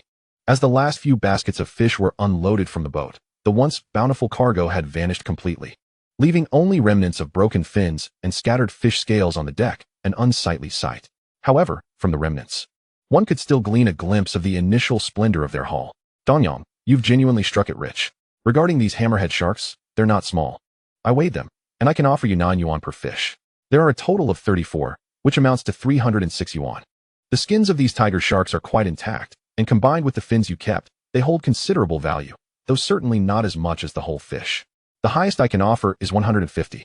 As Longzi spoke, he noticed Lin Dongyang frowning and attempted to clarify. Brother, it's all right. This price is reasonable. After all, you buy large fish for novelty, and the skin does have its drawbacks. It's acceptable. Lin Dongyang, seeing Longzi's anxious expression, smiled reassuringly. His earlier frown stemmed from concern for Longzi. Could the fish skin truly be worth that much? However, observing the anxious face of Longzi, he felt a bit foolish. He was fretting over someone who, while not a major capitalist, was nonetheless a businessman. As a fisherman, worrying about a capitalist was rather excessive. Very well, I thought you might be dissatisfied. These flying fish can fetch 4 yuan and 3 jiao per gene. But some are slightly damaged and thus only worth 3 jiao 6 fun. The price of squid has also risen somewhat, and including all the assorted catch on your boat, the total comes to 1,946 yuan. This is a detailed list. Your aunt was watching closely during the weighing, so please verify everything to avoid any discrepancies. Additionally, this list reflects the payments for the small sharks and the tiger shark fins and skins. Longzi, grinning broadly, presented 2 lists to Lin Dongyang, who had made a significant profit. Despite Longzi earning less, he would still be well fed. Since Lin Dongyang began fishing, their household income had markedly increased, and he was contemplating venturing out on his own, though he felt his funds were still insufficient to invest fully. If he were to invest everything, his wife might very well kill him. Lin Dongyang refrained from pretending he didn't need to check the figures and began to review them with his mother. She was well versed in this task. And although today's haul was exceptionally large, her memory remained sharp, aided by a scribbled note with crooked numbers, resembling more of a drawing than a list. Her diligence was commendable. Brother, all the figures match. This is quite a sum. Once you've completed your transactions and received your payment, please let me know, as I am also in urgent need of funds. Lin Dongyang tucked the list away, smiling at Longzi. The sheer magnitude of today's earnings had left him a bit anxious. It was not merely 100 or so in a day, nor 3,000 in a month. On this particular day, the 2 fools alone had amassed over 2,000. A twinge of concern crept in, fearing that with time, fortunes might change. All right, rest assured. Did you not earn nearly 3,000 today? That is worth several times more than the little yellow fish your father once caught in his big boat. Truly, a tiger father begets no dog son. Lin Dongyang chuckled, gesturing toward his slightly embarrassed father, who could not deny it, for many eyes were upon them, and the amount he could earn was impossible to conceal. However, hearing the 2 fools mention over 3,000, he was genuinely astonished by the sum. He mentally calculated. Selling 2 large hammerhead sharks yielded 850, 2 invoices, one for 456, and another for 1,946. Totaled a staggering 3,256. He had effortlessly surpassed the 3,000 mark, and it remained uncertain when such fortuitous luck would grace him again. Chapter 57. Braving the wind and rain. At this moment, the dock was teeming with people surrounding the tiny stall, so densely packed that even after selling out, none were in a rush to leave. They awaited eagerly to hear how much Lin Dongyang had made. After all, a boat laden with such a bounty, having sold 2 colossal creatures, was a rare occurrence along their shores in many years. Even when fortune favored them in the past, it often merely meant a little extra food for the crew, with much needing to be surrendered, unlike now, where they could directly pocket the earnings. All of it belonged solely to them. Who wouldn't dream of experiencing such an overnight windfall? Thus, despite the exhaustion of a long day, they remained by the side, quietly listening to the conversation between Lin Dongyang and the two fools, mentally reckoning their own fortunes. Uncertain as they were, they whispered amongst themselves. But as they caught snippets of the dialogue, their eyes collectively shifted towards Brother Daifeng. Brother Daifeng, you truly grow more cunning with age. Your prowess at sea is remarkable. Indeed, Brother Daifeng had once returned with a full boat of fish, and even then, they had feasted heartily at home. Listening to the flattery, Lin's father felt a flush of embarrassment, his face reddening. The bounty of oily fish, which had once provided little in the way of profit, now felt stripped of its sheen, and the mere mention of it made him blush. Yet he did not attribute all the luck to Lin Dongyang. He graciously accepted their praises, for who could maneuver a boat with such precision to bring the turtles aboard? Lin Dongyang stood guard beside Lin Dongyang, flanked by his two younger brothers, as if safeguarding a golden egg, fearful that it might be snatched away. Father, you and Donghua should take the boat. We shall head home first. Dongyang has far too much money on him, Lin Dongyang said, furrowing his brow. Yes, your foresight is commendable. You all should prepare to return quickly, replied Lin's father. After deliberations, Lin Dongyang observed their anxious expressions and hurried movements, and despite his earlier calm, he too began to feel a flicker of anxiety. Once preparations were complete, the three brothers, undeterred by fatigue, hurried home. Upon arriving, they paused to take in the bright lights illuminating their courtyard. Since his return, the household had embraced the luxury of keeping the lights on. After all, now that he was beginning to earn, his parents need not scrimp on even the slightest expense if they weren't preoccupied with him. They wouldn't have to conserve energy. Eldest brother, second brother, little brother, you have finally returned. Sister-in-law has had dinner ready for quite some time. Why have you come home so late? Lin Hengzia exclaimed, rushing out to greet her brothers, her face alight with excitement. With the elders occupied, she had been left to her own devices. Little sister, I struck it rich today, which is why I returned late. I couldn't help it. Mother has brought back many delightful treats, and I shall prepare a feast for you all tomorrow. Where are those little rascals? They're indoors watching the little nephew. Jianchuan and Jianbin are wrestling in there, and I must go check on them, Lin Hengzia said, turning anxiously back toward the house, eager to join her nephews, occasionally waving her arms in delight. By the time their father and third brother returned, the cart had been fully unloaded. The three brothers leaned against the side of the cart, taking a brief respite while waiting for their return. Father, Dongyang, you truly had remarkable luck today, earning so much, said their sister-in-law, taking a slightly sour bite of dried fish with a smile. Lin Dongyang recognized that her reaction stemmed from a momentary inability to accept their fortune. She was not a bad person, and he knew that after tonight, his elder brother would set her straight. Sister-in-law, when luck arrives, it is unstoppable. However, it is also thanks to your efforts at home that I was able to earn. Otherwise, if Huixiang had gone to the city, I would have been uneasy about going to sea. I owe you my gratitude. The family, previously engaged in their meal, turned to look at Lin Dongyang in surprise. Had this been in the past, he would have been more inclined to flip the table than offer an apology, let alone such a gracious acknowledgement. For he had never earned this much before. Oh dear, my tongue, Dongyang, please understand that sister-in-law is merely a bit envious. Do not take it to heart. Not at all, it is entirely normal. If second sister-in-law were here, you would have had a companion, but now she can only keep Huixiang company in the city. Haha. Please enjoy your meal, Lin Dongyang replied, offering a pair of seasoned red shrimp to his sister-in-law. She was over a decade his senior and had come to the Lin household when he was still a child. So it was only natural that he held her in high regard. To say that a sister-in-law is akin to a mother would not be an exaggeration. He would not be displeased over her momentary envy leading her to speak a few sour words. Though each family member might harbor their own little thoughts, overall, they could all be considered good-hearted individuals.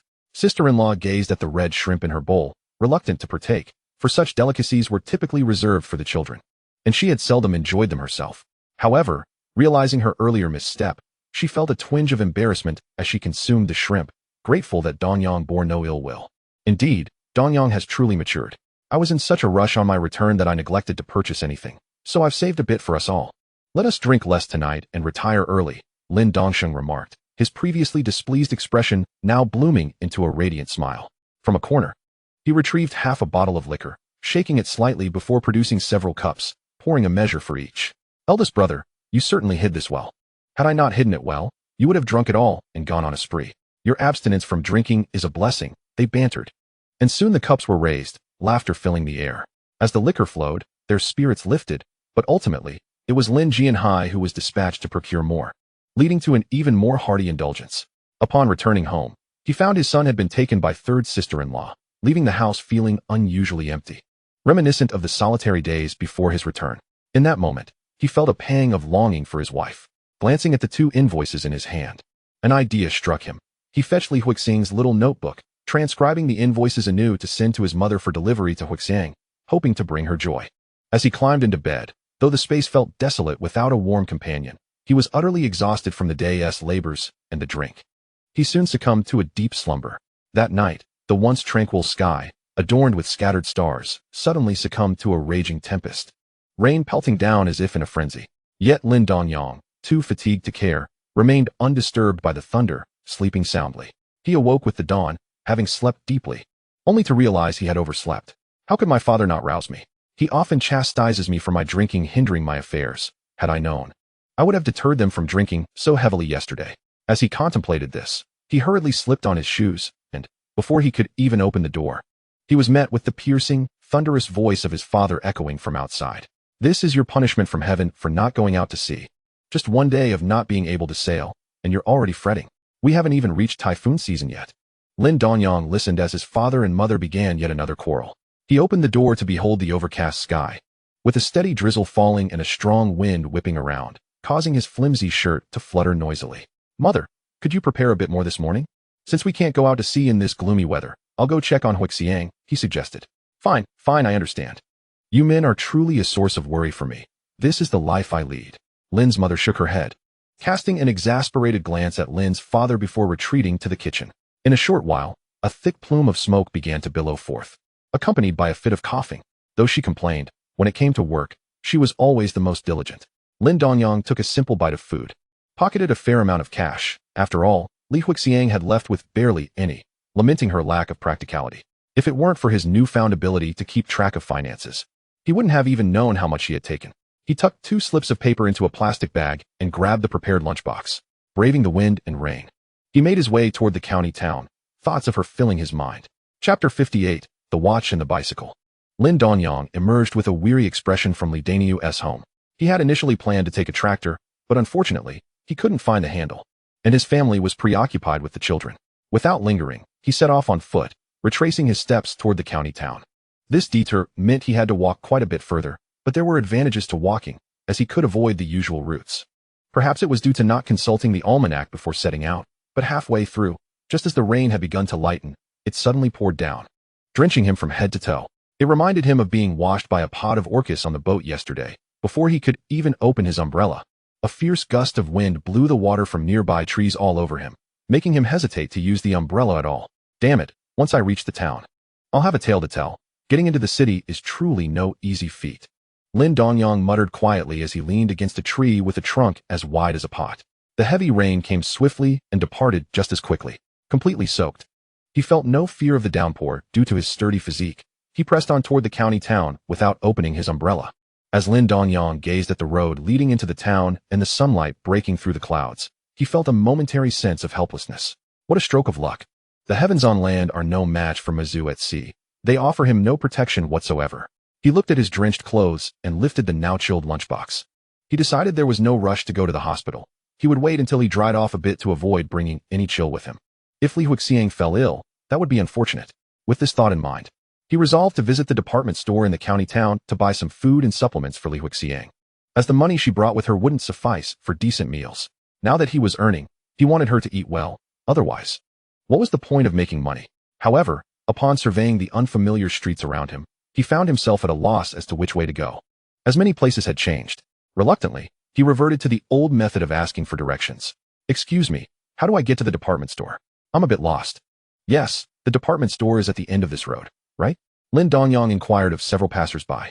After 20 minutes of walking, glancing back at the route he had just taken to enter the town, he began to suspect that these people were leading him astray. He had never lost his way at sea. How could he possibly get lost on land?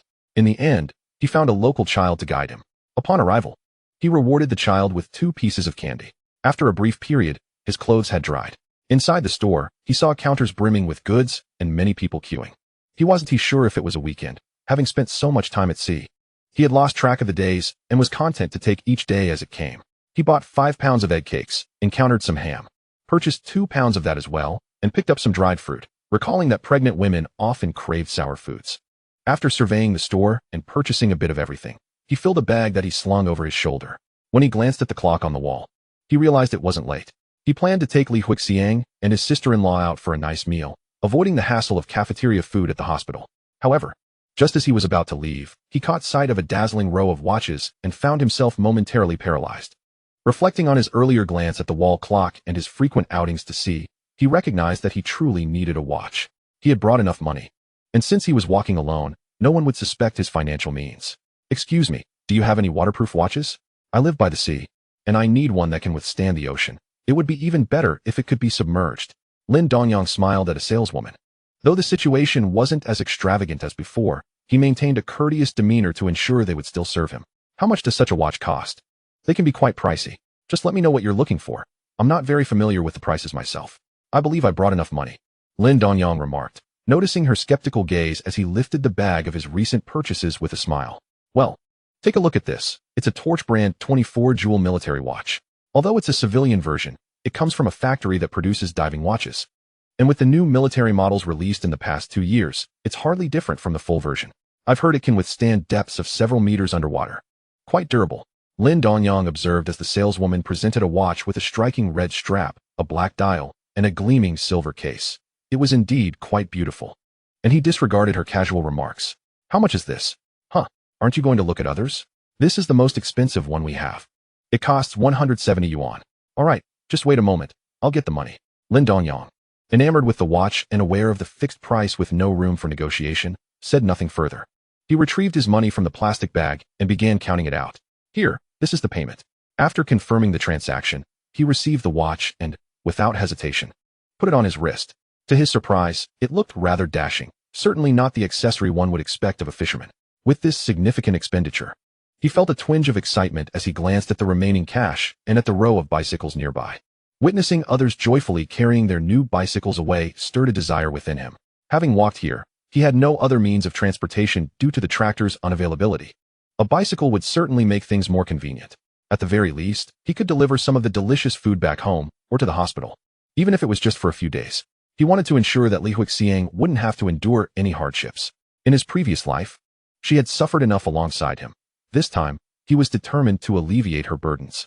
With this resolve, he approached the bicycle counter, exchanged 180 yuan, and acquired a brand new Yangju bicycle.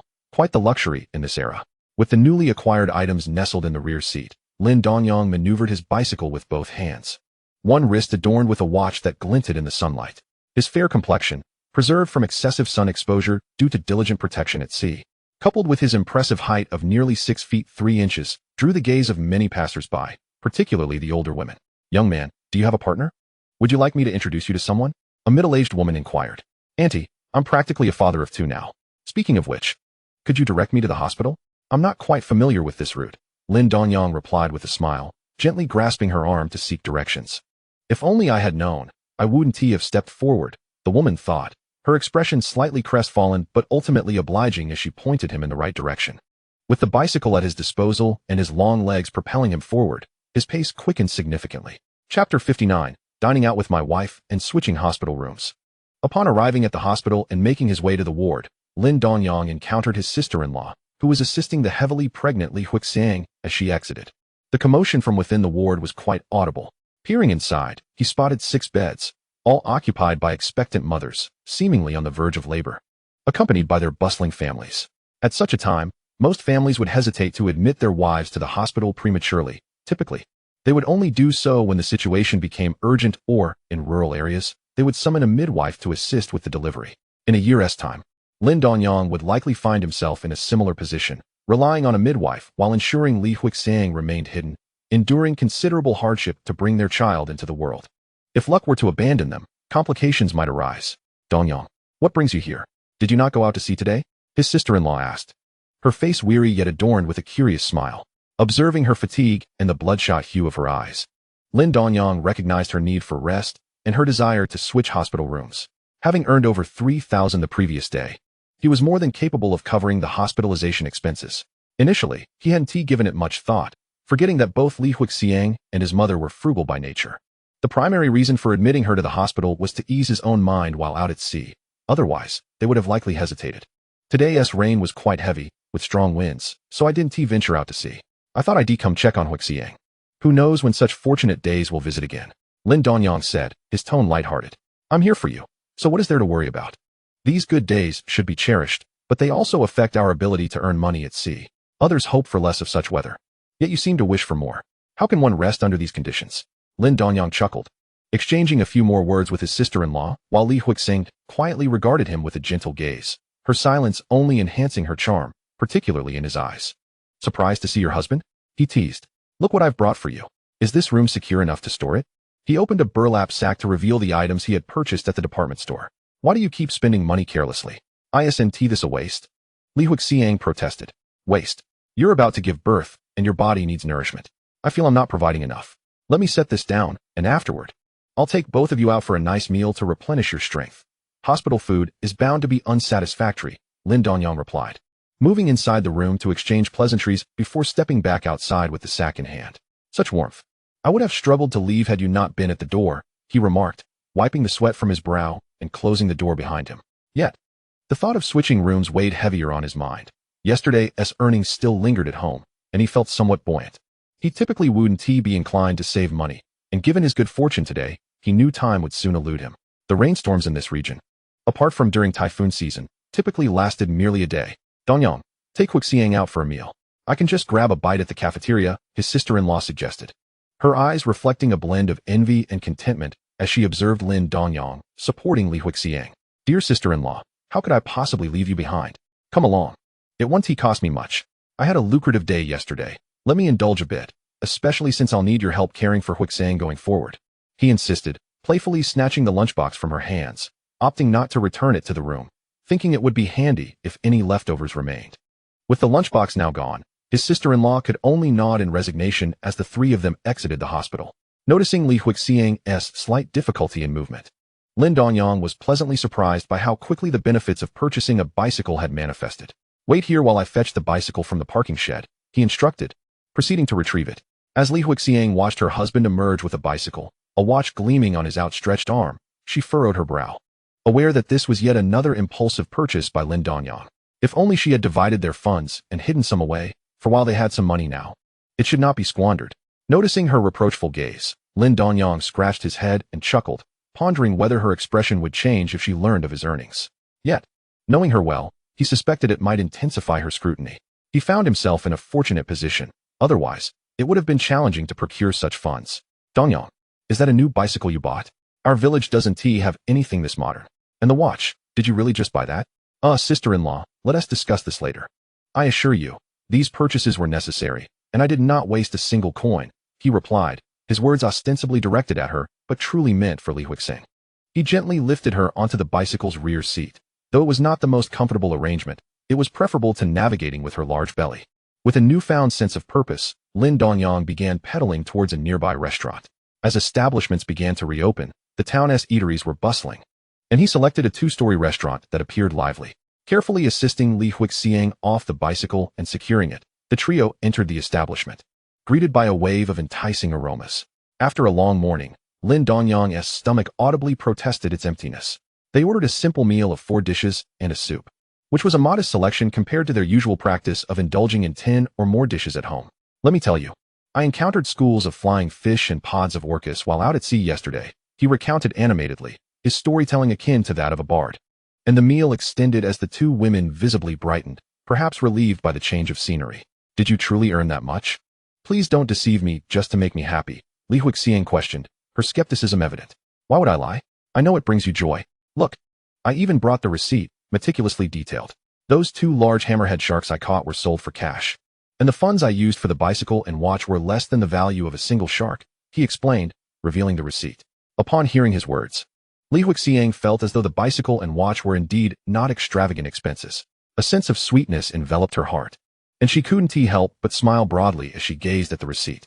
Meanwhile, his sister-in-law devoured her food with fervor, determined to enjoy as much as possible and perhaps even indulge in a little friendly rivalry with her prosperous brother-in-law, casting envious glances at the receipt in Li Huixiang's hands.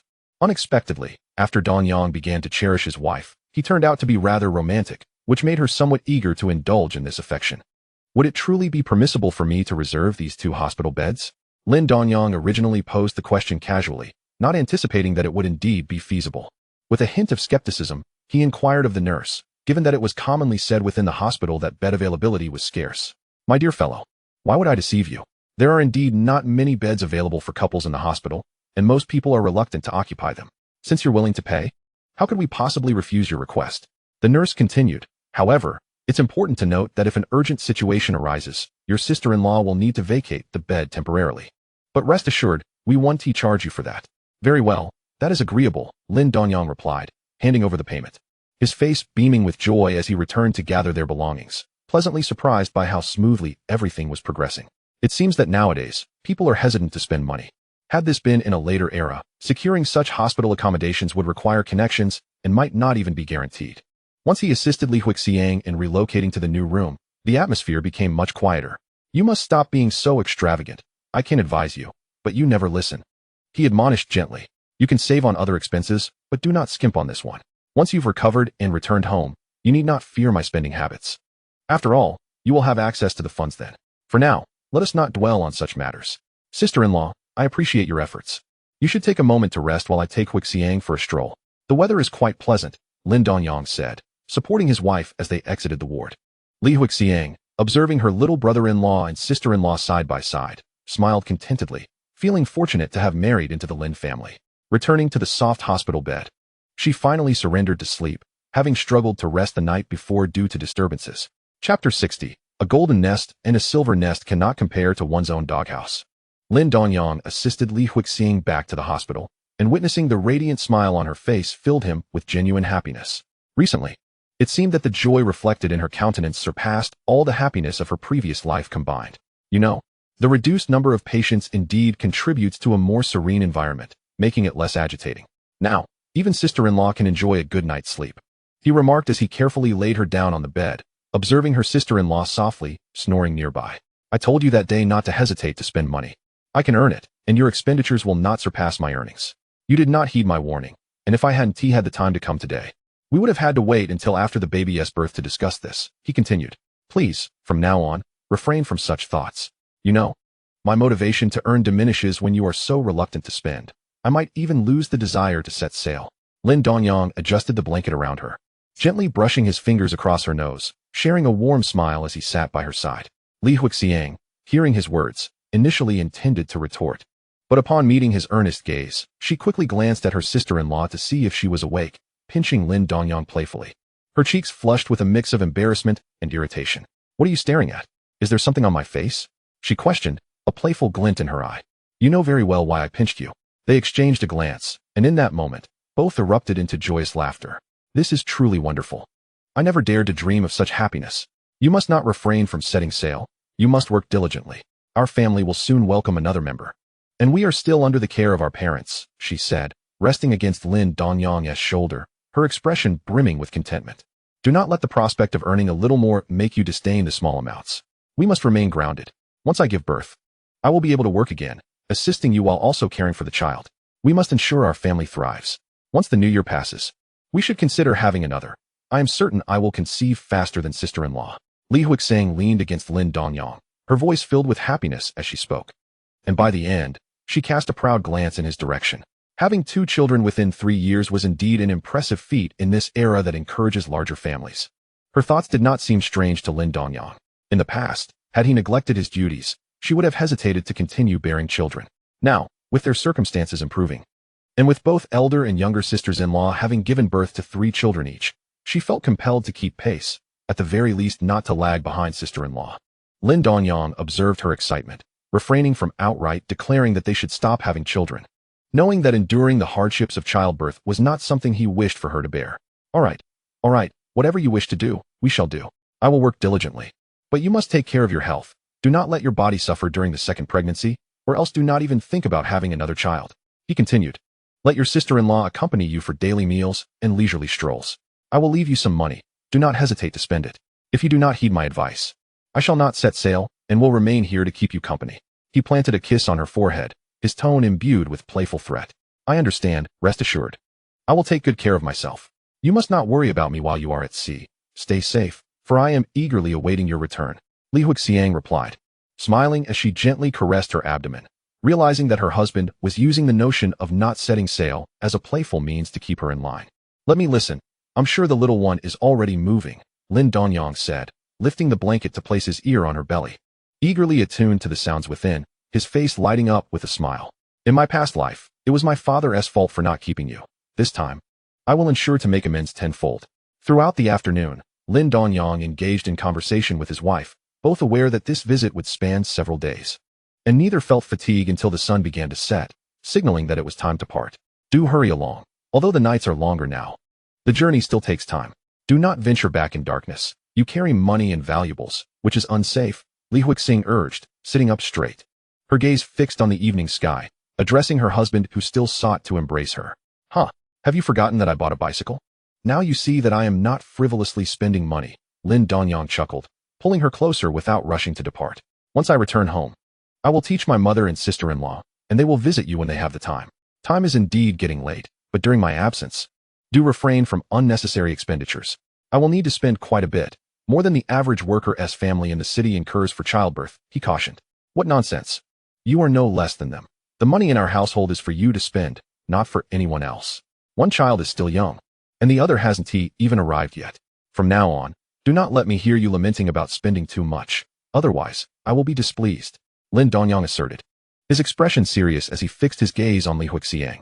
Although he could not pressure her with the threat of not going to see, he sensed her lingering feelings of guilt over spending money. Such negative thoughts could only be altered through gradual change. After all, she had been accustomed to it. However, the circumstances had changed now. If she did not amend her mindset regarding spending, how could he ever procure the items he desired? He had yet to purchase his camera. Li Huixing observed her husband, who had suddenly adopted a somewhat childish demeanor, and her eyes sparkled with unshed tears, her heart swelling with sweetness. Very well. I shall not say another word. You should hurry back, have a good meal, and rest well. You need to set sail tomorrow, she said, stifling her tears to avoid his concern, smiling as she spoke. Seeing her smile, Lin Dongyang felt his spirits lift, releasing her as he glanced at his still sleeping sister-in-law before exiting the room. The second sister-in-law sighed, utterly exhausted. It had been an entire afternoon, and she still had not risen. Crack, she exclaimed, I am utterly worn out. How can you two dawdle all afternoon? Your second brother would never speak to me like this. Dongyang has truly changed so much. Huixing, you have finally made it through. As she heard the sound of the door, she hurriedly sat up, rubbing her aching body, yet still managed to smile at Li Huixing, who was lying beside her. Anyone who had feigned sleep for 3 hours and listened to an abundance of sweet nothings would surely find it difficult to feel comfortable. Ah, sister-in-law, you've been awake for a while, haven't you? Why didn't you get up? Li Huixing exclaimed, her face flushed with embarrassment, her ears burning like clouds at sunset. Although she was soon to be the mother of 2 children, she lacked the boldness of her elder sisters-in-law and could only compare herself to the third sister-in-law. You two are so lovey-dovey. Why should I get up? I can eavesdrop on your sweet talks. Hee hee hee. Sister-in-law, you're truly mischievous. I'm going to sleep now. I know nothing of what you're asking. After saying this, Li Huixing quickly pulled the quilt over her head, recalling her intimate moments with Lin Dongyang, feeling slightly mortified that her sister-in-law would surely tease her. Indeed, moments later, the small hospital room was filled with laughter. After their amusement, the second sister-in-law opened the door, carrying a lunchbox and thermos to warm the food and fetch hot water. Lin Dongyang rode his bicycle homeward, embraced by the cool breeze. As he exited the county town, light rain began to fall, drenching his previously dry clothes. This time, he did not bother with an umbrella. He let the rain pour down, riding freely in the downpour. He had never felt so elated. As darkness enveloped the sky, he pedaled toward his brightly lit home, basking in the joy of returning. His mother stood at the door, her face etched with concern, awaiting his arrival. Mother, I'm back. Were you waiting for me to eat? Lin Dongyang's heart, already warm, swelled with even more affection at the sight of his mother standing at the entrance, clearly waiting for his return. The feeling of having one's mother at the door is truly delightful. What have you done to your bicycle? Did you squander money again? Does Huixing know? Don't come back in a bad mood. Mother, I know. Hurry inside, I'm starving. Change your clothes first. I'll serve the rice from the kitchen. Don't worry, I'll just warm my clothes on the kitchen stove. With that, Lin Dongyang pushed his bicycle with one hand while guiding his mother toward the kitchen with the other. Upon entering the house, he encountered his eldest sister-in-law lifting a pot, and an enticing aroma wafted toward him. Leaning forward, he spotted a whole platter of crabs, likely resting atop fish, truly mouth-watering. Indeed, no golden or silver nest can compare to one's own humble abode. Mother, you're the best. Chapter 61. After the storm, the school of fish. Seeing her youngest son's beaming face and hearing his words, Lin mother felt an immense joy in her heart. Such words are not said lightly. She glanced at her eldest daughter-in-law, quickly masking her smile. As long as you know, hurry and serve the dishes. We've been waiting for you. Let us discuss how Xiang and your second sister-in-law are faring in the hospital. Lin Dongyang, grasping a steaming crab leg, nodded vigorously, savoring a bite before carrying it outside. The dish was simply too delectable, his favorite. Unfortunately, in the future, he could hardly afford such a feast, which would cost several hundred. Upon exiting, he noticed several nephews gathered around his bicycle, inspecting it with curiosity, but hesitant to touch it. If you want to touch it, go ahead. It's raining today, and I didn't have time to buy you any treats. Just take that bag down. It's what your little aunt asked me to bring back. He smiled at the children before heading toward the main room, where his large family required a whole room just for dining. Uncle, can we really touch it? Did you buy it? If we break it, will you have to compensate us? If you can break it, I'll take you to the department store in the city so you can break one there. It's quite amusing to think a bicycle could be broken. Lin Dongyang chuckled at the hesitant children. Go ahead and touch it. If you break it, I want to get beaten. I want to. You touch it. How about this? Let Jinchuan touch it. If he breaks it, you want to hit him too hard. I think that's a good idea. Go bring him here. I'm not going, you go? The children erupted into a cacophony of arguments, eventually lifting Lin Jinchuan and carrying him out for the adults to see, leaving them bewildered. They could only wonder what the children were up to. You're buying watches and bicycles. Hasn't Xiang said anything? Huh, what did she say? I'm the one in charge in our home, Lin Dongyang replied, sitting up straighter at his father's query, speaking with utmost seriousness. Hearing his words, Lin father and several brothers exchanged uneasy glances, lowering their heads. They could not refute this, as the food was brought into the room. The gaggle of children was herded back inside like ducks. Lin Jinchuan followed steadily behind, watched over by Lin mother. Uncle, your bicycle is brand new. Nothing like Uncle Lu's old clunker, which he claims breaks with just a touch. We're too afraid to touch it. He must be fooling us. I touched yours for ages, and it didn't break. Dongyang, you're clever. You figured that out. Hurry and eat more crabs to nourish your brain. Lin Dongyang chuckled, serving Lin Jinchuan a crab with a smile. Lin Donghua shook his head at his son's foolishness, feeling a tad exasperated. Dongyang, how is your second sister-in-law in the hospital? Is she being well taken care of? Second brother, there's no problem. Yesterday, the second sister-in-law was sleeping soundly. I went over today and arranged for them to have a better hospital room, so they can rest well. Lin Donghua nodded at his younger brother's words. Having not seen his wife for a couple of days left him feeling a bit empty, but with someone in the family about to give birth, it was different now. And he felt a bit worried. Pour a glass to ward off the chill.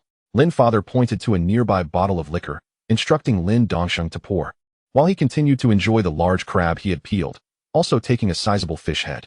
Once the liquor was poured, there was no toast. They simply consumed their drinks, savoring the food. Lin Dongyang felt his hunger intensify as he watched. Without needing the liquor to warm him, he dug in heartily. The meal was exceptionally delicious, and the children eagerly rushed in to grab their share. If only the eldest sister-in-law hadn't taken so long cooking. It would have been challenging to manage the appetites of so many. Listening to the rain outside, Lin Dongyang pulled the lamp closer and glanced at his watch. It was still early.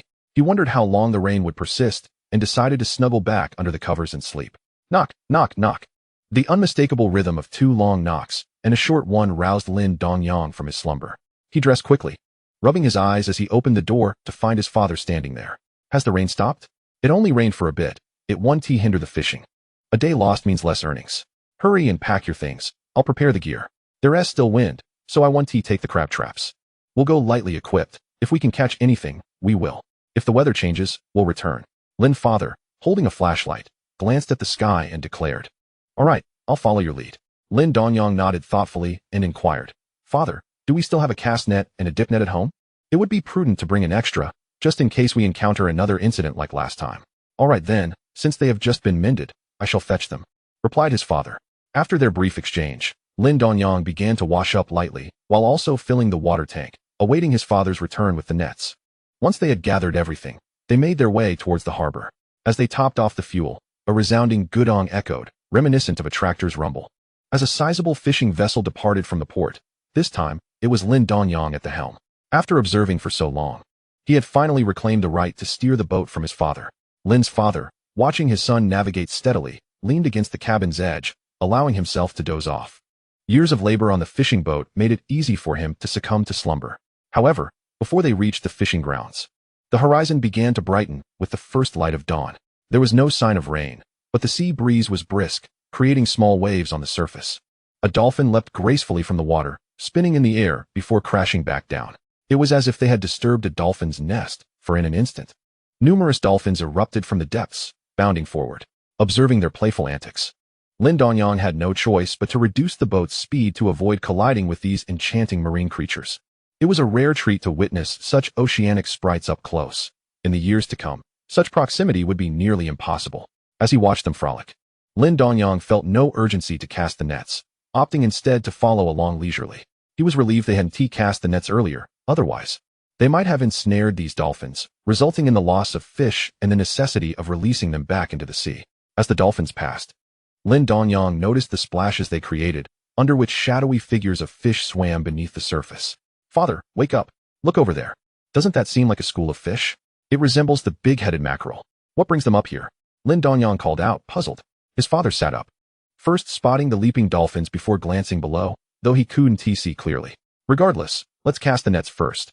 Once we're aboard, everything will become clear." "You're so foolish," Lin Dongyang retorted, though he had no time to argue with his father as they hurriedly prepared to cast the nets.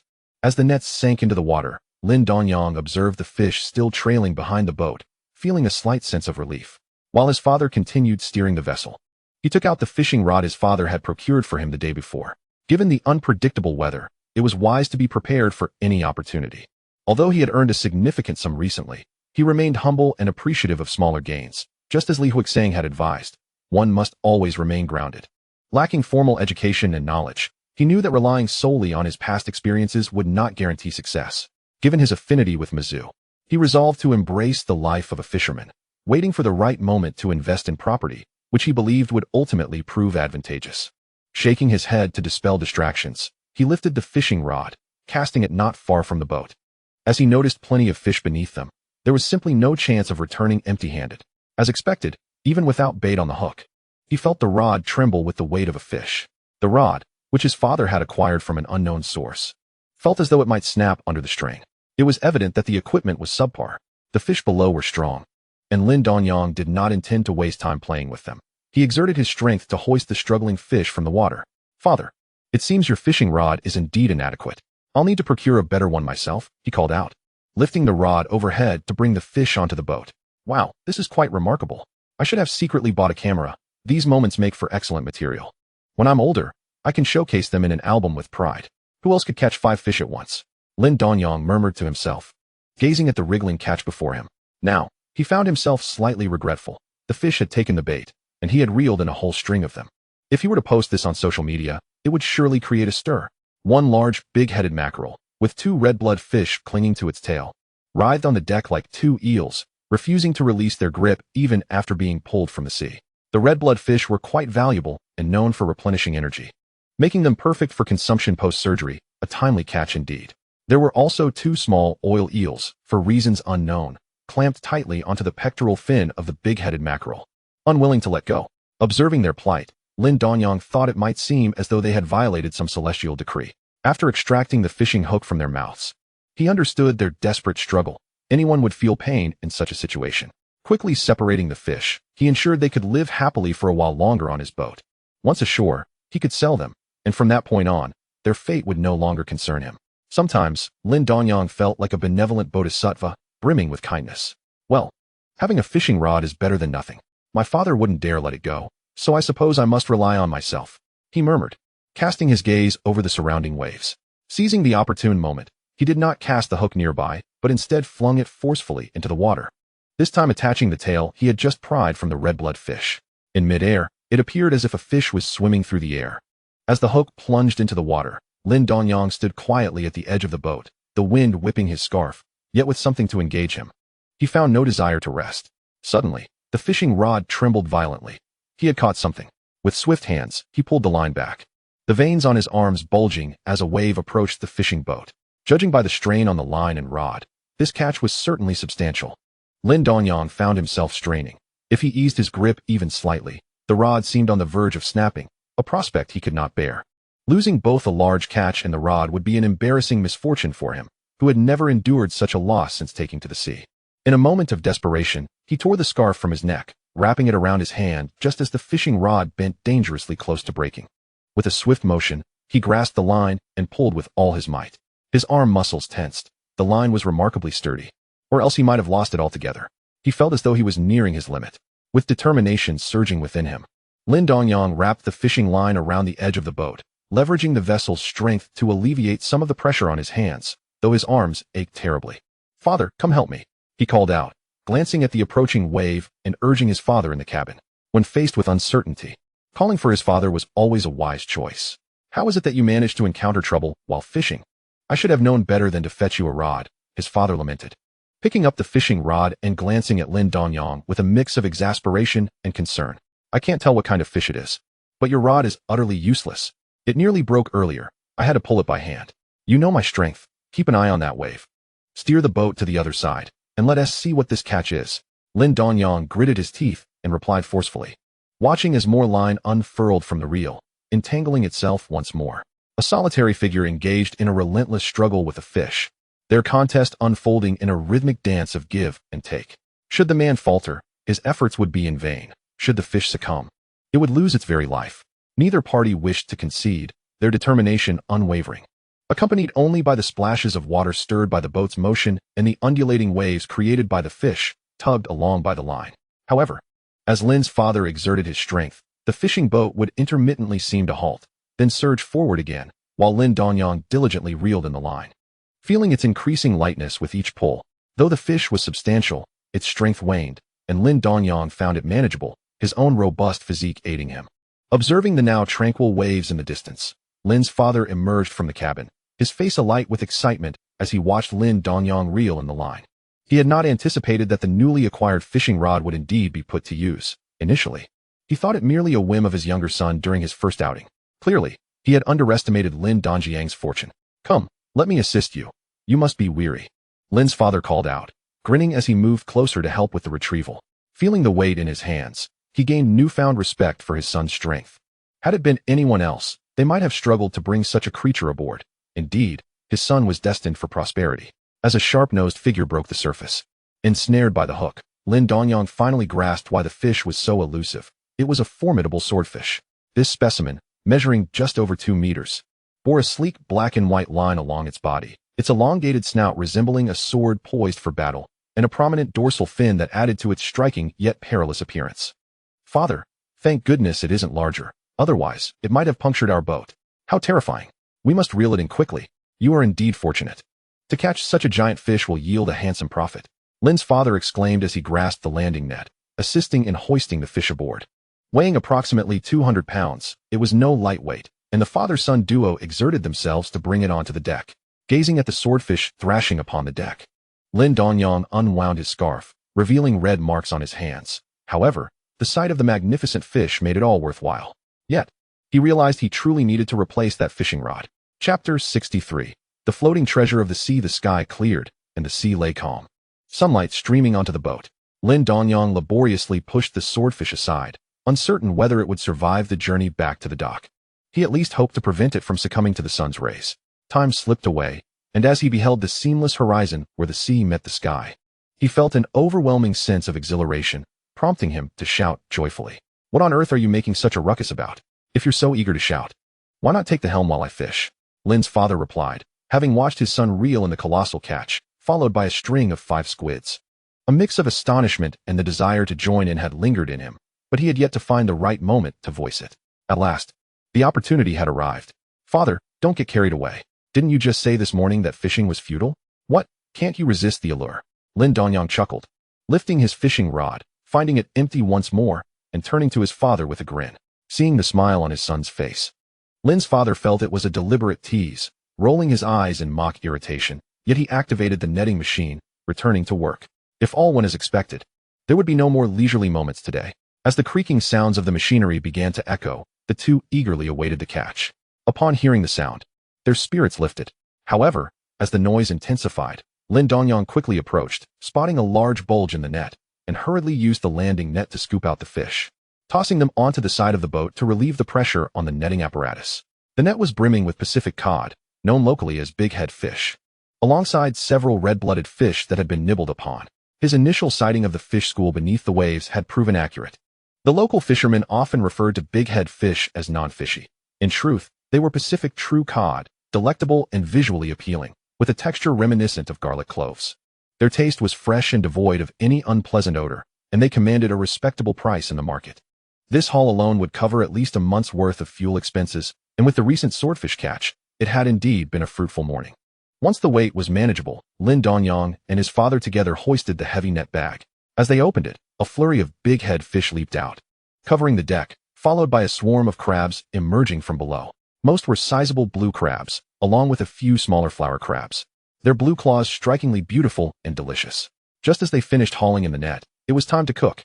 Ever since Lin Dongyang had prepared a meal last time, his father had not cooked again, for who would choose to dine on bland noodles when there were better options? Lin Dongyang began sorting through the catch while his father took the helm, and the pair returned to their routine, setting aside fishing for the moment. After a while of gathering crabs, Lin Dongyang noticed a still bulging cluster of crustaceans, frowning slightly. By all rights, he had already collected from the surface, and they should have spread out, yet they remained huddled together like a concentrated ball, unwilling to disperse. Grabbing a basket, he approached to toss the crabs in, and soon, a mass of black appeared before his eyes. This sight was all too familiar to Lin Dongyang. He had encountered this situation more than once. However, he had never seen so many at once, filled with black holes. This was a first. As he captured the scurrying crabs, he also removed the barnacles clinging to a nearby turtle. By the time he finished, his back ached from bending down for so long. He sighed, standing up to stretch, recalling fondly the moments he had shared with Li Huixiang. Looking at the turtle, almost 2 meters long and covered in barnacles, he felt a sense of connection. It appeared to be clad in a layer of black armor, which no creature would desire. Gazing at the creature, he contemplated how many more barnacles it could endure before it would be left to languish on the ocean floor, starving. Bending down, he began to help clean it off one barnacle at a time, feeling as though he had a bond with this turtle. Throughout his life, he had encountered many of these creatures, and they always seemed to bring him good fortune. He didn't mind the grime, sitting beside it, and though he had no desire to consume it, he continued to toss the barnacles into a bucket, diligently removing them one by one. With each barnacle he pried off, the turtle emitted soft sounds, and by the end, it let out a series of gentle cries. Joyfully, it began to wriggle on the deck, appearing thoroughly pleased. Lin Dongyang secured the rope around himself and called out to the cabin nearby. Lin's father emerged from the cabin, glancing at the distant sea turtle adorned with white markings on its shell, and refrained from asking further questions. Over the course of this time, he had sensed a decline in the number of sea turtles. Once he saw his father fastening the rope, Lin Dongyang exerted considerable effort to roll the turtle over. Given its weight, the two of them could hardly lift it, so they resorted to the clumsy method of jointly casting it back into the sea. With a tremendous splash, it soon resurfaced, emitting plaintive sounds. Before long, Lin Dongyang observed the sea turtle trailing behind the fishing boat, a smile gracing his lips. Just as he was about to resume sorting the catch, he noticed several other turtles surfacing from the waters behind, following the fishing vessel, their breaths audible only because of Lin Dongyang's acute hearing. Strikingly, these turtles were nearly all white, resembling a flotilla of ethereal white turtles.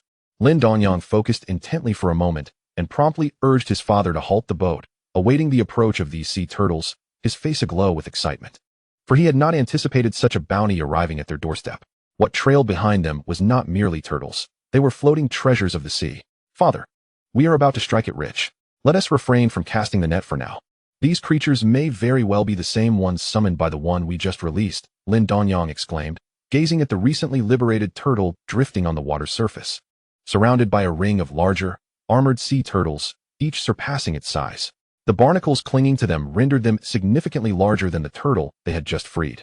Hearing Lin Dongyang's call, Lin's father stepped out from the cabin and moved beside him to peer down into the water, feeling an unsettling sensation creeping over him. Why must you show me this? Didn't you just handle a good amount? Why stop the boat? He quickly averted his gaze, having felt unwell earlier, and now the sight intensified his discomfort. We should haul them up and scrape off the barnacles. Those are valuable commodities. Lin Dongyang, brimming with excitement, disregarded his father's visible discomfort and replied with a smile, for he had already acclimatized to the presence of the turtles. He was adept at helping them shed their barnacles. Yet he had not anticipated that these newcomers seemed to have become ensnared in a cluster of gooseneck barnacles, entirely coated in the white, calcified crustaceans. Typically, removing these from rocky reefs would require immense effort, and the risk of damaging them would considerably diminish their value. While these barnacles were challenging to extract from the turtles, it was far easier than scavenging on the reefs, as they had conveniently delivered themselves to him. It was a mutually beneficial arrangement. He relieved them of their burdens while they enriched him. Who would want such a disgusting thing? I wouldn't even consider eating barnacles scraped off a turtle. These are gooseneck barnacles, unlike ordinary ones. They're also known as Hellas seafood. Just listen to that name. It sounds valuable. Encountering someone who understands their worth is a true windfall. I'm not mistaken, am I? As long as one does good deeds, one will surely be rewarded. Just moments ago, I helped them, and now fortune appears at our doorstep. Lin Dongyang smiled faintly at his father, but found himself pondering how to retrieve the turtles. As they were still alive and quite large. What shall we do now? We can't simply cast a net to catch them, he said, frowning at the scene below. If they're valuable, I can endure the challenge, he remarked. Father, how about this? I happen to have more rope. And you can attach the rope you used earlier to mine. I'll dive in to help them shed the barnacles. And you can lower the bucket down with the rope. Does that sound feasible? Lin Dongyang's furrowed brow eased slightly as he inquired of his father, who stood nearby. After all, he was still not very familiar with the ocean in this era, and when experience was necessary, consulting his father was essential. Standing by without asking would be a missed opportunity, especially since he was the one receiving a salary. Although his father had not explicitly mentioned a payment, it was clear he intended to compensate him in some way, reflecting his affection for his youngest son. Lin's father glanced at the water's surface and then at the waves, frowning slightly as he was reluctant to watch his son enter the sea at this moment. Even if the turtles were valuable, he had no idea how much they might fetch. Once submerged, anything could happen, especially in such distant waters. Dongyang. While there shouldn't be any issues diving in, once you're in the water, things can change. Perhaps I should go instead. Father, you just mentioned the danger. How could I allow you to dive in? What are you saying? With these large creatures around me, what danger could there possibly be? There are few things larger than them. Lin Dongyang waved his hand dismissively, laughing. His father's concern implied that while diving was not inherently risky, he should be wary of other dangers lurking beneath the surface. However, with so many turtles nearby and the fishing boat anchored close, Lin felt a sense of security. And curiosity overtook any lingering fear of the ocean. If he had simply expressed a desire to dive, his father would have certainly objected. Now, he had the perfect opportunity to explore. Once he had taken the plunge, it would pave the way for future adventures. His father was getting older, and he could not allow him to take the plunge. Very well, you may dive. It seems you are quite invested in these creatures. Eager to assist with the barnacle removal. However, you won't need to exert much strength underwater. You may tire quickly. If you find yourself struggling, come back up immediately. Don't be reckless. Understood. You've witnessed my strength, but you've yet to see my endurance. Today, I shall show you.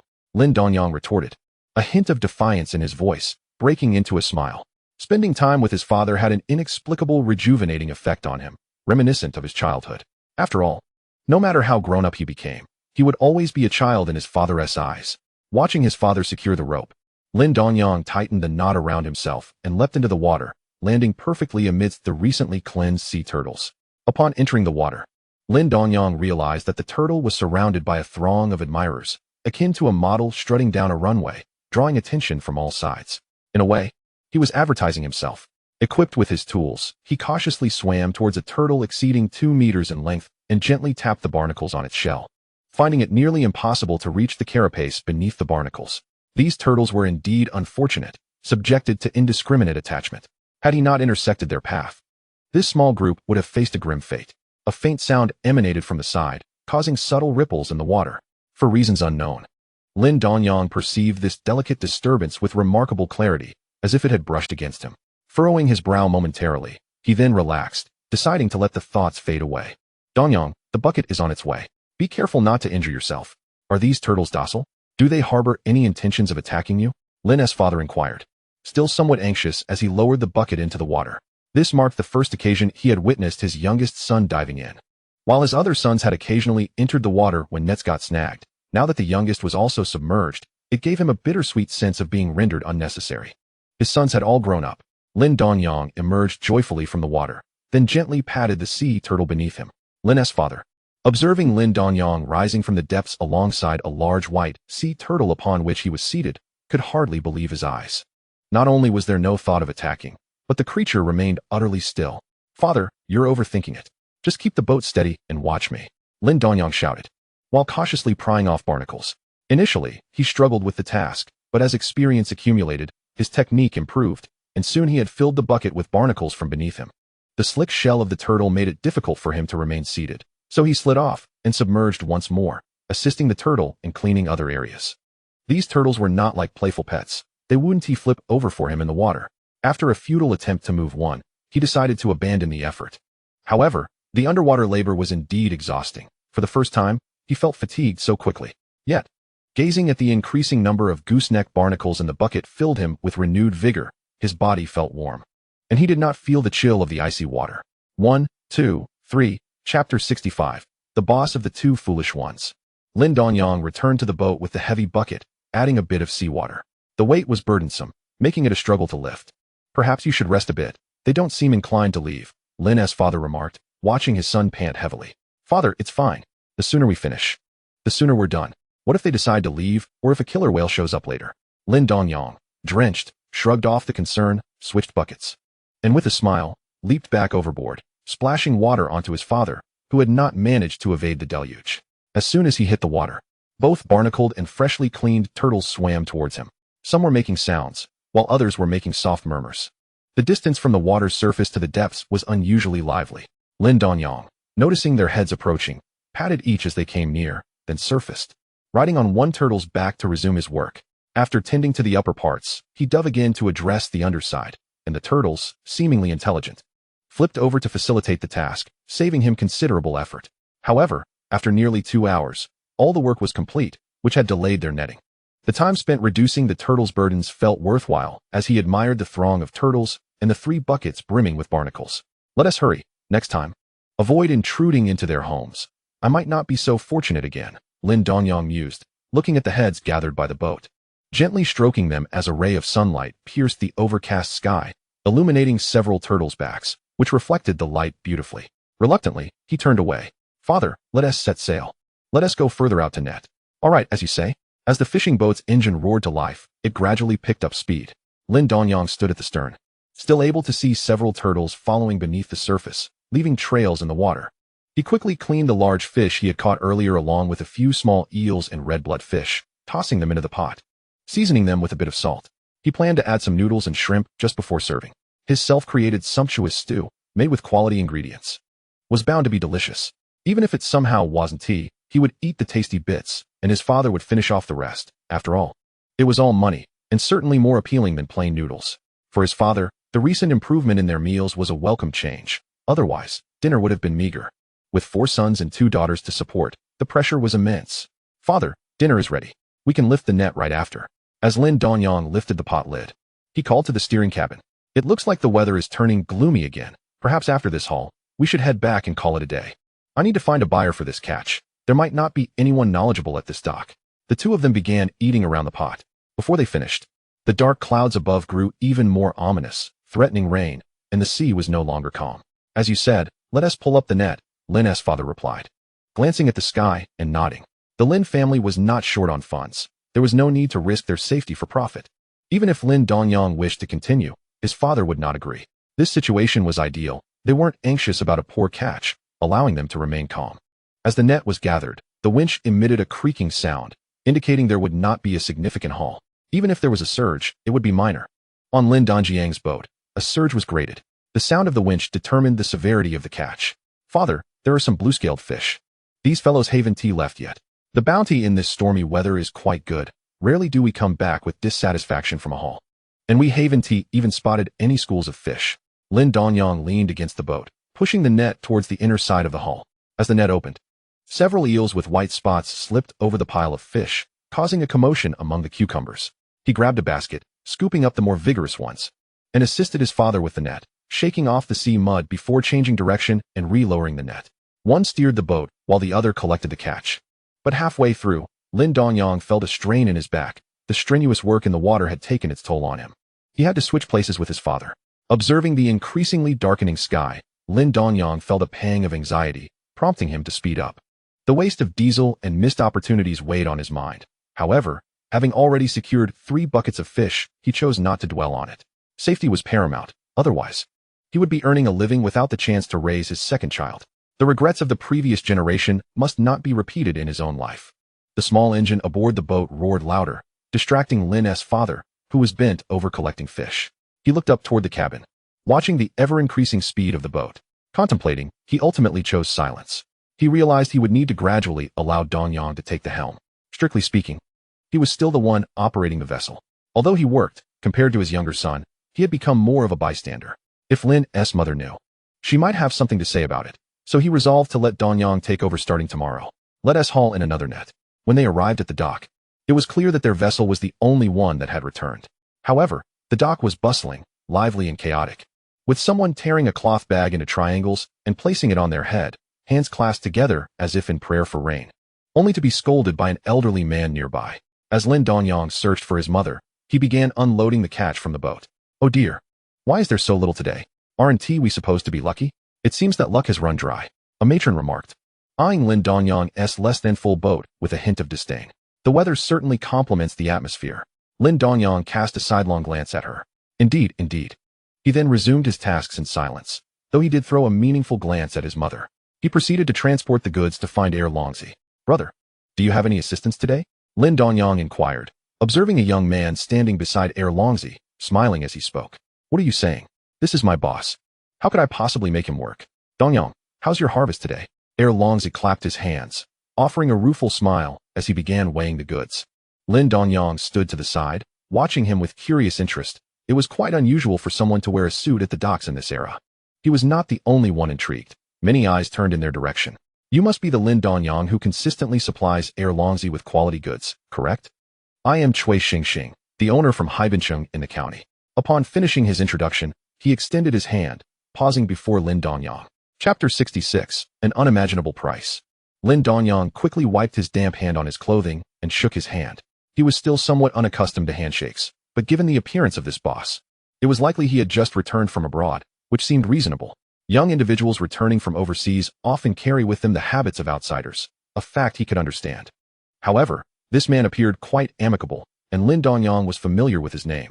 He had established numerous chain seafood restaurants in the area and even ventured into real estate. Before Lin Dongyang's return, he had been considered a leader in that sphere. He hadn't anticipated such early success. Greetings, Boss Cui, I am Lin Dongyang. I can't believe I've become somewhat famous. Haha, Lin Dongyang chuckled. Look at you. You seem to be about my age. Unlike other fishermen, who have sun-kissed skin, you appear quite fair. Had it not been for Longzi mentioning earlier that you were the fairest, I might not have recognized you. Haha. My wife worries about me getting tanned, so I always wear a neck gaiter while on the boat to avoid direct sunlight. It slows down the tanning process. Your wife is quite perceptive, a rare trait around here. The two exchanged a few pleasantries before silence fell, leading to an awkward moment. So, Boss Cui, did you come to the docks for a specific purpose today? A thought struck Lin Dongyang as he considered the gooseneck barnacles on his ship. This was precisely a ready-made consumer demographic. He intended to bypass Longzi this time, confident that he would understand. He was not planning to let Longzi handle the barnacles, as the price was exorbitant, and even a brief transfer would involve considerable sums. Despite their good relationship and pleasant collaboration, he was unwilling to risk his profits on a significant transaction, especially with a new child on the way, along with 2 children. A wife, and the burden of supporting his parents. His stress was considerable. Nothing major, really. I've just taken over the family restaurant and thought I'd wander the docks to check out Longzi's business. I just returned from abroad and have some ideas to discuss with him. Cui Xingxing was initially bored, having just had a disagreement with Longzi. And if not for the generous gift of a complete large hammerhead shark from Longzi, he would have considered finding someone else. Now, having someone to converse with was a welcome relief, especially as this fisherman seemed a bit different from the rest and had a pleasant manner of speaking. Back from abroad. You say? Do you know about gooseneck barnacles? Lin Dongyang felt a surge of excitement at the mention of someone returning from overseas. This was the perfect target customer. And he eagerly responded, Oh, you know that name? We don't call it that here. Do you have some? How fortuitous. My father and I encountered quite a few sea turtles today, assisting them in detaching barnacles. We removed quite a few, and, in doing so, sacrificed several nets worth of catch. Lin Dongyang ceased his work momentarily. He had no grand ambitions, but with a target customer right before him, he could not afford to miss the opportunity and was transparent about it. After all, the chances of encountering sea turtles in the vast ocean were slim, let alone those adorned with gooseneck barnacles in such numbers. Dongyang, why are you not catching fish but helping them with barnacles? You're truly missing out. Indeed, this task is labor-intensive and unappealing. Who would want that? What good is it to detach them? 2 older women observing the conversation could no longer contain themselves and chimed in, though their comments were not excessively harsh. Lin Dongyang merely smiled and refrained from responding. These individuals did not comprehend the situation, and it would be inappropriate to confront them directly. Humph, deservedly so, with such a meager catch today. They must have run out of luck. Who knows when they will return? Old Lu, what do you mean by that? Are you asking for trouble? We didn't hold your family accountable for your son's incident last time. Are you looking for a fight? Before Lin Dongyang could speak, his mother swiftly collected her counting pen and approached the woman, her voice brimming with indignation. Without awaiting a response, she raised her notebook and struck the woman on the head with surprising force, knocking her to the ground. This was Lin Dongyang's first time witnessing his mother act so decisively. He had anticipated mere verbal sparring, but he was taken aback by her ferocity. She was quite formidable and spoke little. After delivering her fierce retort, she seized the moment to act, exhibiting a bit of cunning, but with effective results. As he heard the woman's cries and witnessed his mother's vigorous assault, Lin Dongyang felt a sense of satisfaction. Mother, don't stoop to her level. Sometimes, the words can turn back on themselves. One who curses others to not return from the sea may find that fate befalls their own family someday. As Lin Dongyang helped his mother to her feet, he spoke softly, observing his mother, panting from exertion. He gently patted her back before pulling the woman up from the ground. Ultimately, she was still a woman. While her initial strength was impressive, fatigue soon set in, limiting the damage she could inflict. Lin Dongyang looked at her disheveled face and gave her a couple of slaps, causing her mouth to swell immediately. Think before you speak next time. If you have any grievances, come find me in our village. After saying this, he ignored her furious glare and tossed her back to the ground. It had been quite some time since his return, and the villagers had been amiable. But this particular family consistently disrupted his pleasant mood, which was genuinely vexing. Now he felt much better. Mother, you're truly impressive. Next time I go to the city, I'll buy you a pair of stylish leather shoes that everyone loves to wear. They pack quite a punch, haha. What for? That would just cost more money. I rarely need to resort to violence. Why would you have to do it yourself? It's inappropriate for a man to strike a woman. What is inappropriate? I'm not yet married, so I don't need to worry about my reputation. Besides, she had such a foul mouth. She deserved it. Ask everyone around here if cursing those who go to sea should be punished. After Lin Dongyang finished speaking, he gestured broadly to the surrounding women, who were somewhat intimidated by him, raising his voice. Upon hearing Lin Dongyang's words, the surrounding crowd felt less fearful, with some of those who had a good relationship with his family chiming in support. In an instant, the docks were filled with denunciations of the earlier woman. And observing her retreat in disgrace, Lin Dongyang couldn't help but smile. You possess quite the talent. How much do you have? Recently, some of my friends are still in the homeland and have yet to return to the UK. It feels a bit insufficient without them. Not much can be gleaned from the sea turtles either, right? By the way, the turtles we've encountered this time are somewhat different and rather abundant. Boss Chui, could you perhaps provide a price? I initially intended to return early and ride my bicycle to the county town to inquire about prices, Lin Dongyang said, scratching his head and chuckling. It seems you are quite knowledgeable about this. Indeed, they are valuable commodities. I won't indulge in pretense with you, coincidentally. I could use some myself. I'll offer you 15 yuan per pound. Let us see how much you have. I'll take it all. This price is definitely the highest, and I've inflated it considerably, Chui Xingxing remarked, somewhat surprised, glancing at Lin Dongyang. Initially, he had contemplated offering a fair price without intending to take advantage of him. Saving a little is still saving. And although he previously didn't care about such petty sums, now that he has just started a business, the sensation of saving is quite delightful. However, if Lin Dongyang were to inquire about prices in the county town, he would certainly face considerable competition. Although the seafood market in the county town is still thriving, they are all vying for customers. Moreover, he himself needs to purchase some for entertaining guests, so he wouldn't mind paying a bit more. Upon hearing this price, Lin Dongyang felt satisfied. Considering the current era, if he were truly to ride his bicycle and inquire at each establishment, he might not even secure a price this high.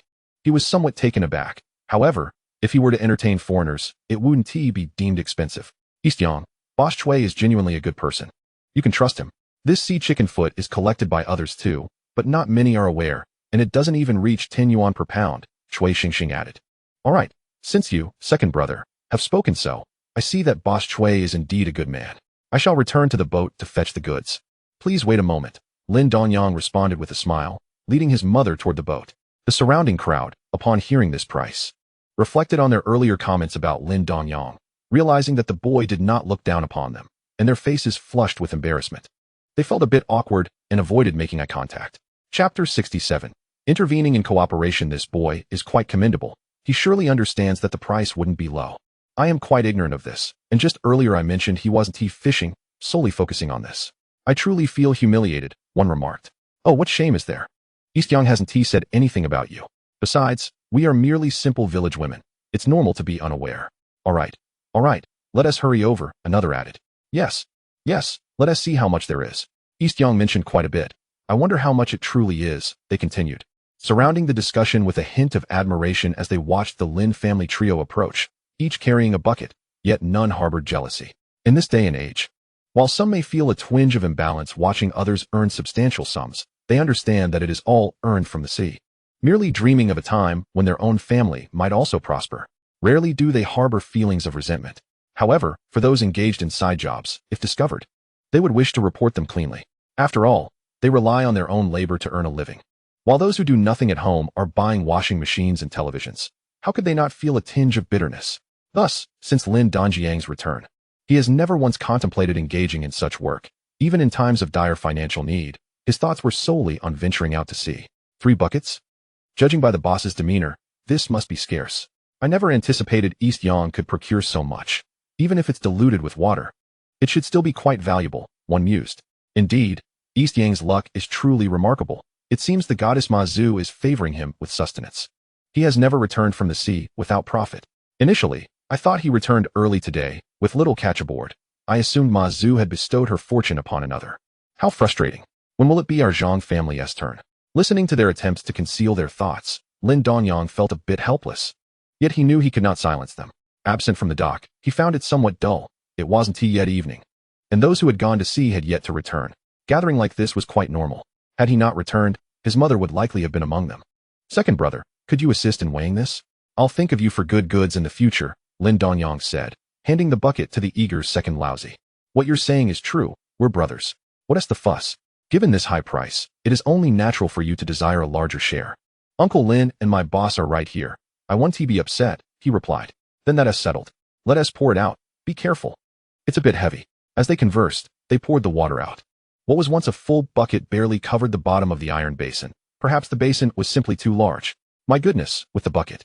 That must weigh around 16 pounds.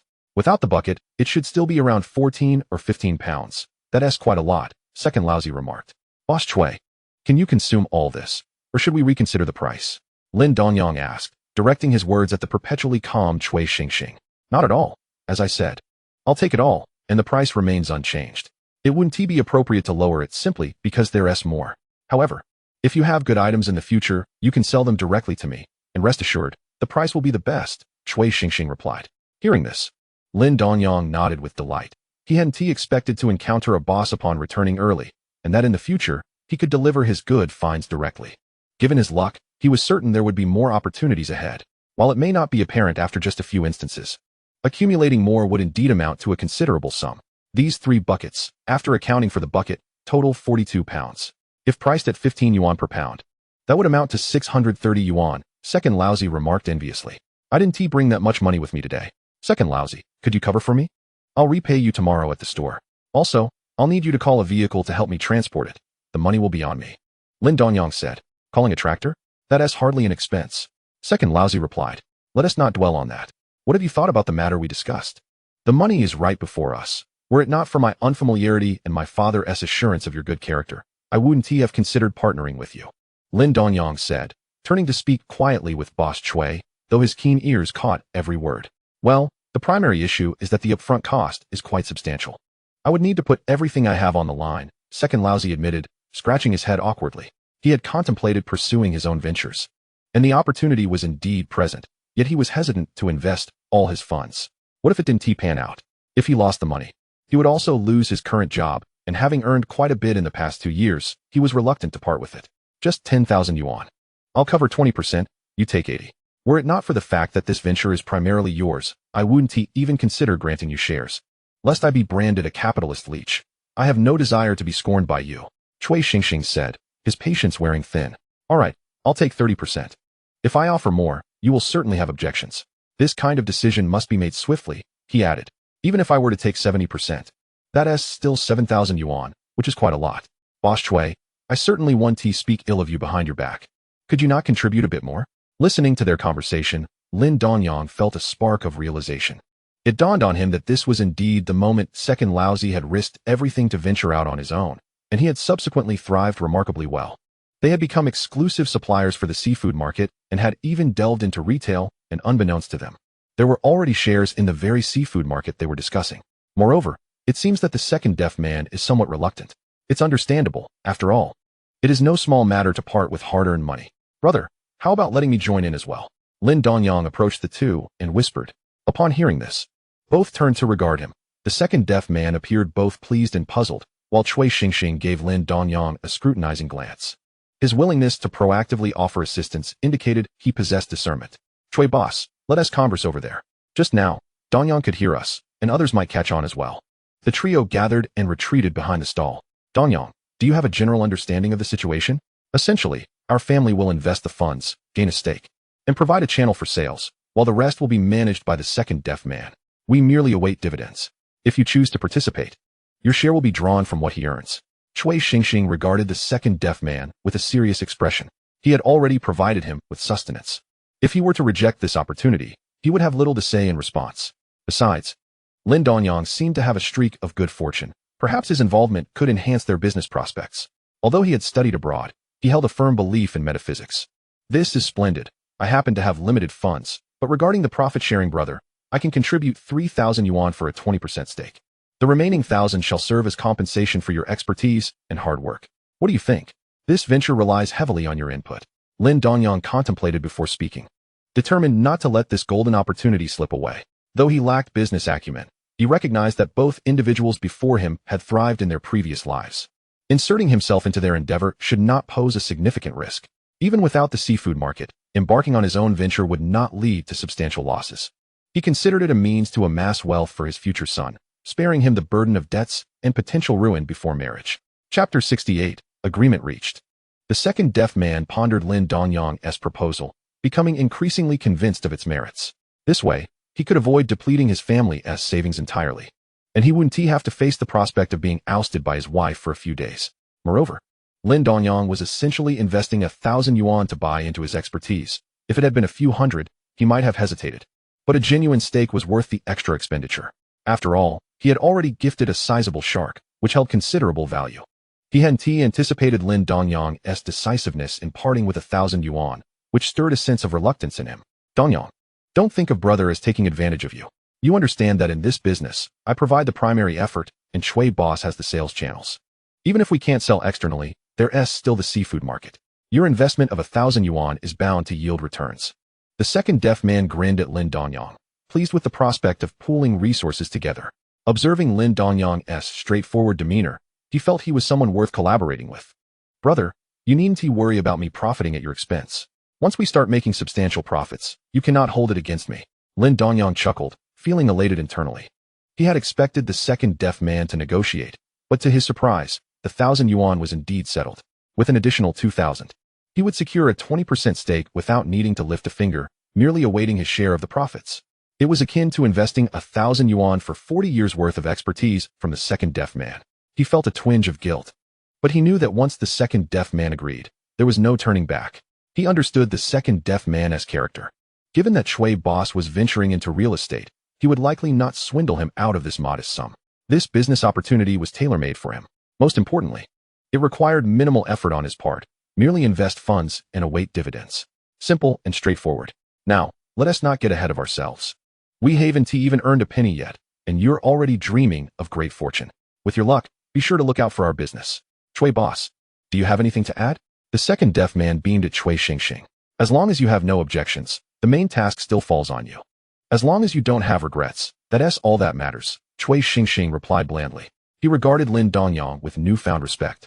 He hadn't expected a humble seaside fisherman to exhibit such insight. Even the second deaf man, who had been in the acquisition business for so long, hesitated to invest. Yet here was Lin Dongyang, willing to part with 3,000 yuan, perhaps his entire fortune. In this era, 3,000 yuan represented the total assets of a fisherman's family, possibly necessitating a loan. Dongyang, you possess an impressive eye for opportunity. The second deaf man might even come to regret his decision, Cui boss remarked. I'm merely following your lead. Besides, brother has been at this dock for so long that when he speaks, no one dares to contradict him. What is there to fear? I owe my gratitude to both of you for your guidance. Lin Dongyang chuckled, feeling a sense of camaraderie. I have no regrets. Dongyang has invested 1,000 yuan in my expertise. I never realized I was so valuable. The three shared a laugh, engaging in light conversation, while Lin Dongyang listened quietly, refraining from interjecting. He was not well versed in business matters. He merely anticipated the moment he would receive his earnings, estimating that he might see returns within the first month. Very well, I'll take 30%, Dongyang will have 20%, and the remainder is yours. I'm counting on you to work diligently and ensure our success. Cui Xingxing said with a smile. Don't flatter me. I lack such capability and will always rely on you. The second deaf man replied, slightly obsequious. Bowing to Cui boss, for he knew that going forward, they would be his benefactors. Lin Dongyang said nothing, simply smiling. After all, he was merely investing money, and there was no need for him to engage in such deference. I'll head to the city to prepare the paperwork. You all gather your funds, and I'll notify you once everything is in order. Sounds good. I also need to speak with the fisheries company, the second deaf man responded. I'll be out at sea most of the time, so will it suffice for me to just sign at the end? Lin Dongyang furrowed his brow upon hearing their exchange. He had forgotten that this was not as straightforward as dividing a boat. Yes. I finalized one a couple of days ago. We just need to wait for the second deaf man's approval, and then we're all set. Brother, I might not return for a few days. Considering today's goods, I've already invested over 3,000 yuan with you. Would it be possible to deduct that now? I'll go to the hospital to get my wife's signature. Lin Dongyang pondered. He genuinely might not have the time. He wasn't worried about Li Huixiang running away. Having her sign wouldn't be an issue. It would also allow him to send these two to explain the situation, preventing further inquiries later. After all, he had already acted and spent the money. She would merely feel a pang of regret, and it would pass. It was unexpected that he had just promised her not to act without consulting her next time, and here he was, breaking that promise in less than 2 days. However, such an opportunity was right before him, and he could not afford to let it slip away. Your sister-in-law's signature? I heard from Cui boss that once signed. It's as if the person signing has received the funds. Are you certain? The second deaf man inquired, somewhat taken aback. It's nothing. She is my wife after all, Lin Dongyang replied nonchalantly. In his previous life, he had owed her much. She had never left him. So why would she do so now? All right, provide me with an address. Since Cui boss is in the county town, we can discuss this with your sister-in-law. But is it truly all right to handle such a large sum? Brother, there's no need to worry. In our household, I make the decisions, and it's settled. You simply go along. Lin Dongyang stood upright, his demeanor as nonchalant as a gentle breeze, his words delivered with an air of authenticity. However, once he finished speaking, he began to ponder when he might find the time to pay a visit and offer some comforting words. He was well acquainted with Li Huixiang. In public, she would grant him ample respect. In the past, she would revert to a stern demeanor upon returning home, but now, he found himself averse to witnessing the lovely visage of his wife transformed into a frown. A cheerful smile was far more appealing. Longzi gazed at Lin Dongyang with a tinge of envy, wondering when he might attain such a position of authority within his own home. Cui Xingxing maintained a neutral expression, yet internally, he was consumed by envy. His father provided him with only a few thousand each month. While that was not insignificant, it paled in comparison to the authority encapsulated in making decisions regarding the family's entire fortune. He resolved to strive for more. Observing the silent exchange between the two, Lin Dongyang was perplexed by their demeanor. He waved his hand and returned to the boat to unload the cargo. His primary vocation remained that of a fisherman, the very foundation of his livelihood. The two exchanged glances, gazing at Lin Dongyang's retreating figure, suddenly struck by his undeniable charm. Chapter 69. The victims. Lin Dongyang patted his father and mother, gesturing towards the boat. Come on, what's with you two? By the way, what were you just saying? I caught something about a few thousand. Lin father furrowed his brow, looking at his youngest son with curiosity. I was discussing a partnership. They intend to collaborate on a business venture. Longzi feels the financial contribution is a bit steep, and I merely interjected. Lin Dongyang briefly explained to his father. Having no intention of concealing anything from them, there was simply no need. Is it really wise to invest such a large sum at once? And besides, how is Longzi worth that much? Perhaps mother should have a word with him. If we don't give him that 1,000, we could stake 2,000 for a 20% share, couldn't we? Mother, what are you thinking? That would essentially make him work for free. If I am not mistaken, the weasel shark he purchased from me was indeed a gift, which is quite valuable. We shouldn't be so greedy. It's not wise. Lin Dongyang quickly intervened to halt his mother, who was intent on confronting Longzi about the financial matter. He couldn't simply contribute resources without putting in effort. That wouldn't be right. That amount is excessive. You, my child, are depleting our family's resources. This order hasn't even been converted into cash yet, and you've already spent a significant portion of it. With Huixiang absent from home, you've begun to squander. Lin mother remarked with irritation, her disapproval stemming from her son's actions, which elicited unwelcome associations. Mother, this is different. I am conducting business, and that money will be recouped. Look, I only hold a 20% share. Longzi and Boss Cui are the heavyweights. They assured me there would be no issues. Lin Dongyang, sensing his mother's growing anxiety, attempted to soothe her concerns. Moreover, I can earn that back easily. If I spend it, I can earn it again. Just trust me this once. Fine, the money is spent. We cannot simply back out now. The Lin family does not behave in such a manner. We've separated our finances. You need not concern yourself so much. He won't starve. Having spoken, Lin Dongyang did not wait for his mother to retort, as his father chimed in, and Lin mother, who had intended to speak, fell silent, merely sighing. The three of them trudged towards the fishing boat in silence. During this period, boats began to return one after another, and the dock grew lively once more as news of Lin Dongyang's profitable sales circulated. Lin Dongyang paid little mind. In these vast seas, fortune could smile upon anyone at any time. Today it was him, tomorrow it could be another, and he eagerly awaited his turn. Aside from the barnacles, the 200-plus-pound swordfish proved somewhat challenging to handle, its long snout appearing rather intimidating. However, as it was already deceased, he was untroubled by the risk of injury. Lin Dongyang and his father worked together to lift the fish from the boat, which proved to be quite a task for Lin father. Father, take a moment to rest.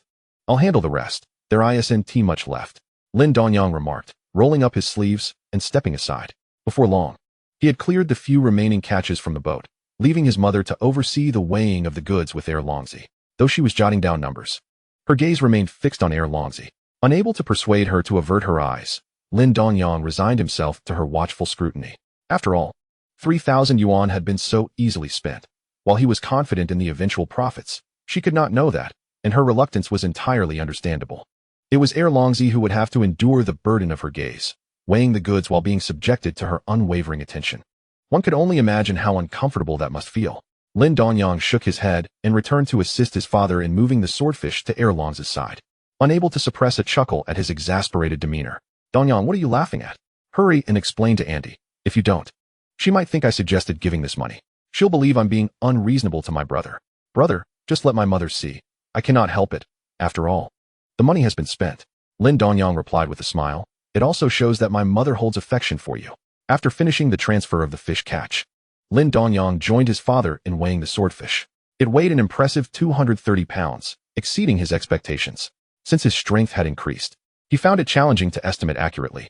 What do you plan to do with this large swordfish? Cui Xingxing inquired, his eyes brightening at the sight of the fish. Though it was not the largest specimen, it was still substantial enough. Their visit to the dock had certainly proven worthwhile. Not only had they finalized a partnership, but they could also return with something exceptional and rare. Such a creature was not commonly encountered. Should a fishing net encounter one, it would likely sustain a significant tier. And unless caught by rod and reel, it remained quite a rarity. He resolved to purchase it, returning home to claim it was a catch from his own fishing excursion. Certain it would astonish his foreign classmates. I haven't even asked the price yet. If you're interested, just let me know, as I will need your assistance with my business in the future. Lin Dongyang pondered, smiling. This fish isn't particularly large or delectable. The price should remain modest.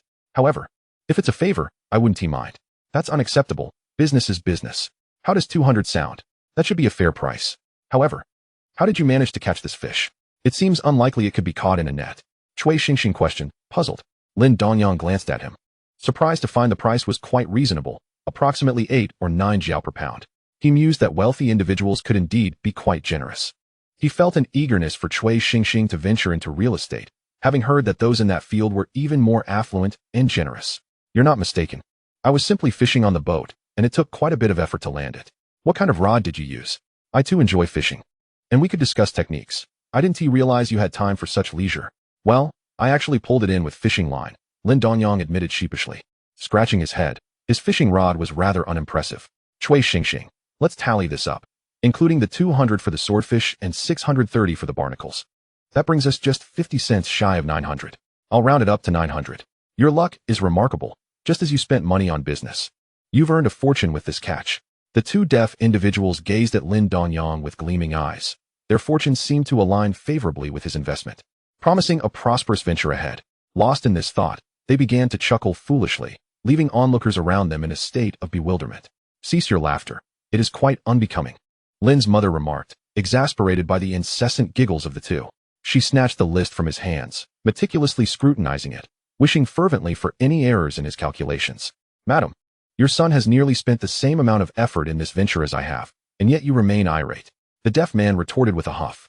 With no acknowledgement from Lin's mother, he resignedly shrugged, eliciting laughter from those nearby. Though the specifics of the situation eluded them, their interest in the unfolding drama remained undiminished. As the searchlights at the dock flickered to life, an increasing number of fishing boats returned, including another vessel belonging to the Lin family, laden with bountiful catches.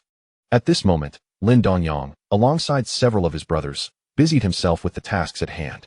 In the distance, a fishing boat approached slowly, its crew members wearing somber expressions. "They have finally returned. We've been waiting all day," a woman exclaimed joyfully, recognizing her family's vessel. However, as she peered intently, the familiar figure she sought was nowhere to be seen. "Old Lu, where is your elder brother?" she inquired. "Ah, sister-in-law, brace yourself. Your husband was swept into the sea by a sudden wave, and we were unable to rescue him," came the somber reply. The woman staggered backward, collapsing to the ground, her eyes vacant and incredulous. "What did you say? Repeat that. Surely you did not attempt to save him adequately. You are all dry," she cried, tears streaming down her face. The fishermen, witnessing her grief, felt powerless. They merely sought their wages and, despite their amicable relations, could not bring themselves to jump into the treacherous waters to save a life. Lin Dongyang, sensing the commotion, approached the gathering crowd. It appeared that a maritime disaster had befallen someone. Although fishermen earned more than usual, the peril they faced was undeniable. Calamity could strike at any moment. The late hour of their return hinted at either a distant fishing ground or perhaps an insatiable greed. "That wretched woman, I warned you not to speak ill today," she seethed, charging towards the very woman who had cursed Lin Dongyang earlier. Chapter 70. The Elder Brother's Partnership in Purchasing a Boat. Lin Dongyang, hearing the woman's anguished cries and observing his mother forging ahead, followed closely behind. The murmurs around them indicated a respectful acknowledgement of the Lin family. As people parted to grant them passage, their demeanor seemingly friendly, even a touch obsequious. It was clear that Lin Dongyang's earlier restraint had not gone unnoticed. No one was foolish. Had he mocked them harshly, there would likely have been no path for him to traverse now. He had no desire to provoke the formidable women of the village unless utterly compelled. As he pressed forward into the clearing, he saw the woman who had cursed him, now pinned beneath the weight of a robust matron, receiving a merciless barrage of blows. "Mother, it seems her strikes are more severe than yours. I dare say this woman will need to be carried home today," Lin Dongyang whispered. "Could it be otherwise? Her husband has not returned. He is likely lost at sea. She invoked ill fate upon you, and now karma has struck her down. It serves her right. Indeed, she deserves every bit of it. Our dock has seen no misfortune for ages, and her words have summoned disaster. Truly a harbinger of ill fate." Lin Dongyang noted as he watched the women around him rally in indignation, eager to participate in the fray. Yet, he recognized that this was merely a distraction, a chance for those with idle time to indulge in the spectacle. In this era, only a few villages maintained close ties. Outside connections were scant unless bound by family ties. While some sympathized with the unfortunate, their compassion was limited. They would merely caution their own men to be vigilant. "Stop! Why are you attacking my mother?" the woman wailed, desperation in her voice. "Old man, son, come to my aid. This woman is assaulting me for the death of her husband." Just as the woman began to tire from her onslaught, she was met with the sorrowful gazes of the gathered men, their faces etched with despair. Yet, as two men approached, a surge of fury ignited within her. "How dare you? You curse others, and now your husband lies dead in the depths of the sea. Look at you. Your husband and son are safe, while mine is gone. Release me. My husband and son are on their way, and I will not tolerate your insults. Otherwise, I will show you no mercy." "Huh? You think you can intimidate me? Old Lu, your brother is dead, and yet here I am, being bullied as a widow," she cried, her eyes vacant as she turned to the familiar faces of the fishermen who had just disembarked. "Sister-in-law, what madness is this? We could not save your husband. Must we also allow you to be tormented?" One of the fishermen retorted, stepping forward with clenched fists, ready to defend her. As the chaos erupted, the initial shouts of anger transformed into cries of pain. 3 individuals, one elderly, one female, and one injured, found themselves at the mercy of several irate men, unable to retaliate and only capable of enduring the blows. In that moment, had they the choice, they might have reconsidered their decision to intervene. After a prolonged altercation, the tumult eventually subsided. Lin Dongyang, observing the breathless trio, felt a mix of bemusement and pity. Such misfortune befell them. It served as a reminder that harboring ill intentions could lead to dire consequences. Seeing the woman resume her weeping and the men persist in their attempts to console her, Lin Dongyang resolved not to linger any longer. He tugged at his mother, but she remained engrossed in conversation with the surrounding women. Thus, he chose not to disturb her. After all, she deserved a respite from her labors, having tirelessly attended to their needs for so long. "Eastyoung, have you heard? There are whispers of someone not returning." Indeed, Elder brother, our haul today has been quite substantial. We stand to profit handsomely. Lin Dongyang replied, lifting freight with a smile as he chatted with Lin Dongyang. He had a stake in this venture, and his spirits soared at the prospect. By the way, may I inquire about something? You possess a bold heart and considerable knowledge. Lin Dongyang murmured, approaching Lin Dongyang with a hint of shyness. Brother, what is the matter? Feel free to ask. Do you still trust me? Lin Dongyang inquired. A hint of concern in his voice. Look at what you're saying. When have I ever doubted you? You were just a bit mischievous in your younger days. But now you've matured and earned quite a fortune. Though luck has played its part, I've seen how hard you've worked for all those goods. Lin Dongyang reflected, a touch of sentimentality creeping into his words. He had intended to convey something important, but the moment was lost in the flow of their conversation. Hearing his brother refer to himself as a troublemaker, Lin Dongyang felt a wave of emotion wash over him, tears welling in his eyes. In a previous life, their elder brother had fallen ill without seeking timely medical attention, leaving this world far too soon. Just before his passing, he had advised Lin Dongyang to stop being so reckless and to grow up. Those words had lingered in Lin Dongyang's mind, unfulfilled. As his brother departed before he could finish, as he recalled this, tears streamed down his face, and he clenched his eyes shut, allowing 2 more tears to escape. You've distracted me completely. Now I've forgotten what I wanted to say. And why are you crying like a child? Lin Dongyang remarked, scratching his head in mild frustration. Upon looking up, he noticed his younger brother's red-rimmed eyes and furrowed brow. It's nothing. The sea breeze is strong today. And I have sensitive skin, Lin Dongyang replied, attempting to mask his emotions. You should keep wrapped up in that scarf all day. It's bothersome. And it doesn't even look like us fishermen. I wonder what Huixiang thinks of this, he added with a chuckle. Well, she is worried about me becoming unattractive. If I get tanned and develop wrinkles, I won't look so handsome anymore. Lin Dongyang mused, a smile breaking through his previous sorrow as he thought of Li Huixiang in the hospital. He often joked that his wife insisted he wear the scarf, knowing that if he claimed it was his own idea, he would be ridiculed. He would make it up to her once he earned enough money, perhaps even gifting her 10 scarves of different colors. My mind is wandering. I forgot what I was about to say. Next time, please don't interrupt me. Lin Dongyang said, exasperated. Brother, it was you who started talking. I was waiting for you to finish, but the wind got in my eyes, Lin Dongyang retorted. Stop. Don't say another word, Lin Dongyang urged, fearing that his brother might forget again. Seeing his brother's earnest expression, Lin Dongyang couldn't help but laugh. Isn't there a ship that met with misfortune? What if I buy it? Although it's just the 3 of us, your second and third brothers and me, our boat feels a bit cramped. I think you and father could manage on your own, and I would like to give it a try, Lin Dongyang suggested, uncertainty creeping into his voice. Brother, that idea isn't without merit, but I've heard that ship just had an accident. Are you sure you don't mind? Lin Dongyang questioned. What is the harm? Our family's boat has had its share of troubles too. Most of the old collective boats have seen misfortune. We'll just pay our respects to Mizu for protection. And besides, you have such good fortune. Surely, it will bless your elder brother as well. I feel that boats will only become more expensive in the future. Lin Dongyang replied nonchalantly. After Lin Dongyang processed his brother's words, he nodded in agreement. Their family's boat had only retired after nearly reaching the millennium without incident, having been swept away by waves. He hadn't expected his brother to possess such foresight. Indeed, fishing boats were becoming more valuable with each passing year, and new vessels were launched annually. Brother, I think it's feasible to buy it, but I'm unsure if the owner is willing to sell and for how much. Lin Dongyang mused. We can ask mother to inquire about it. The only issue is that I don't have much money on hand. You've earned quite a bit recently. Would you consider investing alongside me? Lin Dongyang contemplated his brother's proposal. If Lin Dongyang needed a loan, he would readily offer it. But entering a partnership felt somewhat convoluted, as if he were taking advantage of his elder brother. Brother, if you're short on funds, I can lend you some. I just completed a business deal and have around 700 or 800 left. With Huixiang giving birth, I haven't had many other expenses lately, Lin Dongyang suggested thoughtfully. Dongyang, are you worried that the ship is tainted?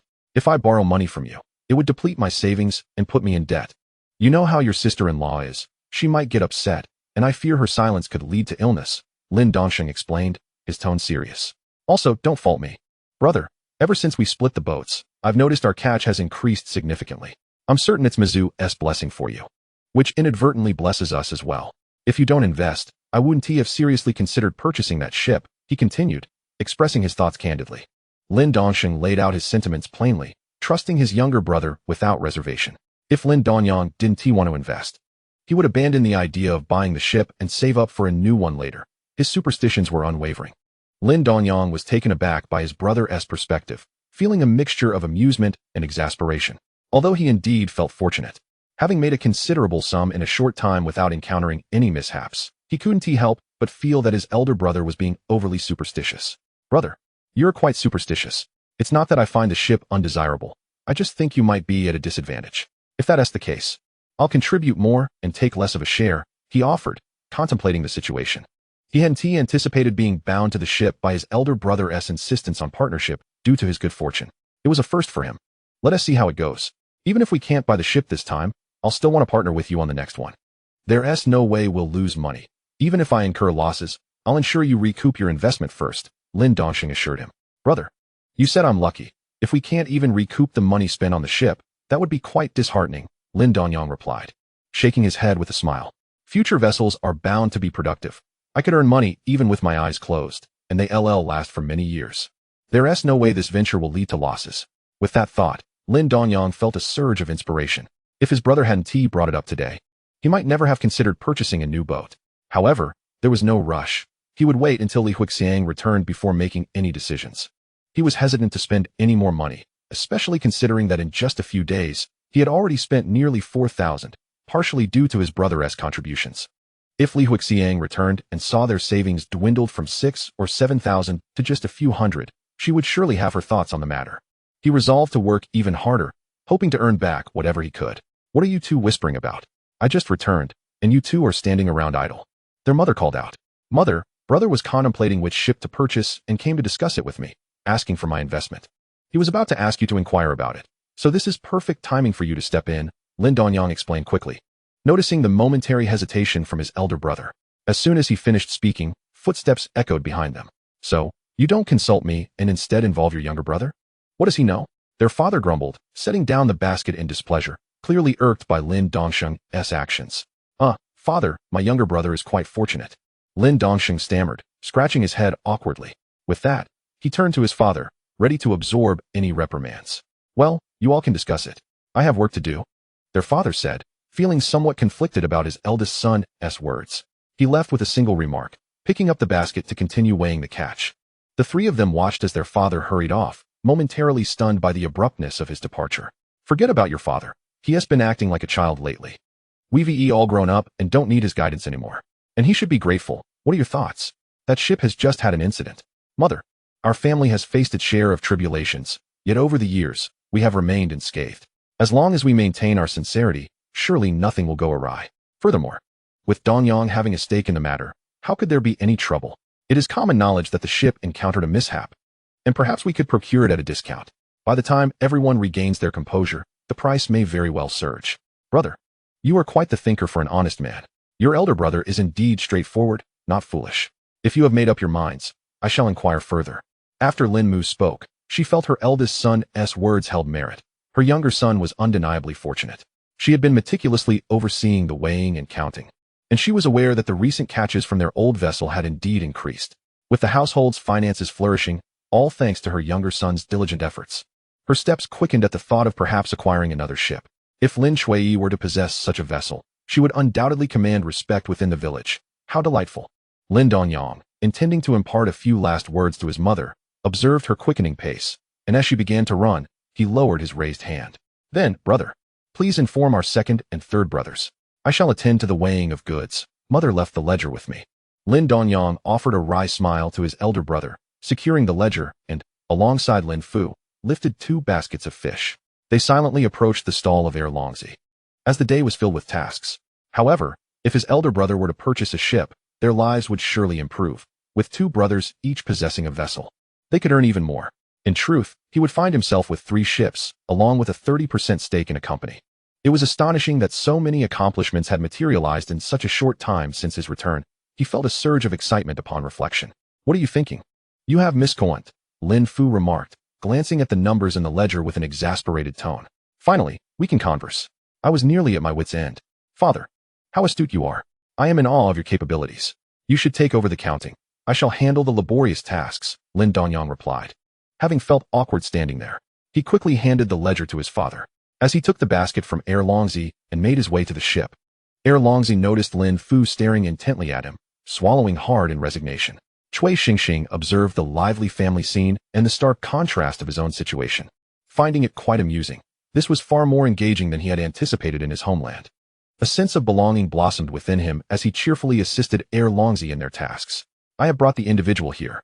Lin Dongyang, you may converse. Lin Mu announced as she led a tearful woman into their midst.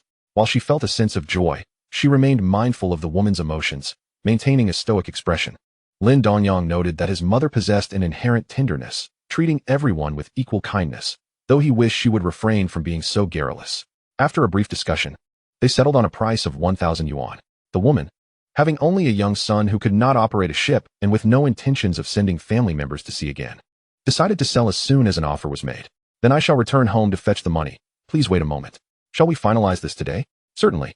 I have no desire to see that ship any longer. I will tidy my belongings, she replied, and the deal was effectively sealed. Dongyang, contribute 400. That will secure 40%, Lin Dongyang proposed after some contemplation. Brother, let me suggest a plan. We proceed as you suggest, 400 for 40%. But expenses will be deducted from profits, and we must allocate a salary for you as the captain, Lin Dongyang agreed with a nod. Feeling relieved that his brother was amenable, Donghua, this matter is now in your hands. Please return the ship shortly. From now on, it will be your responsibility. Dongyang, let us depart. After Lin Dongyang concluded his statement, he beckoned Lin Dongyang to follow him. Observing his brother walk with an air of buoyancy, a constant smile adorning his face, Lin Dongyang hurried to catch up. His brother's fate had indeed changed significantly, and henceforth, he would be encouraged to conduct regular inspections. They were now inextricably linked, and he would heed his brother's words henceforth. Chapter 72. All quite superstitious.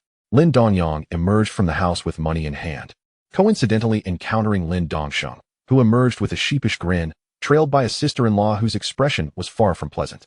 Dongyang, we owe you our gratitude. Your elder brother's audacity is remarkable. Having just divided the family, he has invested all our savings in a ship. If anything were to go awry, how would I endure? Sister-in-law, one must avoid uttering ominous words. Look at the profits from my ship purchase. Surely this is the optimal time to buy. There are those who wish to purchase yet cannot find a vessel, Lin Dongyang said, attempting to assuage her worries with a smile. Sister-in-law must be the one most anxious about the recent division, having been part of the family for over a decade. The sudden split could understandably induce a desire to protect their wealth. Well, fortune seems to favor you. Otherwise, I would have strongly opposed this ship purchase. Our old vessel has had its share of troubles, yet 4 people worked diligently without incident. How could this new ship be any different? Sister-in-law, once the ship returns, make sure to visit the Mezu Temple for blessings. Renovations are not accomplished overnight, so there is no need to fret excessively. Agreed, I shall heed your advice. You both should return, I must resume cooking. After their exchange, Lin Dongyang watched as his sister-in-law returned to the house, while his elder brother exhaled a sigh of relief. He chuckled softly. What is so humorous? You have also spent quite a sum. When Huixiang returns, she may have something to say about that. Lin Dongyang retorted, though he soon found himself laughing heartily. Regardless of the circumstances, he was about to become a ship owner. Although he was partnering with Lin Dongyang, it would still be his vessel to command. Essentially, it was his ship. Upon hearing his brother's words, Lin Dongyang felt his smile fade. He had believed he was merely sharing the cost of the ship, unaware that he had also invested 3,000 yuan into the business. The thought of Li Huixiang discovering an empty coffers sent a shiver down his spine. Riding his bicycle with Lin Dongyang aboard, they soon returned to the dock, where many had already departed for home, preoccupied with their own tasks and too busy to linger at the harbor. The sea breeze had picked up, lending a somber air to the dock. The few remaining individuals lowered their voices, observing a woman gazing out at the sea, suppressing their joy over the day's catch. Lin Dongyang inhaled deeply, realizing that not all were ill-intentioned. Indeed, there were more good-hearted souls than malevolent ones, save for that one family of 3. As they approached the woman, she had set down numerous items, remnants from the ship's unloading. The dock workers who had initially disembarked from the vessel exchanged awkward glances with the 2 brothers. Taken aback by the ship's swift sail, which effectively ended their employment, they sighed in resignation, for while the sea was perilous, it offered earnings that far surpassed those on land, an opportunity they were loath to relinquish. However, as they were from different villages, it was unnecessary to inquire. It was evident that these 2 brothers would not be employing them again, especially after such an incident. Now, please count the money and ensure everything is in order. Lin Dongyang paid no heed to the expressions of the others as he handed the money to the woman, saying, "Here you go." After receiving the cash, the woman wiped her damp hands, which had been moistened by the sea, against her clothing before she cautiously began counting the money. The weight of her sorrow was somewhat alleviated by the thick stack of bills. "This is your boat. But remember, if anything goes awry, it's not my concern. Don't come knocking at my door later. Rest assured, with my little brother by my side, I'm certain I'll never encounter any trouble. Lin Dongyang replied proudly as he took the handle from her hand, smiling. Observing his brother's demeanor and words, Lin Dongyang felt somewhat speechless. He himself lacked such confidence, and his elder brother's blind faith in him was a bit overwhelming. Though he had indeed been fortunate lately and had earned a considerable sum, the two of them went aboard to inspect the vessel in detail. Finding no significant issues, they disembarked, waiting for the 3 boats to set sail for the safe harbor. Defu, you truly are impressive. With 3 boats at home now, at this rate, I foresee each of you having your own, one remarked. Indeed, brother Defu. Isn't your eldest daughter of marriageable age? How about my son? The age seems quite suitable, another chimed in. Lin Defu listened to the conversation without directly responding, secretly reveling in their comments. Gone were the days when he hesitated to allow his son to court his daughter. Now, they were openly discussing arrangements without the need for a matchmaker. That's a decision for her mother to make. It's not my place to interfere. Now excuse me.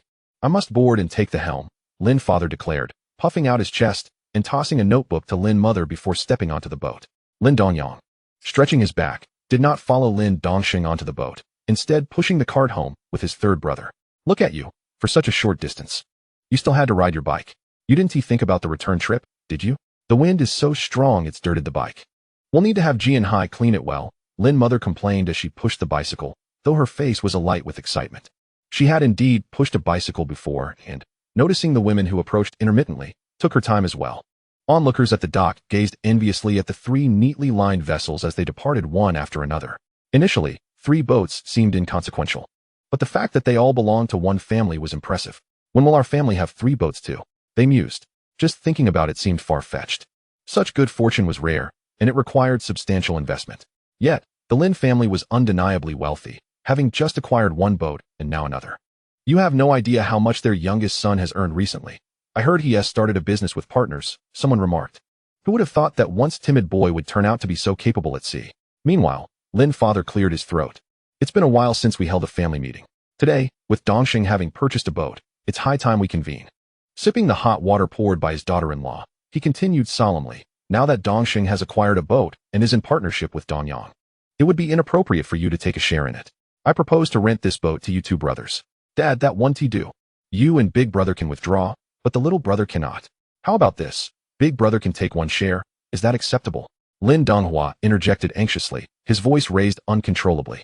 Lin Dongyang was taken aback by his second brother's words. He had unexpectedly become the object of desire. Their family seemed to be steeped in superstition. Lin father, taken aback by his second son's interjection, found himself momentarily at a loss. Just as he was about to commence the meeting, it seemed to have ended abruptly. If that is how you choose to think, so be it. I thought that arrangement might allow you to earn more, but perhaps I, as your father, have been a bit presumptuous, he said, taking a sip of water, slightly irritated. In the past, only the youngest son had dared to speak back to him. Now, all of them seemed to be challenging him. Dad, I didn't mean it that way. I was just thinking we shouldn't take too much advantage. Once we earn some money and luck is on our side, we can buy a boat ourselves to avoid any future complications. Lin Donghua quickly laughed off, glancing nervously at their father, who was clearly displeased. Apart from Lin Dongyang, who had rarely faced punishment, they had all been reprimanded since childhood. The thought of sparring with their younger brother made them uneasy. Lin father, considering his son's aspirations, refrained from further comment, merely glancing at Lin Dongyang, who nodded in agreement without speaking. If that is how you all wish to proceed, let it be. Now that the meeting is concluded, let us eat. Dongyang, fetch some wine. Today, as you've purchased a boat, you must learn to stand on your own, he instructed Lin Dongyang. Father, do not worry. I've been with you on the boat for 20 years. I understand, Lin Dongyang replied. Just then, Lin mother entered with a platter of food. And once the wine arrived, the family began to eat and drink heartily. Observing them indulge, Lin mother said nothing, content that their circumstances had improved over time. As Lin Dongyang heard the knocking at the door and the wind rustling the window paper, he switched on the light, stepping outside. Father, the wind is quite strong today. What time is it? He asked, yawning. I dreamed of your mother last night and woke up feeling utterly exhausted. You have a watch on your wrist. Why ask me? You're just looking for an excuse to spend money, Lin father replied. It's past 4. Although the wind is considerable and there may be some waves at sea, it should not hinder our departure. Bring the cage and let us see how conditions are. If the wind and waves are manageable, we'll drop the cage and drag the net. We won't venture far today, just along the coast. We'll take whatever we can catch. We cannot miss this opportunity to go out to sea. Otherwise, we might be grounded for several days. Lin Dongyang nodded in agreement, returning to gather his gear, wrapping himself warmly before following his father toward the main room. All right, everyone is here. Given that we had an incident yesterday, it's prudent for our two boats to operate together for mutual support, Lin father advised, surveying his four sons. The newly acquired boat by Lin Dongyang could not set sail immediately. It needed to be blessed, and the spirit of the sea goddess invited aboard. Such rituals could not be overlooked, even for a second-hand vessel. Understood, father. Let us go. It's been many years since I last went out with Dongyang, Lin Donghua said cheerfully. As the five of them exchanged words, the sky began to brighten. In this season, light appeared shortly before dawn, and it wouldn't be long before the day grew bright. I'm not asking for perfect weather. Just something similar to yesterday would suffice, Lin Dongyang remarked as he sat on the boat, watching his father steer, preparing the shrimp left from the previous day, attaching them to the hooks as he spoke. Hurry up and fish, stop dawdling. Lin Dongyang responded, feeling a bit exasperated at his father's complaints about him being slow. Ah, it's all your fault. You distracted me, and now the bait is gone, he exclaimed, suddenly feeling a tug on his line, but in an instant, the fish had escaped along with the bait. The day had not started favorably. The first catch had slipped away, and he had lost a sizable shrimp. He is currently catching large prawns. The fish that are biting must weigh at least 1 or 2 kilograms. As for the larger fish, they are simply uninterested in a small, swimming prawn. Lin Dongyang, with a hint of complaint, stood up and began to fish earnestly. He glanced at his second and third brothers on the nearby boat, waved with one hand, and just as he paused, he felt a tug on the fishing rod and quickly began to reel it in. The fish was evidently not very large. He hadn't even exerted much effort before sensing its lack of strength. Not bad. The first catch was a sizable blue-scaled fish. He continued to persevere. After muttering to himself, Lin Dongyang resumed baiting hooks, casting lines, and reeling in fish with mechanical precision. He was relentless, having already landed several fish. Watching him, Lin Donghua felt an inexplicable itch to join in, coupled with a twinge of guilt for not participating. While they were still resting, Lin Dongyang was busy reeling in fish. No wonder he was earning more. Second brother, when we return, I'll get you a fishing rod. Once elder brother sets off on his own boat, you'll take the helm while I fish. Lin Dongyang remarked with a smile upon hearing the second brother's words. Lin Donghua nodded, but soon felt something amiss. He pondered, but couldn't he pinpoint the source of his discomfort? So he shook his head and prepared to switch places with elder brother in the cabin. It was nearly time to cast the nets, and Lin Dongyang needed to consult with their father about the procedure. As the two boats drew closer, Lin Dongyang set down his fishing rod, satisfied as he gazed at the array of lively fish wriggling beneath his feet. Elder brother, it's time to cast the nets. You go that way, and we'll go this way, staying within sight of one another. He called out to Lin Dongyang from the cabin, relaying their father's instructions. All right, we'll head over first, but don't go too fast, Lin Dongyang replied, nodding as he returned to the cabin. As the two vessels gradually separated, they resembled two larger wooden sticks, moving in parallel lines toward the sea ahead. Once they were nearly positioned, Lin father began to cast the nets. Time drifted slowly, and Lin Dongyang, feeling somewhat fatigued from fishing, checked his watch and sensed it was about time. Father, we should haul up the nets. It's time. Coming right away. You go ahead, Lin Dongyang heard his father respond, initiating the net machine, which emitted no sound. It seemed the first haul would not yield much. As Lin Dongyang observed the net being pulled up, he managed it alone without requiring his father's assistance. This shouldn't be the case. Even close to shore, there were usually fish coming this way. Lin father, emerging from the cabin and seeing the meager catch spilling from the net, wore a grim expression. It was not what he had anticipated. Father, why is elder brother's boat not moving? They were just hauling up nets, Lin Dongyang exclaimed, noticing the stationary fishing vessel to his left, momentarily disregarding their paltry haul. Let us check it out. With this catch, we can't afford to stay out today, Lin father said, gently turning the boat toward that direction. Since the two boats were already close, the engine's rhythmic thumping propelled them nearer. Chapter 74, The Sea of Snakes. The winds and waves at sea began to swell, with the water crashing against the fishing boat, creating a cacophony. Lin Dongyang frowned, anxiously observing, for halting a vessel at sea was seldom a good omen. As the two boats approached, Lin Dongyang could discern more clearly, noticing the circling seabirds overhead. His heart quickened. Where there were seabirds, there were usually schools of fish. If they stumbled upon a school, luck would indeed be on their side. His anxious heart eased somewhat. Father, there are quite a few seabirds up there, and they keep increasing. It seems elder brother has encountered a school of fish. But I wonder why they aren't moving. I hope the school doesn't disperse, Lin Dongyang said, approaching the cabin and smiling at Lin father, who appeared somewhat anxious. From what we see now, It doesn't seem to be a bad sign. This is quite fortunate. Indeed, while the sea could be perilous, they were in familiar coastal waters and hadn't ventured far. Despite the annual occurrences of mishaps, it seemed their family was safe for now. Watching the fishing boat floating motionless on the surface, gently bobbing with the waves, the seabirds circled above, seemingly awaiting something. What are your elder brothers up to? I wonder if they've cast the nets or if the fish have all fled, Lin father remarked, puzzled as he gazed at the still boat ahead. Knowing his eldest son, he was certain he wouldn't make such a mistake. He accelerated the fishing boat slightly, feeling the vessel speed up beneath him. Lin Dongyang focused his gaze on the waters surrounding the fishing boat, watching the currents part as numerous lines of fish darted through the water, appearing rather eerie. Father, it must be an eel school. The surface of the sea looks dark, obscuring what lies beneath, he observed. We'll be there shortly. We'll know soon enough. I'm curious about what the three of them are up to. Why aren't they netting the fish? Lin father replied, peering at the murky expanse ahead where nothing was visible below. Lin Dongyang was well aware of his keen eyesight. Had he not arrived late, he would have cast the nets immediately. As they approached the fishing boat where his three brothers were, Lin Dongyang noticed the anxious yet excited expression on his second brother's face, which seemed quite conflicted. Second brother, why aren't you moving? He called out to his visibly exhilarated second brother and his pale third brother.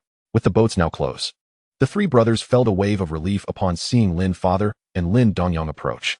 Father, there are sea snakes below. We can't cast the nets. We're too scared. I saw many heads popping up just now.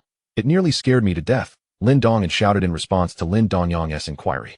Originally intending to respond, Lin Donghua merely nodded toward Lin Dongyang from a distance, remaining silent. Upon hearing his third brother mention sea snakes, Lin Dongyang recalled the undulating lines he had just observed in the water, which indeed resembled sea snakes. The similarity between eels and sea snakes was striking, and since they rarely encountered sea snakes in their waters, he had not given it much thought. With his third son asserting that sea snakes were present and Lin Dongyang mentioning the eels nearby, it dawned on him that their two boats had encroached upon the territory of the sea snakes. Fortunately, they were in large fishing boats. Had they been in smaller wooden boats, they might have been terrified. Lin Dongyang noticed his father's changing complexion and slightly trembling form. Although he felt a flicker of fear, he gently patted his father on the shoulder, embodying the role of a dutiful son. Why are you patting me? Do you think those eels were actually sea snakes? If there are so many sea snakes here, the eels certainly wouldn't come near, Lin father shivered. Casting a glance at Lin Dongyang and attempting to sound nonchalant, Lin Dongyang nodded, replying, I thought about it. Casting the nets is out of the question. If we throw the net by hand, we might still catch a few. What would you want to catch those things for? If you're not careful and get bitten, it would be the end of us.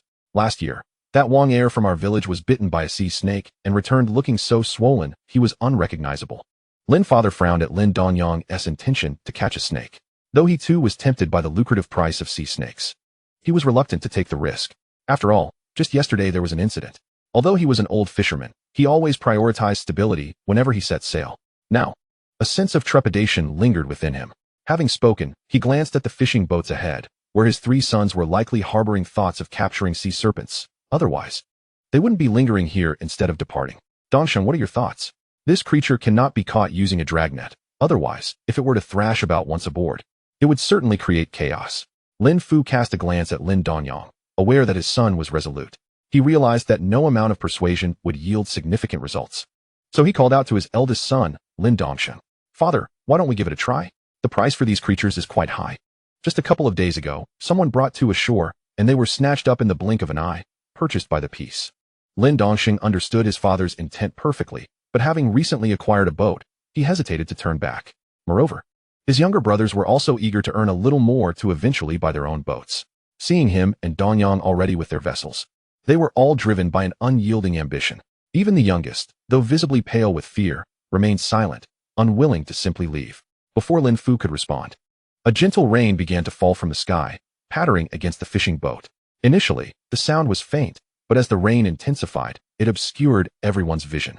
The waters in this region were known for sudden downpours, shifting from torrential rain to light drizzle, but occurrences of rain starting lightly and then escalating were quite rare. However, the waves on the sea remained calm. Otherwise, their discussion would not be about capturing sea serpents, but rather about hastily turning back to shore. They hadn't ventured far yet, and even if the winds picked up, it wouldn't pose a significant problem.